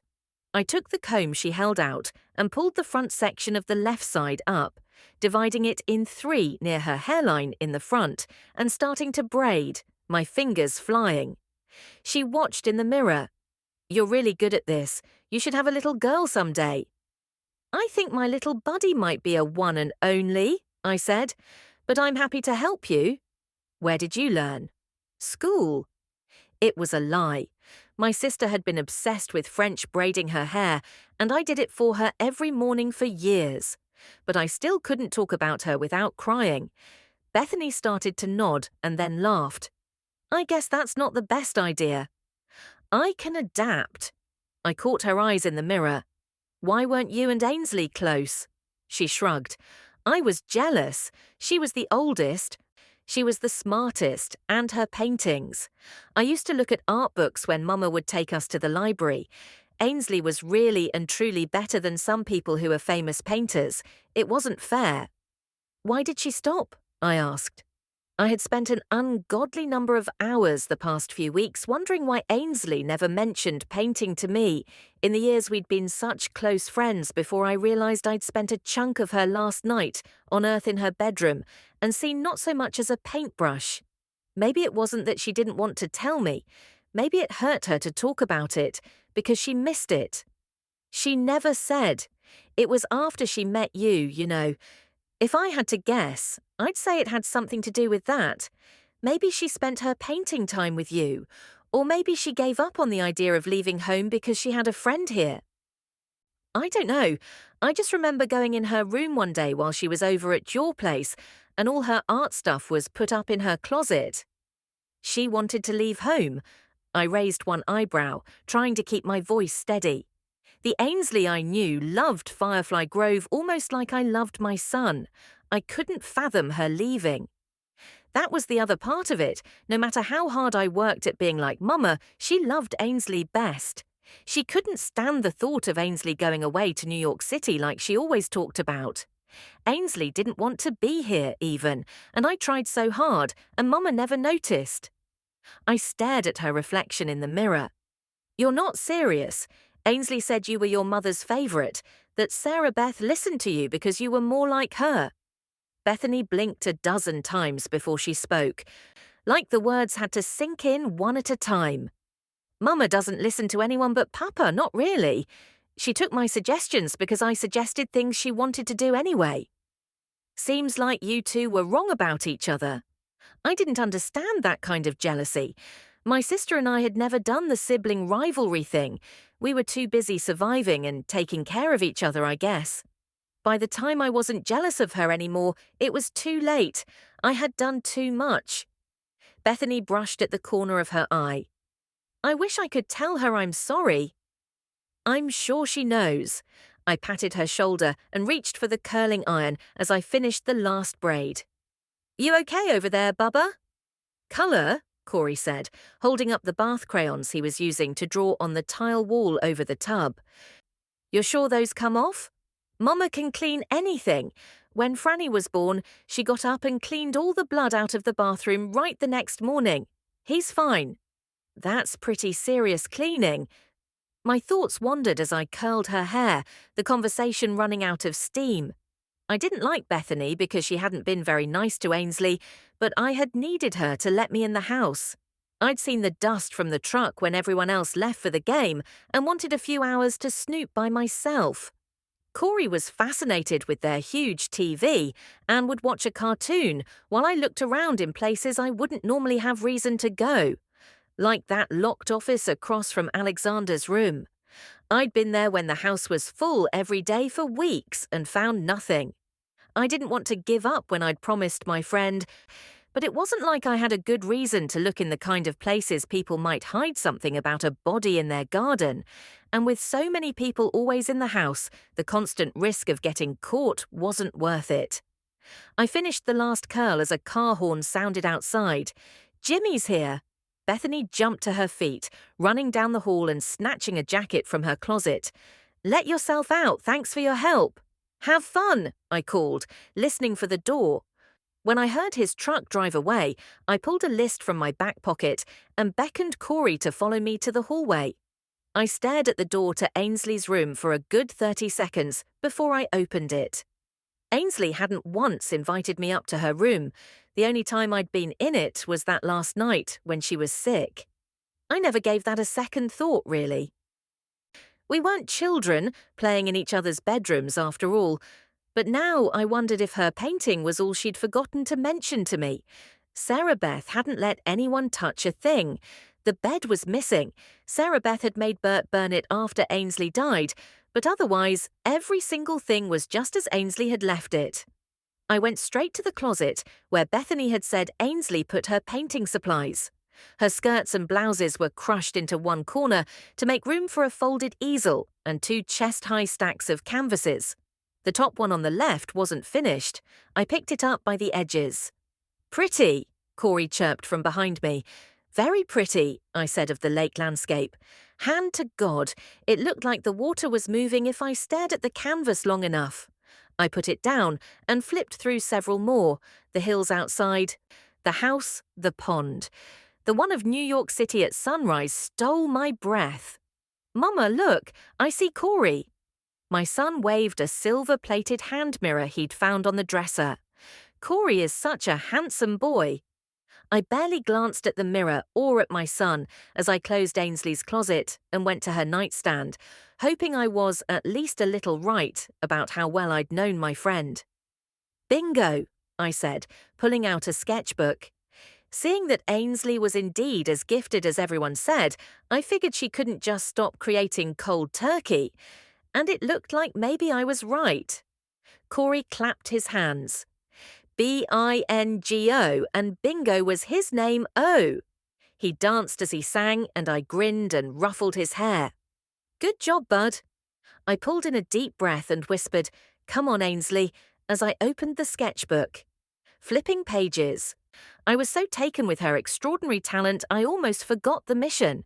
The word gifted didn't even do this justice, and these were just sketches. Some were dated years ago, some had notes written over them, some were detailed enough to pop right off the page, others were rougher. I paused on a landscape of the yard, looking out and down from. I got up and went to the window. This room.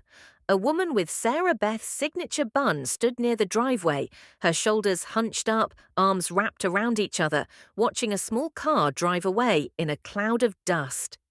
I shouldn't have been able to get from a pencil sketch that Sarah Beth was upset or that the car was speeding, and yet I knew it as sure as the sky was blue. That was the depth of Ainsley's talent. That was why she never belonged in this place.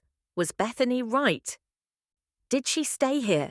Did she give up something that had to have been part of her soul because of something to do with me? I couldn't think so. I put a finger on that sketch and kept turning. The pond, a tractor in the field, Alexander in his football helmet, Bert standing behind Sarah Beth, his arms around her waist, a soft smile on her lips. I could almost see them breathing. But on the canvases in the closet, I hadn't seen a single person. I wanted to ask Ainsley why she sketched people instead of painting them, but I couldn't ask Ainsley anything anymore. I ran out of pages and started to close the book when my finger traced a pair of deep etchings inside the back cover. Inspecting them, I spotted a small scrap of paper where a page had been torn from the spiral wire binding. Turned out there were a whole lot of lines in the back cover, deep lines. "She was mad when she drew this, buddy," I said to Corey, who was using an oil pastel he'd pulled from a box in the open nightstand drawer to colour his left arm purple. "How about we get you some paper?" "Paper," he repeated.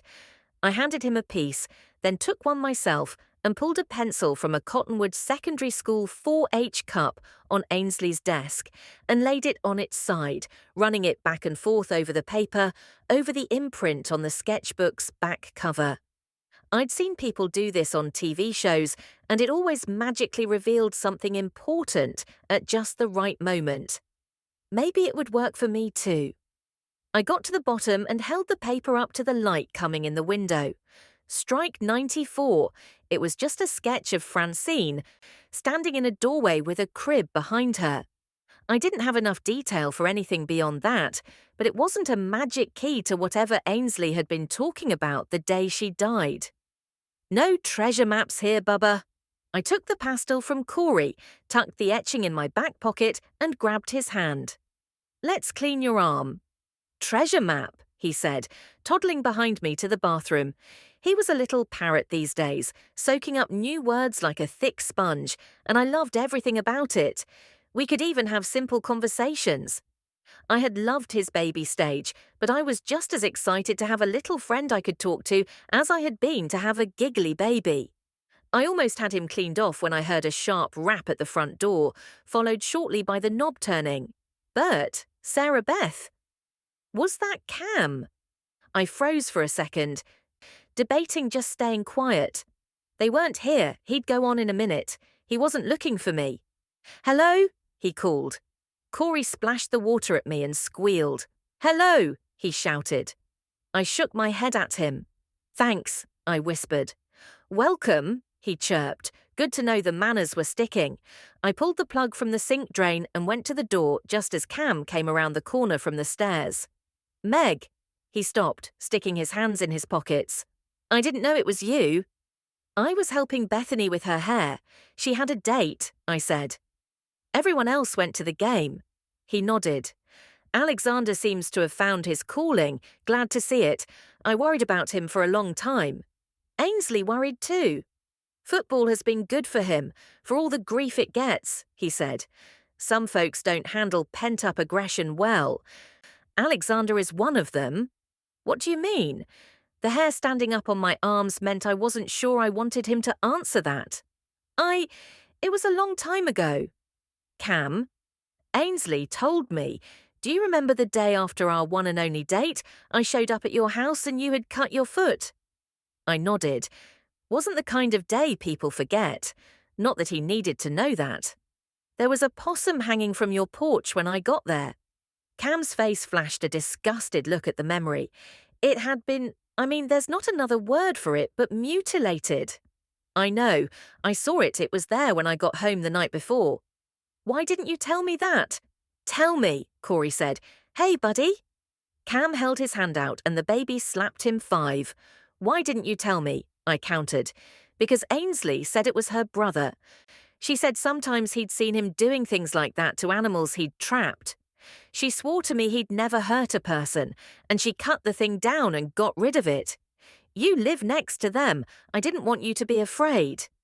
My heart stuttered in my chest. I had doubts, true, but I'd thought horrible things about Ainsley, had been angry with her and pushed her away for weeks, maybe months. And it wasn't even her. Not that she ever told me. She protected Alexander even at the risk to our friendship. I wasn't sure how to feel about that.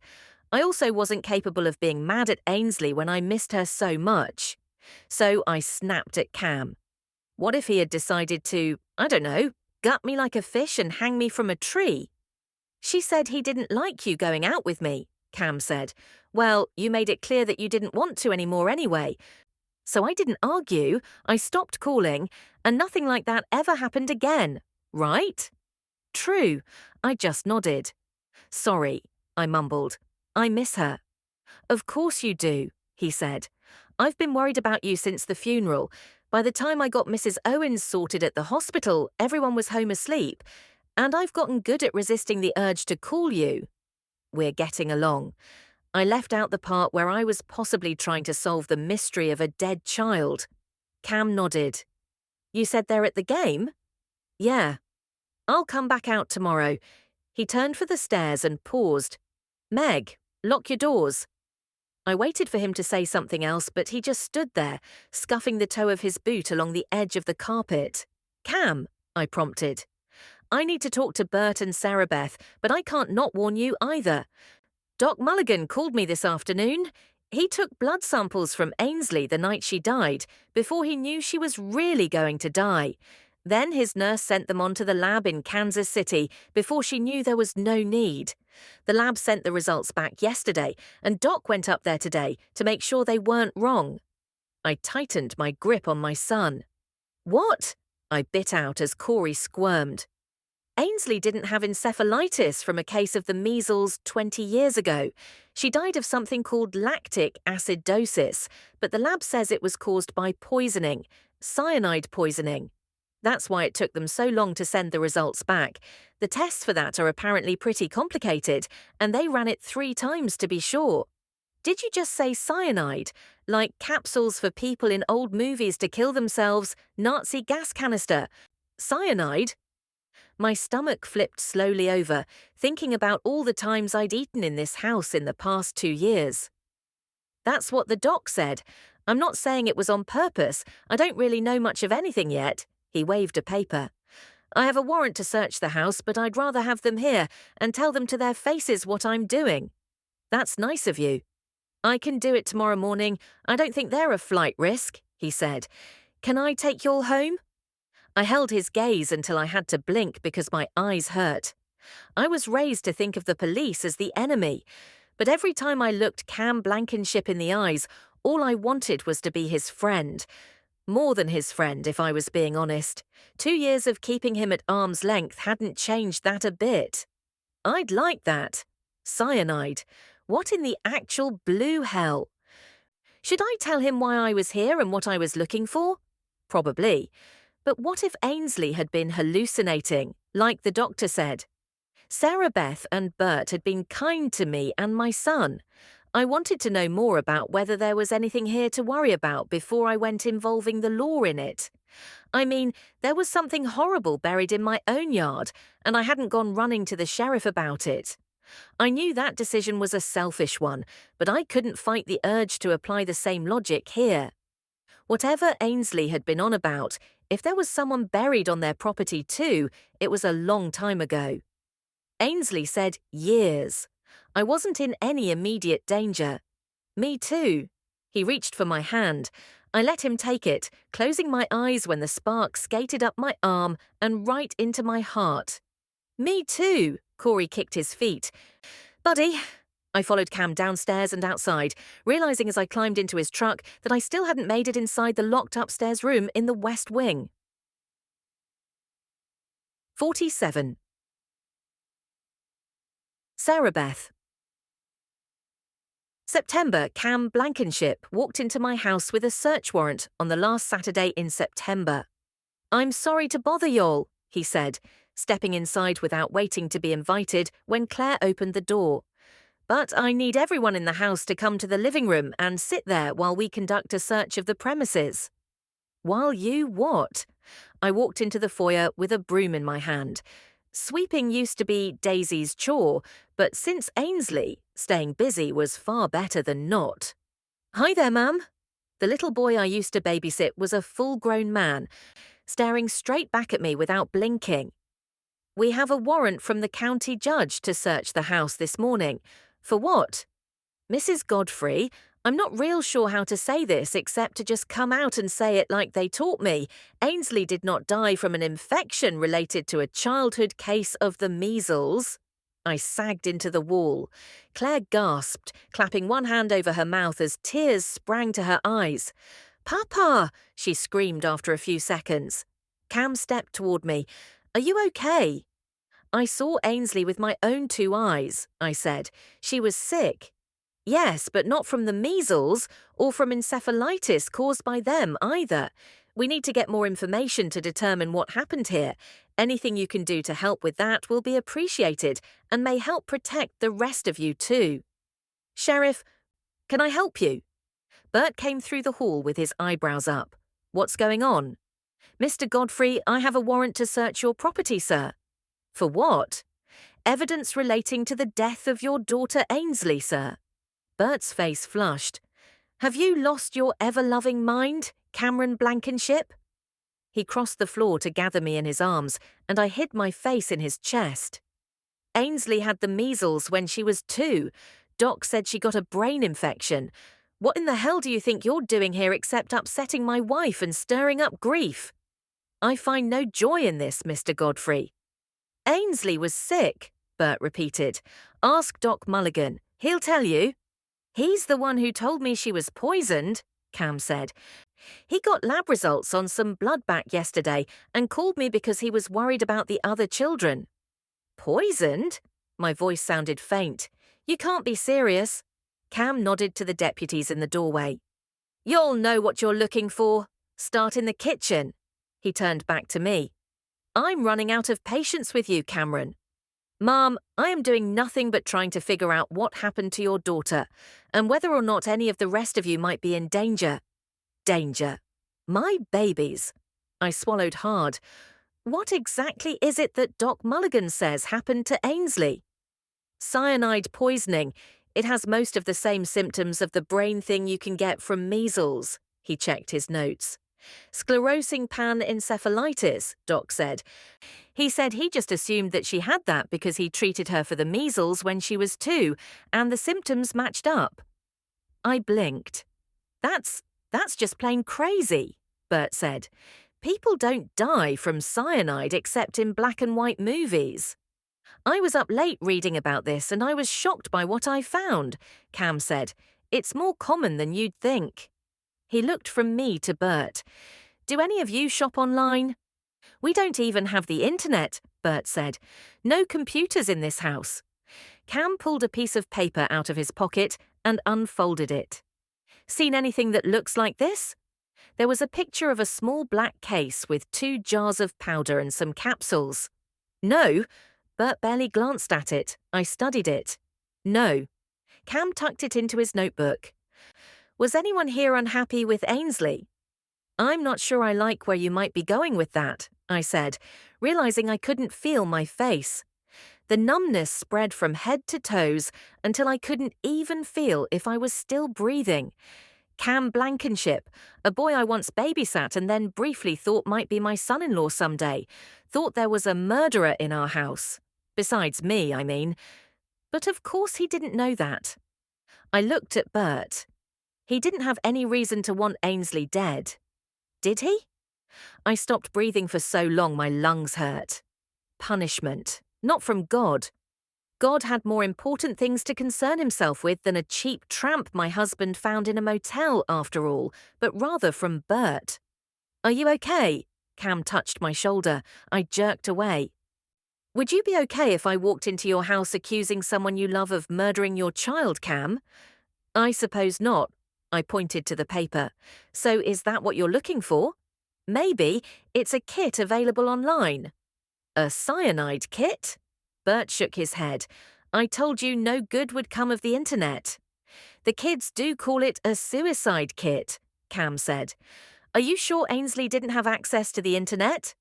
Sue, my voice faded out, and I waved my hands in front of my face. Come on, Sarah Beth, Bert said, putting his hand out and leading me to the living room.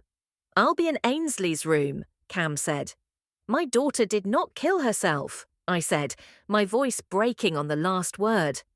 I fell into Bert's arms and sobbed, every tear I hadn't cried in the past 5 weeks flooding out of me. Because what if she did?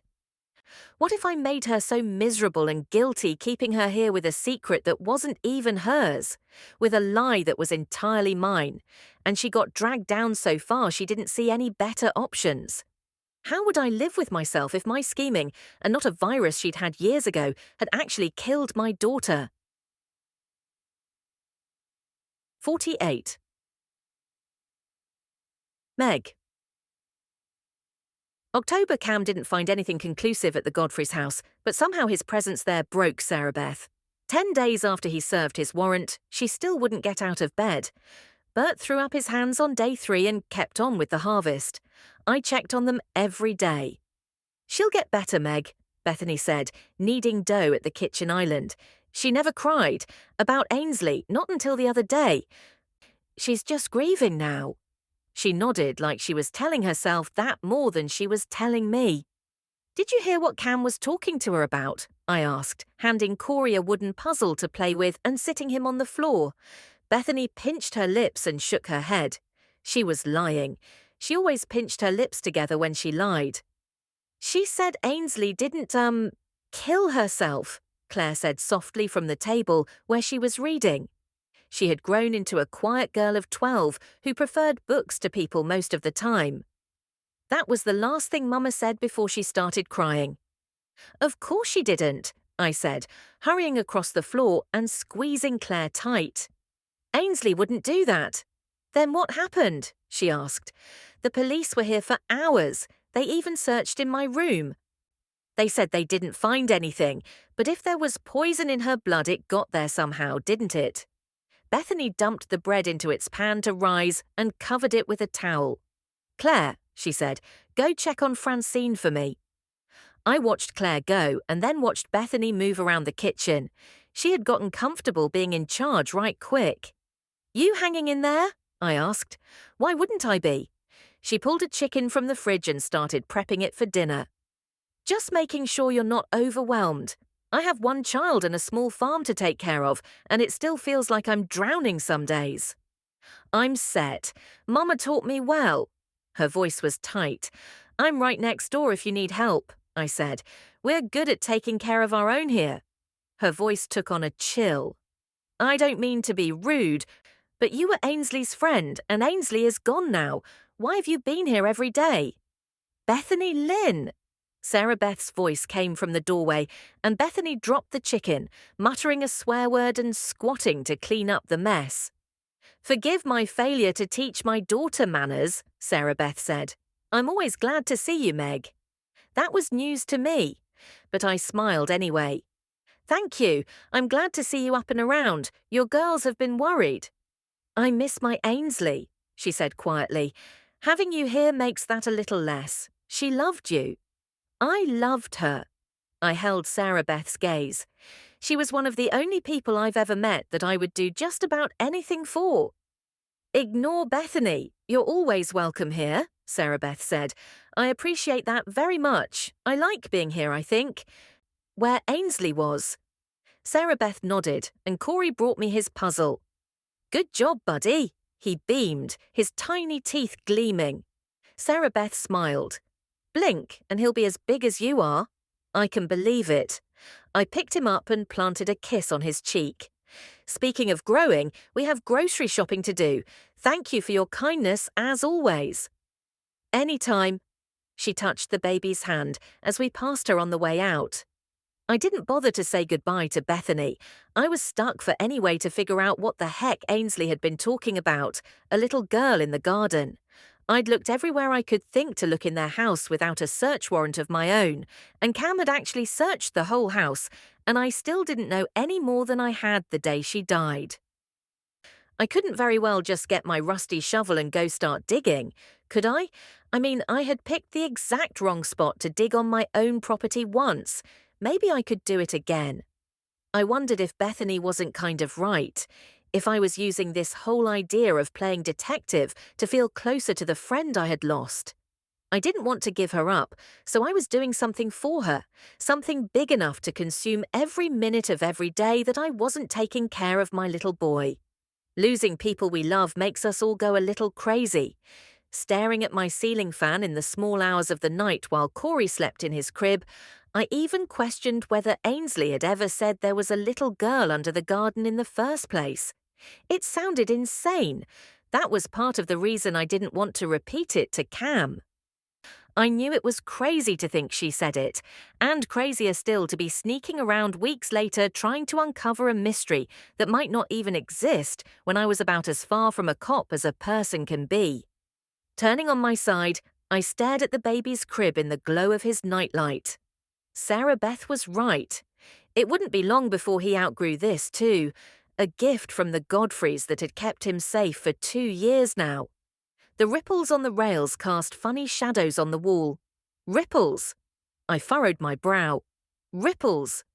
I sat up and groped for my nightstand drawer. Pulling it open, I found a flashlight and the etching I'd made from Ainsley's sketchbook cover. Francine in her bedroom doorway. Except that wasn't Francine's crib, it was this crib. The one Alexander and I had retrieved from the stinky storage room in the back of the old bomb shelter on the night before Bethany turned 15, when Francine was still sleeping in her crib. The one that made Ainsley look like she saw a ghost when Alexander offered it to me. I leaned closer. The little girl looked like Francine. Now. But that book had sketches of all the other kids too, and they were all from years ago. I looked closer. It was harder to make out here than it would have been if I had the real sketch, but all of a sudden I didn't see Francine at all. The nose here was wrong. Francine had the cutest upturned nose. The eyes were set a little too far apart, their corners a little too narrow. Anyone else I would say it was close enough, but Ainsley wasn't just anyone. She had a gift. What if this little girl in the drawing wasn't Francine? That question opened a floodgate of dozens more. Did the Godfreys have another child before I met them? Did Ainsley lose a sister too? Was that the thing we'd had in common? Could it be a secret someone would kill to keep? 49. Sarah Beth. October. Ainsley's friend knew something. I wasn't sure exactly what, but she'd been poking around too much, asking questions that sounded innocent enough, but then listening too hard while they were answered. For better than 2 years, the bones had rested in the garden. The blackberries I'd planted over them were thick now. What if Cam came back and dug up the blackberries? Just because I didn't see a reason for that didn't mean he couldn't find one. Had anyone so much as mentioned them when he was here before? I couldn't remember, but I knew something had to be done about Meg. I had fought through too much to keep this family together, to have it splinter to the 4 winds now. I tried not to care about Bert, but I couldn't make myself stop. For better or worse. That's what we had said to the preacher in front of God and everybody so many years ago. Well, we'd had a lot of better for a long time, and this was going on our 5th year of worse. I prided myself on my stubbornness. It was what allowed me to keep pushing and get things done, and for 5 long years, I had banished the memories that I knew would drag me under. Beat me, eat at me until I might go looking for a suicide kit on the library's computer. Until now, that had worked out for me. Francine was mine. Bert was still here, and Ainsley had stayed in Cottonwood County and kept our secrets. But in the dark, I wondered, when I made my secret hers, when I let her blame herself for the other child dying, had I broken my daughter in a way that made her not want to live anymore? I bit my lip and let the tears flow again, the memories washing in faster than I could fight them. Sweating through those long-ago August nights praying for the peace of sleep, I couldn't stop thinking about the blonde who'd knocked on my front door with a story about my husband and a motel, and a little girl staring at me through a car window with Bert's nose and my mother-in-law's eyes. I never wanted to know her name, but finding his mistress's name was the only way to discover where she lived.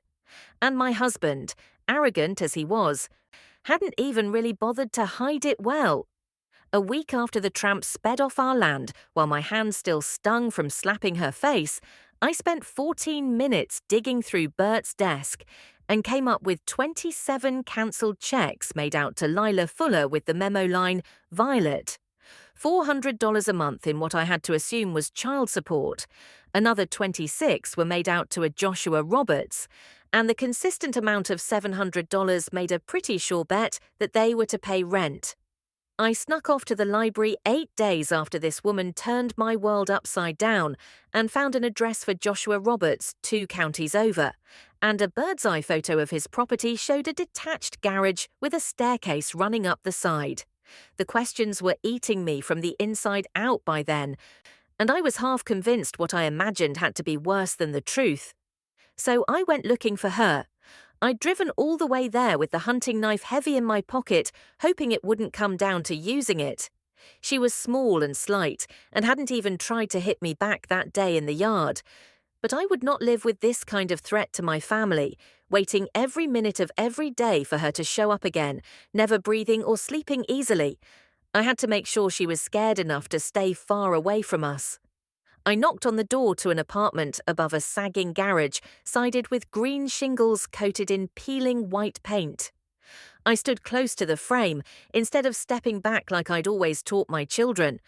Good manners weren't necessary when calling on the woman who'd been sleeping with your husband. She opened the door just as a child shrieked, pulling her attention away from me. "Violet, leave your sister alone." She spit the words between her teeth, turning back with a small smile that faded as she stepped backward when she saw me.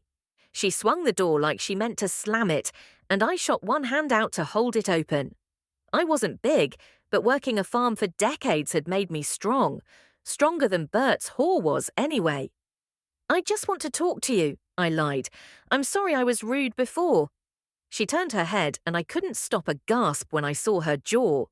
Purple and puffed up like a balloon, it looked hideous and painful.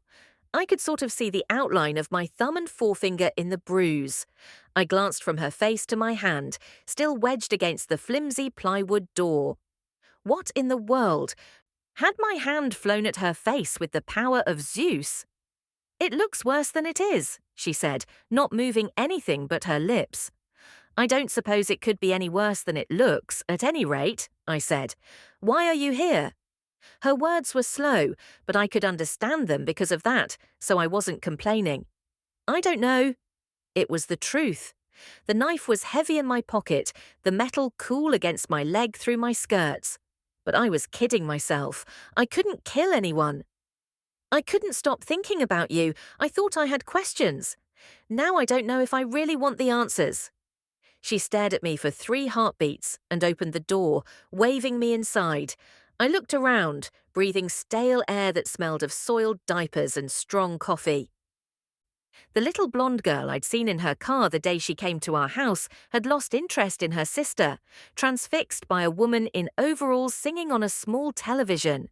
A squeak behind me made me turn, my heart falling to my knees when I spotted a tiny girl in a pink onesie lounging in a bouncy seat. 2 of them. Were they both Bert's?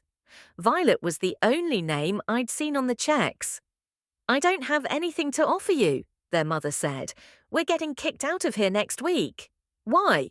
I furrowed my brow, my eyes still on the baby. She was gorgeous, so tiny and perfect. She didn't belong here. Bert told me last winter that he couldn't leave you. She had the decency to look at the floor when my head snapped around toward her. We fought. I told him I wouldn't have my daughter being raised like she was a secret. That he made promises to me. He said he promised you first, and he never meant to let this go so far. A week later, I found out I was pregnant again. She barked a grim laugh through her broken jaw and pointed to the bouncy seat. I didn't tell him about the new baby because he stopped paying my rent after we fought that night. I had a little money stash that I had saved up from what he gave me for groceries, but I ran out last month, so we have nowhere to go. Why do you think I came to you? I'll take care of myself, but I reckon my girls have just as much right to that big house as yours do. They don't deserve to suffer for what Bert and I did. I wanted to hate her, pitiful purple face and all, but she was barely more than a kid herself, in this tiny apartment alone with two little ones. I wouldn't give her more than 4 or 5 years on Ainsley, and this girl hadn't done anything to me. She didn't stand in front of a church and promise to be faithful to me forever. Bert did. When did he take up with you? I asked, the words so strangled they were raspy. We met nearly 3 years ago when he was in Kansas City at some kind of expo. She shrugged. I don't remember what it was for. I was waiting tables in the bar at the Double Deuce Motel, and this guy Bert was with had too much whiskey and stuck his hand up my skirt. Bert laid him right out, quick as a blink. The bouncers tossed him for throwing a punch, and I went to his room with some ice. He asked me in, and, well, she turned to the toddler. We made Violet. I found his name in the room register at the motel after I found out I was pregnant, and he took care of us, until I pushed him about you anyway. She leaned forward, and I took a small step back. That's all. Just one small step backward. Just like that day in the barn. This time my hip tried to fold under me and I lost my balance. Flailing, I grabbed at the air, nothing stable in reach in the sparse little apartment. The girl's eyes went wide, and she reached a hand toward me. I grabbed it, panicking at the thought of falling, even though the floor was just right under my feet, not 15 feet below them. She wasn't nearly strong enough to help, though. I fell backward and sideways, yanking her forward. I hit the floor, and she crashed into the coffee table, a sickening crack thundering over even the thudding of my own panicked heart as the corner of the wooden table disappeared into her bony side like a stick poking into a marshmallow. Her face went slack. She opened her mouth and blood gushed out, warm and thick where it sprayed my face. I rocked slightly from side to side, my hands finding the edge of the coffee table and using it to push me to my feet.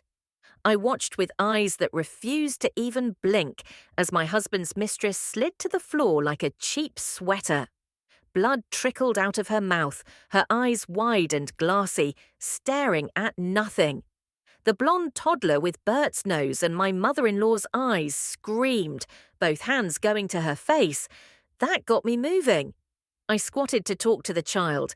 She shrank away from me, terrified eyes wide. It's going to be okay. You're going to be okay. Saying the words in the tiny, hot apartment, I had no idea how they could be true. Maybe I was talking more to myself than the little girl. She had a bandage wrapped around one arm, her blue dress dotted with food stains. "Mommy!" she screamed. "It's all okay," I said. That was a lie. Nothing here was okay. "Don't look at your mama right now, okay?" I pointed to the singing woman on the television, and the child scrubbed tears from her eyes and nodded, turning back to the screen as I turned toward the horror show on the floor. This girl had given my husband 2 children, had come to my home where I had apparently broken her face. Nobody would ever believe me if I said I'd simply slapped her, and she and I were the only 2 people in the front yard that night. And now I had come here looking for her with a hunting knife in my pocket, and she was dead before I had even had the chance to warn her to stay away from my family, all from falling 3 feet into a garage sale coffee table.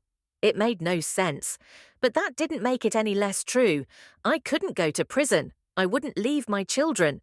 I stood, pacing the room slowly and putting my hands in my hair. think. What was I going to do with these children? I couldn't just leave them here alone. I paused beside the bouncy seat, the newborn's sweet face peaceful with sleep, even with all the screaming around her. She wriggled in her sleep, a noise entirely too big for a baby so tiny escaping her backside, her eyelids lifting as her face scrunched, and she howled. I laughed. Is that so? Finally, something I knew how to fix. I found diapers that looked like they were made for Daisy's dolls, they were so tiny, and lifted the baby from the seat, changing her on the table in the corner. My breath caught when I picked her up again, and she nestled her head on my shoulder like my babies used to, her tiny hand resting over my heart. She didn't weigh as much as a sack of flour, her whole little body about the size of my breast. Bert had taken care of this waitress, Lila, and by extension carried on an affair with her because of the older child. I was certain of that the minute I heard her story. He wanted the baby, not the mother. Probably worse after I couldn't give him any more babies, I murmured into the little one's downy hair, and he doesn't even know about you. She sighed. I melted, and in that moment, I had a fleeting thought that would change my world forever. Could I? It's insane, I said, pacing the tiny apartment. But she was so tiny and perfect, and her mother, who'd been so desperate less than a week ago that she'd come to me of all people, was very definitely dead. I couldn't let Bert's own flesh and blood go to foster care, not this perfect little girl. I wouldn't. By the time I had walked the apartment 50 times, I knew what I was going to do. We're going to save each other, me and you, I murmured, planting a kiss on her perfect little head. I put her back into her little chair and rolled up my sleeves, hunting around the makeshift kitchen until I found bleach and a sponge for me and a handful of crackers at the bottom of the only box left in the bare cupboards for the TV-obsessed toddler. The older child was so silent and fixated on the screen, I wondered if she was in shock. But when I put the crackers in front of her, she ate them. I rolled Bert's girlfriend up in the raggedy carpet I pulled from under the coffee table and scrubbed up every drop of blood before I packed 2 grocery bags of things for the girls and backed the pickup to the base of the steps, loading the body in the back and the children into the front. By the time I got halfway home, I had the details straight. "Please help me, Lord, to make this right," I whispered. "The baby would be ours. I could sew padding for my skirts and fake a pregnancy. I'd been pregnant 6 times, for heaven's sake. I knew how it went. A baby was the only thing that could save my marriage, and this one now needed us as much as we needed her. The old bomb shelter stayed about 50 degrees all year long, and we stored the cribs in the back room. I could put the girls in there and put the lock back on the door as long as I had the only key. And when the time came, I would deliver my baby in the bathroom in the middle of the night. The spare child, the toddler, was a problem though. I couldn't keep a child in a crib forever. I thought for a second I could say we were adopting her, but Bert would know. He knew this one, the mother had said, and I couldn't risk making him suspect anything about the baby, so I'd have to find a way to leave her somewhere safe. She had a bandage on her arm. I would take her to the hospital after I'd had my new baby. Since the infant would have to stay out in the shelter until I could reasonably convince my family I'd been through a whole pregnancy, I'd keep her sister with her to help keep her happy, like a living security blanket. With no windows in the room, it'd be easy enough to get them both on a reverse day and night schedule. Bert barely noticed when I was in our bed anyway. I'd wait for him to fall asleep and go outside to take care of my baby at night, then let her sleep while everyone was awake during the day. I was a mother 5 times over. Sleep deprivation and I were old friends. Crazy? You bet. But I could do it. I would do it. To save my family. My hospital plan got me thinking about school, where they'd want a birth certificate to enroll the little one someday all too soon. Maybe we could get one, but if I didn't want to risk it, I could homeschool her. My fingers tightened on the steering wheel. "I can homeschool all of them," I said out loud. Ainsley had already been out of school for 2 years, and I'd just told her she wasn't going back this year. They can all just stay home. I nodded to myself. A second chance. That's what I had here, and I was going to make the best of it. Nearly 5 years later, lying next to my sleeping husband, I knew that pushing his dead girlfriend over the hill in our rickety red wheelbarrow and burying her on Old Man Lester's farm, along with doing everything else I'd had to do, had saved our family. And though my heart ached every second with guilt and sadness about Ainsley, I couldn't fully regret a bit of it because I still had everyone else. I didn't know what Cam was up to or what Meg knew, but I did know this. I had done too many unforgivable things to keep my family together to stop now. If one or even two more sacrifices needed to go on that altar, so be it. Once upon a time, I had entertained the thought of taking little Corey the way I took Francine. Before Ainsley met Meg and everyone in my house saw her baby, maybe Bert would get that second son he'd always wanted after all. Taking lives was hard. Forging a document for a young woman nobody knew, giving custody of her toddler to the only friends she had in the world. That would be easy. All I needed was a good plan. They should be together but without the baby. It couldn't be poison, and their bodies would have to be found. So it had to look like an accident. Not in the dark, where there would be room for questions. In broad daylight. With a witness. Fire? Too much risk to our property. Car crash, not reliable enough to know they'd both die. Drowning? I nodded. The pond. And thanks to Francine, I knew exactly how to get them both there. 50. Meg. Toba, the sun trickled in the windows on Saturday morning, and I arched my back and stretched before I even opened my eyes. I turned over, my face already stretching into a smile before I opened my eyes. Good morning, sleepyhead. We did this every morning now. Corey would giggle and either say good morning or sleepyhead, whichever he felt like parroting, but never both. The silence in the room that day was the loudest thing I'd ever heard. My eyes snapped open, my heart already racing. Corey! Empty crib. I vaulted off the bed and hit the floor with my feet already running. Hey, buddy! I shrieked, because trying to keep the panic out of my voice was like trying to hold water in my fingers. Where'd you go? Hugs for Mommy! None of my tricks worked. I ran through the living room and into the kitchen, and my heart fell right through my feet and shattered on the floor. He could climb out of the crib. He could also apparently open a door. This was one hell of a way to learn both of those things. I ran to the phone and dialed Cam. Meg. He picked up on the first ring. God bless him. Cam, it's Corey. I couldn't talk without sobbing. Help, please, I can't find him. I woke up and he's not in the crib. The door is open. I sank to my knees on the floor as the door to his truck slammed in the background. I'm 10 minutes away. Make that 5. The words were tight over the engine gunning. Meg, pull it together. You can panic later. Right now your son needs you to think. If he left on his own, where would he go? What does he like that he could walk to? There are so many dangerous... I don't know. My brain vomited images of snakes and possums and the hayloft, the tractor. He's obsessed with climbing. So what does he like to climb the most? Kids will go to their favourite thing unless something else catches their eye on the way. The tractor. I dropped the phone and sprinted out the back door barefoot, not even feeling the gravel under my feet. I ran until I thought my lungs would burst, my eyes scanning for Corey, my voice ragged with screaming. I was coming out of the barn when I heard Cam's truck round the corner of the house. He squealed to a stop, jumping out and running to me. Nothing. I can't find him. Meg, what's wrong? Bethany called from the top of the hill. We can't find Corey. My voice broke. He got out of his crib and out of the house while I was asleep. We'll help, she said, disappearing. I heard her hollering and doors slamming and shouts. The pond, Alexander bellowed.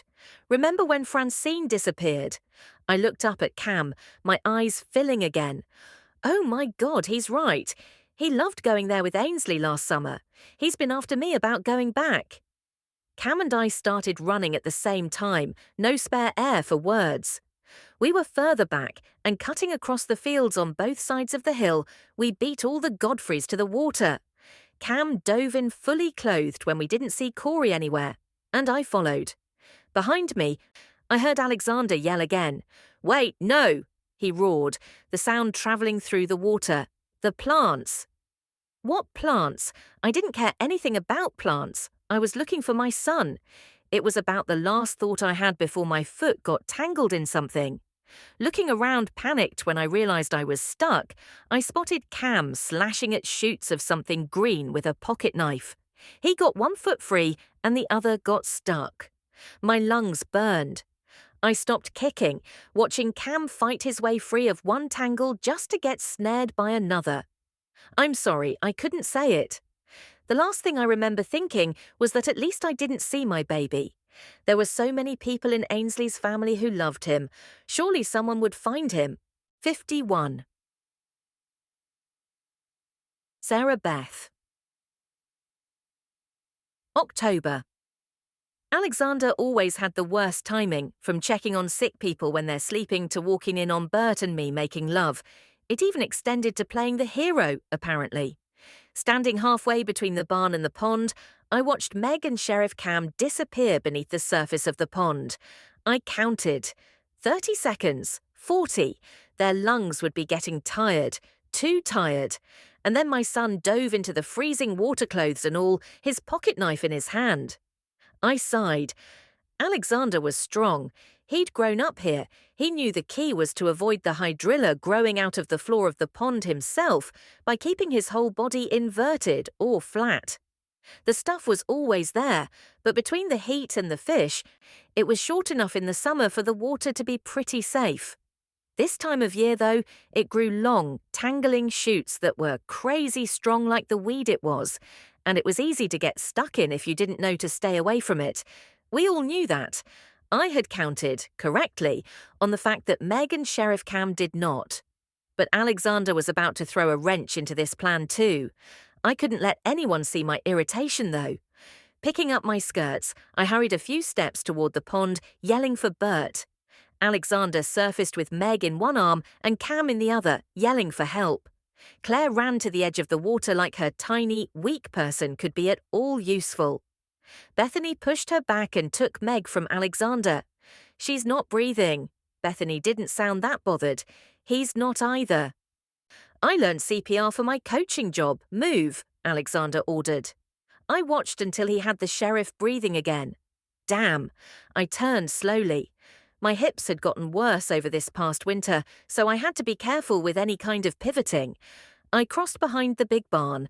Through 2 steel doors built to keep radiation out, I found Corey exactly where I'd left him after I took him from his crib in Meg's bedroom that morning, in our shelter, in Francine's old crib. "Hey, buddy," I whispered. Old habits die hard. I lifted him out and turned back to the door, noticing the pockmarks and the scratches for the first time in a long time. It's funny how the brain only lets us see what we want to see.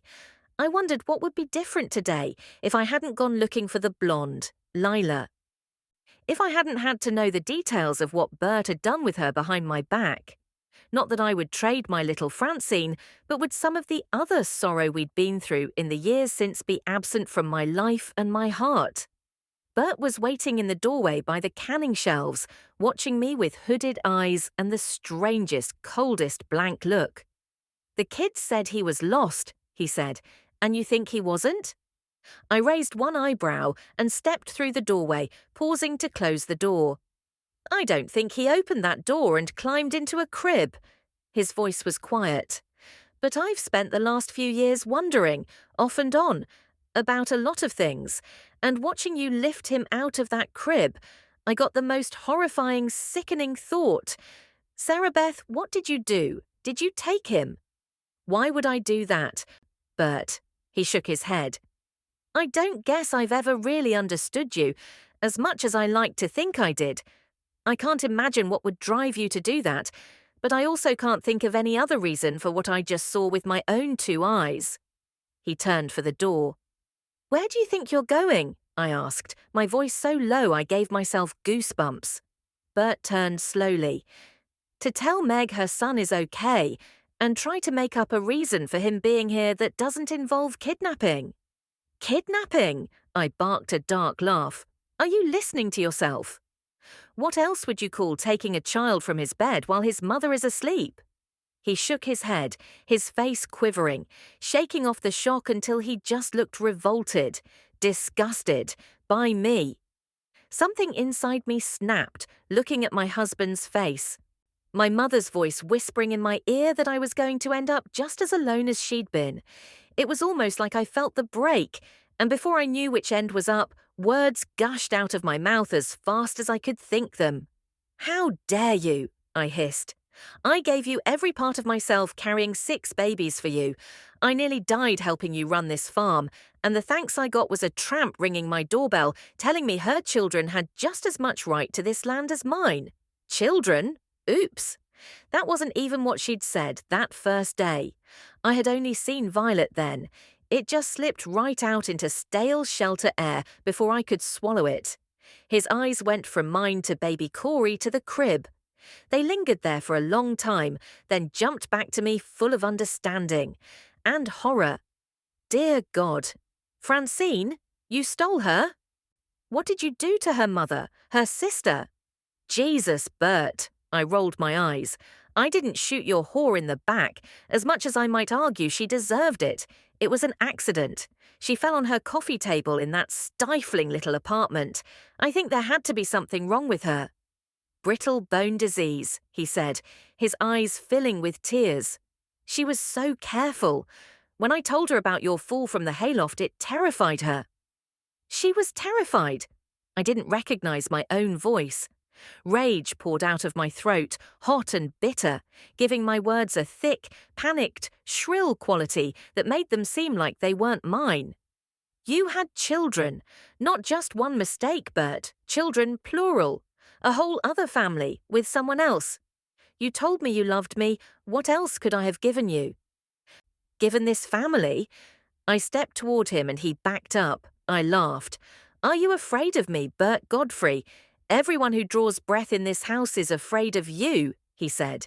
Isn't that the way you've always run things here? You should tread carefully, I said. You were the one who didn't want to get Ainsley vaccinated when she was a baby. You said it would be good for them to get sick. It was good enough for your mum and dad and you. You killed my daughter. The doctor and the sheriff both say she was poisoned, he shot back. Who else would have done that but you? He pointed to Corey. Clearly your moral compass is completely busted. Why would I poison my own daughter? Because she wanted to leave this place? Because you were jealous? His eyes went from my face to the door behind me. Because she knew. He put one hand over his mouth, shaking his head. She knew about Francine, didn't she? Is that how you kept her here? Why she was so protective of her baby sister? Was she protecting her from you? What did you do to my Violet? The look on his face would have broken me once upon a time. But right then all I could feel was righteous anger. None of this was my fault. All I had done was try to save my family. You're Violet. I spit the words so violently I half expected them to cut him. Got sick. I guess she didn't get the good old Godfrey immune system your mother insisted would protect our babies from the plague itself. Ainsley... Tears welled and spilled over so fast my cheeks were wet before I knew what was happening. Ainsley loved them both. She was never supposed to know the things I had to tell her. Never supposed to carry the secrets I asked her to keep. All because of you and some barroom waitress. I wiped my cheeks and stepped toward him again. How dare you criticize one single choice I made trying to clean up your mess? He opened his mouth to speak, and I raised one hand. I love Francine because she is my baby. I gulped air and swallowed hard. Mine. I fought for her. I fed her and rocked her and read to her every night. I gave her a home, a family, her father's name, 2 parents who love each other. His eyes were green ice cubes. I don't love you, Sarah Beth. I don't even know you. I stood strong, though I wanted to crumple, hearing the words actually come out of him. He didn't love me. I was going to take Violet to the hospital and leave her for social services to find. After I didn't need her to keep Francine company anymore, I had a plan, but then Ainsley found her. Ainsley wouldn't hurt a fly. Bert's hands went to his eyes. She couldn't have hurt a defenseless little girl. Ainsley had a dark side you didn't ever want to see. She was stealing from us that summer before Francine was born. Did you know that? Cash from the box in your desk, planning to run away from home. And then one day right before New Year's, she came out here to get some peaches, and she heard that brat of yours banging on this door. I guess Violet figured out how to climb out of the crib, and she was hollering about being afraid of the dark. Ainsley cut the lock and opened the door, and she found them. Francine and Violet. She stayed out here with them that day and waited for me. I thought she was painting. Bert's eyes lost the kind of deep light people often don't get back once it dies, as my words landed, and I couldn't even bring myself to feel pity. Ainsley didn't, he said. She would have told me. I rolled my eyes. You think she would have confided in the man who cheated on her mother, who tried to break up our family? Maybe you really didn't know her. His shoulders dropped practically to his knees. I know she had a kind heart. What did you tell her to get her to go along with this? I could almost feel a wall crumble in my heart as I looked at him. The man I'd loved for more than half my life. The man I had given my body and soul to keep here with me.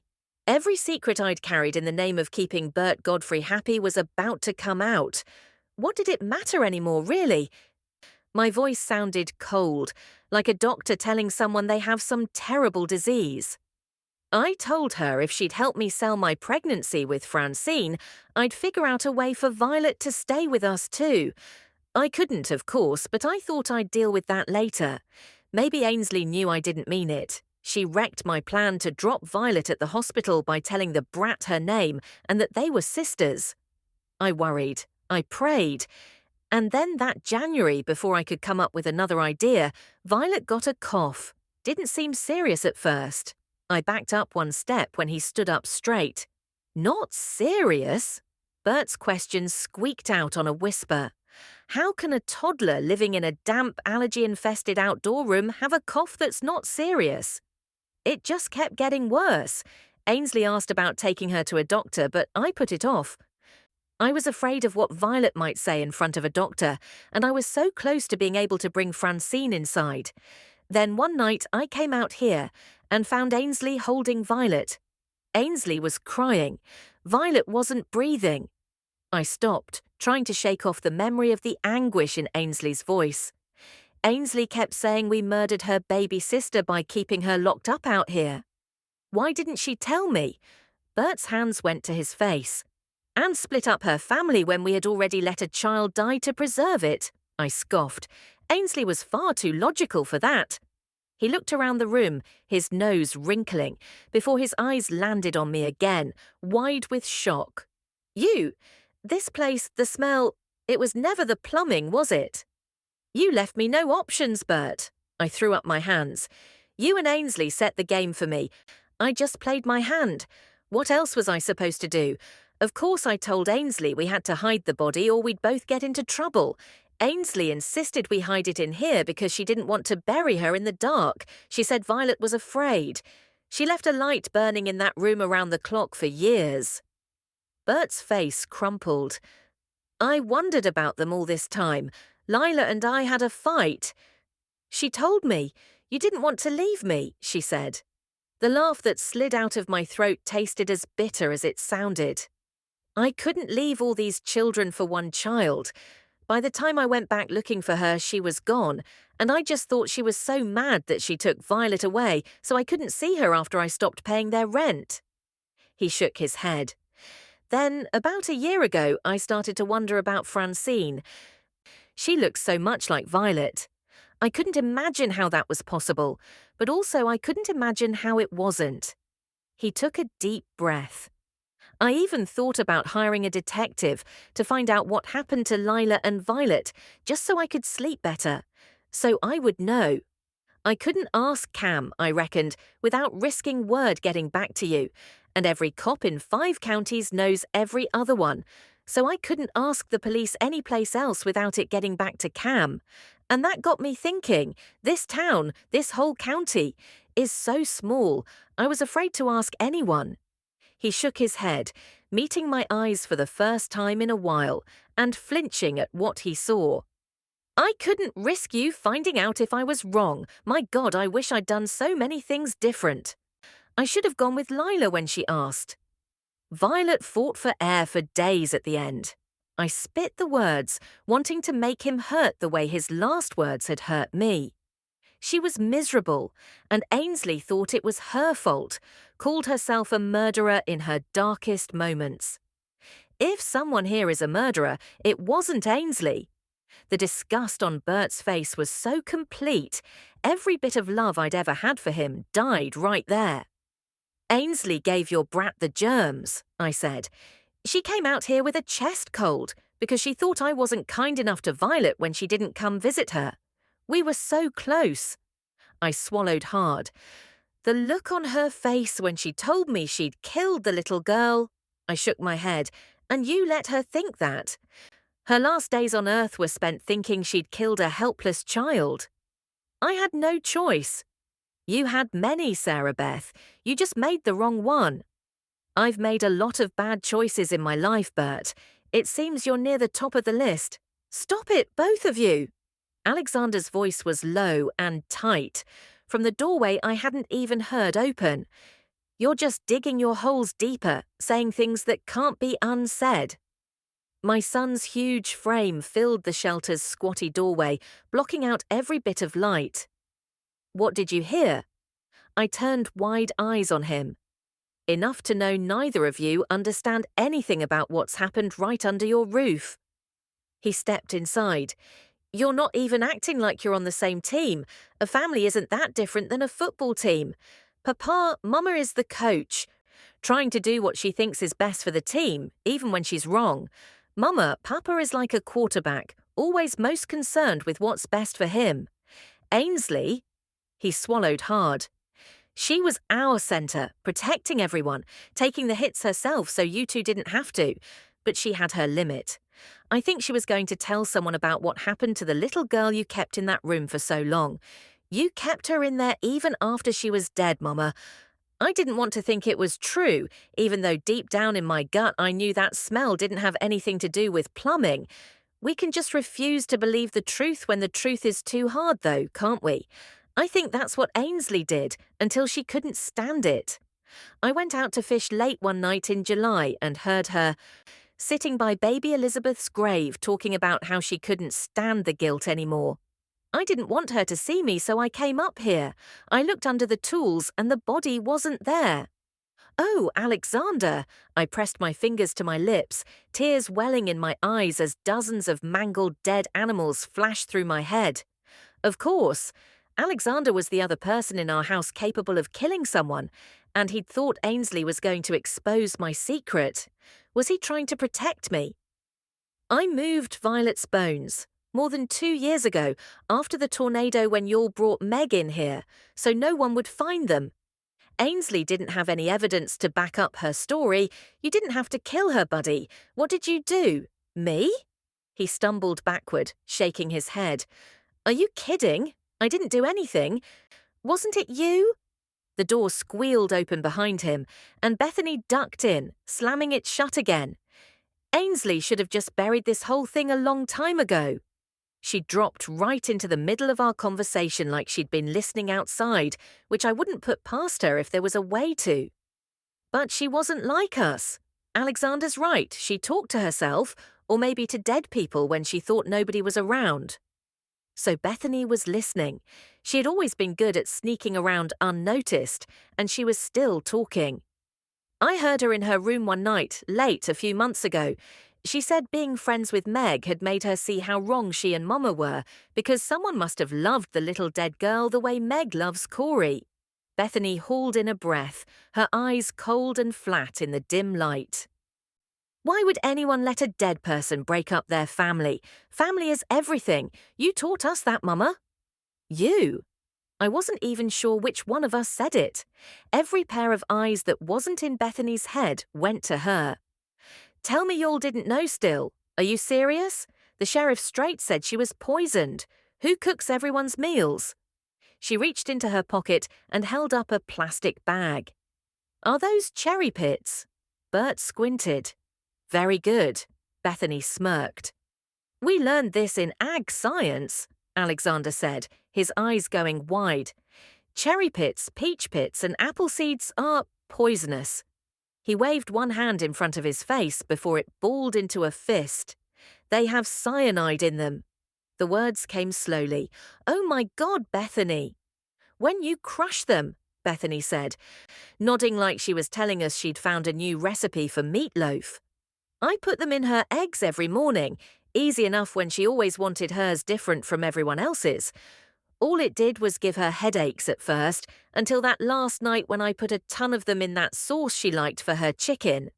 I turned wide eyes of my own on Bert. She didn't even sound sorry. He was just as horrified as I was. And we both knew what had to be done now. Bert stepped forward a split second before I did, and Bethany pulled his grandfather's revolver out of the back of her jeans and pointed it at all of us. Stay put, Papa, she said. No one here is going anywhere until we've talked about a few things this family has ignored for too long. 52. Meg. October. Meg, come on. Alexander's voice sounded far away and annoying. Meg, come back to us. Was that Cam? I didn't care. I was so tired. Corey needs you. They said that together, and I opened my eyes. Cold, dirty water spewed out my mouth and nose, burning until my eyes watered. I coughed, trying to sit up. Easy, Cam said, one hand behind my back. Alexander sat back on his heels and tipped his face up to the sky. Thank you, he said. Looking back at Cam, who was hunched over me as I vomited water into the tall grass next to the Godfrey's pond, shivering, he nodded. I'm glad y'all are okay, he said, standing. If you'll excuse me, I have something to take care of. Did anyone find Corey? I asked. Alexander paused, shading his eyes and looking down at me. I don't think he's in danger, Meg. I'll explain everything later. Just let me go do this now. Cam shot to his feet, but Alexander was already running. What in the hell was that? Cam looked at Claire, who was watching me with big eyes. Sweetie, do you know what he was talking about? Have you seen Corey today? She shook her head. I just wanted to help Meg. I'm sorry. Don't be sorry, I said. Do you know where your brother is going? She tipped her head to the side. The shelter is the only thing that way. The shelter. I coughed again, fighting my way to standing up on legs that did not want to work for me. The shelter, the back room. I pulled on Cam's hand. We have to hurry. That's always locked, Claire called after us. Mama worries. I just bet she did.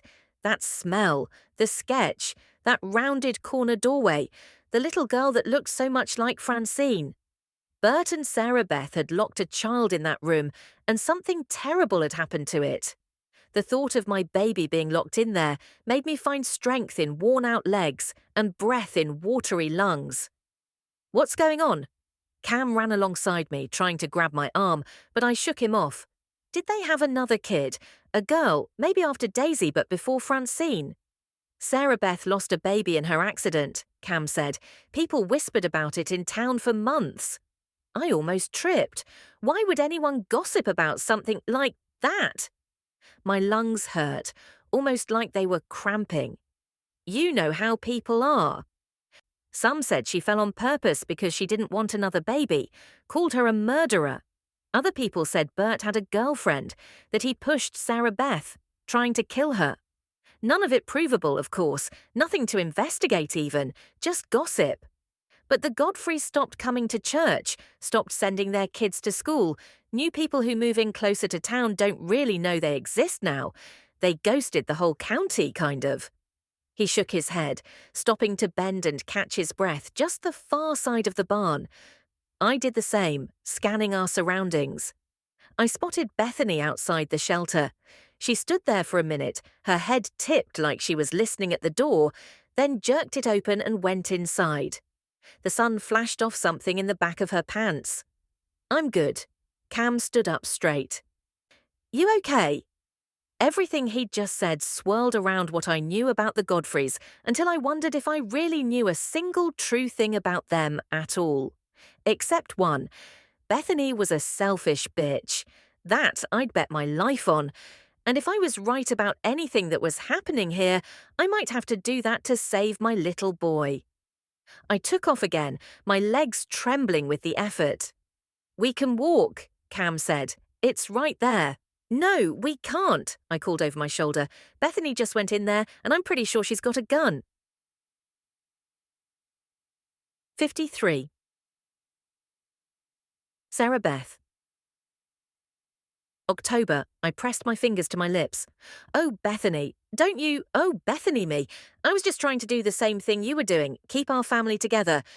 And maybe prove to you two that I should get this place because I love it more than anyone else. This life, here on this farm, being a good wife and mother, it's all I've ever wanted. You both spent so much time and effort trying to force it on Ainsley and Alexander when they didn't even want it. Ainsley just wanted to clear her conscience so she could leave. Bethany jerked the gun at her brother. And he doesn't want to farm, he wants to coach football.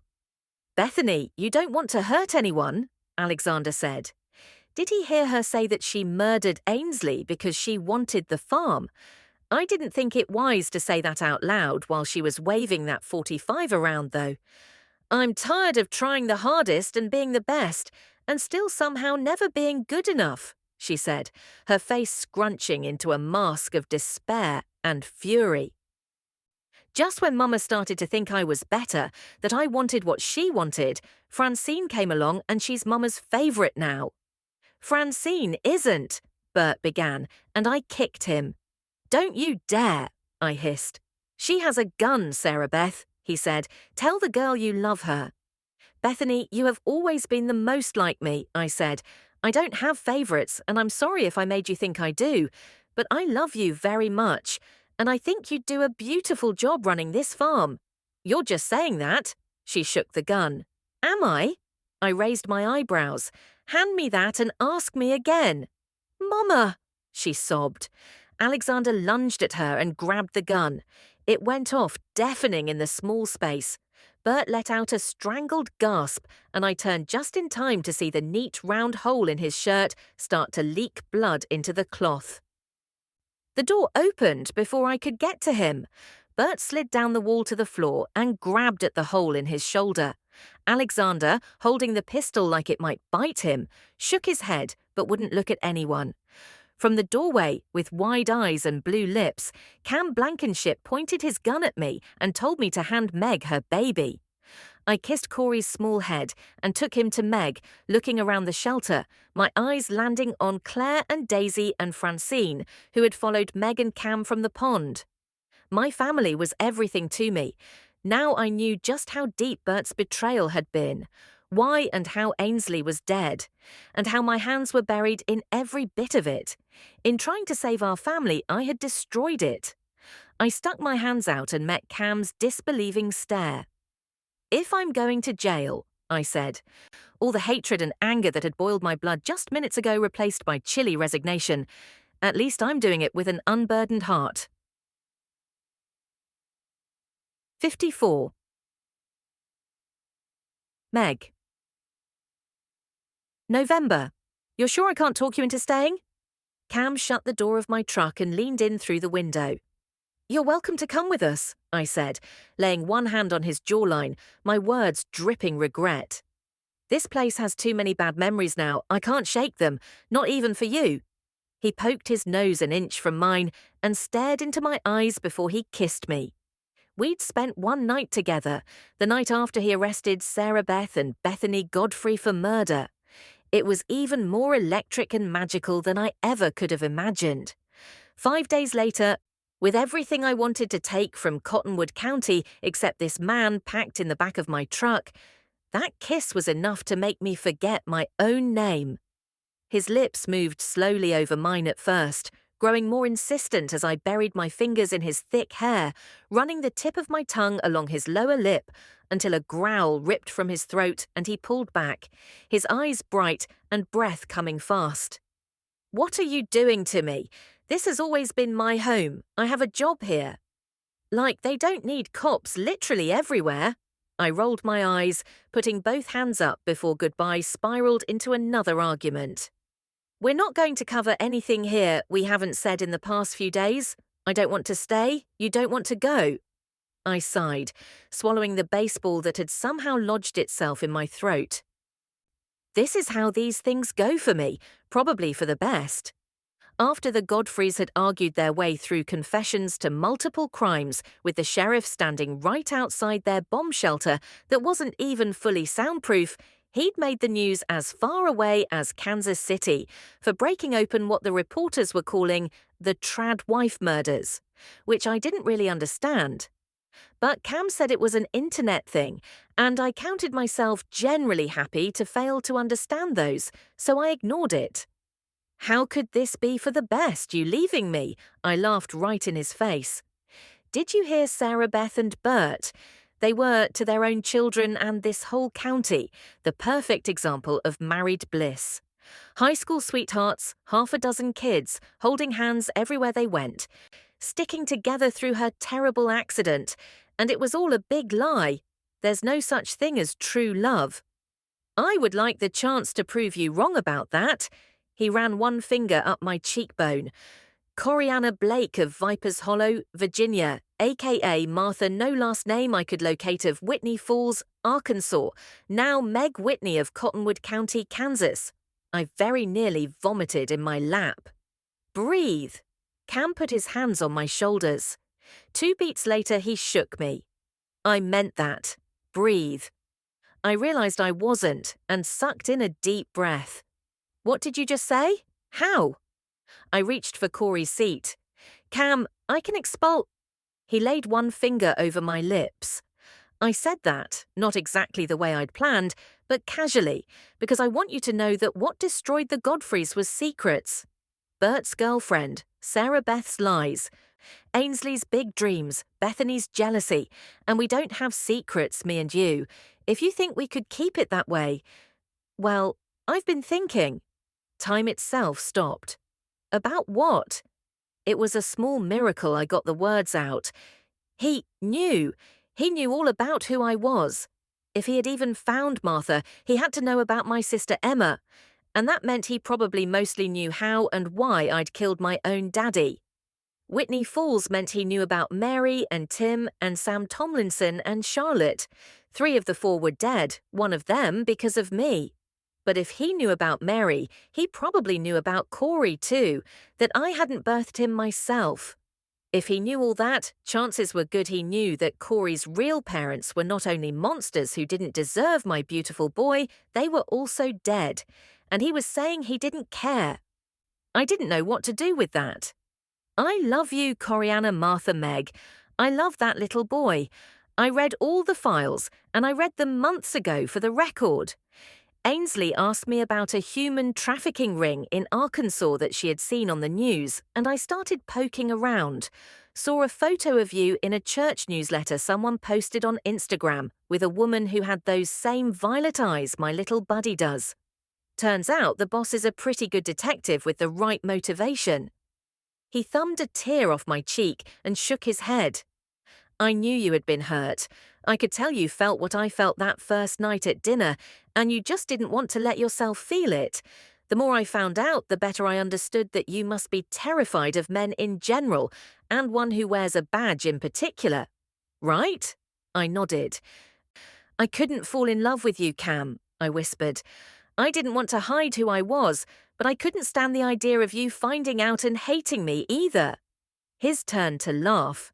"Hate you?" He tapped the end of my nose. "Here's what I think of everything I dug up about your life before you came here. Your father was a disgusting excuse for a human being, and you did the world a favor. The sheriff in your hometown isn't a fool. He knows that way better than I do, and told me himself that his only regret was not locking your father up before your little sister died. Mary McClatchy was literally the scum of the earth, and you've given my little buddy here a shot at much brighter future than he would have had if you'd left him behind to end up in the foster system after she died. Of a pulmonary embolism, according to the coroner's report, in case you've been wondering. My eyes fell shut, one nightmare laid to rest. Mary was really and truly dead, and nobody thought I'd killed her. I sucked a deep breath through my nose and opened my eyes to find Cam staring into them. I don't even know what to think, I said. He smiled. I'm thinking I'd sure like to be part of whatever's next for you two. Even if it means moving. Home is where your family is. My mama taught me that. Are we your family, Sheriff Cam? My voice was soft, tears brimming in my eyes. I'd sure like for you to be. My breath caught, hot tears spilling down my cheeks that Cam kissed away. Things like this just didn't happen to me. Happy endings were for other people and TV shows. Well, will you really have me? His eyes were bright with excitement. I think I'd like that. He rounded the hood, grinning at me, and climbed into the passenger seat. So, where are we headed? West hasn't worked out so well for me, so I thought maybe north. How do you feel about seeing Chicago? Bigger than Kansas City, he said, but if you're there, I will learn to love crowds and lines. I pointed to the stack of canvases wrapped carefully in the back of the truck. I know it's not New York, but I want to talk to galleries about her paintings. He put one finger under my chin and tipped my face up to his, kissing me until I couldn't have told you what country Chicago was in for $1 million. But I could feel the love he poured into that kiss, and it made my head swim in a way whiskey had never come close to. Somewhere right this minute, Ainsley is smiling, Cam said. I know you thought she didn't want us to be together, but I don't believe that's true now, if it ever even was. More tears fell and I laughed, brushing at them. I don't usually cry this much in a year, but I hope you're right, that she can see. I love the idea of her seeing her work hanging in a gallery in a big city. Chasing dreams, Cam pointed to the road. Let's go do it. What dream are we chasing? I asked as I started the truck. Is there a bigger dream than happily ever after? I smiled and pulled out of the drive, the for sale sign bright white against the cream siding of the house in the review mirror. Happily ever after, Mama, Corey chirped. Happily ever after. It had always been too much to hope for, too much to risk, but maybe it was waiting for us up ahead. In a city the size of Chicago, I might even be able to use my real name. The end.